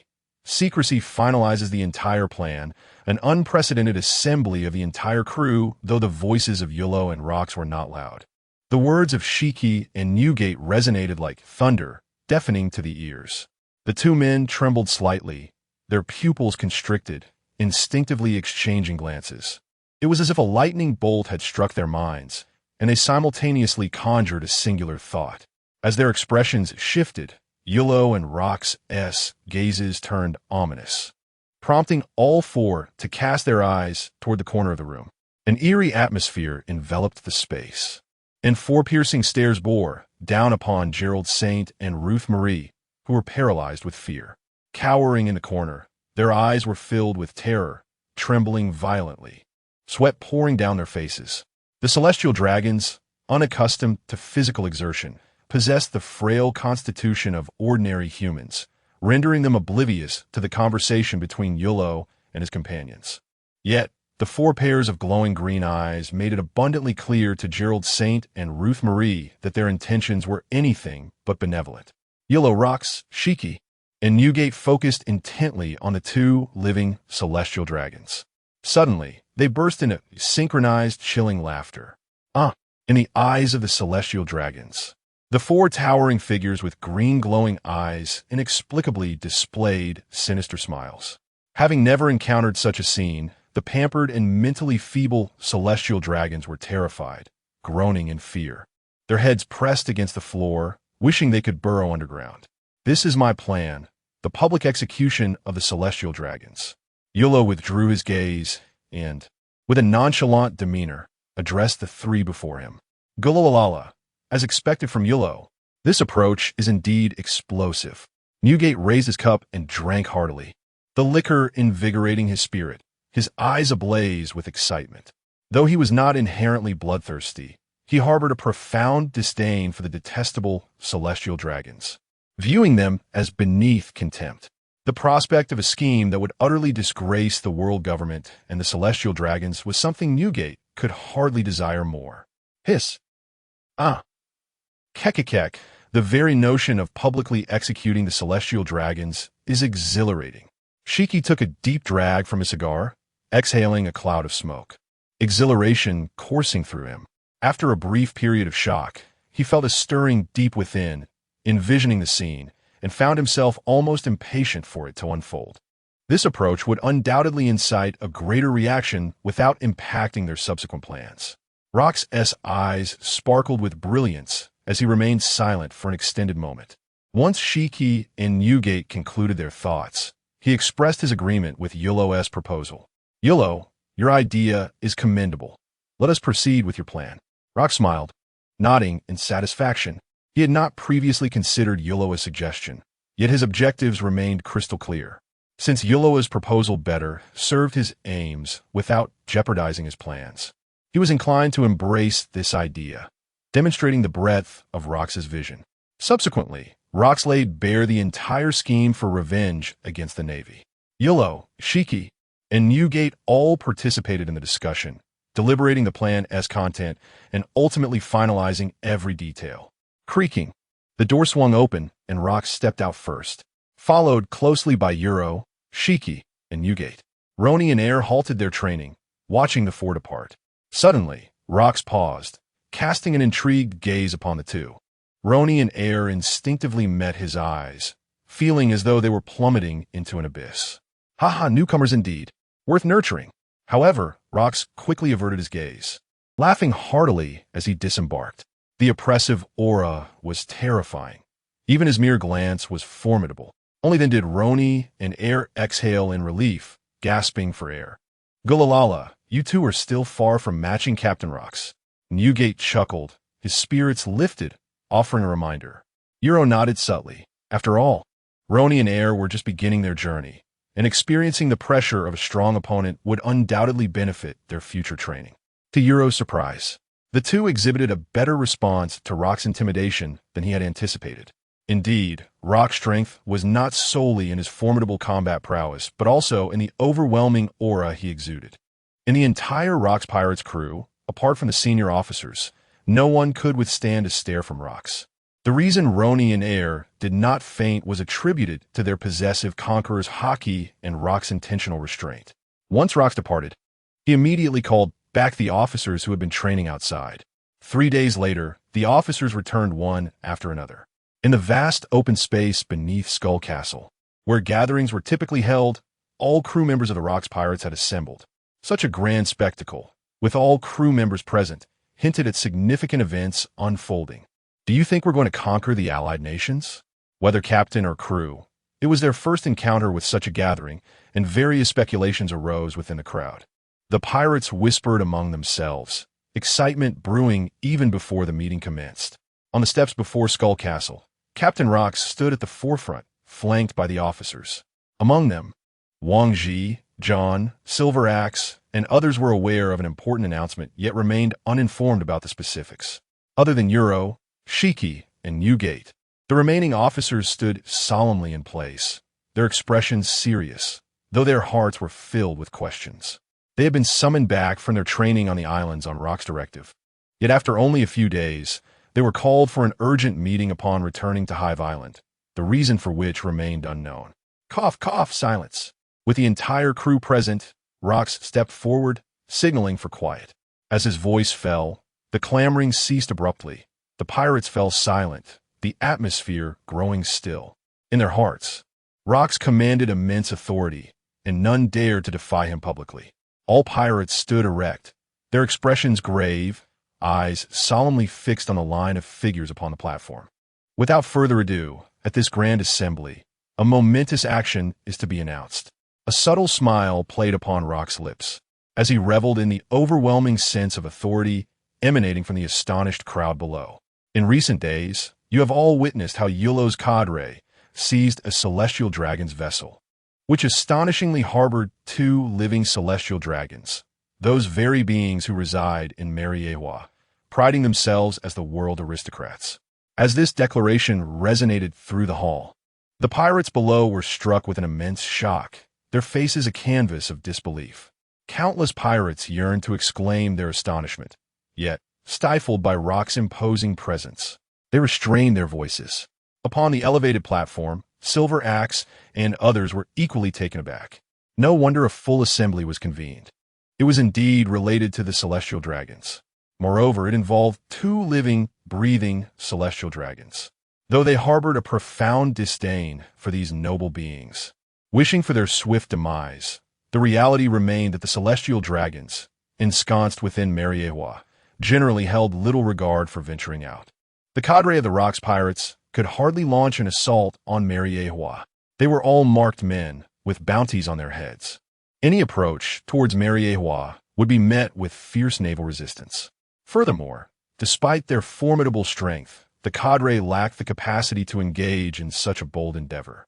Even when the celestial dragons occasionally ventured forth, they were invariably accompanied by CP0 guards and naval protectors, and should peril arise, a marine admiral would undoubtedly come to their aid. This circumstance has rendered the opportunity for pirates upon the high seas to encounter the celestial dragons exceedingly rare. It is no wonder that Admiral Greenbull had the fortune to capture a celestial dragon. What remarkable luck that was. Silver Axe, John, and others could not help but cast envious glances at You Luo, for every pirate bore an innate loathing for the celestial dragons. Yet for Rokks, this was undeniably a significant achievement. Chapter 64. The public execution of the celestial dragons. Shocking all crew members, they were seasoned pirates, having once pursued the celestial dragons. Yet they had never laid a finger on them. Within the vast ranks of the Rokks pirates, only Rokks himself had ever slain a celestial dragon. In less than 2 months since joining the Rokks pirates, You Luo had not only demonstrated exceptional talent and rapid growth in strength, but had also achieved remarkable feats during missions, earning the utmost respect from Rokks. Capturing a celestial dragon and confronting an admiral head-on, You Luo's accomplishments had elevated his prestige and status beyond that of his peers. As Silver Axe and the others pondered this, their envy towards You Luo transformed into a heavy sense of pressure. They felt the competition intensifying, especially with the likes of Haki the Golden Lion and Whitebeard Newgate, whose innate prowess made them feel inadequate. Now, with the emergence of the prodigious You Luo, their own talents seemed dauntingly insufficient. Amidst the somber reflections of the other officers, only Jim appeared contemplative, a glimmer of insight flashing in his eyes. At this moment, He understood that You Luo's encounter with Herman was no mere coincidence. Rather, it was a pursuit after he had assaulted the celestial dragons. As for why the news of You Luo's capture had not reached the world government or the Navy, Jim remained in the dark. Yet, that was of little consequence. The unprecedented meeting of the entire crew, coupled with the significant operation mentioned by Rokks, would overshadow any whispers. Sure enough, Rokks' voice resonated with the weight of anticipation. Thus, I have decided. As he began to speak, the pirates stirred, their attention peaked. Silver Axe, Jim, and the others focused intently on their captain. You Luo, observing their reactions, felt a smirk tug at the corners of his mouth, aware that their eagerness to know would soon give way to astonishment. The public execution of the celestial dragons. Rokks suddenly drew his sword and bellowed towards the sky with resounding fervor. The deafening roar reverberated throughout Hive Island, the weight of those 7 words echoing in the ears of every pirate present. Silver Axe, Jim, and the other officers felt their hearts constrict in shock. A public execution of the celestial dragons was tantamount to declaring war on the world government. They had suspected, given Rokks' nature, that the 2 celestial dragons would not survive. Yet, they were taken aback by the audacity of such a public execution. Truly, he was a madman. The pirates below were momentarily stunned, but after that brief shock, they erupted into fervent excitement. This was not merely a plan to kill the celestial dragons. It was a declaration of a public execution. How thrilling! I can hardly contain my excitement. The world government and the Navy would surely not stand idly by. Come on, brother, what is there to fear? We're the strongest pirate crew. The pirates' faces flushed with exhilaration as they animatedly debated the implications of Rokks' proclamation. Though they might be considered mere crew members, within the ranks of the Rokks pirates, they stood as formidable pillars, capable of holding their own against any crew in the New World. While other pirate crews might tremble at the thought, their previous fears as solitary warriors were now a distant memory. However, upon joining the Rokks pirates, every endeavor, great or small, invariably involved dealings with the Navy. Once they witnessed the formidable strength of the Rokks pirates, they no longer feared the world government or the Navy. On the dais, Rokks bore a serious expression, but as the corners of his mouth curled upwards, a confident smile emerged. His observation, Haki constantly monitored the other pirates, and upon hearing of the impending public execution of the celestial dragons, they all became exhilarated and impatient, with not a single soul feeling timid or inclined to retreat. Rokks imposed stringent criteria when recruiting crew members. They must have slain Navy personnel and possess either remarkable strength or significant potential. Only through Rokks' personal intimidation could one become a formal crew member. Thus, these pirates were all outlaws, having already disregarded the Navy after having taken lives. Deep within Rokks' heart, an unprecedented confidence was born. This was the essence of the Rokks pirates, undaunted by the world government or the Navy. Most importantly, wherever his sword pointed, his crew would charge forth, embodying Rokks' formidable authority. In contrast, Silver Axe, John, and other officers felt both astonished and anxious. They were certainly not fearful. The crew below showed no signs of trepidation, let alone the formidable officers. However, their differing positions led to different perspectives. Those who held officer positions not only possessed great strength, but also exceptional foresight. The public execution of the celestial dragons appeared fresh and thrilling to the crew below. While Silver Axe and his companions shared an aversion to the celestial dragons, they could not deny that such an act would indeed be a source of great satisfaction. Yet, such a course of action would slap the world government in the face, and executing the nobility of the world would insult the dignity of the celestial dragons. When it comes to matters concerning the celestial dragons, the world government would not take it lightly. The incident involving You Luo capturing a celestial dragon and repelling Admiral Tyhawk was reported in the news, but only the latter was mentioned, indicating the sensitivity surrounding the former. If the world government were to become enraged, the Navy might very well mobilize in full force. Although the Rokks pirates were fearless, they would still pay a heavy price. Silver Axe, John, Wang Ji, and Jim exchanged furtive glances, their thoughts swirling within. Each harbored personal opinions about this operation, but remained silent. outwardly appearing in agreement while inwardly resisting. Within the Rokks pirates, Rokks commanded immense authority, serving as the absolute leader. When he spoke during the General Assembly, it was tantamount to finalizing the matter. Even if the officers had reservations, it would not alter the outcome. Moreover, questioning Rokks' decisions in front of the entire crew would be tantamount to courting disaster. Offending Rokks' formidable presence was not permissible, even for the officers. Luo, from the corner of his eye, kept a watchful gaze on the officers, naturally noticing their uncertain expressions. Indeed, the officers were far from united, each harboring their own agendas, making them less reliable than the crew.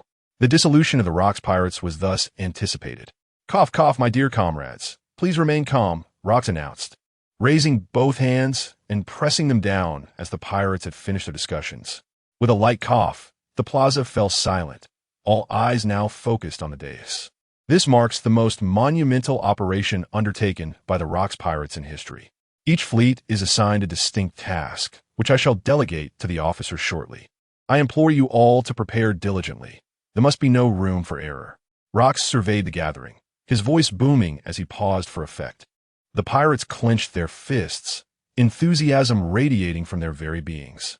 In 7 days, the public execution of the celestial dragons shall commence.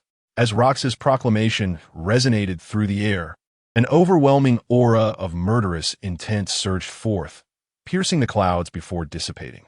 This awe-inspiring spectacle seemed to foreshadow the imminent beheading of the celestial dragons. In that instant, the pirates below erupted into a frenzy. Chapter 65. Disagreements among the officers, operations of the underworld. Ah, how exhilarating this is, slaying those wretched celestial dragons. With Rokks' proclamation, chaos erupted in the square. The entire crew readied themselves. Someone, perhaps an overly enthusiastic pirate, bellowed with fervor, and all the pirates, brimming with excitement, raised their weapons in unison, their spirits ignited. Beneath the sky and above the sea, the glimmering Hive Island reflected the pirates' fervent battle intent. The more fearless they became, the more delighted Rokks appeared. "Let us proceed to the conference hall." Rokks smiled with satisfaction and turned to enter the skeletal fortress. You Luo and the other officers followed closely behind, taking their seats at the expansive conference table. The mobilization for this operation was complete. "Now is time for your specific tasks," Rokks stated, his hands clasped and his demeanor serious. The others remained silent, attentively listening, as they understood the necessity of this mission. You Luo, Haki, and Whitebeard, already informed of the plans, displayed no change in their expressions. Following the earlier assembly, where the public execution of the celestial dragons was announced, it was clear that the news would soon sweep across the seas.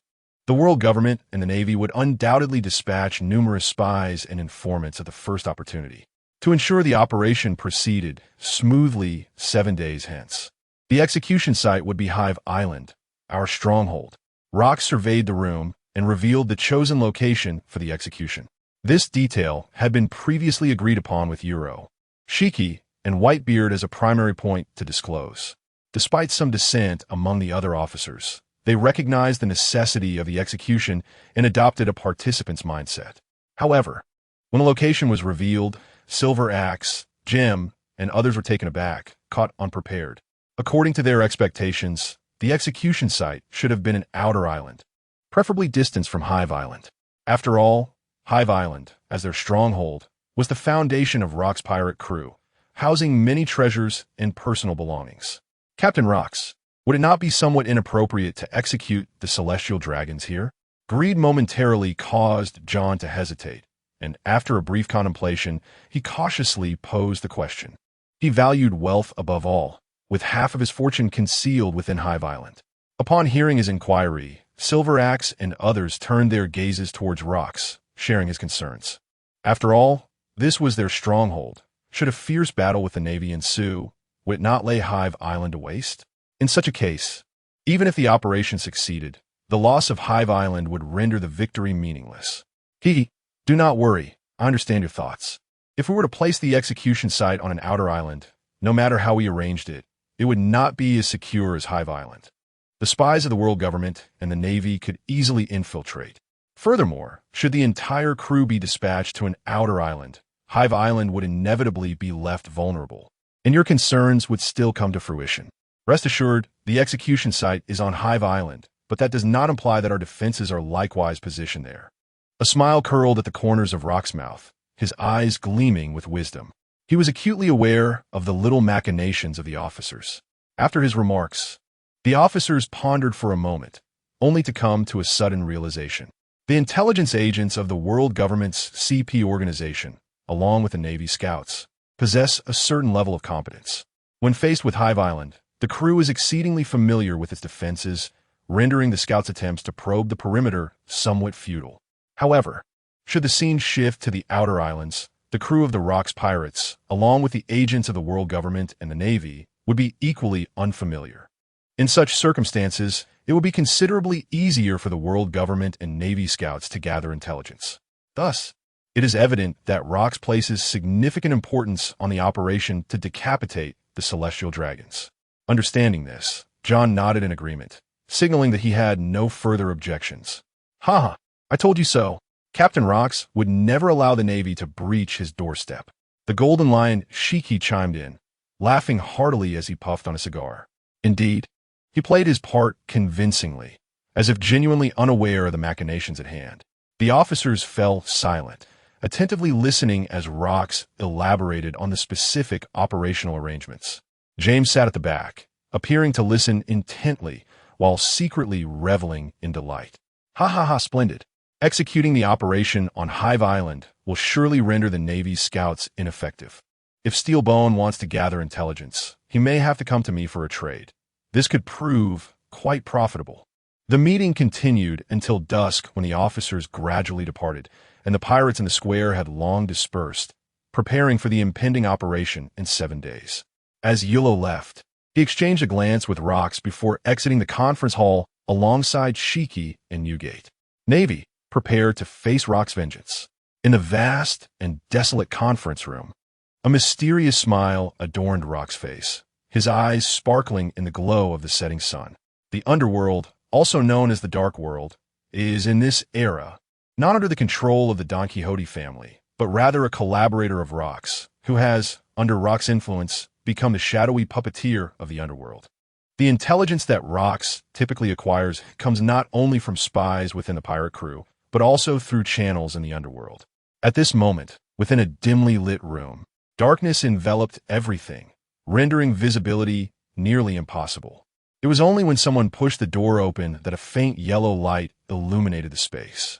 Under the dim light, a lean, shifty-eyed man sat at a large desk, slowly opening his eyes. "Master Gassier, the letter from above has arrived." The man approached the desk and respectfully handed over the correspondence. Gassier, slightly taken aback, extended his hand to accept the letter. It had been some time since Rokks had personally penned a message to him. The information provided during this period had been delivered through intermediaries. Is there something of great significance this time? With a heart full of doubts, Gassier opened and perused the entire letter. Good heavens, is this man Locks not afraid for his life? This is certainly a prelude to my demise and impelled down. Moments later, he rose in a fury, forcefully tossing the letter aside. This, a public execution of the celestial dragons. The man shuddered, reaching out to grasp the letter, his face turning pale as he gasped in shock. "Master, disseminating news of a public execution of the celestial dragons will undoubtedly attract the attention of the world government and the Navy." The man spoke with a tremor in his voice, deeply shaken. Gassier remained silent, his countenance dark and brooding. Although he was the king of the underworld, he ultimately remained inconsequential when compared to the world government and the Navy. In their usual machinations, they faced little consequence, as the world government and the Navy often turn a blind eye. However, if news of the public execution of the celestial dragons were to spread, it would surely provoke the wrath of both the world government and the Navy. Yet, to remain inactive would be folly, for the strength of the Rokks pirates was not to be underestimated, rivaling that of the world government and the Navy. Let us print the newspapers and disseminate this throughout the seas. We must then prepare to relocate our base. Gassier's expression shifted, his mind a tempest of conflict, but ultimately, He gritted his teeth and made a resolution. The world government and the navy could be evaded, but it was best not to provoke Rokks. Who could say if he had spies embedded among us? Very well, let us proceed with this course of action. The man was momentarily taken aback, but quickly regained his composure and hurried to carry out the orders. Chapter 66. The Tremors of the Sea and the Choice of the Five Elders in the World of Pirates. Numerous news agencies exist. However, only two reign supreme across the vast oceans. The overt news agency is under the dominion of the world government, while the covert one operates within the shadows of the underworld. Typically, the underworld news agency engages in intelligence trading, as the information disseminated by the world government's agency has already saturated the public domain. Consequently, the underground publications are scarce, yet they exclusively convey the concealed narratives of the world government. The massacre and capture of the celestial dragons by You Luo remained unmentioned in any of the world government's reports. Rokks attempted to contact Garp, seeking assistance from the underworld to circulate this explosive news, but received a response indicating a lack of pertinent information. Garp communicated through the transponder snail that the underworld had indeed caught wind of the events. However, they were unable to gather any related personnel, photographs, or footage. This clearly illustrated that the five elders had employed ruthless and brutal methods to obliterate all evidence and witnesses. Thus, it was imperative for Rokks to engage the underworld for the dissemination of this audacious act against the celestial dragons. The world government's news agency would never dare to broadcast such an extreme affront, rendering Rokks' objectives unattainable. Relying on the slow spread of rumors would take an eternity, and 7 days was simply insufficient. The only viable solution was to harness the power of the underworld to swiftly circulate the news across the seas. As for the underworld being targeted by the world government, what concern was that of Rokks? In the underworld, an extensive print run of newspapers was executed within a day. Following a frenzy of activity, the papers were distributed throughout the ocean in the subsequent 2 days. Suddenly, the seas were abuzz with tumultuous reactions. From the world government and the navy to the prestigious royal families and pirate crews, down to the common folk and enslaved individuals. All gazed upon the newspapers with trepidation, as the formidable and audacious nature of the Rokks pirates sent shivers through the hearts of many. At Mariehua, the world government stronghold, the once tranquil and serene palace complex was shattered by a deafening roar. The central edifice crumbled dramatically, releasing a billowing cloud of dust that resembled a mushroom cloud, akin to a cataclysmic explosion. Furious I am. How dare that wretched Rokks? A voice filled with wrath resonated, infused with an overwhelming aura of malice that dispersed the dust cloud. A golden-haired elder clad in a crimson suit, his fists enveloped in a hardened Haki, emanated a palpable threat. At that moment, his fury was palpable, his gaze sharp and fierce, as he struggled to contain the boundless rage surging within him, unleashing a roar that shattered the remaining structure. In his left hand, he clutched a newspaper, emblazoned with the shocking announcement of the public execution of the celestial dragons, alongside photographs of 2 surviving celestial dragons. To the elder, this newspaper was a glaring affront, his eyes piercingly fixated on the name Rokks. Such audacity, to openly execute celestial dragons, was an unparalleled act of arrogance. The incident involving You Luo's execution of the celestial dragons has yet to be addressed by the Rokks pirates. Their audacity has transcended mere disdain for the world government. The public beheading of the celestial dragons not only annihilated them, but also obliterated the authority the world government has upheld for 8 centuries. It is a blatant execution of the world government upon the seas. Over the course of 800 years, this has been the most humiliating event the world government has encountered. As these thoughts crossed his mind, the elder's fury became increasingly difficult to contain. Rokks! The elder ground his teeth, his complexion reddening, hair standing on end, emitting a low, thunderous roar as the newspaper disintegrated into fragments. He clenched his black fist, a torrent of murderous intent surging through him. Enough, calm down. You've already demolished the palace. What more do you desire? 2 figures flashed by, appearing on either side of the elder, their robust hands firmly resting on his shoulders, applying pressure. This overwhelming force quelled the elder's Haki, and the murderous aura surrounding him gradually dissipated.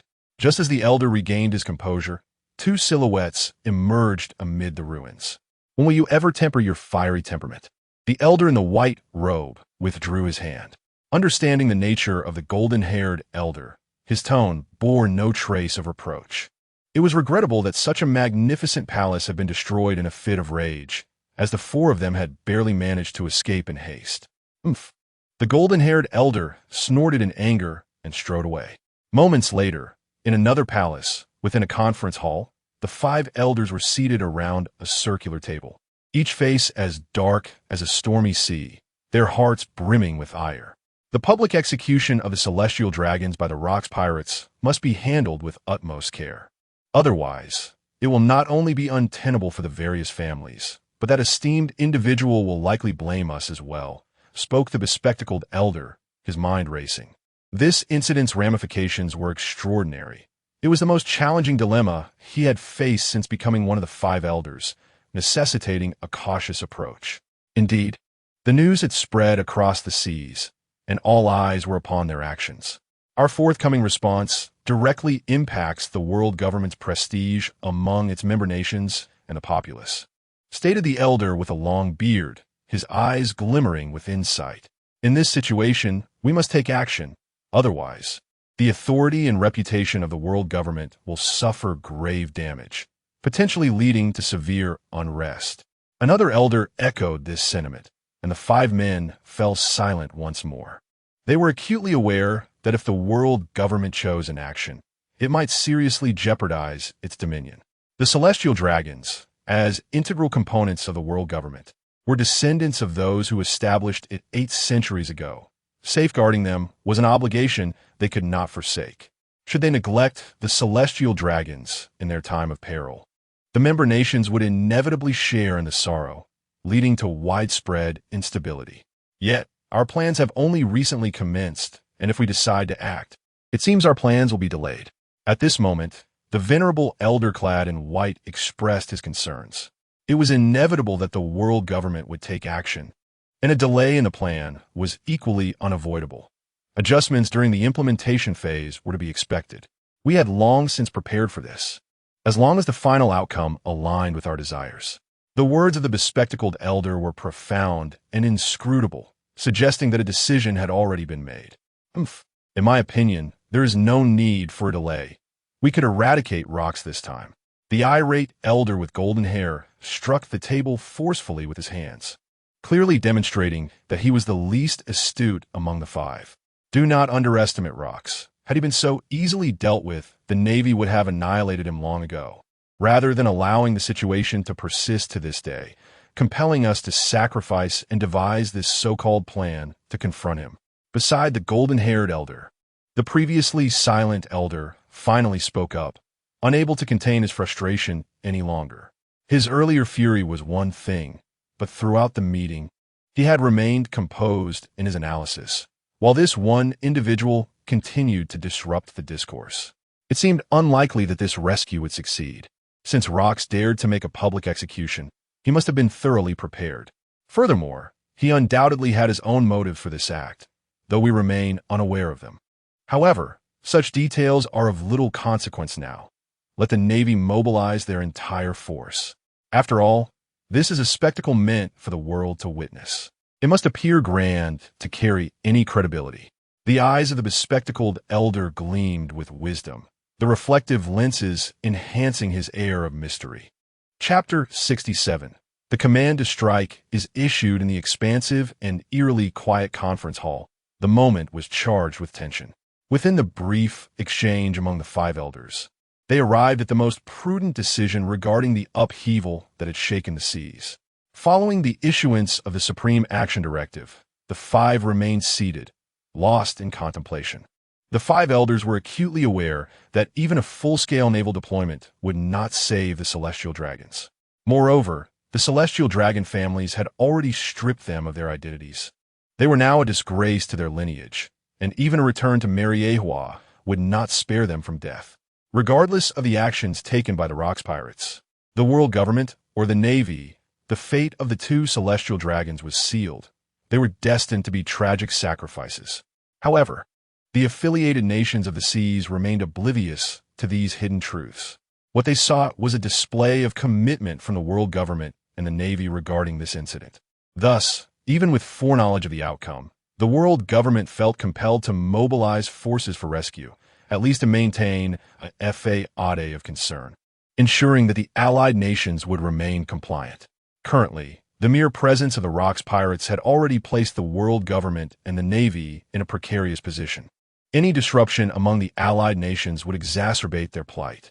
Previously, the emergence of Urge and the incident involving the theft of the celestial gold had drawn attention to the Rokks pirates, who had been relatively quiet for a time, now rapidly nurturing a plethora of promising new recruits, coupled with the formidable strength of the older generation. The senior combatants of the Rokks pirates were beginning to exhibit a tendency to overshadow the Navy, not to mention the enigmatic figure of Rokks himself. The five elders had never underestimated Rokks. He was a figure of great concern. Yet, they had underestimated the Rokks pirates, whose ranks were continuously bolstered by exceptionally talented newcomers. Consequently, they devised a comprehensive plan to eradicate the Rokks threat. The previous concealment of Urge's assassination of a celestial dragon was a strategic move to safeguard the execution of their plans. Little did the five elders anticipate that Rokks would retaliate with even greater ferocity, compelling them to prioritize the larger picture, thus delaying their plans and mobilizing the entire Navy. Meanwhile, at the Navy headquarters in Marineford, the news of the public execution of a celestial dragon spread across the seas. The five elders of the world government received the reports, and naturally, the Navy headquarters was already aware. Upon learning of this alarming news, Admiral Sengoku summoned the three admirals, bringing them together in the marshal's office. Each held a newspaper, silently scanning its contents, the atmosphere thick with gravity. Sengoku's brow furrowed, his expression darkened. He struggled to comprehend why the five elders had delayed issuing orders after Urge's previous act of violence against the celestial dragon. However, the severity of this incident left little room for doubt. He surmised that a military response was imminent, which was precisely why he had convened the three admirals. As expected, moments later, Zidindin Mushiam. Brew, brew, brew. Hello, this is Sengoku. With a steely gaze, Sengoku answered the call, his voice heavy and succinct. The three admirals, sensing the gravity of the situation, instinctively sat up straighter. Sengoku, I presume you have seen the newspaper. Rokks intends to publicly execute a celestial dragon. The authority of the world government and the celestial dragons must not be violated. The Navy is to mobilize immediately and prepare for the rescue of the celestial dragons. The voice emanating from the den Mushi revealed the visage of the elderly figure clad in white robes, who was stationed at the Navy headquarters. Steelbone Kong and the three admirals were momentarily taken aback, and Steelbone Kong, with a grave tone, inquired. He had anticipated that the Navy would mobilize, yet he was unprepared for a full-scale deployment. As the fleet admiral, he had to consider the implications for the Navy. An all-out assault would leave the headquarters vulnerable and unprotected. In matters of security, it is not the sheer number of threats that one fears, but rather the unforeseen. Although the Rokks pirates stood as the singular dominant force, there were still pirates at sea unafraid of the Navy. Should an opportunistic raid occur, the headquarters would be unable to withstand the assault. You need not worry about that. The world government will dispatch personnel to temporarily guard the headquarters. The elder in white stated nonchalantly, having already made arrangements. Understood. I shall commence operations immediately, Steelbone Kong responded, albeit with a hint of hesitation. Dispatching others to safeguard the Navy headquarters while they themselves launched a full-scale offensive was somewhat disconcerting. Nevertheless, as the fleet admiral, he prioritized the greater good. This was not the moment to dwell on trivial matters. After all, when it comes to the obligation and duty to protect the celestial dragons, the Navy was at the forefront. Steelbone Kong, you should comprehend the true objective of this operation. The elder's words left the three admirals momentarily speechless, unable to grasp the underlying meaning. Rest assured, I understand, Steelbone Kong acknowledged inwardly, realizing that his thoughts aligned closely with the Elder's intentions. When the 5 elders issued their orders, he had already harbored suspicions regarding their true motives. It was evident that he was not merely a figurehead, but possessed discernment. As the conversation concluded, the Den Den Mushi was abruptly silenced. Fleet Admiral, what do the words of the 5 elders signify? Is this not a mission to rescue the celestial dragons? Admiral Quincy inquired, his eyes flickering with uncertainty as he furrowed his brow. As the highest combatant of the Navy headquarters, he had the authority to be privy to such information and was unreserved in his curiosity, given his direct nature. Meanwhile, the other 2 admirals, Hermann and Alot, pondered quietly, having begun to piece together the implications. Alas, the celestial dragons are essentially beyond our reach while in the clutches of Rokks, Steelbone Kong, as the fleet admiral was acutely aware that even with a full-scale mobilization, defeating the Rokks pirates was far from guaranteed. Given the uncertainty of victory, the prospect of rescuing the celestial dragons appeared bleak. Thus, it was evident that the 5 elders had never intended to rescue them in the first place. From the perspective of the 5 elders, it seemed their objective was to utilize the Navy's engagement to stabilize the fluctuating sentiments of the allied nations. Admiral Alot lifted his head, picking up on Steelbone Kong's line of thought. Additionally, a confrontation between the Navy and the Rokks pirates is inevitable. I believe the 5 elders also wish to use this opportunity to gauge the current strength of the Rokks pirates. Admiral Hermann's eyes glinted with insight, vividly recalling the formidable prowess of You Luo. He was the only one among the 3 admirals to have encountered You Luo, and he sensed a marked transformation within the Rokks pirates since You Luo had ascended to the ranks of its officers. The current world government and Navy remain entrenched in perceptions of the Rokks pirate strength as it was several months ago. However, after months of expansion, Uraj's influence has attracted a multitude of pirates, including several formidable individuals. Moreover, commanders such as Silver Axe and John have undoubtedly made significant advancements during this time. Such intelligence cannot be gleaned solely through spies and informants. It necessitates direct engagement in combat for verification. A prime example of this is Uraj, whose actual combat prowess bears no resemblance to the recorded intelligence. At this juncture, Quincy had already come to a realization, and Steelbone Kong rose to his feet, followed closely by the 3 admirals. Chapter 68. The Navy's full-scale assault, the gathering of powerful pirates. Buzz. Buzz. Buzz. As per usual, the alarms of Marine Ford suddenly blared. This was a Level 1 combat readiness alert. The sound echoed throughout the naval headquarters, prompting countless soldiers to look up in disbelief.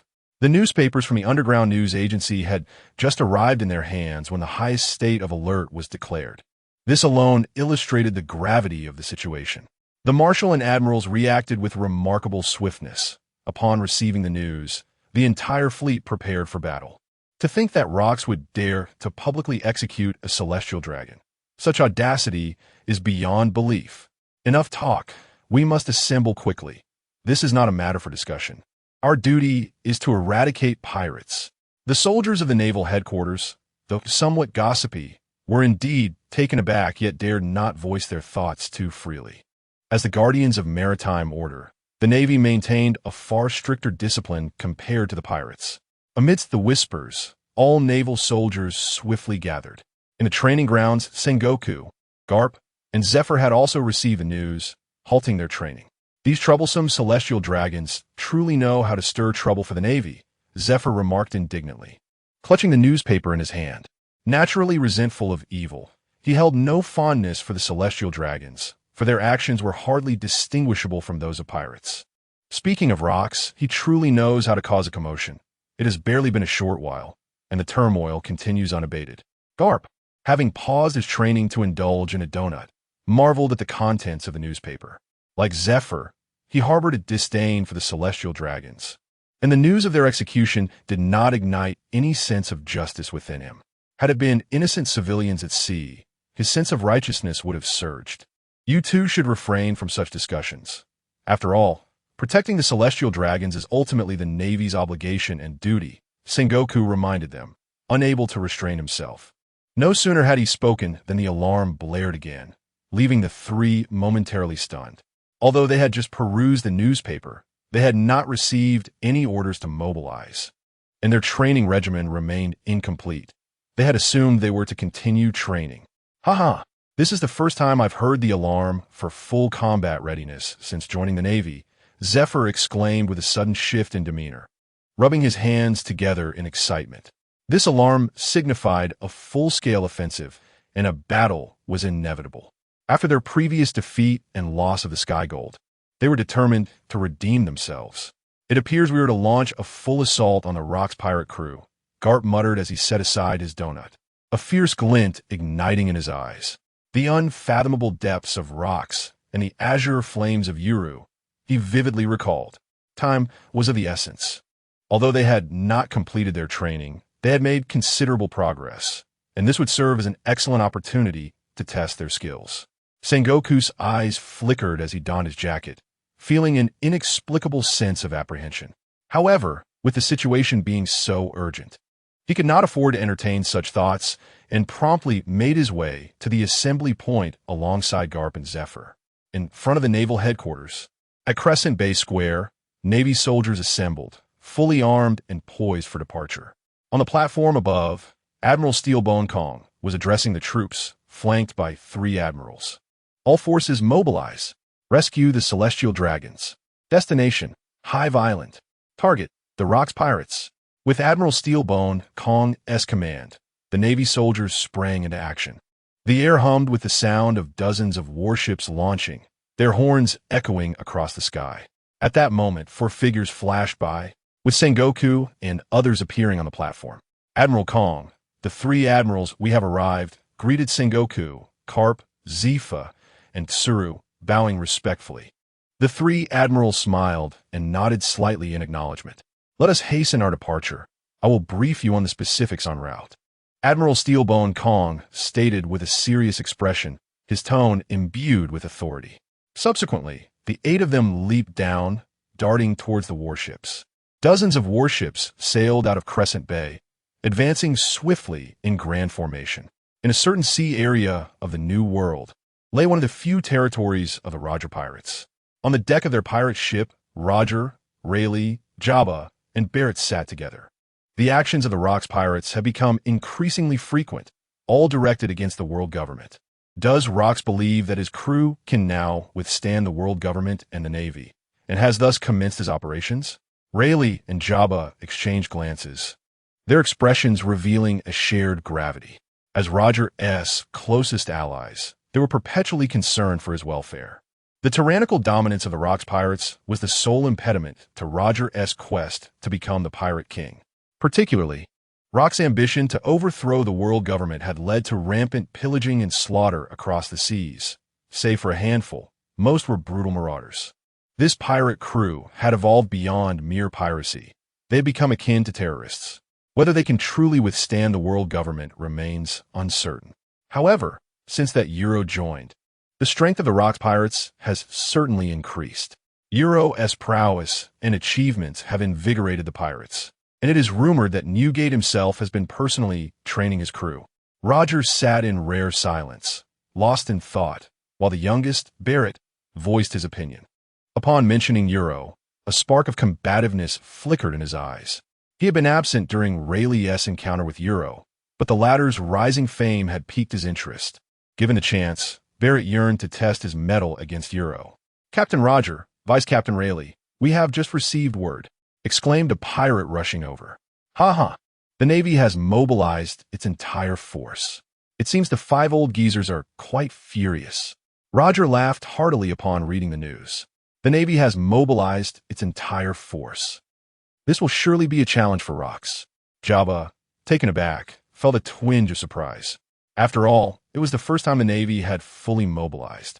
Even with the entire Navy deployed, it was uncertain they could save the Celestial Dragons. However, such a rare opportunity must not be squandered. We can seize this moment to ascertain the true strength of the Rokks Pirates. Rayleigh pondered for a moment, a smile gracing his face, and Barrett nodded in agreement. Rayleigh, the Navy's intentions are likely aligned with your thoughts.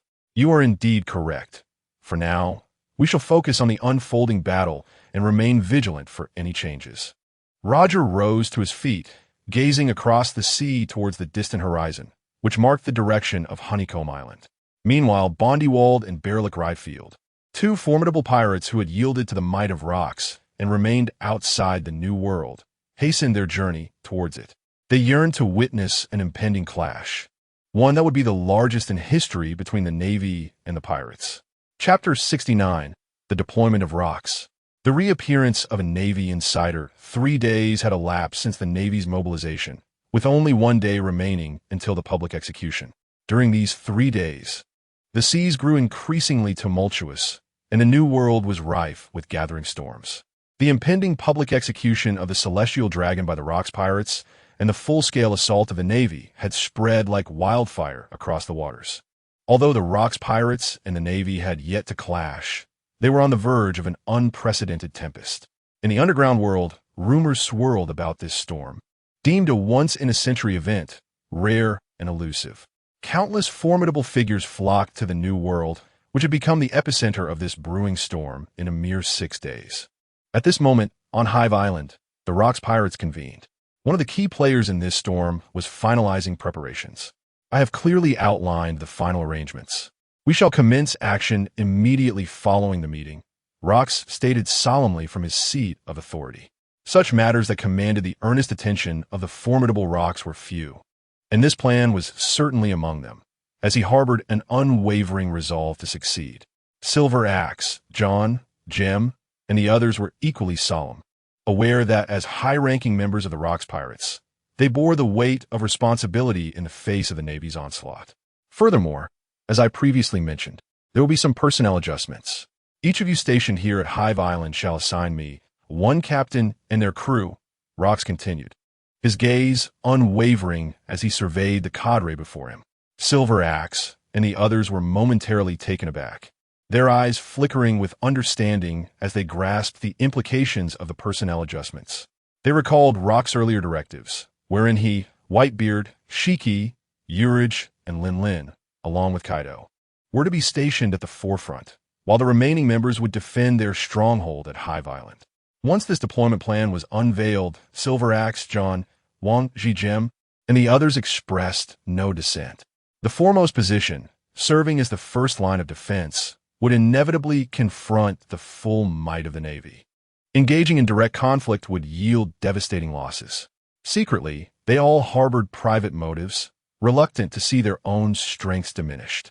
The prospect of avoiding the pressures of the front line and simply guarding Hive Island was a boon they could hardly desire more.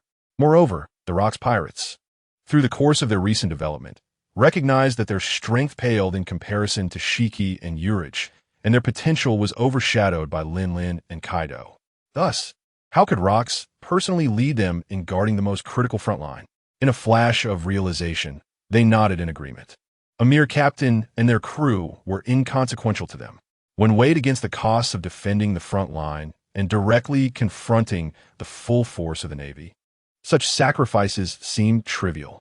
Furthermore, despite Rokks and his crew's formidable prowess, directly engaging the Navy in an all-out confrontation posed a daunting challenge.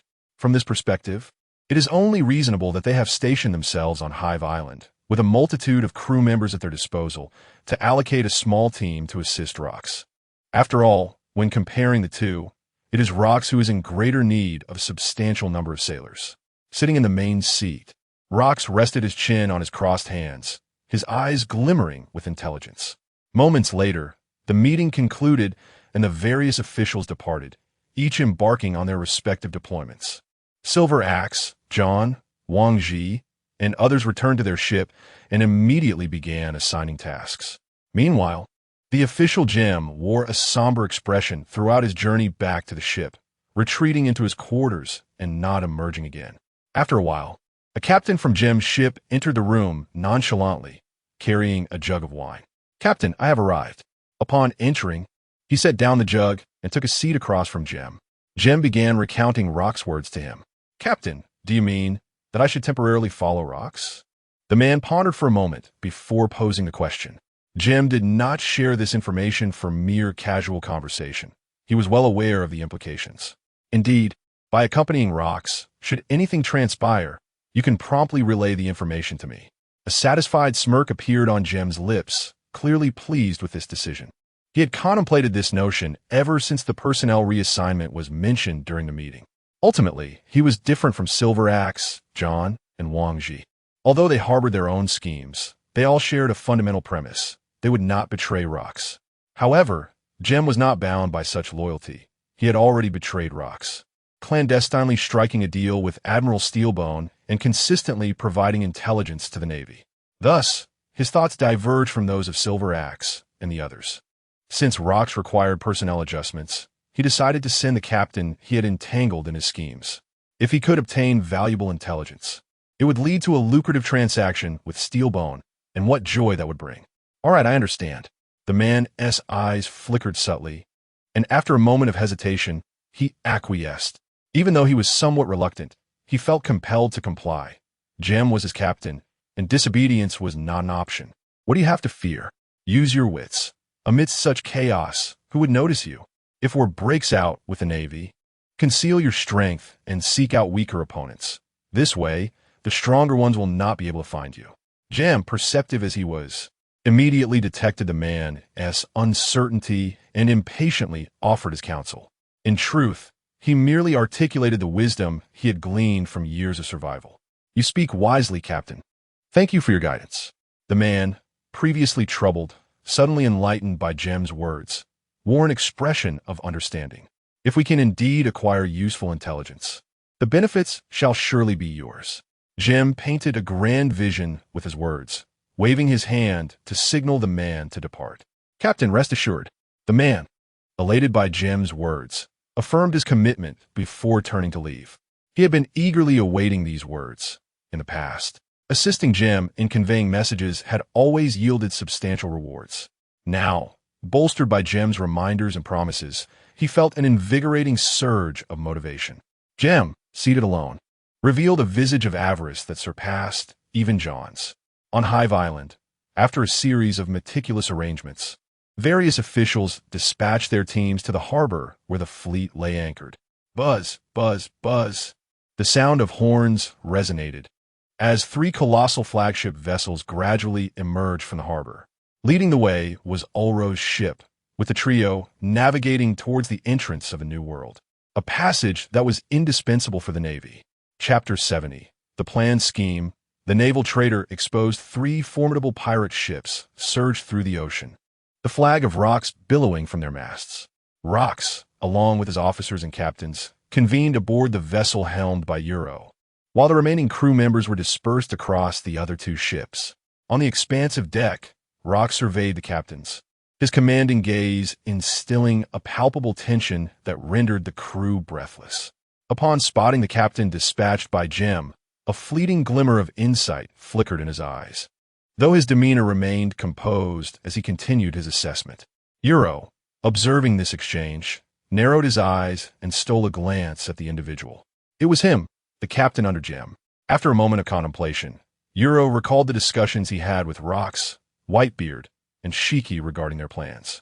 To familiarize You Luo with the dynamics within the crew, Rokks had meticulously relayed the information about the officers and captains, deeming it unnecessary to delve into the ordinary sailors. The individual they had both noted was a captain under Jem. Though not the most formidable, he was undoubtedly favored by Jem.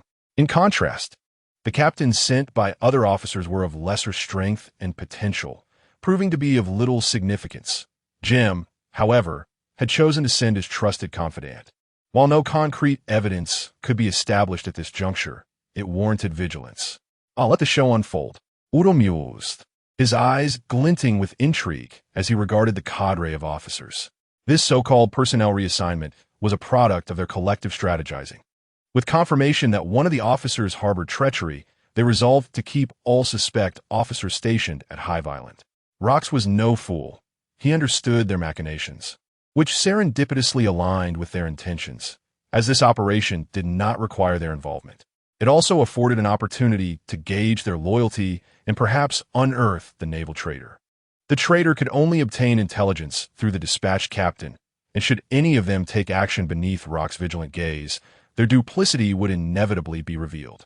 Of course, This was merely an ancillary plan. The primary focus remained on avenging the Navy. After a time, the pirate ships reached the frontline waters. Their speed diminished as they drew closer together. At that moment, Rokks' transponder Snail emitted a call, prompting him to retreat to the cabin to respond. Mere moments later, he emerged, having exchanged discreet nods with You Luo, Haki, and Whitebeard. Was the true operation about to commence? You Luo, Haki, and Whitebeard shared a knowing look, their spirits ignited with anticipation. Meanwhile, Ling and Kaido appeared bewildered, though they concealed their confusion. The crews aboard the other two ships awaited orders, and Rokks declared, "Let us proceed to scout the waters ahead." "Aye, Captain," the crew responded in unison, arming themselves with fervor. You Luo's ship continued its advance, soon leaving the other vessels out of sight. A sense of unease enveloped the captains as their ship accelerated toward the fringes of the New World. Was it not a reconnaissance mission? This distance seemed excessive. At this moment, the captain under Jim noticed something amiss and muttered to himself. However, Rokks remained silent, choosing instead to observe quietly. "You Luo, let us begin." Rokks finally spoke, a light chuckle escaping as he cast a glance at You Luo and "Ha ha, I've been itching to start," exclaimed, his excitement palpable as the entire ship began to levitate. In no time at all, they soared high into the sky, their speed considerably surpassing that of the sea. What on earth is happening? Why is the ship flying? Fool! This is the power of Lord Ski. The other captains, witnessing this spectacle, were taken aback and began to murmur among themselves. "Watch and learn." You Luo shared a knowing smile with the others, before flinging 2 orbs of condensed azure flame. In the next instant, the rear of the ship opened up, revealing 2 metallic cannons, which erupted with azure flames, generating immense propulsion and propelling the vessel at an astonishing speed. "Oh my goodness, this speed is incredible. We're moving further away from the defense line. Where are we headed?" Don't ask unnecessary questions. Just follow the captain and the officers. The sudden acceleration caused a few weaker members to stumble, leaving others perplexed and in discussion. Meanwhile, Jim's subordinate's expression shifted dramatically as he sensed a change in the situation. "Boys, I trust you are all aware that the Navy headquarters has mobilized their entire force." Rokks observed with a slight smirk, then shouted to everyone. At his command, a hush fell over all the pirates. This operation to execute the celestial dragons was merely a ruse to draw them out. Now that the Navy headquarters is vulnerable, we shall strike at their stronghold. Rokks regarded the crowd with a half-smile, revealing the true objective of their mission. The pirates were momentarily stunned, but soon they reacted, their shock transforming into exhilaration. "Ha ha! Attacking the Navy headquarters is far more thrilling than publicly executing the celestial dragons. Who would have thought this was our true aim? The Navy headquarters is utterly defenseless now. Captain Rokks is magnificent, turning the Navy around like a puppet. Ah ha ha ha." The crowd was filled with fervor, rolling up their sleeves and roaring in excitement. Observing this, Rokks and his companions retreated into the cabin of the ship. Inside, Rokks, You Luo, Ski, Newgate, Ling, and Kaido sat in a circle. After Rokks elucidated their strategy, Ling and Kaido finally grasped the situation. The Navy headquarters. Kaido tightened his grip on his spiked club, the fire of battle igniting in his eyes. Meanwhile, Rokks, You Luo, Ski, and Newgate unleashed their observation Haki, enveloping the entire ship. No rustle of wind or movement could escape their notice. The captain speaks truly. "I am fortunate to be here." Outside the cabin, Jim's subordinate wore a grave expression, his eyes flickering nervously. Such crucial intelligence, if they were unaware and failed to relay it to the Navy, could sever their financial lifeline. Fortunately, Captain Jim had sent him here. He needed to find a chance to inform Captain Jim. He stood in place, his mind a tumult of thoughts, presenting himself no differently than the others to veil his true self. After a while, as the others continued their jovial conversation, he noticed that no one was paying attention to him and discreetly slipped into the corner at the stern of the ship. He then glanced around cautiously, gingerly retrieving a communication device and silently dialing a number. The line connected and a soft voice inquired, "Is everything all right?" The captain, Jim, began to speak in hushed tones as he crouched down, facing the ship's deck. Meanwhile, in the room, A smirk appeared at the corner of Yuro's mouth, prompting Rokks, Newgate, and Haki to join in laughter. Chapter 71. Naval Intelligence Acquisition. Guardians of the headquarters in the latter half of the Grand Line within the New World seas. Dozens of iron behemoths surged forth across the waters like a torrent, causing pirates to retreat in their wake. At the heart of this formidable fleet, a colossal flagship stood guard, flanked by the steel-clad figures of 3 admirals, along with Sengoku, Garp, Zephyr, and Crane, a total of 8 stalwarts upon its deck. Judging by their current speed, they would reach Hive Island within half a day's time. Steelbone Kong, with a profound gaze, peered towards the direction of Hive Island, his justice cloak billowing in the wind. As the supreme leader of the Navy, he knew that the gravity of the moment demanded utmost prudence and composure. An encounter with the Rokks pirates would undoubtedly lead to a fierce battle, necessitating constant vigilance. As anticipated, a soldier approached briskly. Marshal Kong, esteemed generals, according to our scouts, a defensive line has been established by the Rokks pirates midway between our fleet and Hive Island, approximately half a day's journey from our current position. Captain Rokks, Whitebeard Newgate, Golden Lion Shiki, Charlotte Linlin, Officer Luo, and the newcomer Kaido are tasked with guarding this line, while the remaining officers are stationed at Hive Island. After delivering this report, the soldier hastily departed. Time is of the essence. We must capture Luo, muttered Garp and Zephyr, exchanging a knowing glance and rolling up their sleeves in preparation. Admiral Herman, brushing a hand over his abdomen, clenched his fist instinctively. A reminder of the scar left by Luo, which had only begun to heal the day before their expedition. How arrogant of Rokks to believe half of their combat strength could thwart us, remarked Admiral Quincy, his brow furrowed with indignation. The entirety of the Navy's top brass was present, yet Rokks' defensive line comprised only half of his officers. Did he truly believe this would suffice to contend with them? Such a defensive arrangement seemed utterly superfluous, provoking questions about Rokks' intentions. Sengoku's eyes narrowed, and he murmured to himself, a sense of inexplicable concern creeping in once more. Though his voice was low, the words resonated within the minds of those present, leading them into contemplation. Notably, Steelbone Kong and Crane, both seasoned strategists, found their doubts deepening. The former, an old rival of Rokks, and the latter, a clever tactician regarded as the Navy's intellect. Amidst this reflective silence, Steelbone Kong's transponder snail rang out, snapping him back to reality as his expression shifted. This was his secret communication device. The 3 admirals, along with Sengoku and Crane, turned their attention towards him. "Hello, this is Kong," he answered, his tone grave and unembellished. There was no need for pretense in the presence of such trusted allies. The public execution of a celestial dragon was but a ruse. The true objective was a surprise attack on the Navy headquarters. Rokks had already dispatched his elite forces towards the headquarters, and with Shiki's float fruit ability, it was unlikely they would require much time. Jim wasted no time on pleasantries, delivering the message with unerring directness before abruptly ending the call. Meanwhile, safe at Hive Island, he reveled in a smug smile, blissfully unaware that his machinations had already been unveiled. The reason for not immediately eliminating him, to prevent him from secretly alerting the Navy, was that by this point, Rokks' plan had already succeeded. What? Steelbone Kong's expression changed drastically, shock evident on his face. The 3 admirals, along with Sengoku, Garp, Zephyr, and Crane, were also left momentarily stunned. Sengoku finally grasped the source of his inexplicable anxiety. A strategy to lure the tiger from its den? The true objective was a surprise attack on naval headquarters. The current forces at naval headquarters were dangerously thin. If Rokks truly launched an assault, it would undoubtedly fall within moments. Truly, Rokks was deserving of his reputation, a master tactician. Immediately returned. Steelbone Kong's expression darkened, ready to shout, but was interrupted by Crane. "Marshal Kong, is this information reliable? The orders came from the Gorosei. Perhaps we should contact them first. It would be prudent to have the world government investigate."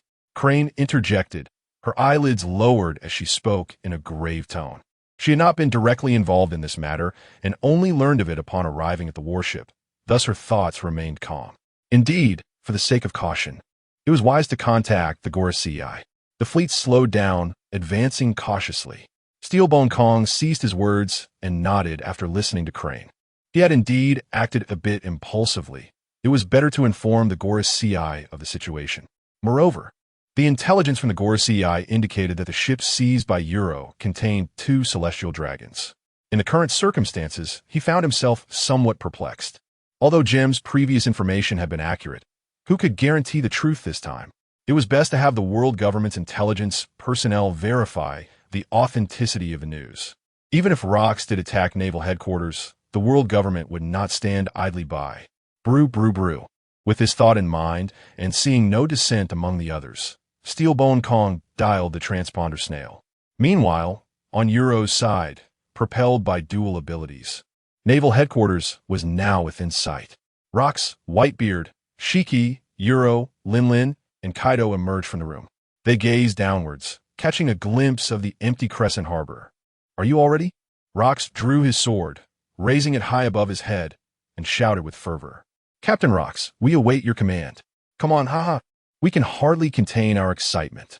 The pirates were invigorated, brimming with enthusiasm, each eagerly preparing for battle. The thought of attacking naval headquarters, something they had never even dared to consider before, was now on the verge of reality, causing a thrill of anticipation among them. Although the forces at naval headquarters were weaker than before, this very fact instilled a great deal of confidence in the crew. Meanwhile, within the offices of naval headquarters, 2 imposing men sat.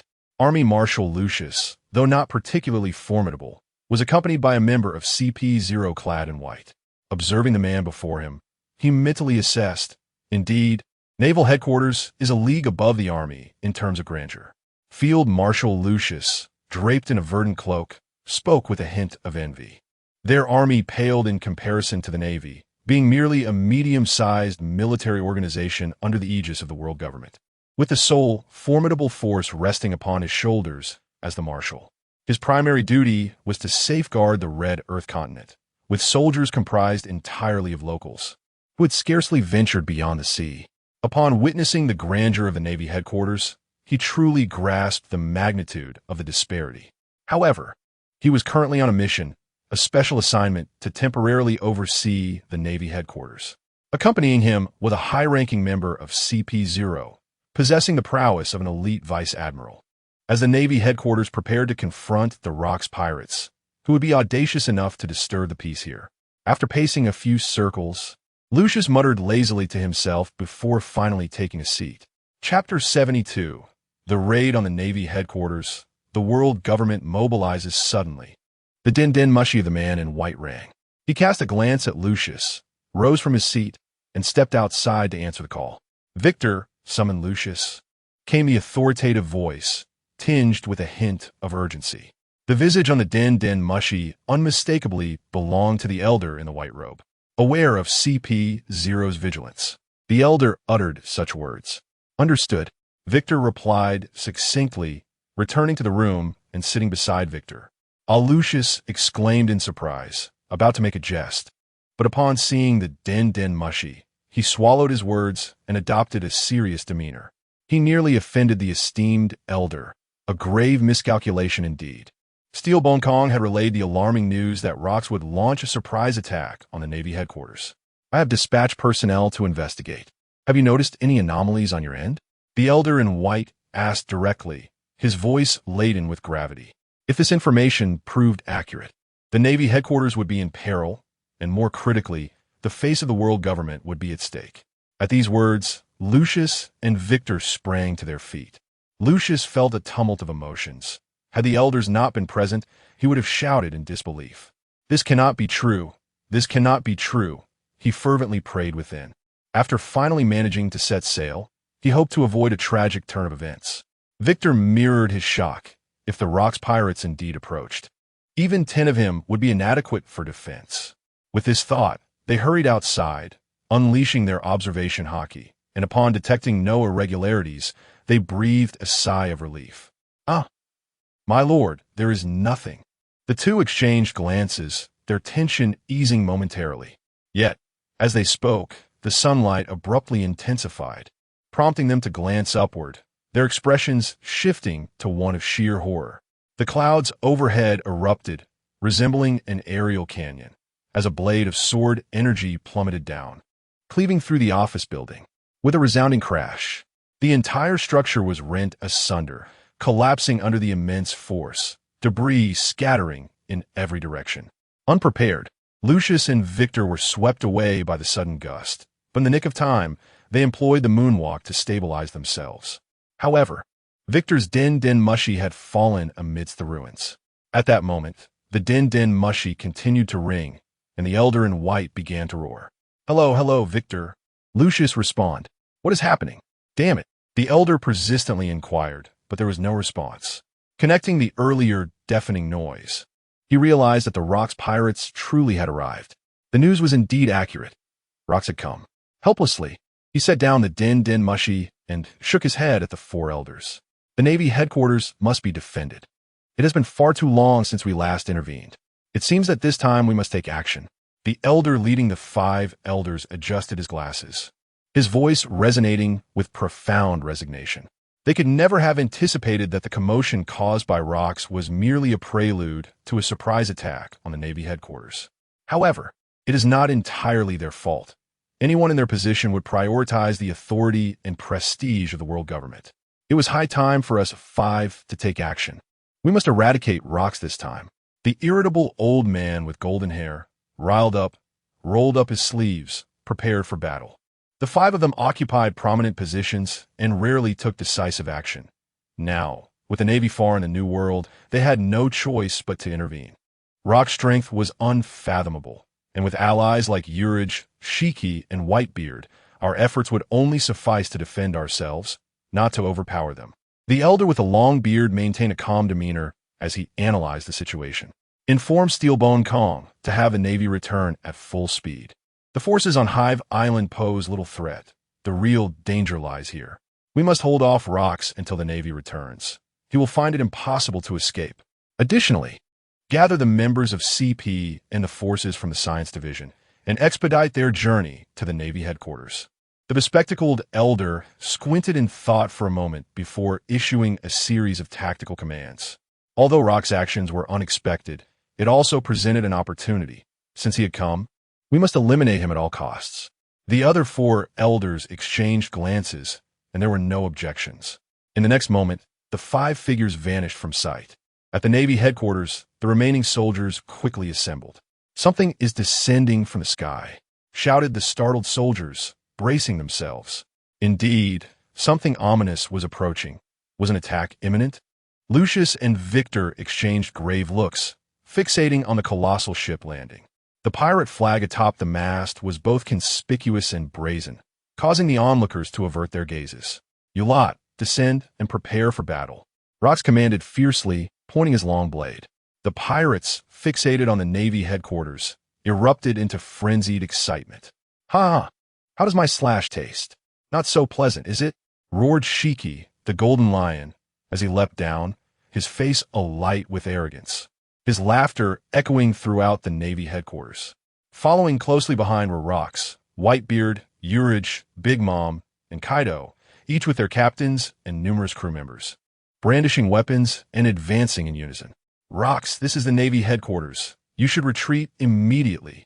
Victor, with a grim expression, shouted at the pirates, though his heart raced with fear. Beside him, Lucius trembled inwardly at the sight. Had he known it would come to this, he would not have come. With 4 formidable commanders like Rokks, Whitebeard, Haki, and Urij, they would be utterly crushed. You two, just a motley crew, he thought. The surprise assault in the Navy headquarters was driven by vengeance. Rokks wore a fearsome expression, his eyes filled with murderous intent. Regardless of whether they were Navy personnel, those who crossed paths with him were doomed to perish. Rokks, are you not afraid of the Gorosei's arrival? Lucius, possessing the strength of a commander but with a timid disposition, invoked the idea of reinforcements. It is hoped that Rokks will recognize the futility of his endeavors, thus preserving his very life. Yet, being a soldier of the army, he possesses an awareness of the Rokks pirate crew, albeit a limited one. How fortunate it would be for those 5 old men. Before their arrival, let us eliminate the 2 of you. With a disdainful smile, Rokks' expression turned cold. a palpable aura of menace enveloping his words. "Men, strike them down," he commanded with a fierce roar. A multitude of crew members surged forth, clashing violently with the naval soldiers. The cacophony of clashing steel, incessant gunfire, and the sounds of battle cries melded into a singular tumult. Lucius and Victor, observing that their formidable opponents had yet to make a move, dared not act recklessly. In this moment, passive defense was their only recourse, a strategy to prolong their survival while awaiting reinforcements from the world government. Chapter 73. The destruction of elite general, a heavy burden otherwise, with just the two of them. Should they choose to strike first, victory would be assured in mere moments. They intended to adopt a passive defense, awaiting rescue, but Shurji's impatience got the better of him. Ever since his defeat to You Luo, he had experienced a surge in strength and was eager to test his mettle in battle, simultaneously venting his pent-up emotions. Without hesitation, he dashed forward with a swift whoosh. A fleeting arc traced through the air, moving at such speed that it was nearly imperceptible. In an instant, Lucius and Victor's taut nerves exploded. Lucius, possessing the might of a general, was more prepared, his muscles coiled and ready to confront the golden lion Shurji. Victor, however, fell short, only reaching the standard of an elite general, his heart gripped by dread, every hair on his body standing on end, cold sweat pouring down. As anticipated, a resounding clang echoed. In a moment of crisis, Lucius raised his fists, enveloped in a dark, armed Haki, successfully blocking Shurji's Sakura 10 and dry wood. Your strength is commendable, though I have never heard of you. Shurji laughed arrogantly, maintaining their standoff while his feet, shrouded in armed Haki, aimed a kick at Lucius's chest. Seeing this, Lucius suddenly retreated, his expression dark as coal, feeling immensely displeased. He had intended to introduce himself, to assert that he was no nameless foe. But Shurji's words had utterly shattered his composure. Shurji pursued him, brandishing his twin blades, unleashing a flurry of sword energy. Faced with the golden lion Shurji, Lucius dared not be careless, and compelled by the dire circumstances, he unleashed his full power. With the enhancements of observation Haki and armed Haki, Lucius executed the 6 styles, dispersing Shurji's sword energy. The two engaged in a whirlwind of movement, exchanging a multitude of techniques, locked in a fierce struggle. Bang, bang, bang. Wherever they passed, the air erupted, waves of pressure sweeping through the surroundings. Hiss! Who? Victor, still trembling from the aftermath, felt as if he had been reborn. Inhaling deeply, watching the distant battle, he couldn't help but feel a sense of dread. Fortunate for him, his strength was lacking, and Shurji deemed him unworthy of engagement. Had he been in the fray, he would undoubtedly have been defeated, with his fate all but sealed. Clang! Yet at that moment, the sharp sound of a drawn blade jolted Victor back to reality. Instinctively, he turned to see You Luo, gripping his black blade, gazing at him with a smile that was both enigmatic and unsettling. In that instant, a chilling sensation enveloped Victor, as though he were immersed in an icy abyss. Could it be? He had missed the chance to confront a formidable foe, only to encounter a harbinger of death? Panic surged within Victor, and in a moment of clarity, he decisively turned to flee. After all, You Luo was a monstrous figure, capable of injuring General Hermann, should he choose to engage. Victor knew he would certainly meet his demise. He had no other choice. Could he escape? You Luo's sinister smile whispered softly as Victor's fleeing form gradually diminished in his sight. In a heartbeat, the sword intent surged, swirling around the black blade. A fier sera matérialising. Rokks, Newgate, and the others couldn't help but take notice. With a sudden, fierce swing, the black blade cleaved through the air, the sword energy slicing forth, transforming into a deadly arc aimed at the distant Victor. The sword energy cleaved through the ground, seemingly transcending space, and, after several breaths, it was almost upon Victor. As Victor sprinted a distance away, he felt a sense of relief upon realizing that Ulro had not yet caught up. However, in the next moment, a wave of pressure surged from behind him, and despite his observation Haki sensing danger, it was too late. The sword energy was too close to evade. With a fierce roar, Victor resolved to make a desperate stand, fully activating his armament Haki and turning to brace for the blow. The sword energy struck his chest with tremendous force, shattering his armament Haki like fragile paper. With a resounding crash, Victor was propelled like a cannonball, crashing into the ground. The immense impact left the earth unable to bear the weight, creating a large crater. Victor curled into a ball, blood seeping from his chest, deep enough to expose bone, with crimson blood gushing forth. Wait, 6 styles iron block? He still has a breath of life. Ulro, sensing this through his observation Haki, was somewhat astonished. By his estimation, this sword energy strike should have been sufficient to kill him. However, he quickly understood. Being well-versed in the advanced 6 styles, he recognized that after breaking through the armament Haki, the man had still utilized iron block. This was something Ulro had overlooked. He had only accounted for the armament Haki. The defensive iron block, one of the 6 styles, was indeed unexpected. Despite Ulro's mastery of the advanced 6 styles, he had never employed iron block. Firstly, due to his current strength, he felt no need for defense in battle, as no attack could threaten his life, especially with the armament Haki. Secondly, there were rumors regarding iron block. It was said to bring harm, beginning with the 6 styles and ending with iron block, which made Ulro somewhat uneasy. Yet, it appeared that the rumors were not entirely accurate, as it was precisely the use of iron block that had spared this man from being killed by his own sword energy. Not only had it blocked the strike, but it also allowed him to cling to life, albeit barely. Though he was on the verge of death, it had nothing to do with iron block. Rather, it was the loss of blood that was his undoing. Ulro cast a peculiar gaze at Victor as he drew his last breath, unable to suppress a chuckle within. The man's demise seemed to have no bearing on him. If blame were to be assigned, it would rest on the use of iron block. Indeed, as the adage goes, begins with the 6 styles, ends with iron block, it proves to be quite perilous, and it was not misleading. Golly, Ulro, you've progressed remarkably swiftly, exclaimed Whitebeard Newgate, approaching and clapping Ulro on the shoulder with a hearty laugh. Newgate was somewhat astonished. Ulro's current prowess was not inferior to his own, having witnessed the entire exchange. Newgate genuinely envied Ulro's talent. Not bad, Ulro replied nonchalantly, accustomed to such situations, brushing it off. Truly, he was at a loss for words and could only offer that brief remark. Otherwise, he would be accused of showing off by Shiki. Rokks remained silent, nodding inwardly. Ulro's growth was precisely what he needed. However, Kaido, who had previously clashed with Ulro, harbored a hint of bitterness deep within. When would he, the illustrious Kaido, cease to be overshadowed by others? On another front, Shiki also took note. Despite his prior suspicions, he could not help but feel a jolt of shock.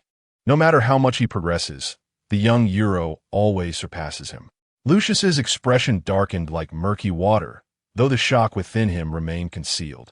The sheer strength of Euro's combat prowess was astonishing. Even Victor could not withstand a single blow. Fortunately, it was Shiki who attacked me. Otherwise, my situation would not have been so manageable. Suddenly, Lucius felt a sense of relief. Engaging in battle with Shiki was indeed rather favorable. After such an extended confrontation, the two were evenly matched, and he found himself free from the threat of death. If this stalemate continued until the reinforcements from the world government arrived, he could preserve his life, unlike Victor, who had met his demise in an instant. Chapter 74, Enthralled. Shiki slays the army marshal. What Shiki did not anticipate was that he and his opponent were evenly matched. However, he merely wished to prolong the engagement. Shiki, do not squander time. Remember, there are matters to attend to. Standing resolutely like a sharp sword, Rokks calculated that the time was ripe. This surprise offensive was primarily an act of vengeance against the Navy, and additionally, given the considerable distance traveled, it was only reasonable to reap some benefits. Gulalala. Shiki, are you capable or not? If not, allow me to take over. Newgate bellowed with laughter, his words laced with jest. Newgate, do not underestimate me. Shiki, reveling in the battle, was suddenly filled with indignation, his twin blades now swifter in their dance. Lucius narrowed his eyes, feeling the pressure with each precise maneuver. The golden lion Shiki was indeed cunning, concealing a fragment of his true power. Do not belittle me. Prepare to meet your end. Enraged, Shiki surged forth, unwilling to let Newgate think less of him, especially as Rokks had urged him to conclude the battle swiftly. The dark, armored blades of Sakura and Withered would seem to pulse with ferocity. Clang! With a swift strike, the Sakura slash sent Lucius hurtling through the air. Lion's thousand cuts. Following this, a multitude of golden slashes sliced through the sky, racing towards the airborne Lucius. Lucius was taken aback. Shiki's might was beyond his expectations. What had once appeared as an evenly matched duel was merely a fade of restraint. What? As he stabilized himself using the moonwalk, a fierce gust assailed him. In a flurry, he discerned a swarm of slashes hurtling towards him. The shock on his face faded, replaced by sheer terror, his heart aching with despair. We were enjoying ourselves. Why this sudden surge in power? Can we not play together anymore? Newgate had underestimated him. Why did Shiki choose to unleash his wrath upon him instead of confronting Newgate directly? A fleeting moment of fear passed. Still, as an army marshal, Lucius could not afford to show his frustration. Shiki's explosive display of strength left him feeling a profound sense of inadequacy. He had believed himself to be formidable enough to contend with Shiki, yet he realized how naive he truly was. The golden sword energy struck with swiftness, an overwhelming barrage that left no room for evasive maneuvers. He had no choice but to employ his Haki and face the onslaught head-on. Bang, bang, bang, boom. After enduring 3 powerful strikes, a gap appeared in his defense, and the remaining golden slashes struck Lucius with brutal precision. His body was sent crashing into the office building, the walls shattering as a gaping hole emerged, debris scattering in all directions. So pathetic, and it ended so quickly. Shiki, wielding his twin swords, feigned surprise, his gaze flicking toward Rokks, Newgate, and You Luo, as if to flaunt his prowess. You Luo, rubbing his forehead in exasperation, was at a loss for words. Shiki was far too adept at putting on show. Though Lucius possessed the strength of a general, he was no match for Shiki, having only just ascended to the rank and remaining at the lower echelons of power. Such a level of combat prowess renders Shiki an overwhelming force. However, defeating an opponent in a single blow is most likely an impossibility, even if he were to be slightly stronger than Whitebeard. Achieving such a feat would still prove exceedingly challenging. Upon reaching the rank of admiral, battles cannot be settled with merely a few exchanges. Even the era's overlord, Rokks, represents only the pinnacle of admiral-level strength.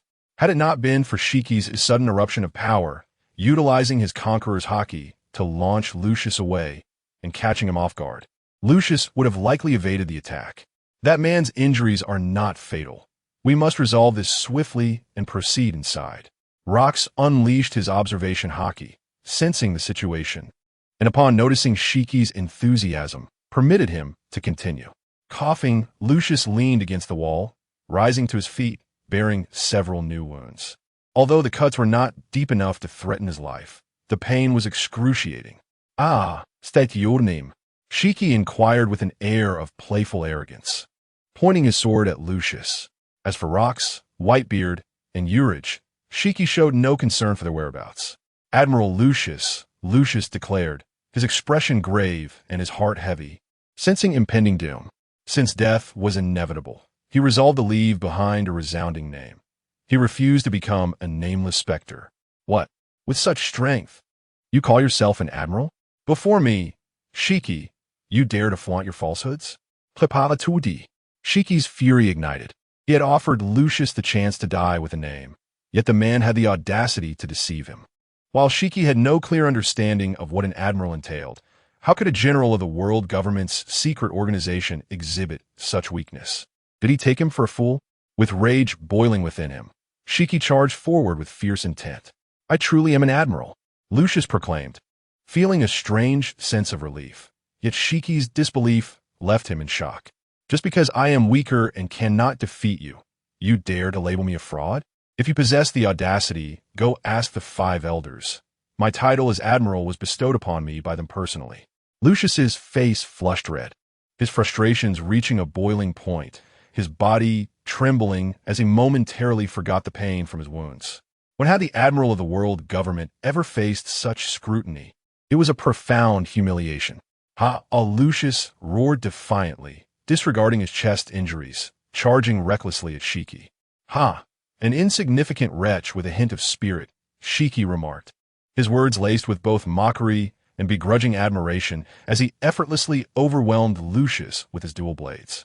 Yet, all Lucius could perceive was the insult of being called an insignificant wretch. He was determined to uphold his pride, even in death. Lucius unleashed his full power, fearlessly confronting Shiki, but ultimately, he was no match for the Golden Lion. At first, he managed to hold his own, but soon he found himself on the defensive, unable to withstand the relentless assault. In no time, he met his demise. Thus, the esteemed admiral, the protector of the Navy headquarters, was slain by Shiki, the Golden Lion of the Rokks pirates.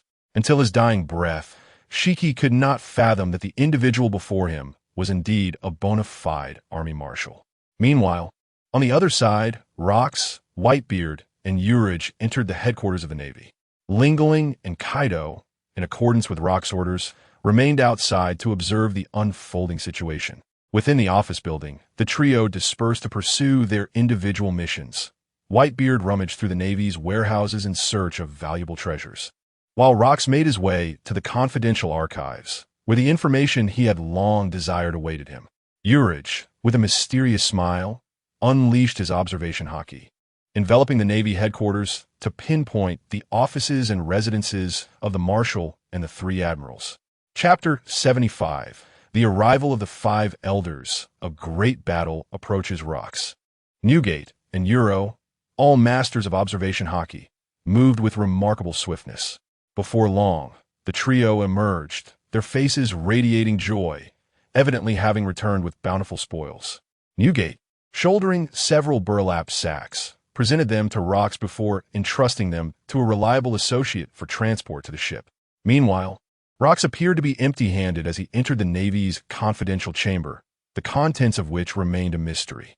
As for Euro's acquisitions, they were all safely stored within his system inventory. Rokks and Newgate took little notice of this. "What treasures have you gathered? Show me," exclaimed Shiki, who had been idly observing and hurried over, rubbing his hands in anticipation. Though he had not participated in the looting, it did not imply a lack of interest. In fact, he needed a plethora of items to establish his own pirate crew. However, in the midst of his excitement, he was confident that Rokks, Newgate, and Euro would not be so petty as to deny him his share. "Shiki, mind your tongue. Do you know who you're speaking to?" Newgate glared fiercely at Shiki, his eyes wide with indignation. He suddenly felt that Shiki had become rather venomous since his encounter with Euro. Over this period, the thought of delivering a thorough beating to Shiki had become increasingly frequent. Euro cast a disdainful glance at Shiki, whose greedy demeanor rivaled that of John. "We'll discuss this later. You shall receive your due, without a single fraction less. This includes you, Big Mom and Kaido," Rokks declared solemnly, his voice imbued with authority, ensuring that he acknowledged both Big Mom and Kaido. The two, who had lingered on the periphery, felt a wave of emotion wash over them, nearly moved to tears.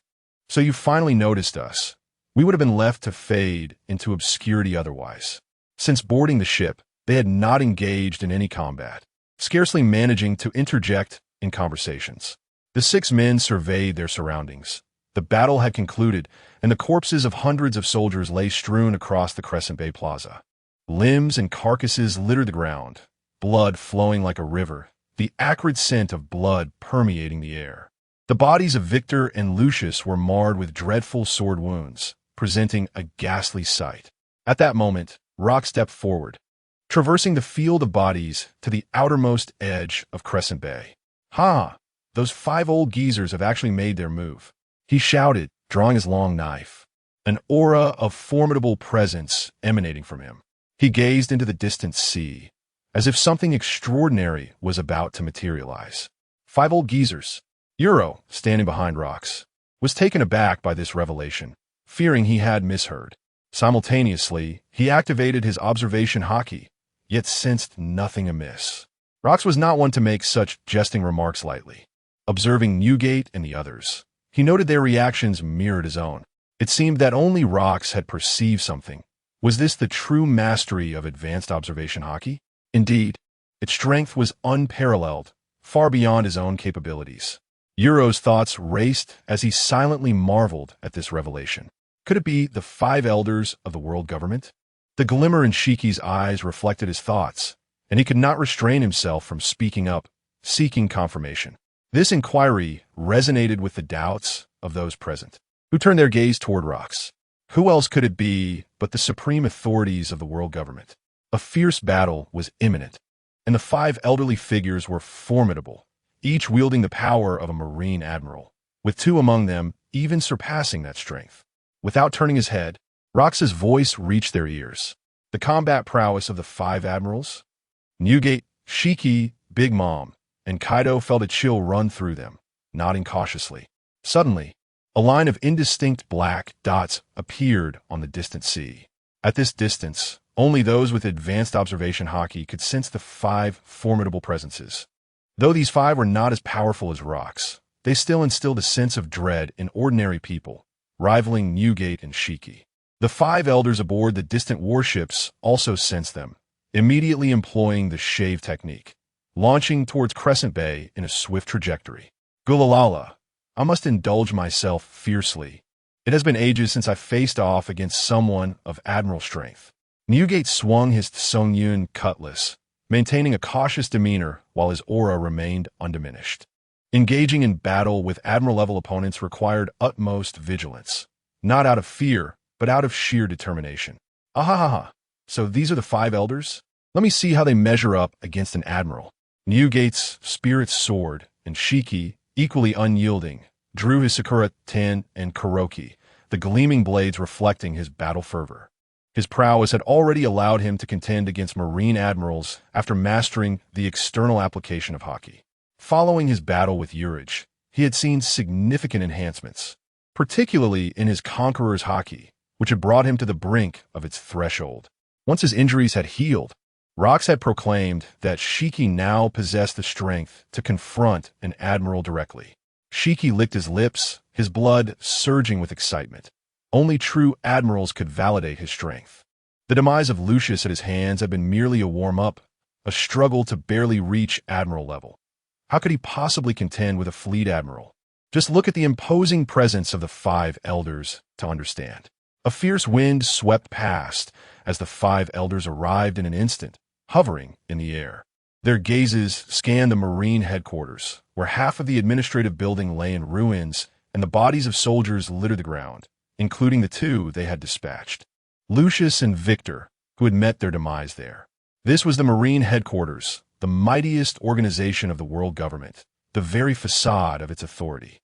Now reduced to rubble, with heavy casualties among the marine soldiers, the implications of this event were dire. The reputation and prestige of the Marines would inevitably plummet, and the ferocious pirates at sea would likely rise in revolt.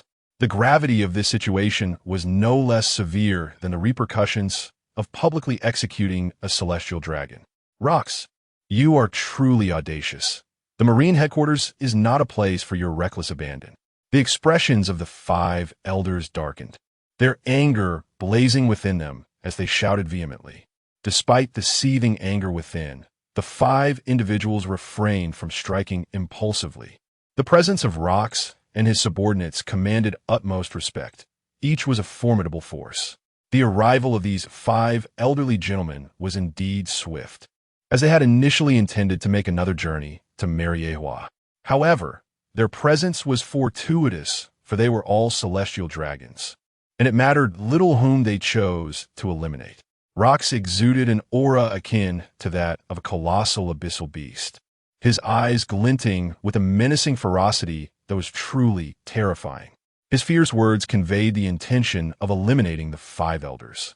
You Luo's gaze was profound as he scrutinized the 5 elders before him, who appeared to be of considerable age.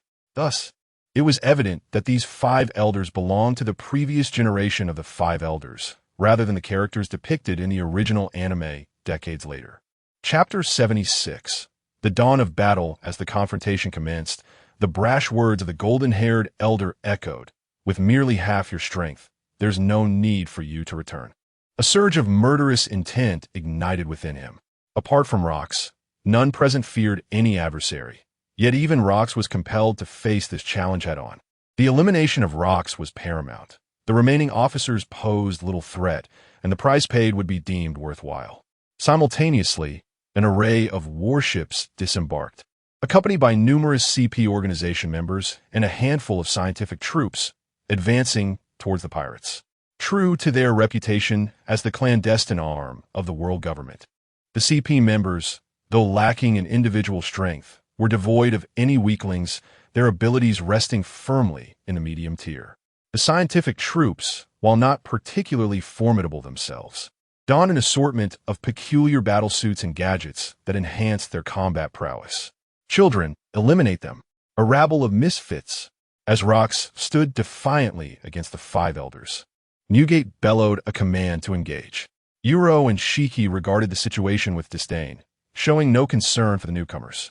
Despite the seemingly robust collective strength of the CP members and scientific troops, their capability to subdue a horde of pirates was questionable. Each pirate was handpicked from Rokks' elite crew, specifically chosen for the assault on the Navy headquarters. Although their numbers were few, they boasted over 20 captains, with the remainder being seasoned crew members. Indeed, as Newgate's words fell, the pirates surged forward with fervor. Their wild energy and ferocious spirit dwarfed that of the 5 elders, instantly overwhelming the morale of their opponents.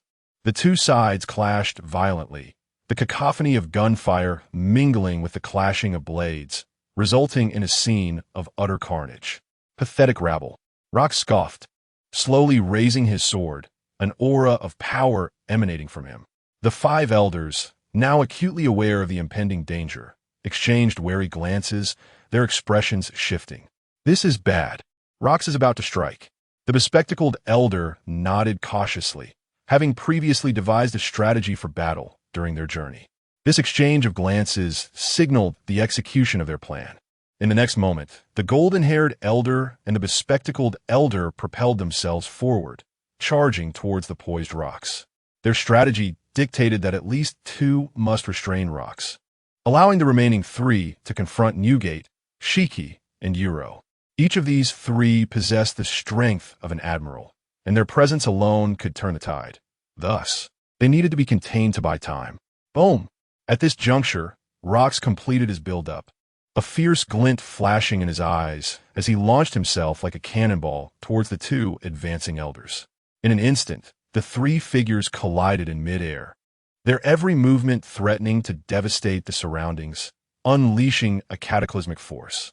Remarkably, Rokks held his ground against the 2 elders, the battle proving to be a fierce stalemate. What astounded You Luo and the others was Rokks' ease in combat. He appeared to be wielding his power with effortless grace, clearly not yet unleashing his full potential. Even when confronting 2 formidable generals, they were unable to compel Rokks to unleash his full strength. It appears that the path to surpassing Rokks remains long, and You Luo observed this with a sense of trepidation. At that moment, a long-awaited system notification echoed in his mind. Ding! Task initiated. The general's power is truly terrifying. The host is required to defeat 1 or more of the 5 elders in battle. Upon completion of the task, rewards will be granted. You Luo's expression turned peculiar. Ever since he had injured a general, his daily tasks had become routine, and the triggers for new tasks had noticeably decreased. This was certainly related to his seclusion on Hive Island, where he had been diligently honing his skills. However, now that a task had been triggered, You Luo felt an even greater resolve to excel. The 5 elderly gentlemen were likely in grave danger. At this moment, witnessing the fierce battle in the distance, Newgate's massive blade was eager for action. Gripping the Songyun Chiet tightly, a white aura enveloped the blade as he activated the Tremor Fruit's abilities. Gulalala! Let me witness the might of the 5 elders. Newgate bent his legs, his aura suddenly surging as he locked onto an elder. Such blatant provocation was unmistakable. Boom! The ground erupted, the force exploding forth. Newgate's towering figure shot skyward, looking down with a constant smile. He soared above the long-bearded elder, decisively swinging the Songyun Chia downward, the white aura vibrating violently. A fierce pressure descended from above, causing the elder's expression to shift, a flicker of shock crossing his face. The overwhelming sense of oppression, the monstrous physique, the devastating abilities. Newgate truly possessed formidable strength. Sensing the threat, the elder acted without hesitation, enveloping himself in armament Haki and unleashing a powerful strike. Crack! Crack! Boom! The two forces collided mid-air, creating white fissures in the atmosphere, which subsequently erupted with a thunderous sound, sending uncontrollable gusts of wind careening about. Newgate and the long-bearded elder were forced apart, both retreating to the ground in the distance. They sensed each other's strength, gazing at one another from afar. You Luo, why don't you make your choice first? As the fierce battle unfolded, Shiki, who had been observing, decided it was time to take action. Shiki, don't get knocked down? You Luo quipped, arms crossed, unceremoniously teasing. After all, he had a task to complete. It would be best to enter last, perhaps even snatching an opportunity. Keek, I can't wait any longer. I will join the fray. Shiki paid no heed to the banter, his focus unwavering, as Rokks and Newgate engaged in battle. The elder in the deep red suit observed Shiki preparing to strike and seized the initiative to attack first. Transforming into a streak of red light, he dove towards Shiki. Damn it, didn't he see that coming? This old man has no sense of martial ethics. Realizing he had been preempted, Shiki's mood soured as he spat out a cigar. Lioness might, water vortex. With a furrowed brow, Shiki drew his dual blades, activating the abilities of the float fruit. Beneath the surface of the water, the colossal lion's head surged forth, its mouth agape, poised to strike at the suited elder. The color of armament flowed forth. Yet, the elder, undeterred by the imposing sea creature, maintained his speed unwaveringly. With his fists hardened and entwined by the armament, he unleashed a torrent of overwhelming spirit. Buzz, buzz, buzz. The intangible might surged forth, causing the air to resonate with mournful cries. With a resounding crash, the lion's head exploded, scattering water in all directions, drenching the surroundings. However, at that moment, a golden crescent slash had already approached the elder. The elder, propelled forward at astonishing speed, felt a sudden shock, yet remained composed, devoid of panic. Chapter 77. Lingling and Kaido challenged the five elders. The sudden golden slash came without warning, yet it was merely a fleeting moment. The figure of the suited elder surged through the air, utilizing the six-style moonwalk to deftly maneuver amidst the atmosphere. The six-style gale foot slash technique. The force concentrated his right foot rapidly generated friction with the air, producing a white arc, a slash formed from the convergence of airflow and energy. While this slash, born from the six styles martial arts, lacked the purity of a sword's intent, its power remained formidable.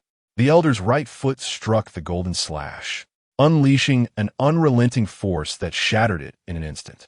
With a resounding bang, his foot broke through the attack, and without losing momentum, he executed another slash. A cold smile crept across the elder's mind. How dare one attempt to ambush me with a slash? I shall return the favor. Ha ha ha. A practitioner of martial arts. I see. Shiki chuckled heartily, crossing his twin blades to block the incoming attack. In the next moment, the elder stood before Shiki, and as he landed, Shiki wasted no time activating the powers of the float fruit. Lion's might, earthquake. This time, chunks of earth and stone erupted, forming three lion heads that surrounded the suited elder. As the elder dismantled the lion heads, Shiki surged forward with remarkable speed. When the lion heads shattered, the two of them became entangled in a fierce clash.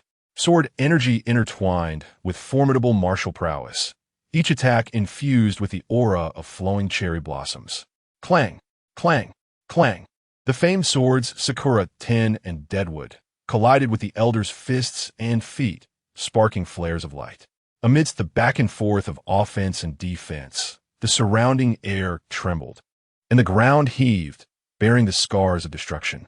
As the fierce battle unfolded, the trio of You Luo, Lingling, and Kaido, who had initially stood their ground, retreated to the sidelines. The lone elder in white continued to fixate on the three, A silent standoff ensued, each party exchanging glances filled with scrutiny. Under the elder's watchful gaze, You Luo remained unfazed, while Lingling and Kaido maintained a vigilant stance. However, alongside their caution, their eyes brimmed with a fervent desire, a craving for combat, a yearning for the strength of the admirals. Lingling, Kaido, would you care to give it a try? Suddenly, You Luo's eyes twinkled with a brilliant idea. Observing the two simpletons, who were brawny yet lacked true strength and sought out hardship, he thought it wise to let them test their mettle. This would provide him the perfect opportunity to observe the prowess of the 5 elders and Rokks. Upon hearing this, Lingling and Kaido were momentarily taken aback, but quickly grasped the situation. Lingling, at her peak strength akin to a vice admiral, struggled to break through, finding herself at the bottom tier among the cadre. Kaido, slightly weaker, possessed the strength of an elite vice admiral, akin to that of Zephyr during the Golden Time, especially as he had yet to acquire the abilities of the fish fruit, Azure Dragon form. They had assumed You Luo would engage, only to find he was offering them a chance to test their skills. Such an opportunity was not to be squandered. It was indeed the perfect moment to hone their abilities. Moreover, with their grotesque physiques and extraordinary self-healing abilities, even if they sustain injuries, they will not be fatal, and they will recover in no time. Very well, let us test the mettle of the admirals. Such opportunities are rare, declared Lingling and Kaido, exchanging a glance filled with determination. If we find ourselves outmatched, we can always retreat. You Luo, maintaining a composed demeanor, subtly nodded, emanating an air of intimidation. Although he had not been part of the group for long, his formidable strength was undeniable. In the presence of Lingling and Kaido, whose power was inferior to his own, he felt the need to uphold a certain prestige. Resolute, the two advanced a step, preparing to strike. You Luo remained in the background, his expression unremarkable, yet inwardly he chuckled. With the prowess of you two, you seek to gauge the might of an admiral? One cannot fathom the source of such confidence. Had they ever witnessed the terrifying power of an admiral, they would not have made such a reckless decision. Nonetheless, it would be an opportunity to witness that power, albeit at a considerable cost. The last remaining elder in white robes observed Lingling and Kaido with a hint of bewilderment. What do these two weaklings intend to do? Do they truly contemplate attacking me? The elder chuckled lightly to himself, having not fought in ages, perhaps overly tense. While the duo possessed commendable strength, they were far from admiral level and utterly insufficient before him. Surely, they must be lacking in judgment to dare confront him. However, just as the elder's thoughts meandered and he shook his head in amusement, Kaido below suddenly struck, his massive frame swinging the spiked mace towards the elder's forehead. Thunderous hexagon. The mace, shrouded in the dark hue of Haki, glinted ominously. Although Kaido did not externalize his Haki, his physical prowess made the attack seem formidable through sheer hardening and entanglement. As Kaido initiated his assault, Lingling followed suit, her long blade slicing through the air. Mighty nation, a colossal sword aura surged forth, arriving before the elder simultaneously with Kaido's strike. Nanny, the elder, lost in thought, was taken aback as the attacks approached, his eyes widening in alarm. They truly have struck. This is not as I envisioned.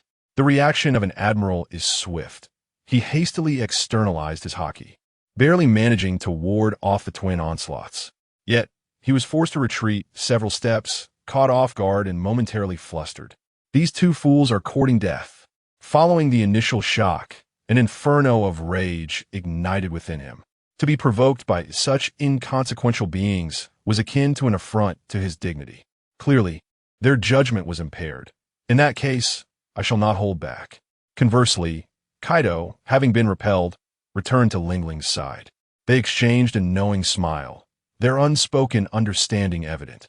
They too had not anticipated forcing an admiral to retreat, even a step. In that moment, their confidence surged immensely. Once more, they launched themselves into action, propelling forward with renewed vigor. You Luo, witnessing this unfold, could not help but cover his eyes. Even in the distance, the fierce battle between Haki and Whitebeard paused momentarily as they turned their gazes toward the commotion. They were unaware of the underlying reasons. merely taken aback by the formidable display of courage exhibited by Ling and Kaido. Thunderous roars, lightning and flames. Ling and Kaido launched a relentless assault, their momentum even more ferocious than before. Kaido's colossal spiked club, imbued with a surge of energy, came crashing down once again, while Zeus and Prometheus hovered beside Ling, transforming into bolts of lightning and flames, only to be repelled by her. Overestimating their own capabilities, the elderly man in the white robe, with a shadowy gaze, allowed their attacks to approach, yet within his very being, power surged tumultuously. He had observed the confident smiles on their faces moments ago, and he harbored no desire to comprehend the source of their reckless bravado. His singular thought was to shatter their confidence brutally, compelling them to kneel and beg for mercy. The insignificance of their mid-admiral level strength must serve as a stark reminder. The might of an admiral must not be belittled. Chapter 78.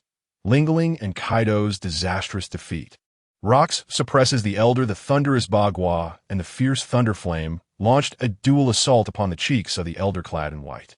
Blinded by their own hubris, Ling and Kaido gazed intently at the unfolding scene, eager to inflict harm upon the venerable figure. Alas, their aspirations were utterly laughable. Down below, Yuro shook his head repeatedly, muttering with a sinister glee, "This is bound to end badly." After all, one sought to bear his child, while the other had previously provoked him. One could hardly blame him for relishing this moment of retribution. The elder in white, harboring a cold smirk within, observed their hopeful expressions and resolved to deliver a crushing blow to their misplaced confidence. With this thought, he trembled slightly, unleashing the full force of his armament Haki. An invisible barrier enveloped him, rendering the onslaught of thunderous Bagua and thunder flame utterly ineffective. Boom! Boom! The resounding explosions shattered the attacks, dispersing the ferocious impact. What? Unscathed? The attacks were thwarted? Ling and Kaido's eyes widened in disbelief, their balance faltering as they narrowly avoided falling. The unforeseen turn of events struck their minds with a jolt. They could not comprehend why this was happening, especially after having forced the elder back just moments prior. Before they could ponder further, a gust of wind swept over them, sending chills down their spines. The elder had vanished from sight and reappeared before Kaido in an instant. "Allow me to demonstrate my finger spear." A finger, imbued with armament Haki, pressed ominously against Kaido's abdomen. How is this possible? So fast. Kaido's expression froze, terror gripping his heart. His observation Haki had failed to alert him in the slightest. With a swift motion, the finger pierced through Kaido's midsection, a conspicuous wound erupting as blood gushed forth. Ah! Kaido let out a pained scream, his body hurtling backward, crashing to the ground in a state of utter disarray. In mere moments, this was sufficient for Charlotte Ling to awaken from her delusions. This level of power, is this what true admiral-level strength entails? Ling's mind was engulfed in shock, and she finally grasped the foolishness of her previous thoughts. Overwhelmed by the sight of Kaido being grievously injured, the instinct to retreat surged within her. Yet, the elder's speed offered her no chance for escape. Raging Gale Slash. The elder pivoted, delivering a lateral kick with a force surpassing that of the finger spear. Aware she could not evade, Ling hastily enveloped her torso with armament Haki. Bang! The powerful strike collided with Ling's chest. Though her defenses held firm, the impact was immense. Blood erupted from her mouth as she was launched like a cannonball into the Marine Headquarters Administrative Building. The intense commotion drew the attention of Shiki and Newgate, prompting them to glance back once more. The sight that greeted their eyes was not unexpected. Rather, it elicited a sense of grimness. Having engaged in a fierce battle with the two elderly combatants for several hundred rounds, they were acutely aware of the disparity in strength.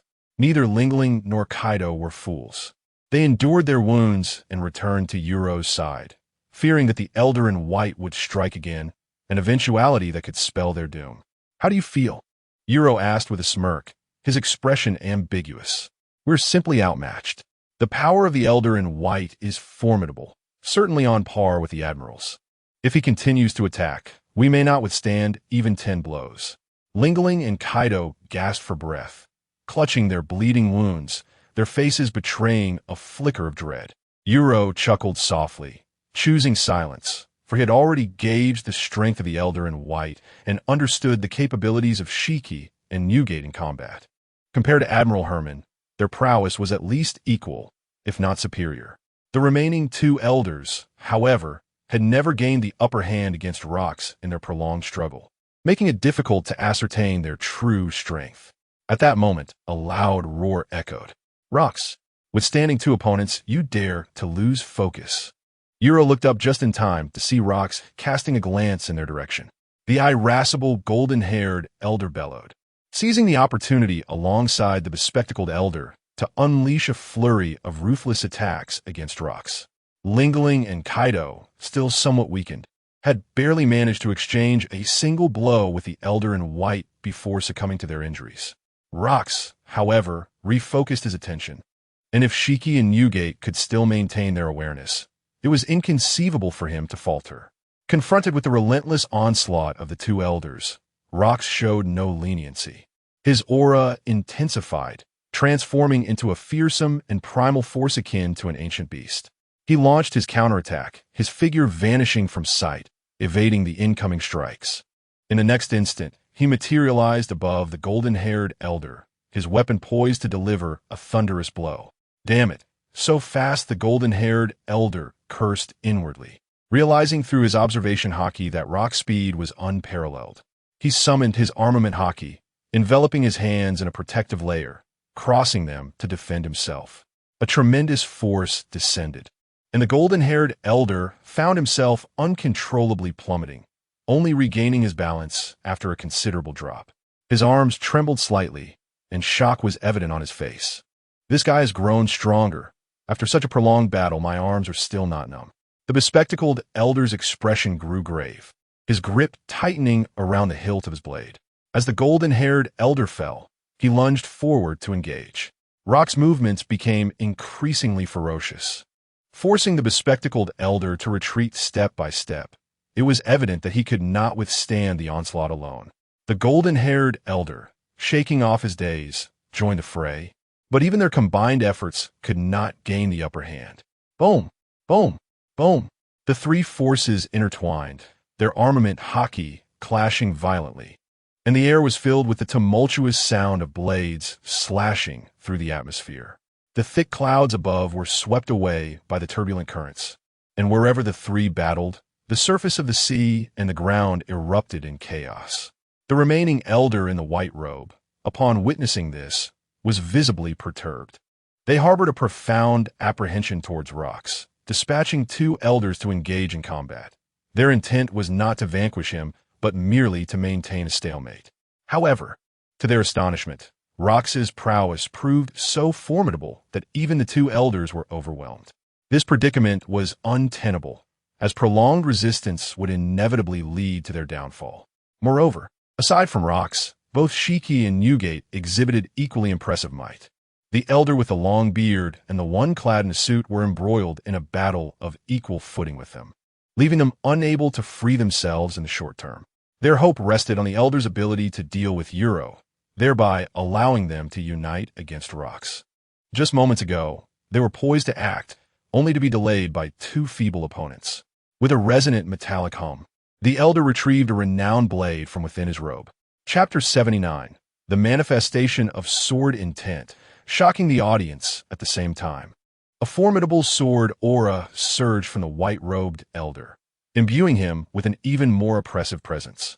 Lingling and Kaido were taken aback, their eyes wide with disbelief. They had never anticipated this. The white-robed elder was not only physically powerful, but the intensity of his sword aura revealed that his swordsmanship was equally formidable. It turned out he was a great swordsman. You Luo's eyes narrowed slightly, a smile playing on his lips as he teased. Such a fierce sword aura rivaled that of the golden lion, Shurji. The white-robed elder had concealed his strength well, even from him. You Luo, the injuries to Herman were inflicted by your swordsmanship, weren't they? Let me test the prowess of a sword technique capable of wounding a general. The white-robed elder drew his famed blade, a peculiar glint flashing in his eyes, his voice brimming with murderous intent. The sharp tip of the sword shimmered with a cold light. He was already aware of You Luo's combat capabilities and knew that Hermann's wounds were difficult to heal due to the blue fire. Therefore, he believed that You Luo's strength relied entirely on the blue fire, and as long as You Luo engaged him in swordplay, he was confident of emerging victorious. Upon hearing this, You Luo immediately understood, a smile gracing his lips as he realized he had been underestimated once more. This old man was indeed overconfident, thinking he could defeat him without employing the blue lotus earth fire. Nevertheless, this only heightened You Luo's excitement, compelling him to take action. With a swift motion, You Luo summoned a magnificent blade into his right hand. Zing! Zing! Zing! The elongated blade crackled with arcs of electricity, revealing itself to be the Thundercut, a top-tier weapon. That blade? The white-robed elder furrowed his brow, perceiving You Luo's choice of weapon, a departure from the black blade, as a slight against him, igniting a surge of anger within his chest.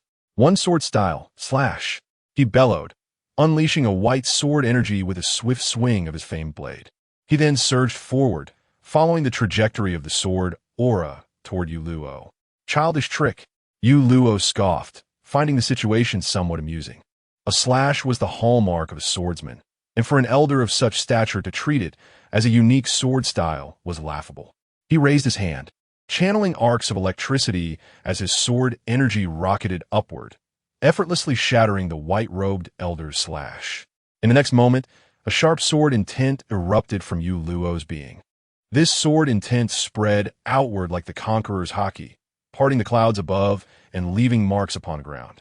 Nearby, Lingling and Kaido were startled to find numerous tiny scars appearing on their skin, prompting them to hastily retreat. What a sharp sword intent! How is this possible? The white-robed elder, closing in rapidly, suddenly changed his expression drastically, disbelief washing over him. He gazed at the minuscule scars on the back of his hand, his mind racing with turmoil. The terrifying sword intent, akin to the conqueror's Haki, could inflict tangible damage even without the use of sword techniques.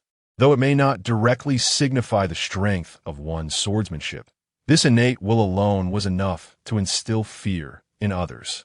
This sword intent swept across the surroundings, leaving a trail of marks in its wake. The elder's terrifying talent in the way of the sword was undeniable. The expressions of the four elderly men shifted constantly as they sensed the sword intent. Among them, the elder in white robes possessed the strongest swordsmanship. Initially, they had hoped he would swiftly secure victory and then support the other three. However, it now appeared that such a scenario was unlikely, as the battle involving the elder in white would be quite fierce. Damn it! The two elders surrounding Rokks wore grim expressions, cursing under their breath. They could not hold out much longer. Rokks' explosive strength surpassed their imagination. Once he freed himself, he would undoubtedly turn his attention to the other elders. If all five were to fail and the Navy had yet to return, their efforts would be in vain. Ha ha ha! With such capable individuals present, the annihilation of the world government was merely a matter of time.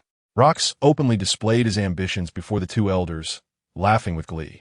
As one of the strongest on the seas, and the only one present possessing supreme observation Haki, he perceived the situation more profoundly than others.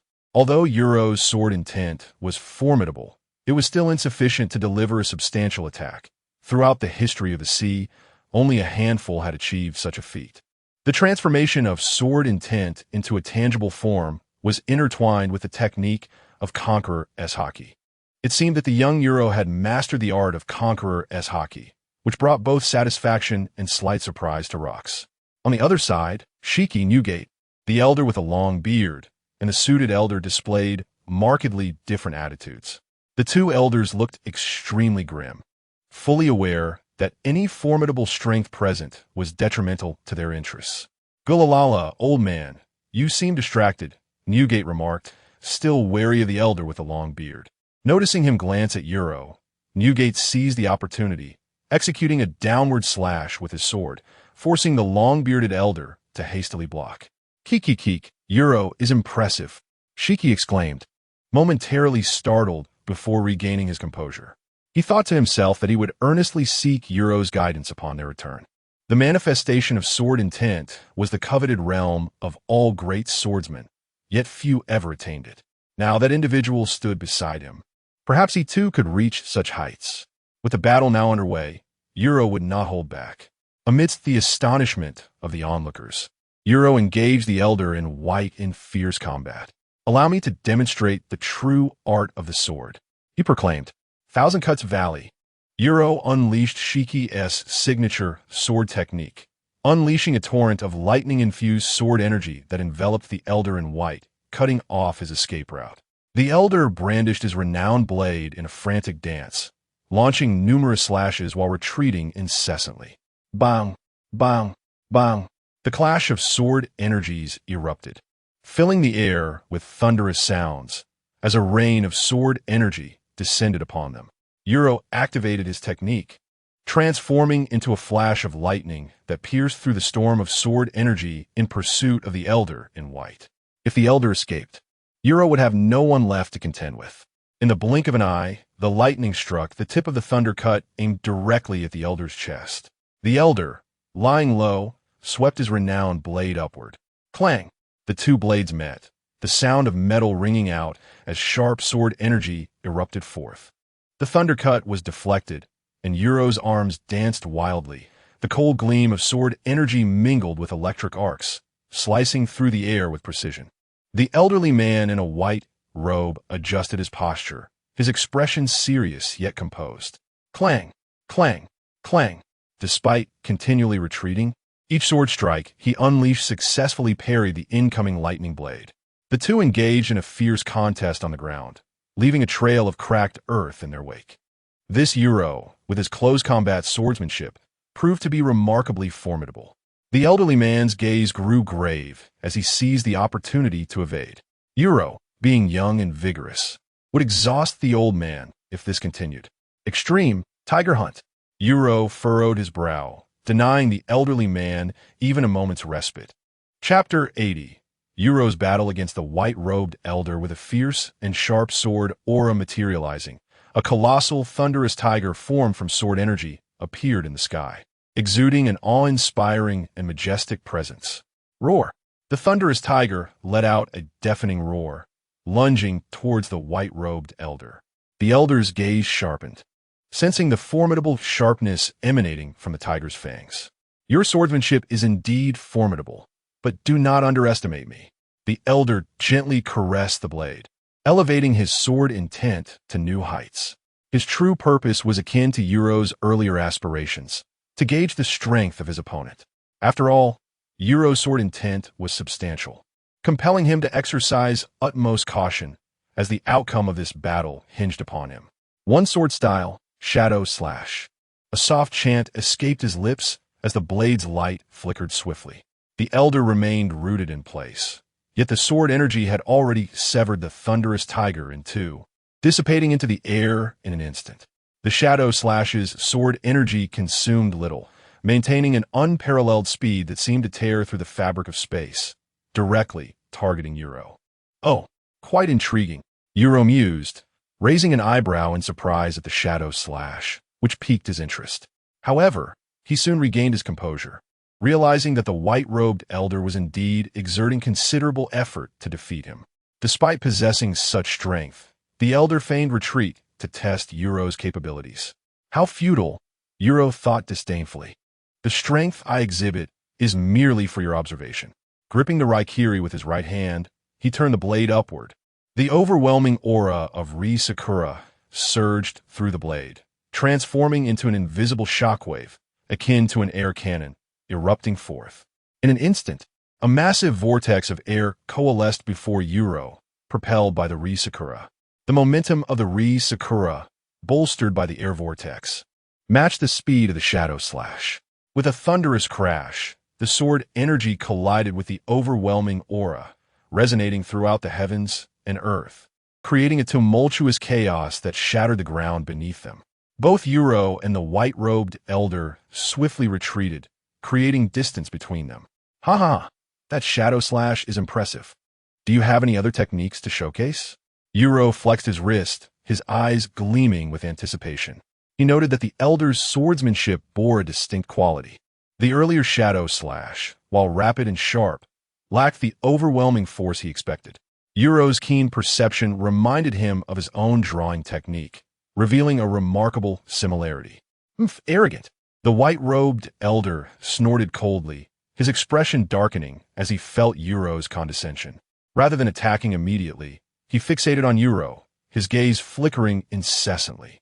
He had already assessed You Luo's swordsmanship, yet the elder was taken aback by the finesse of You Luo's external aura. You Luo's mastery of it surpassed his own, and with swordsmanship that was not inferior to his, victory would not come easily, especially if You Luo utilized his abilities. Hope would be even more elusive. Damn it, I've miscalculated. The elder's thoughts spiraled, his expression growing increasingly grim, filled with anger and anxiety, grinding his teeth in frustration. In the original plan, the breakthrough point was intended to be You Luo, whose strength exceeded their expectations. For a moment, the elderly man in white robes faltered, instinctively glancing towards the other 4 battlefields. The formidable power of Whitebeard Newgate, wielding the tremor fruit, was both overwhelming and audacious. The ground where he clashed with the long-bearded elder crumbled and erupted, and turbulent air swirled chaotically. The entire naval headquarters suffered, with half of its office buildings shattered and the other half trembling towards collapse. The long-bearded elder, employing advanced techniques of the 6 styles and unleashing his Haki, was locked in a stalemate with Newgate. While it appeared evenly matched, he was primarily on the defensive, resorting to occasional flanking maneuvers, as the destructive force of the tremor fruit was cataclysmic, compelling the long-bearded elder to evade its onslaught and engage in tactical warfare. The battle between the golden lion Haki and the suited elder was equally fierce.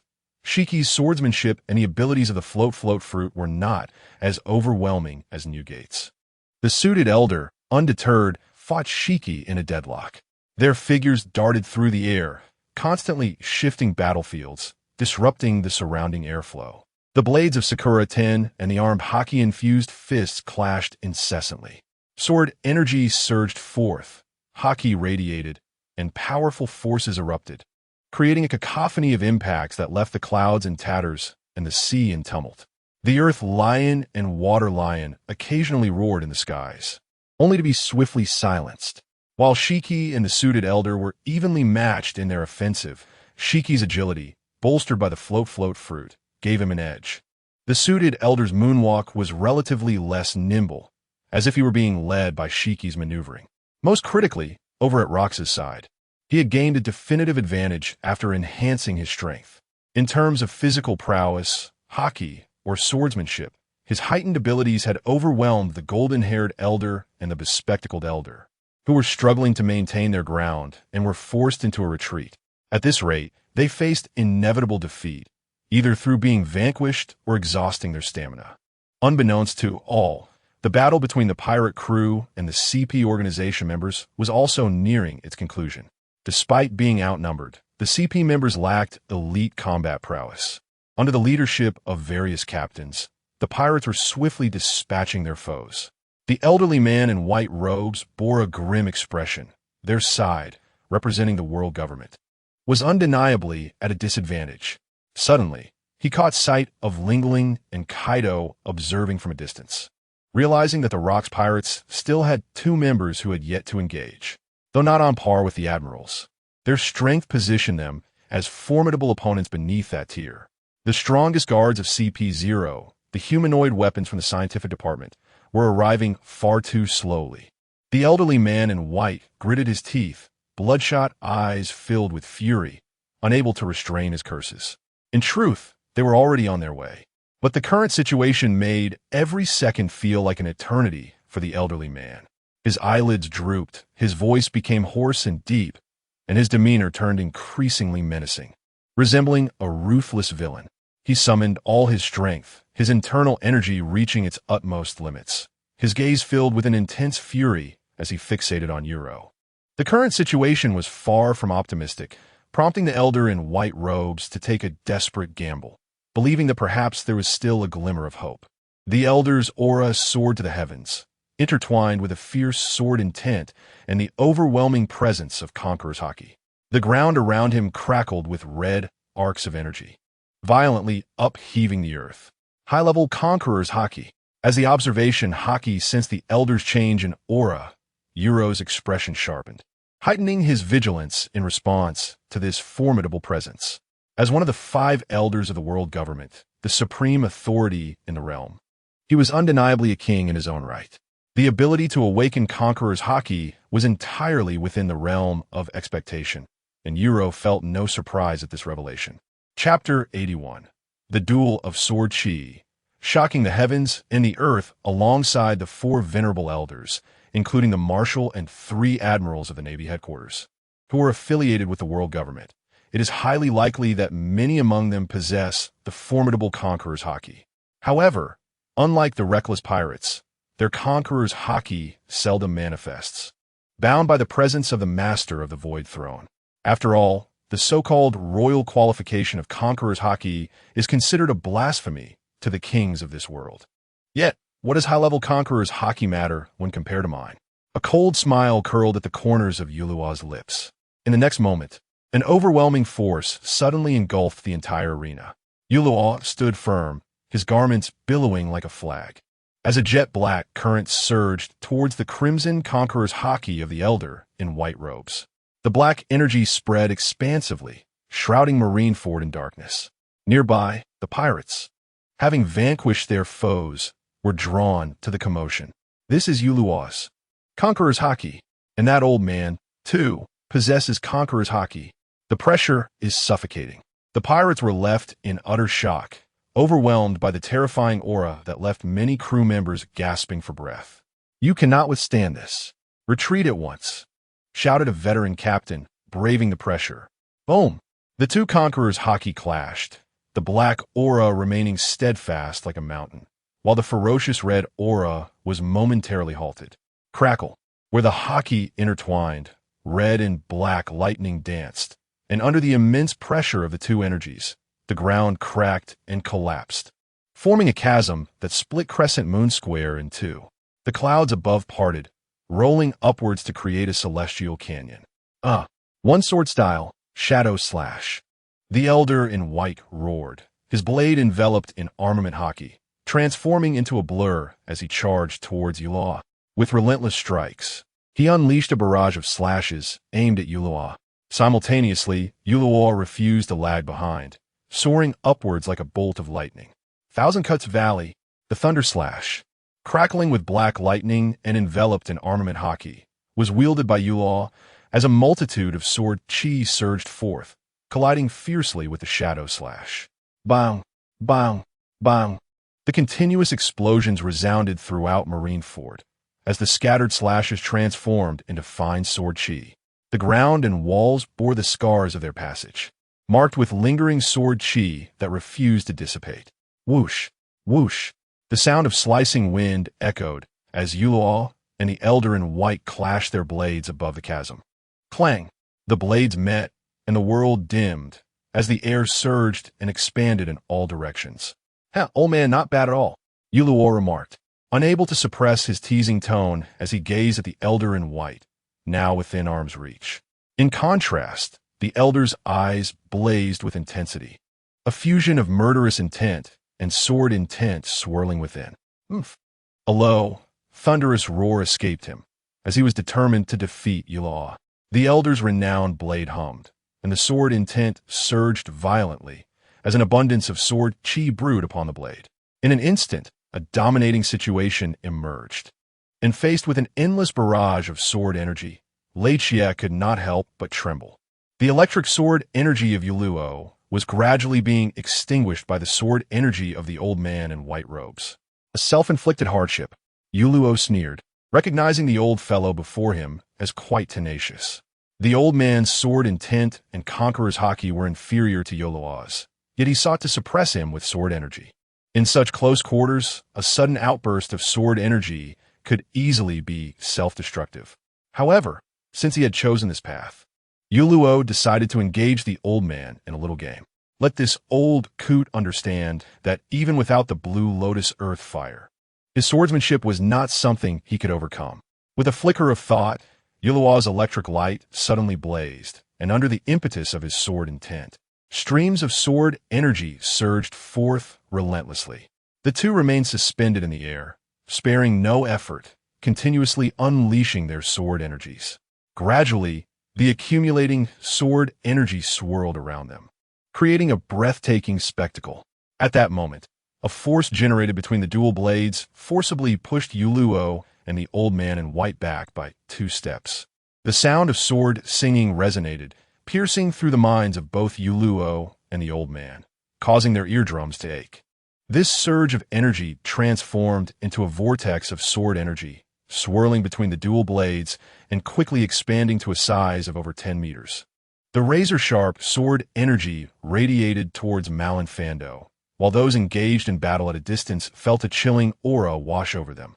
Such piercing sword energy was exceedingly perilous.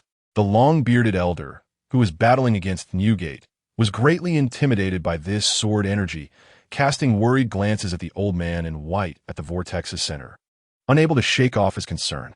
Gosh, it seems he cannot best You Luo. Newgate, utilizing both fists and the cloud cutter, observed the old man's desperate efforts, yet still found You Luo unyielding, his words exuding satisfaction. However, a hidden shock flickered in his gaze directed at You Luo. My goodness, You Luo truly can fight. Shiki, must not fall behind. As a master swordsman, Shiki was exceptionally sensitive to sword energy. Even the dissipating sword energy stirred his heart. Yet, this only ignited his competitive spirit, driving him to fight harder and become increasingly formidable. This You Luo had truly been underestimated. Even the blonde, bespectacled elder, who had been suppressed throughout his battle with Rokks, could not help but feel a sense of foreboding. They were, after all, aging as the battle wore on. They felt their stamina waning. Though they could still hold on with great effort, their endurance would not last much longer.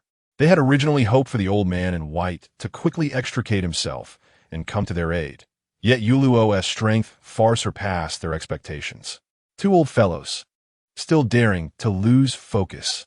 Rokks' gaze turned icy as the blade energy surged forth, forcing the 2 elders to snap back to reality and quickly unite to defend themselves. At that moment, the sword energy vortex reached its limit, bursting forth and separating You Luo from the old man in white. Boom! Boom! The vortex spun rapidly, transforming into 2 massive streams of sword energy that cleaved towards the sky and the earth. The space seemed to freeze, with only these 2 sword energies spanning the heavens and the earth. Crack! Crack! The sword energy sliced through the chasm, causing the land within 100 meters to explode and collapse. Thunderous roars echoed. A deafening roar erupted, stirring up a vast cloud of dust as the crescent square of the Navy headquarters collapsed entirely, vanishing without a trace. Along with it, Crescent Bay plunged into the depths of the sea. At that moment, aboard a warship, the communications officer, holding a telephone bug, stood frozen, mouth agape. Hello, speak up. What is the situation? A voice crackled through the device, filled with urgency. Steelbone, are you there? It's gone? What do you mean? Speak clearly. After a moment of shock, the officer regained his composure. The Navy headquarters square and Crescent Bay have completely collapsed into the ocean. What? Steelbone erupted in fury, wishing he could return immediately. This was the Navy's stronghold. How could it simply disappear? Chapter 82. The emergence of the wind god Pterosaur Roger's attention was not merely on launching a surprise attack on the Navy headquarters. It had escalated into a quest for the annihilation of the very establishment. The Crescent Bay and the plaza lay submerged, yet Steelbone Kong remained oblivious. As the office building stood unscathed, all documents and records had vanished, and the military supply depot was undoubtedly pillaged bare. Everything accumulated over the years by the Navy lay in ruins, obliterated in an instant.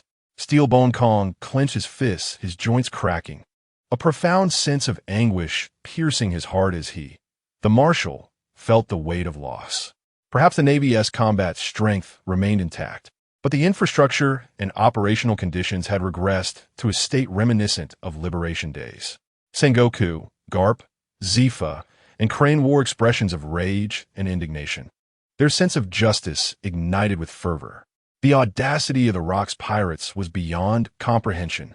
Zifa, consumed by fury, gritted his teeth and declared, still clinging to the belief in justice, that the Navy headquarters represented a sanctified bastion of righteousness. The actions of the Rokks pirates had shattered his moral foundation.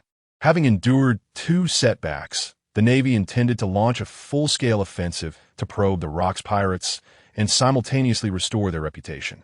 However, they were caught off guard by Rokks' cunning strategy, which effectively led them astray, allowing the pirates to execute a surprise attack on Marine Ford, devastating the Navy's stronghold.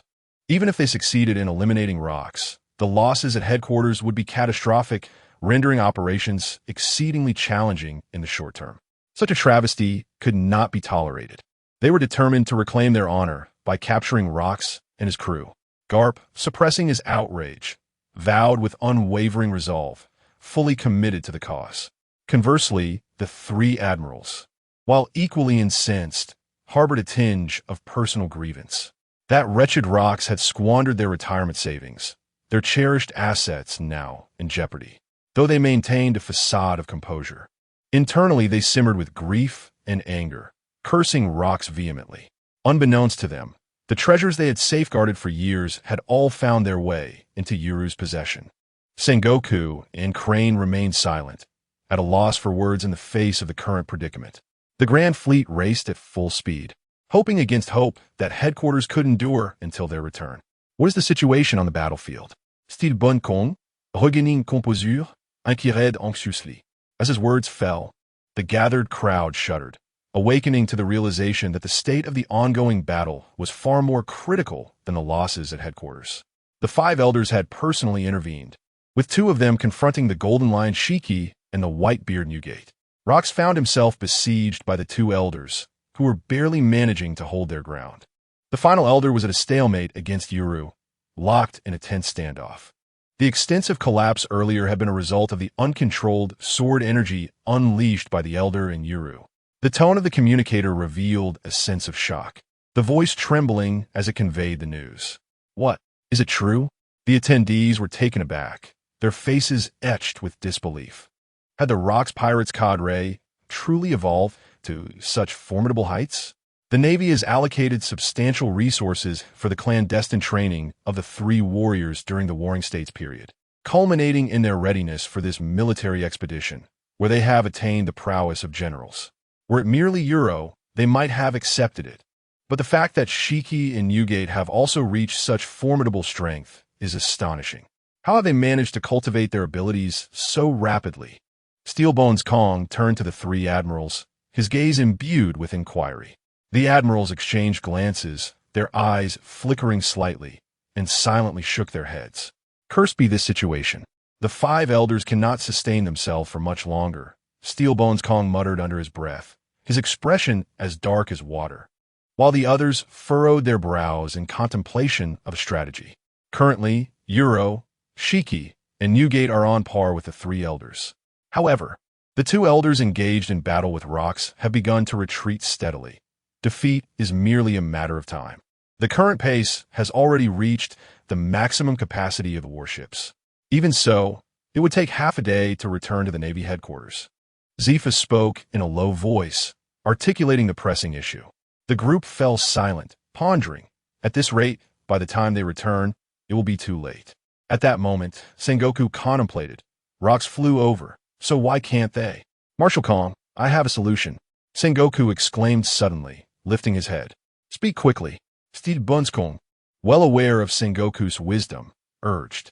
It's quite simple. We can request Admiral Flying Dragon to carry the vanguard over, Sengoku suggested, nodding respectfully towards Admiral Quincy. With this revelation, the others suddenly comprehended the plan, and Steelbones Kong nodded vigorously in agreement. Subsequently, Quincy transformed into a wind god wyvern, bearing Steelbones Kong, Hermon, and Alot as they soared into the sky. Sengoku, Garp, Zifa, and Tsuru remained behind with the Navy's Grand Fleet, having learned a valuable lesson. They must not allow any further issues to arise within the fleet. Meanwhile, near Hive Island in the New World, the Roger pirates have been lingering, ever vigilant for signs of movement. Originally observing from a distance, their intelligence within the Navy reported that Rokks had led a surprise attack on the Marine headquarters at Marineford. With Rokks, Newgate, and other formidable figures absent from Hive Island, the Roger pirates felt emboldened to venture deeper into enemy territory. Captain Roger, Senior Rayleigh, Senior Jabba, are we truly going to attack Hive Island? The youthful Barrett inquired with fervor, his muscular limbs brimming with battle spirit as he eagerly rubbed his hands together. Although he yearned for Euro's presence, the strength of those on the island, such as Silver Axe and John, was equally formidable. Naturally combative, Barrett was in no mood to be picky. He simply craved an exhilarating battle. Quiet down. Whether we engage in battle is still up for debate. Jabba shot a glare at Barrett, gesturing annoyedly. Meanwhile, Rayleigh remained silent, his gaze fixed on Roger at the helm of the ship. Moments latte. Roger put away the din mushy and returned to the trio. No need for fight. Let's head back. Upon hearing Roger's words, Barrett immediately leapt with excitement. The 5 elders personally delayed time, while Garp and the others remained stationed at the Grand Fleet. Steelbone Kong and the 3 admirals hastened back to Marineford. Roger elucidated certain details to Rayleigh, Jabba, and Barrett. It seemed they were running out of time. Barrett, feeling somewhat disheartened, immediately grasped the crux of the matter. It appeared they would indeed have to engage in battle. Barrett, have you forgotten that Admiral Quincy possesses the formidable ability of the ancient wind deity, the pterosaur? Rayleigh remarked with a hint of amusement, causing Barrett to feel even more despondent. Quincy's speed would allow him to return in time. Even if he were to exhaust his strength, he would still have Steelbone Kong, Hermon, and Alot by his side. They should be able to turn back and suppress Rokks and his crew, yet capturing them remained an uncertain prospect. Jabba, stroking his chin, articulated his perspective. Even if the Grand Fleet managed to return, there was no guarantee they could secure victory. Rokks had concealed his true power far too effectively. Rayleigh sighed heavily, harboring doubts about the Navy's prospects. Chapter 83. The mightiest shield general, the arrival of the humanoid weapon Barrett appeared silent. Yet his thoughts had already drifted far beyond the present moment. These matters are trivial, ultimately leading to 2 possible outcomes. Should the world government and the Navy incur immense costs to subdue Rokks and his crew, it would indeed be a joyous occasion for all. Conversely, if their exhaustive efforts fail to capture Rokks, they must engage in deep reflection. Our potential for collaboration may be reconsidered. Roger's grin widened as laughter erupted from him, casting aside all worries and embracing an exhilarating sense of freedom. Regardless of the final outcome, they stood to gain significantly. Rayleigh and Jabba exchanged knowing glances, subtly nodding in agreement. Roger spoke wisely. If the 5 elders and the entire Navy, in such an unprecedented alliance, could not subdue Rokks, it was likely that they would have to unite to eliminate him. Long before the news of Urge injuring the Admiral surfaced, Roger had expressed his willingness to cooperate with the Navy, only to be met with a resolute refusal from Steelbone Kong. We shall withdraw from this sea area.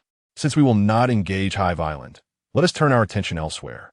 It is time to seize the peripheral islands of the Rokks pirates and expand our territory, Roger declared, hands on hips, his head thrown back in boisterous laughter. Moments later, his exuberant shout was overshadowed by another roar of excitement. At last we can fight, Barrett exclaimed, bursting forth from his previous silence, brimming with anticipation. Meanwhile, at Navy headquarters in Marineford, amidst the ruins, the battle between Rokks and the elderly blonde and bespectacled men grew increasingly effortless for Rokks. After prolonged resistance, the stamina of the 2 elders was nearing its limits.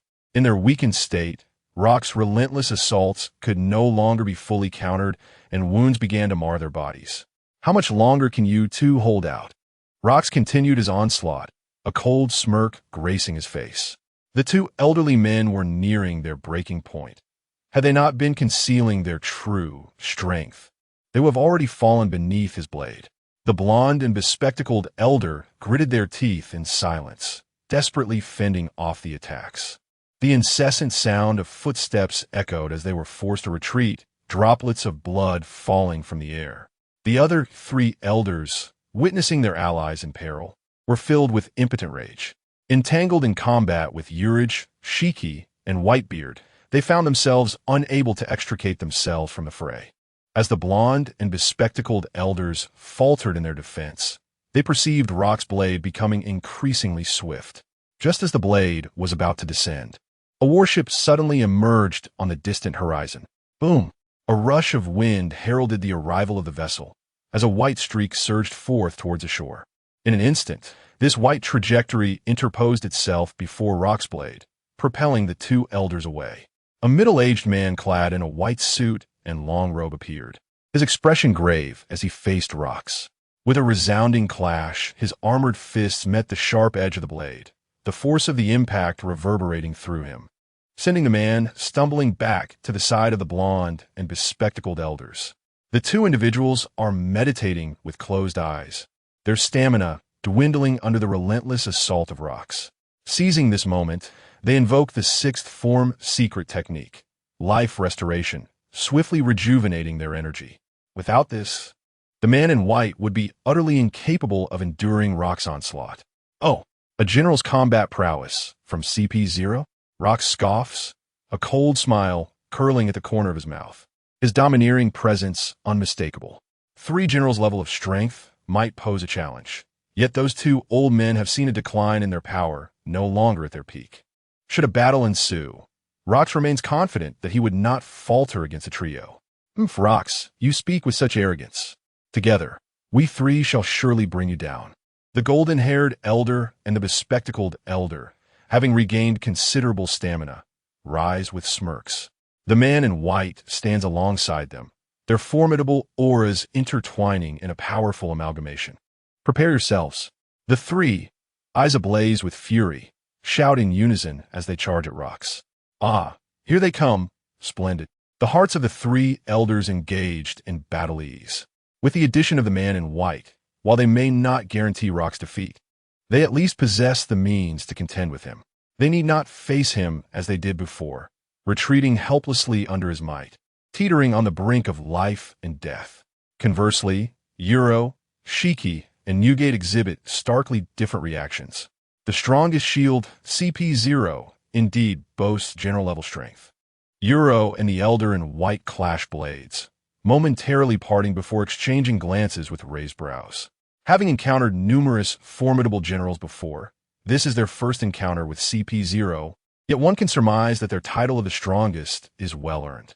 As the whispers of lore suggest, the CP0 organization conceals its depths, confirming the presence of general-level strength while remaining shrouded in mystery. Subsequently, You Luo refocuses on the battle, dismissing the unfolding situation with Rokks as irrelevant to him.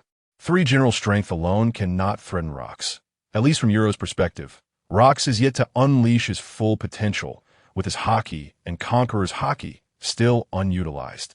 The depth of his strength is unfathomable, rivaling the most formidable on the seas, with perhaps only Rokks capable of standing against 3 generals single-handedly. Meanwhile, Haki and Newgate, after their initial surprise, swiftly re-engage in the fray. The warship finally arrives at Crescent Bay, where a horde of bizarre, humanoid soldiers emerges from the ruins, charging toward the distant pirates. These soldiers, equipped with various mechanical weaponry on their limbs, are humanoid weapons engineered by the scientific division, designed to enhance individual combat capabilities through mechanical augmentation. As anticipated, the capabilities of these humanoid weapons prove unexpectedly formidable. The pirates, caught off guard in their skirmish with them, suffer some injuries, with only the more capable captains managing to withstand the assault. What on earth are they, humans or ghosts? The mechanical weapons are indeed a nuisance, spewing fire and unleashing electric shocks. Faced with this unfamiliar adversary, while they do not face utter defeat, they struggle to hold their ground. Observing the situation, the captains cannot help but curse aloud. The physical prowess of these soldiers is merely on par with that of ordinary crew members, and in some cases, even inferior. However, with the integration of mechanized weaponry, their physical shortcomings are compensated, allowing them to dominate the pirates in individual combat. This sequence of actions beautifully illustrates the transformative power of technology on strength. Observing this scene, You Luo felt a wave of introspection. Naturally, Ling Ling and Kaido, who were spectating, also took notice. Lingling, upon witnessing their fiery and electrifying assaults reminiscent of her own, furrowed her brow in evident displeasure. With a decisive slash, Wigwo charged forward, while Kaido, clutching his wound, followed closely behind, wielding his spike club. They found themselves mercilessly tormented by the elder in white robes, relegated to silent spectators, their pent-up frustration reaching a boiling point. Chapter 84. Annihilation of the humanoid weapons, confronting the might of the Overlord despite the overwhelming might of the Marine Admirals. Kaido charged forward, disregarding the pain from his wounds, his imposing form crashing into one of the humanoid weapons. What is happening? The hardness is quite formidable. Kaido felt a faint tingling sensation in his arm, leaving him slightly perplexed. However, he did not dwell on it for long, continuing to vent his frustrations. Flames and thunder erupted from Lingling, relentlessly directed at the humanoid weapons, only to be repelled, inciting her fury. Seizing the moment of attack, she prepared to unleash a decisive strike. Yet, unexpectedly, two shadows emerged from the throng of humanoid weapons. With a resounding clang, the two figures united to block her strike, causing both to stagger back, leaving deep imprints in the ground. How is this possible? Lingling was taken aback, as the auras of these two were not particularly strong, and under normal circumstances, they should not have been able to withstand her assault. Their mechanical arms seemed to be made of sea prism stone. Kaido approached, contemplating the situation before speaking in a deep tone, so that it. They are indeed using sea prism stone. Lingling's expression shifted to realization as she observed the two figures from a distance. Their mechanical arms were distinctly different from those of the other soldiers, showing no signs of wear. No wonder they dared to confront her strike. They were relying solely on the hardness of the sea prism stone. From the imprints on the ground, it was evident that these two were not unscathed. Lingling, I am not a devil fruit user. Allow me to handle them. Kaido, with a blend of strength and strategy, stepped forward, considering Lingling's vulnerability as a devil fruit user. Very well, I shall clear the lesser foes while you deal with them. Lingling accepted decisively, turning to shift the battlefield. As a wielder of the devil fruit, she was particularly susceptible to the sea prism stone, which rendered her powerless upon contact. Despite her strength surpassing that of the two humanoid weapons, any encounter with the sea prism stone would leave her vulnerable, a risk too great for someone so young and beautiful, who had yet to bear children. Lingling commanded the flames and thunder, her blade radiating with sword energy as she joined her fellow pirates in a fervent assault. Thunderous hexagrams. Seeing Lingling move away, the two figures attempted to pursue her, but were intercepted by Kaido. Reluctantly, the three engaged in combat, with Kaido's Kanabo overpowering the two. The only advantage the two possessed, the sea prism stone mechanical arms, proved utterly ineffective. The elder in the white robe, observing the unfolding scene, felt his face redden with anger. Their fleeting advantage gained from the arrival of the humanoid weapons had been swiftly dismantled. Hey, old man, what are you pondering? Take this. You Luo muttered deliberately as he thrust the tip of his blade upward. The electrifying sword energy surged toward the elder's throat. Yet, the elder, harnessing his observation Haki, sensed You Luo's attack, and with a backward lean, narrowly evaded the electric sword energy. Using the momentum, he executed a series of backflips, creating distance between himself and You Luo. Hiss! Ah! Hiss! Ah! After exerting himself to the utmost, the elder in the white robe was panting heavily, clearly drained of energy. In stark contrast, You Luo appeared unfazed, as if nothing were amiss. The elder had deployed every technique at his disposal, yet You Luo effortlessly countered them all, maintaining an air of composure. The elder's stamina was evidently waning, and the time was nearing its end. Observing the elder's labored breathing, You Luo discerned that his energy reserves were dwindling. Since the assault on the Navy headquarters and the ensuing battle, a considerable amount of time had elapsed, during which a CP-0 admiral had also arrived. Steelbone Kong and the three admirals must be hastening back as well. You Luo had no intention of prolonging the confrontation unnecessarily, as that would only play into the hands of the world government. Old man, cease your pretense. You've used life return to regain some vitality. Haven to you? Moments later, the standoff was interrupted as You Luo's aura began to shift. The elder's complexion darkened, his facial muscles twitching violently, teeth gritted in frustration. He indeed had been secretly recovering his stamina, but You Luo had seen through it, leaving him speechless. This battle had pushed him to the brink. He could not afford to overlook any opportunity. Humph, then prepare to receive another of my strikes. You Luo disregarded the elder's reaction as his own momentum transformed. Within the sharpness of his sword intent, the formidable will of Conqueror's Haki surged forth, coalescing into the blade's essence without a widespread eruption, instead focusing into a singular point. The two wills fused into one, a potent sense of impending danger enveloping the air. You Luo spoke without reason. There was no need to toy with him. This was presumably his ultimate move. Indeed, a monster. The elder felt a tremor of anxiety grip his subconscious. Boom! You Luo initiated his shave technique, the air exploding beneath his feet, transforming into a streak of black lightning that darted toward the elder. With a swish, You Luo appeared above the elder, enveloped in armament Haki, as he unleashed a devastating strike with his lightning-charged blade. The electric sword energy cleaved through the air, eliciting a stinging sensation on the elder's face. Though he remained vigilant, uncertainty swirled within him. While the sword energy was formidable, it did not instill fear.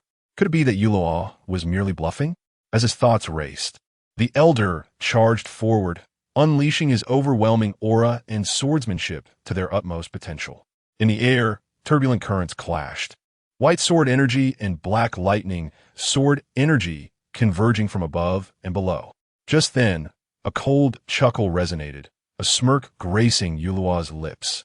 The intensely concentrated sword intent stirred, and two streams of black energy flowed from You Luo's hands, intertwining around the blade of his lightning sword. In an instant, the aura of the lightning sword surged exponentially, the black lightning crackling ominously. The convergence of Conqueror's Haki rendered the sharp sword intent exceedingly lethal, adding a weighty pressure akin to a mountain. Suddenly, the edge of the lightning sword, enveloped in an overwhelming force, loomed before the elder's observation. This is Conqueror's Haki entwined. The elder's face paled in shock, a horrified roar escaping his lips as the domineering and fierce attack expanded within the confines of his pupils. Cursed be it! With reckless abandon, the elder roared fiercely as the attack loomed near. The arrow was knocked and must be released. Even if he refrained from resistance, evasion was futile. A thunderous clash erupted as dual blades met in midair, creating a cacophony that shattered the stillness and sent shockwaves spiraling through the atmosphere. A swirling mass of darkness materialized between the blades, crackling with arcs of black lightning. In that fleeting moment of collision, the elder felt an overwhelming pressure akin to the weight of Mount Tai bearing down upon him. The fierce aura of dominance coalesced into a singular point. No matter how formidable the defense, it proved inadequate. With a resounding crash, the elder was struck by the colossal force, plummeting towards the ground, his consciousness momentarily faltering amidst the chaos. Chapter 85. The Azure Dragon's Song. Flowing water. The dragon raises its head. What on earth is this, You Luo? It appears to be the Conqueror's Haki entwined. The terrifying fluctuations of the Conqueror's Haki dissipated in an instant, and the four elders caught a glimpse of an unbelievable scene. Among those present, they, alongside the Rokks faction, were the first to witness the use of the Conqueror's Haki entwined. They seldom employed this formidable ability, and thus, while the intensity of the Haki possessed by the five was considerable, they lacked mastery over its advanced applications. To their knowledge, only 3 individuals could wield the Conqueror's Haki entwined, including Rokks himself. Even Haki and Whitebeard had likely not yet grasped it. Yet the current You Luo not only wielded it with ease, but also demonstrated immense power. A strike infused with the Conqueror's Haki sent the elder in white plummeting like a severed kite, crimson blood trailing through the air in a vivid arc simultaneously. Haki, Whitebeard, and Rokks took note of this extraordinary display. Ha ha ha! What a remarkable lad You Luo is! What astonishing mastery of the Conqueror's Haki! Whitebeard, Newgate, was momentarily taken aback, genuinely astonished. He had only recently come to understand the intricacies of the conqueror's Haki entwined and recognized the arduous journey to attain such skill. After over a year of rigorous training, he had finally succeeded, while You Luo had seemingly mastered it without uttering a word. Despite his years at sea and his exceptional innate talent, he felt woefully inadequate when compared to such a prodigy. Ha ha ha! You Luo, you truly surprised me. Shiki, the golden lion, separated from the suited elder, erupted into unexpected laughter, genuinely pleased for You Luo. Yet deep within, a sense of urgency stirred, his emotions rather complex. While his own strength was advancing, You Luo was progressing as well, and he had not anticipated You Luo would outpace him in mastering the conqueror's Haki entwined. Unbeknownst to him, You Luo's power had been consistently eclipsing his since their last great battle. Another battlefield echoed with the exuberant laughter of Rokks, who felt invigorated, his laughter resonating throughout.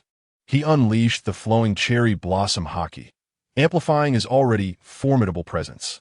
With the combination of his swordsmanship and Haki, his combat prowess grew increasingly ferocious. Even with the addition of CP0's admirals, Rokks held the upper hand, facing 3 powerful adversaries without faltering. The man in white and the 2 elders could only coordinate their efforts to withstand the onslaught, seeking an opportunity to counterattack. Just as the elder in white was about to descend, You Luo made his move once more. Sing! The Raikiri seemed to resonate with You Luo's intent, quivering as it emitted a melodic hum. Raikiri, let us see if we can take him down with a single strike. You Luo tenderly caressed the blade, murmuring to himself as the essence of the sword surged within him. Boundless sword energy coalesced, and the pitch-black, razor-sharp blade shimmered with an icy brilliance. The azure dragon's song, flowing water, a serene yet commanding whisper echoed, penetrating the ears of all present. You Luo lightly stepped upon the air, his form becoming indistinct, as if merging with the atmosphere itself. In the blink of an eye, You Luo vanished from sight and within the gaze of the onlookers. A serpentine azure sword aura coiled majestically in the air, exuding an overwhelming presence. The azure sword aura, under the influence of its powerful essence, caused the surrounding air to tremble, resonating with the echoes of both a sword's song and a dragon's roar. A colossal dragon of sword energy stirred the air with a fierce intensity, hurtling towards the elder clad in white. Damnable pirate, cease this at once. With the attention of the onlookers captivated, You Luo's swordplay surged forth anew, its might surpassing all previous displays. Even the most Na'vi could discern his intentions. The golden-haired elder's countenance shifted dramatically, erupting in an enraged roar, his eyes glinting with fury. Witnessing his old friend's life hanging in the balance, he steeled himself, preparing to rush forth. Yet, Rokks would not permit him to succeed. He swiftly positioned himself before the elder, unleashing a devastating flow of conqueror's Haki. With a resounding crash, he halted the golden-haired elder, forcing him to step back repeatedly. A morose mutt and 2 frail relics, you shall not proceed. Your adversary is none other than I. Rokks smirked coldly, the pinnacle of conqueror's Haki enveloping the trio, pressing down upon them with an overwhelming force. He had no desire to see the golden-haired elder rescue the elder in white. In fact, he longed for the complete annihilation of the 5 elders. Moreover, under his relentless assault, the golden-haired elder found himself overwhelmed, unable to spare a thought for anyone else. It appeared that the sense of despair had not yet fully penetrated their consciousness. Did they truly underestimate my strength? Oof. Rokks snorted disdainfully, releasing his conqueror's Haki, infused with a razor-sharp momentum, charging towards the 3. This was the apex of conqueror's Haki. The golden-haired elder and the bespectacled elder summoned their own advanced conqueror's Haki, striving to resist Rokks' overwhelming and suffocating aura. The gentleman in the suit had not awakened his conqueror's Haki, positioning himself slightly behind. We cannot afford to be concerned with anything else. We must focus on restraining Rokks and trust in him. The bespectacled elder, maintaining his composure, shouted as Rokks barreled forward. Like the golden-haired elder, he too wished to save the elder in white, but circumstances rendered them powerless. Furthermore, Locks seemed to have grown even stronger, which pressed heavily upon him. The golden-haired elder's face betrayed his unwillingness, yet he nodded in agreement, and the three engaged in combat against Locks. The long-bearded elder and the suited elder found themselves ensnared in a fierce struggle with Shiki and Newgate, unable to extricate themselves. All of this transpired in the blink of an eye. The dragon of sword energy was nearly upon the elder in white. In but a heartbeat, it would engulf him, potentially leaving him gravely wounded, if not dead. As the dragon of sword energy approached, the elder in white regained his focus. However, the force of You Luo's strike had been immense. He had yet to shed the lingering power, and now he found himself paralyzed, unable to evade. The dragon of sword energy loomed larger in the elder's gaze, growing ever more ominous. Ah, cursed fate, move now. For the love of all that is holy, move. The plummeting elder in white felt a bone-chilling dread, his body drenched in cold sweat. Yet he refused to yield. His expression contorted with fury, he inwardly roared, summoning the last vestiges of his strength to break free from the mountain-like onslaught. With a resonating roar, the deafening cry of the sword dragon surged forth. The sharp sword energy assailing him, leaving the elder's white robe marred with deep gashes. Move. For the love of all that is sacred, move. The sword's energy surged like a dragon, arriving in an instant. Under the dire threat of life and death, the elderly man in white robes expended his last ounce of strength, letting out a fierce, anguished roar that sent blood and teeth flying.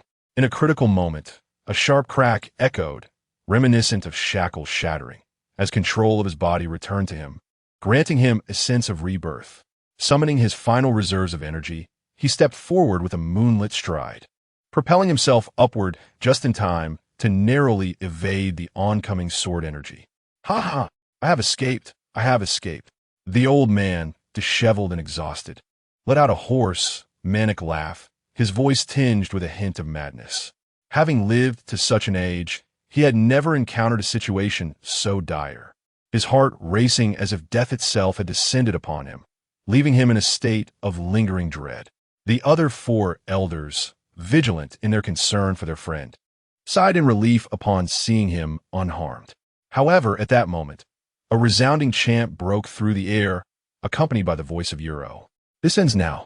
The simple 4 words resonated like an incantation, captivating the mind and spirit. The sword's energy dragon shifted its trajectory, its massive head lifted as its body twisted, unleashing a tempest of turbulent air. The weary elder in white robes found himself with no strength to resist, sensing the impending danger from behind, too late to turn around. In an instant, as he attempted to pivot, he was engulfed by the colossal dragon, its form sweeping past as the sharp sword energy cleaved through the air. With a sickening sound, silence fell over Marin Fando, leaving only the echo of blood splattering. Chapter 86. A severe blow to the white-robed elder and the shock of the 5 elders, the sword energy, resembling a dragon, pierced through completely, and the figure of the white-robed elder gradually dissipated, revealing the silhouette of You Luo. He stood suspended in the air, his expression tranquil, eyes indifferent. With a slight motion of his right hand, Reich spun and was gently flicked to the side. The blood staining the blade dripped slowly from the tip. Behind You Luo, the white-robed elder's face twisted in horror, his wide eyes filled with disbelief as if frozen in time. As the blood dripped from Reich, the white-robed elder plummeted fiercely to the ground with a thunderous crash, creating a deep crater on impact, sending debris and dust flying in all directions. The already ravaged Marineford bore witness to numerous new cracks spreading ominously, hinting at an impending collapse. The shocked pirates, along with the remaining humanoid soldiers, seemed to sense the earth trembling beneath them, finally snapping back to reality. Do you feel that? The ground is shaking violently. This is inconsequential. What matters is that You Luo has severely wounded the 5 elders. The sword energy dragon of Lord You Luo, astonishingly, raised its head. Unbelievable. The captains and crew members were utterly astonished, momentarily forgetting their weapons as they exchanged bewildered glances and engaged in hushed discussions. In stark contrast, The soldiers of the scientific division were now few in number, their spirits crushed upon witnessing the defeat of the five elders. Some soldiers trembled in fear, daunted by the overwhelming might of the sword energy dragon. Is this the power of You Luo? Charlotte Linlin and Kaido stood dumbfounded, unable to erase the scene from their minds. Linlin, though shocked, remained relatively composed, whereas Kaido felt a bitter sense of helplessness. The two of them had struggled to withstand a single strike from the white-robed elder, yet You Luo had effortlessly vanquished him. Kaido understood that this was not You Luo's full strength. Throughout the confrontation, You Luo had not even resorted to his abilities. The four elders had never anticipated such a turn of events. The white-robed elder had evaded a blow. Yet who could have foreseen that the sword energy dragon would suddenly rise and turn back? Ah, you shall pay for this. Witnessing his old comrade grievously injured and fallen, the hot-tempered blonde elder was overtaken by rage, spiraling into a furious rampage. What manner of monster is this You Luo? The bespectacled elder, equally furious, remained somewhat more composed than the blonde, though his face flushed with anger, clearly struggling to contain his emotions. The other two elders wore grim expressions, their hearts heavy with an inkling of despair. They had intended to rely on the white-robed elder to swiftly eliminate the others and provide support. It was unthinkable that the white-robed elder would be the first to suffer such a devastating blow, lying incapacitated and uncertain of his fate. Even as they endeavored to confront You Luo, it became evident that they had underestimated him. Excluding Rokks, who could take on 3 opponents, You Luo's ability to defeat the white-robed elder before Haki and Whitebeard was a testament to his strength, surpassing that of Haki and Whitebeard. Even in the face of any of the 5 elders, both Haki and Newgate could contend and perhaps even gain the upper hand. Yet the notion of defeating them remained an impossibility. Within the Rokks pirates, You Luo's current prowess ranked just beneath that of Rokks himself. Haki and Newgate, exerting themselves in battle, felt their hearts racing as if they might burst from their chests. The overwhelming presence of Conqueror's Haki still lingered in the air, only to be met with an even more explosive force. Haki and Newgate cast a glance of resentment towards You Luo, their lips poised to speak, yet unable to find the words. Could You Luo not be a tad more discreet? We are engaged in a fierce battle, not attending a personal performance. Let us focus on the fight at hand. However, You Luo's strength incited Haki and Newgate, igniting their competitive spirits. As the battle raged on, both Haki and Newgate poured every ounce of their being into the fray, their fighting spirit reaching unprecedented heights, growing stronger with each clash. What was once a stalemate began to shift, as the tide subtly turned in favor of Haki and Newgate. Upon entering a berserk state, the golden-haired elder abandoned all defense, launching reckless attacks against Rokks, heedless of his own injuries. Observing this, the suited man turned to the bespectacled elder, who sighed and solemnly nodded. The elder understood that the golden-haired warrior was prepared to fight to the death. At this moment, the scales had decidedly tipped in favor of the pirates. Even if they had to sacrifice their lives, they must hold out until the Navy returned to justify the costs incurred. Rokks, we are all in. The trio surrounded Rokks, unleashing a frenzied assault, their faces contorting into terrifying grimaces. They were nearly at their wits' end, in the time before the Navy's return. They could only struggle with all their might, and it would be worth it. Compared to their earlier hesitance in defense, their reckless offense proved to be remarkably effective, significantly alleviating Rokks' oppressive hold. Despite sustaining injuries, the minor wounds failed to impact their relentless onslaught. Now this feels like a battle. With the trio's unwavering resolve, Rokks too felt the surge of pressure mounting. A savage grin spread across his face as he realized the impending victory of this clash had already been sealed. Before Rokks, even if the trio fought with their lives on the line, the outcome would remain unchanged. The blade gleamed with a lethal sheen, and the Supreme Conqueror's Haki erupted like thunder in a clear sky. With a ferocious smile and eyes aglow with determination, Rokks boldly met the trio's combined assault head-on. His left fist clenched, he struck towards them, unleashing a formidable shockwave. This move employed the external manifestation of armament Haki, known as flowing cherry blossom Haki. With a resounding crash, the trio's coordinated strike was repelled by an invisible barrier. Rather than surprise, their madness only intensified. Should their offensive falter, they would undoubtedly suffer. Thus they pressed on with their assault. Alas, Rokks utilized both hands, moving swifter than they could react. A long blade, entwined with Conqueror's Haki, radiated a crimson brilliance as it sliced through the air with ferocity.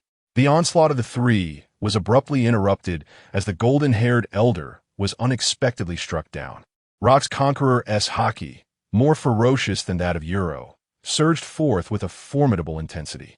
The impact of this supreme Haki sent the golden-haired elder crashing to the ground, deeply embedding him into the earth. The suddenness of the assault was overwhelming and terrifying. Both the Conqueror's Haki and the armament Haki exhibited were the highest caliber. The bespectacled elder's eyes widened in horror as Rokks' combat prowess unleashed its full force, instantly propelling the golden-haired elder into the air. The ground erupted, dust scattering everywhere, obscuring the view of the golden-haired elder, who undoubtedly sustained severe injuries. The bespectacled elder and the man in the suit immediately felt an amplified sense of pressure. Chapter 87. The Sixth Style, Life Ablaze. CP0 General S. Demise. Rokks remained undeterred by the absence of the golden-haired elder due to injury. He continued his relentless onslaught. Sword energy slashed through the air. The flow of Haki surged forth, and the pressure of Conqueror's Haki bore down incessantly. The bespectacled elder and the suited man struggled to withstand the barrage, their bodies already marred with wounds. With an air of calm, Rokks raised his long sword once more, enveloped in Conqueror's Haki, intent on inflicting further harm. A sense of dread washed over the retreating bespectacled elder as his pupils constricted and his countenance shifted dramatically. He feared that should this strike land, his fate would mirror that of the golden-haired elder. As the Conqueror's Haki coiled around the descending blade, the suited man, resolute, positioned himself defiantly in front of the bespectacled elder. The Sixth Style, Life Ablaze, he proclaimed with fervor, his spirits surging as he unleashed a torrent of white energy that enveloped him, confronting the encroaching Conqueror's Haki. The bespectacled elder's heart trembled as he raised his left hand, yearning to pull the suited man back, but ultimately hesitated.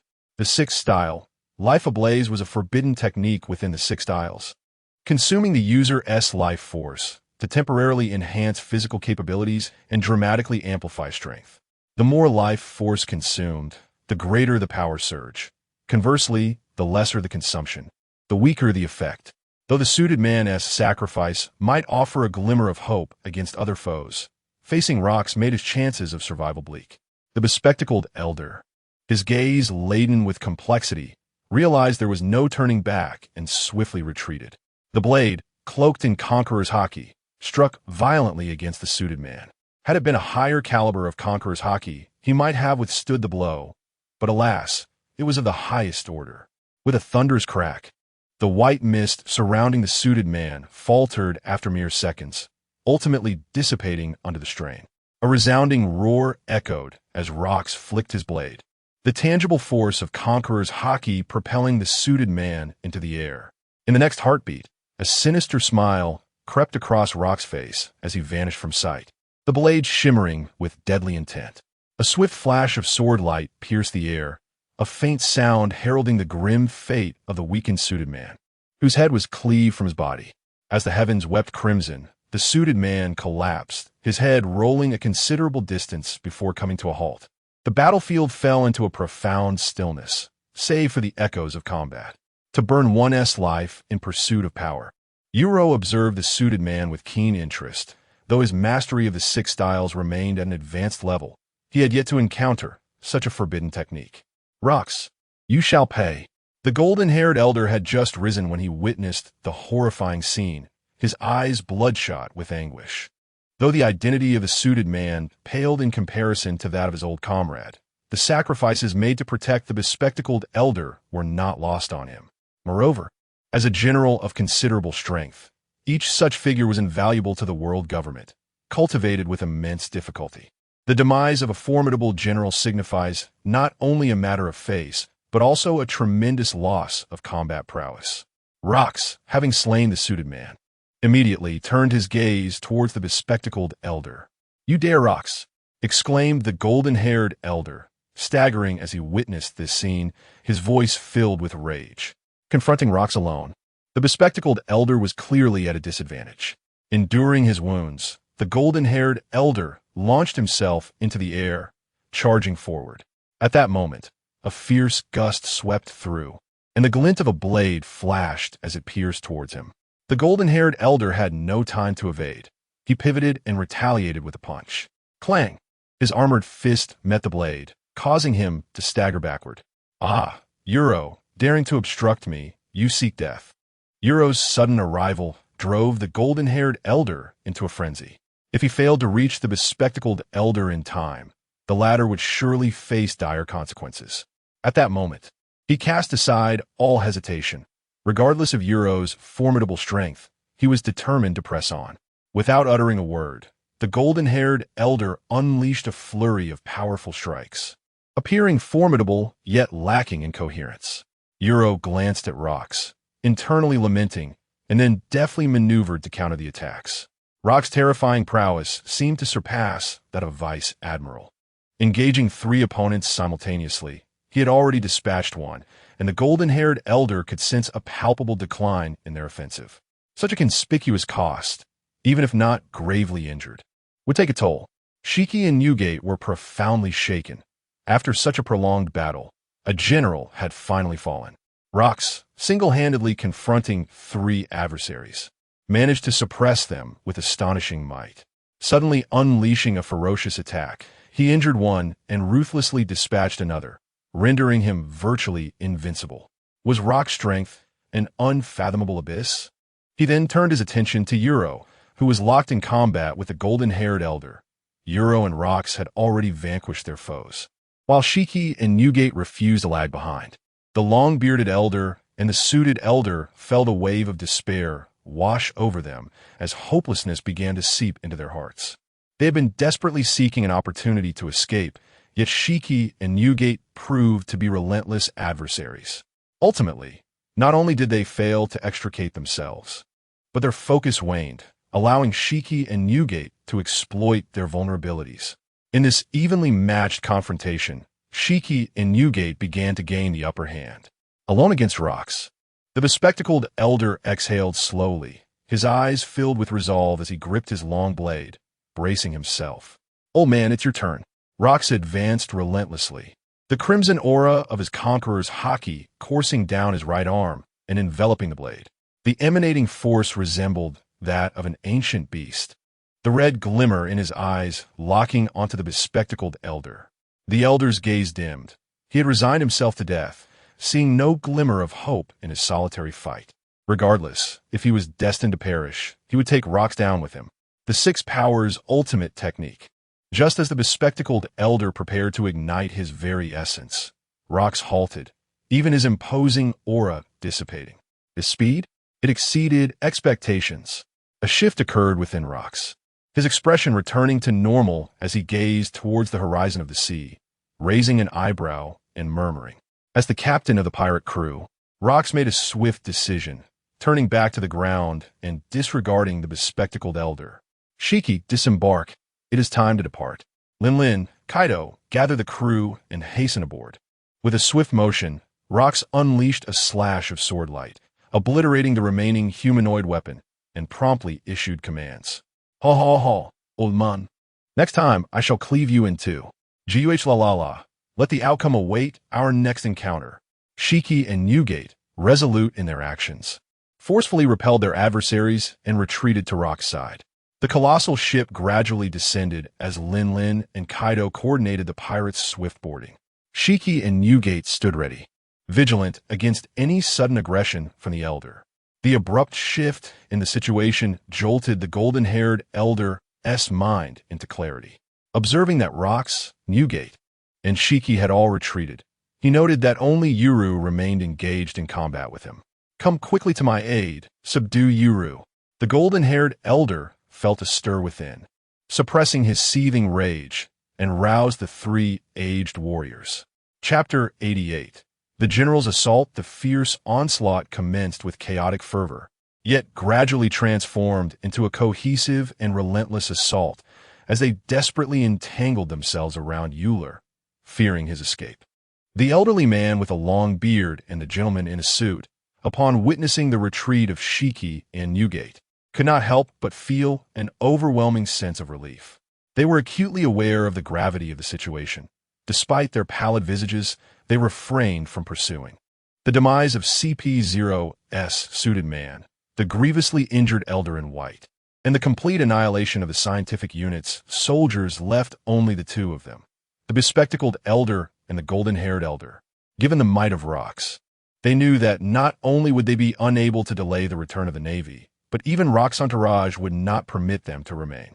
The bespectacled elder was drenched in cold sweat, his heart racing as if he had narrowly escaped the clutches of death, nearly collapsing from the sheer terror that Rokks' murderous intent instilled within him.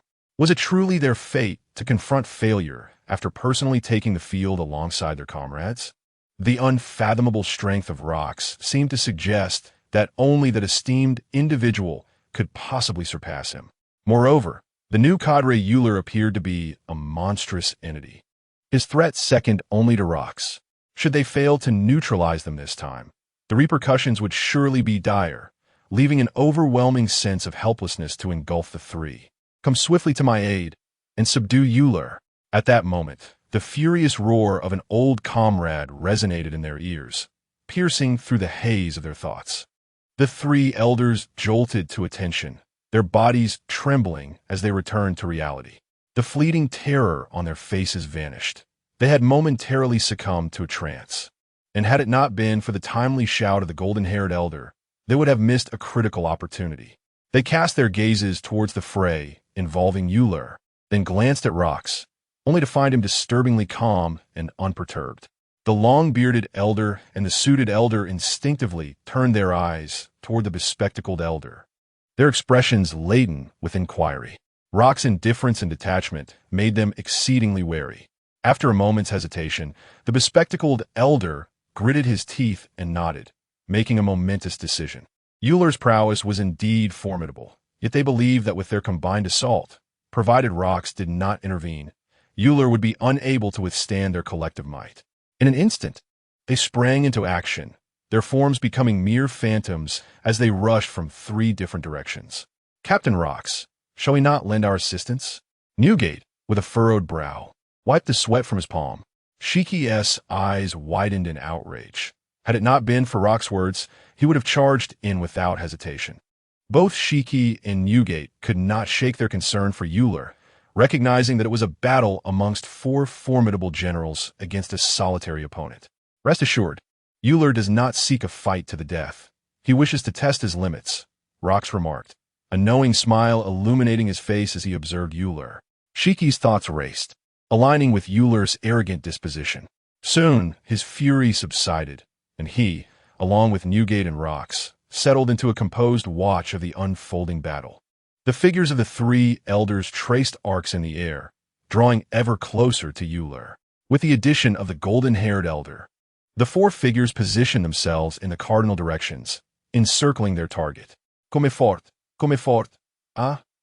You Luo's observation, Haki, sensed the approach of the three individuals, igniting a thrill within him, prompting an uncontrollable and boisterous laughter. Did he truly believe himself to be Rokks? Humph, You Luo, with such arrogance, you shall pay the price. The golden-haired elder, seizing the moment, retreated swiftly, his expression darkening as he roared in fury. Faced with the assault of the four, You Luo's audacious demeanor incited the elder's wrath to an uncontainable level. Yet, this was not a moment for impulsiveness. Alone, he could not overpower You Luo. It was imperative that all four strike simultaneously to ensure absolute certainty, taking advantage of Rokks' unpreparedness to subdue You Luo in one fell swoop. The three elders surged forward in an instant, their movements unwavering as they encroached upon You Luo's designated range. A brilliant light sparkled in You Luo's eyes, his battle spirit surging fervently. Confronted by the strength of four formidable generals, You Luo's blood boiled, his spirits surged with exhilaration, unafraid of the impending confrontation. He yearned to witness the combined might of four generals, aware that while their power had diminished, either due to injuries or waning stamina, it remained formidable. This was an opportune moment to test his limits, and the rewards for completing his mission beckoned enticingly. If he could defeat a few more, the rewards would be even more substantial. You Luo, prepare to meet your demise. The four elders unleashed their assault in unison, their voices resonating in a thunderous roar as they charged forward. Boom! For forces erupted, forming a square that encased You Luo in the center. Bang! Bang! Bang! Bang! The air exploded violently, the turbulent currents swirling into a vortex. The elders' fierce attack manifested in three dominating fist imprints and a glimmering blade of cold light. Converging upon You Luo, could Captain Rokks withstand this onslaught? The timing of the four-general strike was impeccable. Such a breathtaking scene rendered Haki and Newgate restless. Had one of them been in You Luo's place, survival would have been a mere stroke of luck, and they would likely suffer grievous wounds. No better fate awaited them than that of the white-robed elder. Why are you two so anxious? Observe You Luo's composure and watch quietly. Rokks remarked with a smirk, as if he were the one being besieged. Upon hearing this, Haki and Newgate had no choice but to remain vigilant, their bodies poised to spring into action should You Luo find himself in peril. The ship's captain and crew gazed on in shock, their hearts brimming with anticipation for the surprises You Luo might unveil. Where did You Luo derive such confidence? Standing behind Lin Lin, Kaido was filled with astonishment, muttering to himself. He undeniably acknowledged You Luo's extraordinary prowess and had come to respect him. Yet, as the four elders launched their assault, he struggled to convince himself that You Luo could endure. Ha ha ha ha! The moment I've awaited is finally here. Eternal blue flame, unleash. With You Luo's raucous command, his robe billowed without wind, and the long-accumulated momentum surged skyward. The azure lotus fire emerged from the depths of the earth, transforming into a swirling vortex that rapidly expanded. The surrounding temperature surged dramatically, a wave of heat sweeping across the sky. Under the formidable compression exerted by You Luo, the azure lotus fire burned with unparalleled intensity, effectively nullifying a significant portion of the four elders' combined assault. This is bad. Retreat, retreat. The elderly man with spectacles turned pale, finding himself unable to make any decisions in the face of imminent danger. He had to withdraw immediately. The other three followed suit, instinctively seeking to evade the onslaught. However, the suddenness of the event rendered their efforts futile. The surging azure fire vortex engulfed the four men entirely, expanding by dozens of meters and enveloping them within its grasp. Hiss, wheeze, hiss. Damn it, we miscalculated. The chilling azure flames radiated a terrifying heat. The eerie silence of Marlin Vondo was pierced by the strained voices of the four elders, echoing in the ears of all who bore witness. Chapter 89. The Descent of the Thunder God. Breath of Thunder, Lord You Luo. How? Immensely powerful. The attacks of the four elders were entirely neutralized, and they were engulfed. Even the temperature of the air began to rise. The crew aboard the pirate ship witnessed You Luo's formidable prowess, effortlessly fending off the four elders' assault. Furthermore, from the voices of the elders, it was evident that enduring You Luo's azure flames was no trivial matter. All the crew members were struck with awe, their gazes reflecting a profound reverence, each one perceiving You Luo as a celestial being. The initially apprehensive Haki and Whitebeard, Newgate, found their earlier worries dissipating. Gulping, they nearly forgot how terrifying You Luo's fiery abilities truly were. Newgate, patting his head, laughed heartily for a moment in relief. Since the onset of battle, You Luo had refrained from utilizing his flames, relying solely on swordsmanship and Haki, causing Newgate to nearly forget that You Luo still had trump cards yet to be revealed. This hidden card was, of course, the nature-type devil fruit ability, the azure lotus earth fire, whose extraordinarily high temperature instilled a deep-seated caution even in him. Azure lotus earth fire? So that is its name. Quite fitting indeed. The golden lion Haki's eyes sparkled with insight as he contemplated this, appreciating the name greatly. You Luo's azure flame ability left a lasting impression on him, as it was one of the key reasons he had been defeated by You Luo. The so-called Azure Lotus Earthfire was one of the mightiest trump cards.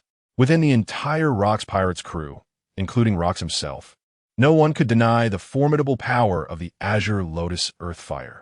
A faint smile adorned Rokks' face as he silently observed the distant battlefield. The vast azure fire vortex spun rapidly, expanding and consuming the four elders. In the instant they were engulfed by the azure flames, the searing pain overwhelmed them, as if they were shrouded in the flames of death. Driven by this profound agony, the four elders instinctively unleashed their full might, enveloping themselves in a thick layer of armament Haki. This barely allowed them to withstand the scorching heat, yet the intense warmth continued to roast them, evaporating the moisture within their bodies. Their remaining stamina dwindled to a mere whisper, leaving them in a state of discomfort. The azure fire vortex spread outward, swirling around the four elders, creating an unending cyclone of flames. You Luo and the four elders found themselves at the vortex's center, obscured from external view. The crew, eager to observe, attempted to extend their observation Haki, but as they drew near, the searing heat overwhelmed them, forcing them to retreat. Only Rokks, Newgate, Shiki, as well as Lingling and Kaido, could sense the tumultuous battle at the vortex's core. As the vortex swirled, the forms of the four elders became visible, appearing disheveled and battered. Their garments lay in tatters, their skins slightly charred, and even the elderly elder with a long beard had most of his facial hair singed away. Cough, cough, cough. The shock still lingered in their minds as they instinctively retreated to the edge of the fire vortex, distancing themselves from You Luo. We have been overly complacent, neglecting a crucial point. The bespectacled elder felt a pang of regret, wishing to retreat further, only to realize he had reached the limits of his retreat. This You Luo was indeed a formidable opponent. Had it not been for his waning stamina, he could have easily subdued him moments ago. The elder in the suit let out a low, guttural growl, veins bulging from his neck, his eyes filled with resentment. Yet deep inside, he was gripped by a sense of foreboding. If they, like the elder in the white robe, were to exhaust their physical strength and be unable to wield their armed color Haki, they would surely be consumed by the heartfire of the Blue Lotus. Facing Adirifate, the golden-haired elder and the long-bearded elder remained silent, their expressions dark as they awaited the bespectacled elder's decision. Eager to attack, the four of them had overlooked You Luo's seemingly ineffective signature ability of azure flames. It was now or never. In a flash, the bespectacled elder's thoughts raced as he forced himself to make a decision.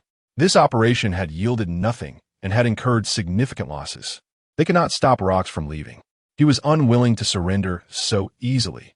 With the isolated You Luo before them, they still had a glimmer of hope if they united their efforts. The other three elders nodded solemnly, preparing for the worst. Suddenly, a thunderous roar echoed as the atmosphere darkened ominously.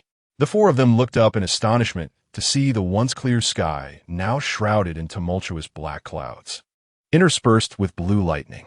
The arrival of the thunderclouds was overwhelming, leaving the onlookers in a state of astonished disbelief. With a deafening crack, a bolt of lightning descended from the heavens, the sound reverberating through the air like a clap of thunder.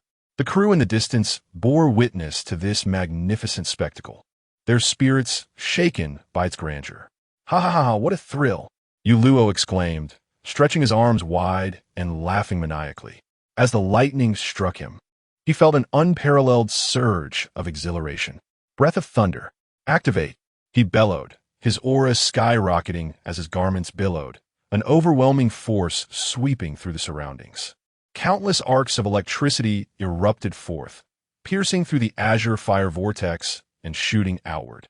On the ship, the pirates, including Ling Ling and Kaido, gazed at the cataclysmic scene, experiencing the might of a god of thunder.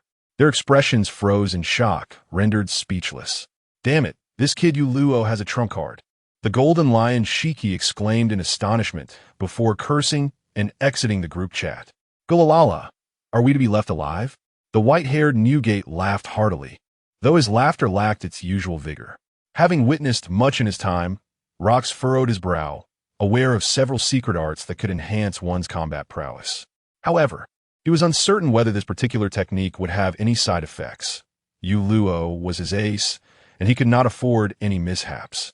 Yet, now that it had been unleashed, he decided to observe the unfolding events and inquire about the details from You Luo later.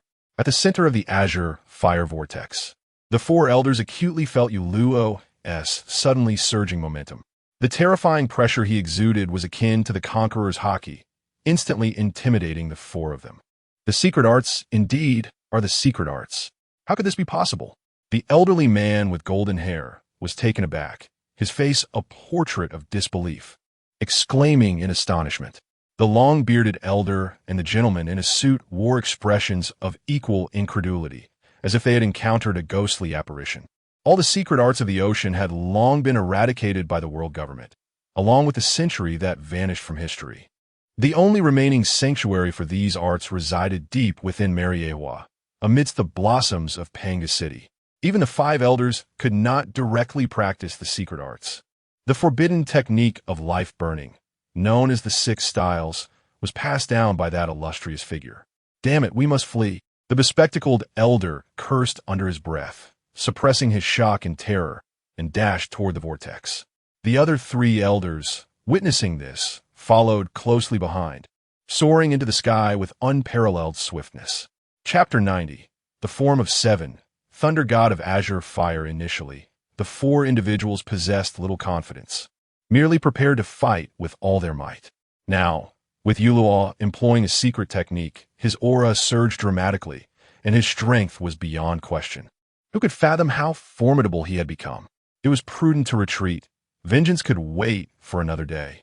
Huh, you think you can escape? Suddenly, a boisterous voice echoed as arcs of lightning intertwined around You Luo, his indifferent gaze fixed on the 4 elders attempting to flee. Boom! In an instant, the azure fire vortex stirred, its might escalating further. It began to contract violently, the central space rapidly diminishing, once more lunging towards the 4 elders. With a surge of determination, they charged forward. At this moment, nothing else mattered.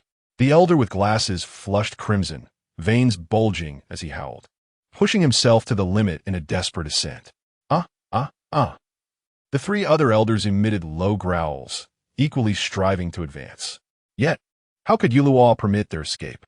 The 4 elders soared swiftly, momentarily surpassing You Luo, and dashed directly toward the vortex's mouth. Too late, too late.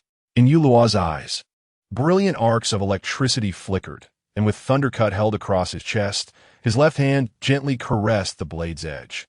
The razor-sharp lightning on Thundercut began to flicker, becoming frantic and unruly. Azure Lotus Core, fire. Seal. Before the words could fully escape his lips, the mouth of the azure fire vortex suddenly closed. The soul opening sealed shut, transforming the azure fire vortex into a confined infernal space. The searing heat could not escape, flooding the entire area, and the temperature soared to double that of before. All of this transpired in an instant, leaving no time for reaction. As the azure fire vortex closed, it was accompanied by the thunderous roar of a lightning strike. Breath of thunder, form of 7. Azure fire, thunder god. The azure fire erupted explosively, lightning crackled and surged, both elements resonating as they rampaged simultaneously. You Luo's form vanished in an instant, revealing an azure blue divine dragon, entwined with azure fire and lightning, soaring majestically across the sky. Meanwhile, the azure fire vortex dissipated into the cosmos in the blink of an eye. You Luo's technique, the azure fire thunder god, was exponentially more powerful than his previous azure dragon chant. The usually reticent Rokks finally spoke, his words imbued with a rare acknowledgement of You Luo. Gold Lion Haki and Whitebeard Newgate exchanged astonished glances upon hearing Rokks' remark, falling into an unusual silence. Rokks was a figure shrouded in mystery. He had observed You Luo's every action in silence until now, when he chose to speak up, affirming You Luo's prowess. Haki and Newgate focused intently on the battlefield, their observation Haki keenly attuned. Rokks' assertion that the power had increased significantly resonated deeply with them, as the disparity between them and Rokks was evident. They did not inhabit the same tier. They were eager to witness the true might of You Luo's ultimate technique, confronted by the formidable might of the four generals. Although they are not at their peak, their full defensive capabilities should not be underestimated. What level of prowess can the young You Luo truly achieve? The resplendent azure dragon casts its radiant glow into the eyes of the two, shimmering with unparalleled brilliance. Roar! The azure dragon spirals into the sky, its body enveloped in azure flames and crackling lightning, stretching over several dozen meters in length, yet moving with unparalleled swiftness, like a bolt of lightning cleaving through the heavens. It flashes by in an instant, its dazzling light causing the onlookers to squint, as if the entire sky were suffused with brilliance. In that moment, the azure dragon devours the four figures, its massive form sweeping past the elderly men. A collective cry of agony reverberates through the air. Clang! The sound of a blade being sheathed punctuates this formidable strike. As the blinding light fades, the gathered pirates slowly open their eyes. The terrifying aura that had enveloped them rendered their perception fruitless. Only upon regaining sight could they discern the outcome of the distant battlefield. This is utterly terrifying. The four elders appear gravely injured. Such tremendous power. Had it been us, we would undoubtedly be doomed. Are you a fool? Have you lost your mind? With a mere gesture from Lord You Luo, we would all meet our end. There would be no need for such a strike. The many pirates aboard the ship, shaken from their astonishment, began to marvel and discuss in hushed tones. At the bow, Kaido stood in stunned silence, his jaw nearly dislocated, utterly oblivious to the reality around him. Only the intertwining azure flames and lightning, like a fleeting illusion, replayed incessantly in his mind. Beside him, Charlotte Linlin wore an expression of utter shock, her lips sealed, yet internally, tumultuous waves surged. Her gaze betrayed her, the solar-like brilliance within her eyes far more fervent than any desire for motherhood. Crew members near Linlin, sensing her intense stare, instinctively distanced themselves, silently praying, not for their own sake, but for their esteemed Lord You Luo. In the distance, the energy had dissipated, yet the air remained thick with heat, the blue arcs of lightning crackling intermittently. High above, You Luo sheathed his lightning blade, the currents swirling around him, his robe billowing as he looked down upon the four elders with an air of disdain. The four elders below were in disarray, each one a pitiful sight. Drenched in blood, their bodies marred and torn. Particularly, across their chests lay deep, horizontal gashes, flesh severed to reveal stark white bones beneath. They gasped for breath, the tremors of their souls still unquenched, as if death itself had gripped their throats, leaving them unable to break free. Suddenly, the golden-haired elder could no longer withstand the pressure, and he spat forth a mouthful of blood. He had endured a blow laced with conqueror's Haki, compounded by his already significant injuries. Now, as if the situation could not worsen, the frail body of the elderly man with golden hair has reached its limits and is unable to endure any longer. Chapter 91. A devastating blow to the five elders. The elderly man with golden hair, gravely injured, fell unconscious and collapsed. The other three elders, despite enduring excruciating pain, hurried to catch him, their strength waning. Blood gushed from their chest wounds, and an overwhelming fatigue washed over them. Unable to hold on any longer, they descended, placing the unconscious golden-haired elder beside the elder in white robes. The entire scene was clearly visible to the pirates aboard the ship, including Lingling, Kaido, Shiki, Newgate, and Rokks. My goodness, what a magnificent thunder god!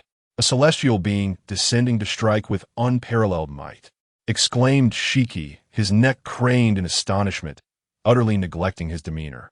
He muttered incessantly, his mouth never closing, oblivious to the cigar that had fallen to the ground. This technique, the thunder god, was so swift that even his observation Haki could not fully grasp its speed, demonstrating an astonishing velocity and formidable power.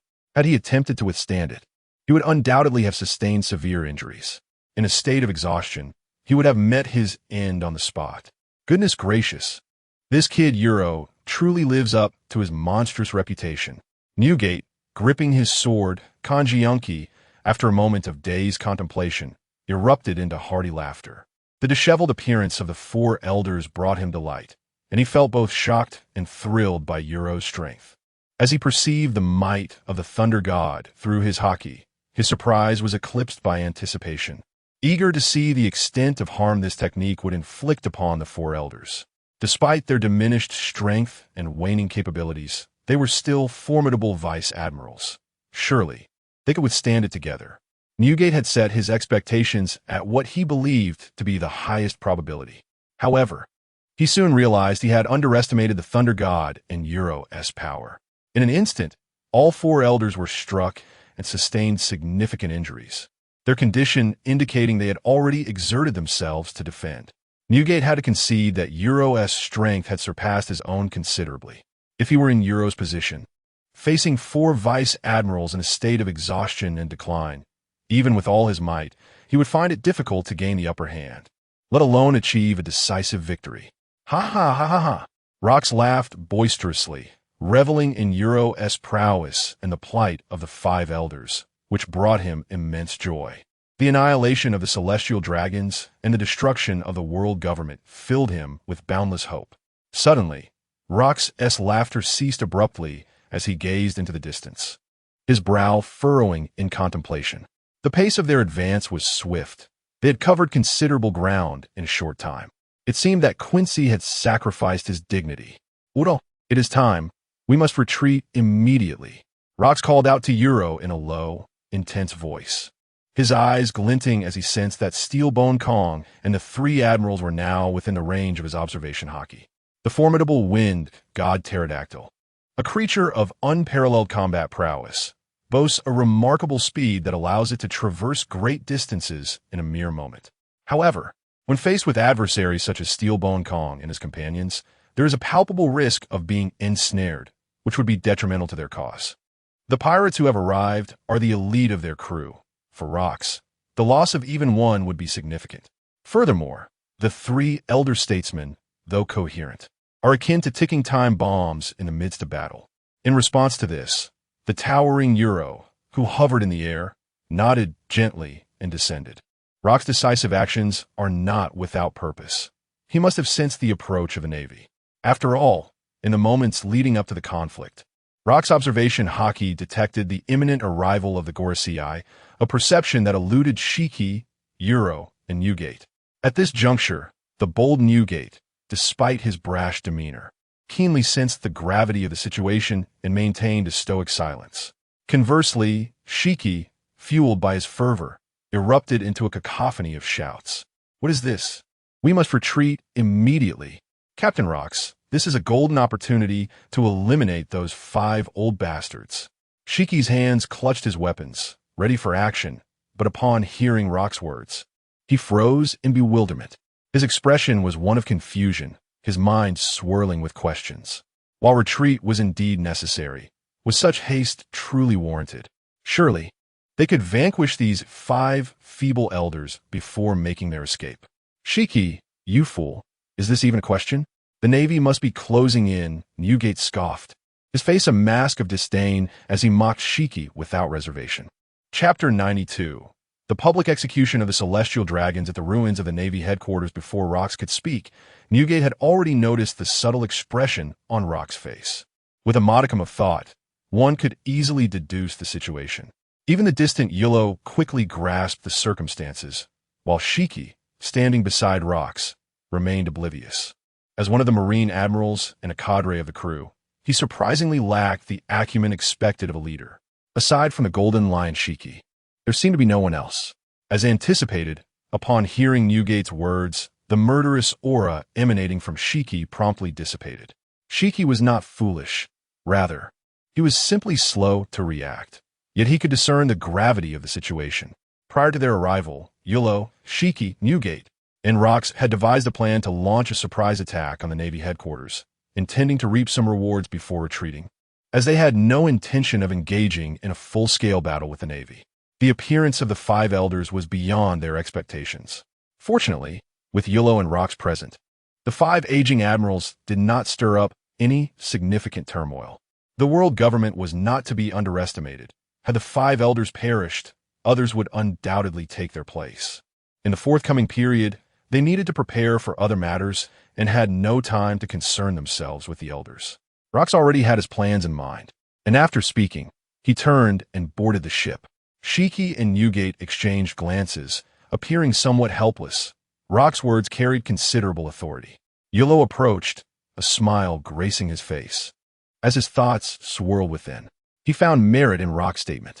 In 40 years, the next generation of 5 elders would undoubtedly surpass these elderly figures. You Luo, with his mastery of swordsmanship, could subdue the cursed sword, and his skills would certainly exceed those of the white-robed elder. Should the 5 elders die today, the world government would surely be enraged, and the newly appointed elders, eager to establish their authority, might wage a significant conflict. Rokks' words seemed to hint at ulterior motives, necessitating a period of preparation. It appeared that the Battle of God Valley was fast approaching. Haki, Newgate, you should leave first. I will take care of the aftermath, You Luo said nonchalantly, approaching the two with a faint smile. Gulalala. Ha ha. Haki and Newgate exchanged smiles, patting You Luo on the shoulder before leaping onto the ship. Haki activated the powers of the float fruit, and the massive pirate ship slowly ascended into the sky, leaving You Luo standing alone amidst the ruins. Among the 5 elders, the white-robed elder and the golden-haired elder fainted, leaving only the bespectacled elder, the long-bearded elder, and the suited elder, who, while not gravely injured, were nonetheless in a precarious state. The 3 sat on the ground, channeling their life force to stabilize their injuries, only to incredulously discover that they could merely stem the bleeding. Each time, their energy sought to heal their wounds. Sensations of burning and numbness hindered the nourishment of their vitality. After some time had passed, their injuries remained unstable, and their strength had not recovered. The 3 individuals wore grim expressions as they fixed their gaze upon Rokks, Haki, and Whitebeard, who boarded the ship, leaving them powerless and filled with a profound sense of resentment. Rokks' decision to spare them only ignited a fierce fury and murderous intent within their hearts. Yet, weakened and unable to pursue, they could only watch helplessly as Rokks and his crew departed. Had they possessed the strength, they would have charged forward long ago. Suddenly, a voice from You Luo drew their attention. How does it feel, old men, to taste such bitterness? You Luo stood amidst the ruins, a cold smirk gracing his lips, his tone laced with provocation. You Luo, you scoundrel. The 3 men's faces darkened, their eyes twitching with anger as they gritted their teeth, feeling that no amount of insults would suffice. Simultaneously, they were left perplexed as to why You Luo had not retreated. I shall not waste words with you. The Rokks pirates are a group of their word. They promised to publicly execute the celestial dragons, and they shall do so. However, the location has changed. As You Luo's words lingered in the air, a green flame spread from his left hand, transforming into a towering whip that shot into the pirate ship's quarters, dragging 2 celestial dragons down. A cacophony of terrified screams erupted as the 2 celestial dragons fell, forced to kneel in submission upon the ruins under You Luo's control. Just as they sensed their safe landing and contemplated a humble plea for mercy, a furious roar echoed through the air. You Luo, you have gone too far. The elder in the suit, enraged, stood abruptly, pointing at You Luo, only to spew blood as the reopened wound from earlier began to bleed anew. Overwhelmed by a sense of despair and indignation, he could only sit down, mustering his remaining strength to heal his injuries. Is that you, Gorsi? A sudden voice caused the celestial dragons to look up, disbelief etched across their faces. How could they, held captive by pirates, see the Gorsi? Are you here to rescue us? We shall be saved. Ha ha! The 2 celestial dragons, seemingly grasping at hope, babbled incoherently in their frenzied desperation, completely oblivious to the dire state of the Gorsi. The elder in the suit and the one with the long beard clenched their fists, their joints cracking ominously, their bodies trembling with barely contained rage, their teeth nearly grinding to dust. The elder with glasses at the forefront struggled to speak, his voice caught in his throat as he closed his eyes with great difficulty. Their collective state rendered them incapable of saving the celestial dragons. They could only watch helplessly as the celestial dragons faced a grim fate before their eyes. Initially, the impact of the Rokks pirate surprise attack on the Navy headquarters would overshadow the public execution of the celestial dragons. The significant blow of this failure would have put an end to the turmoil surrounding the celestial dragons. However, You Luo's actions intertwined these two events, leading to the celestial dragon's demise before their eyes, while the Gorosei stood by in silence. This failure would undoubtedly amplify the psychological burden on the Gorosei back in Mariewa. You Luo's actions were a calculated strike to not only take lives, but to shatter spirits. It is indeed quite vexing. Even dogs exhibit more obedience. You Luo cleaned his ears, displaying a visage of impatience, and swiftly drew his blade. Reich. With a swift motion, two dog-like celestial dragons ceased their cacophonous barking. Instantly, tranquility enveloped Uro's ears. With a resounding thud, two lives were extinguished with a single stroke, their headless corpses collapsing onto the ruins of Marine headquarters, Marineford. Clang! Reich was sheathed, and You Luo's brow furrowed sharply. The Marines? They have returned, albeit a tad belatedly. The wind god pterosaur, that is Vice Admiral Quincy, displaying remarkable tenacity. In the distance, a colossal shadow on the horizon moved rapidly, encroaching upon You Luo's observation range. You Luo unleashed his observation Haki, instantly sensing the aura of formidable beasts, each possessing the might of a vice admiral, rivaling, if not surpassing, the power of the elders. Among them, a particularly fierce presence emanated the essence of an ancient beast, fluctuating in strength, exhibiting an unsettling instability. Chapter 93. You Luo departed calmly.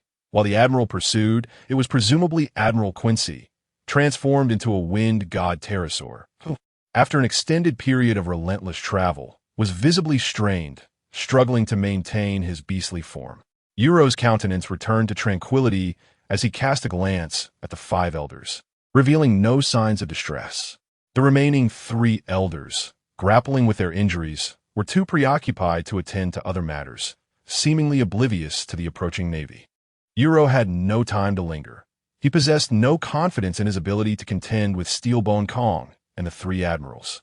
With a swift whoosh, You Luo's form became ethereal, transforming into a streak of azure flame that ascended into the heavens. Upon witnessing You Luo's departure, the five elders exhaled in relief, their taut nerves finally easing. At that moment, their combat capability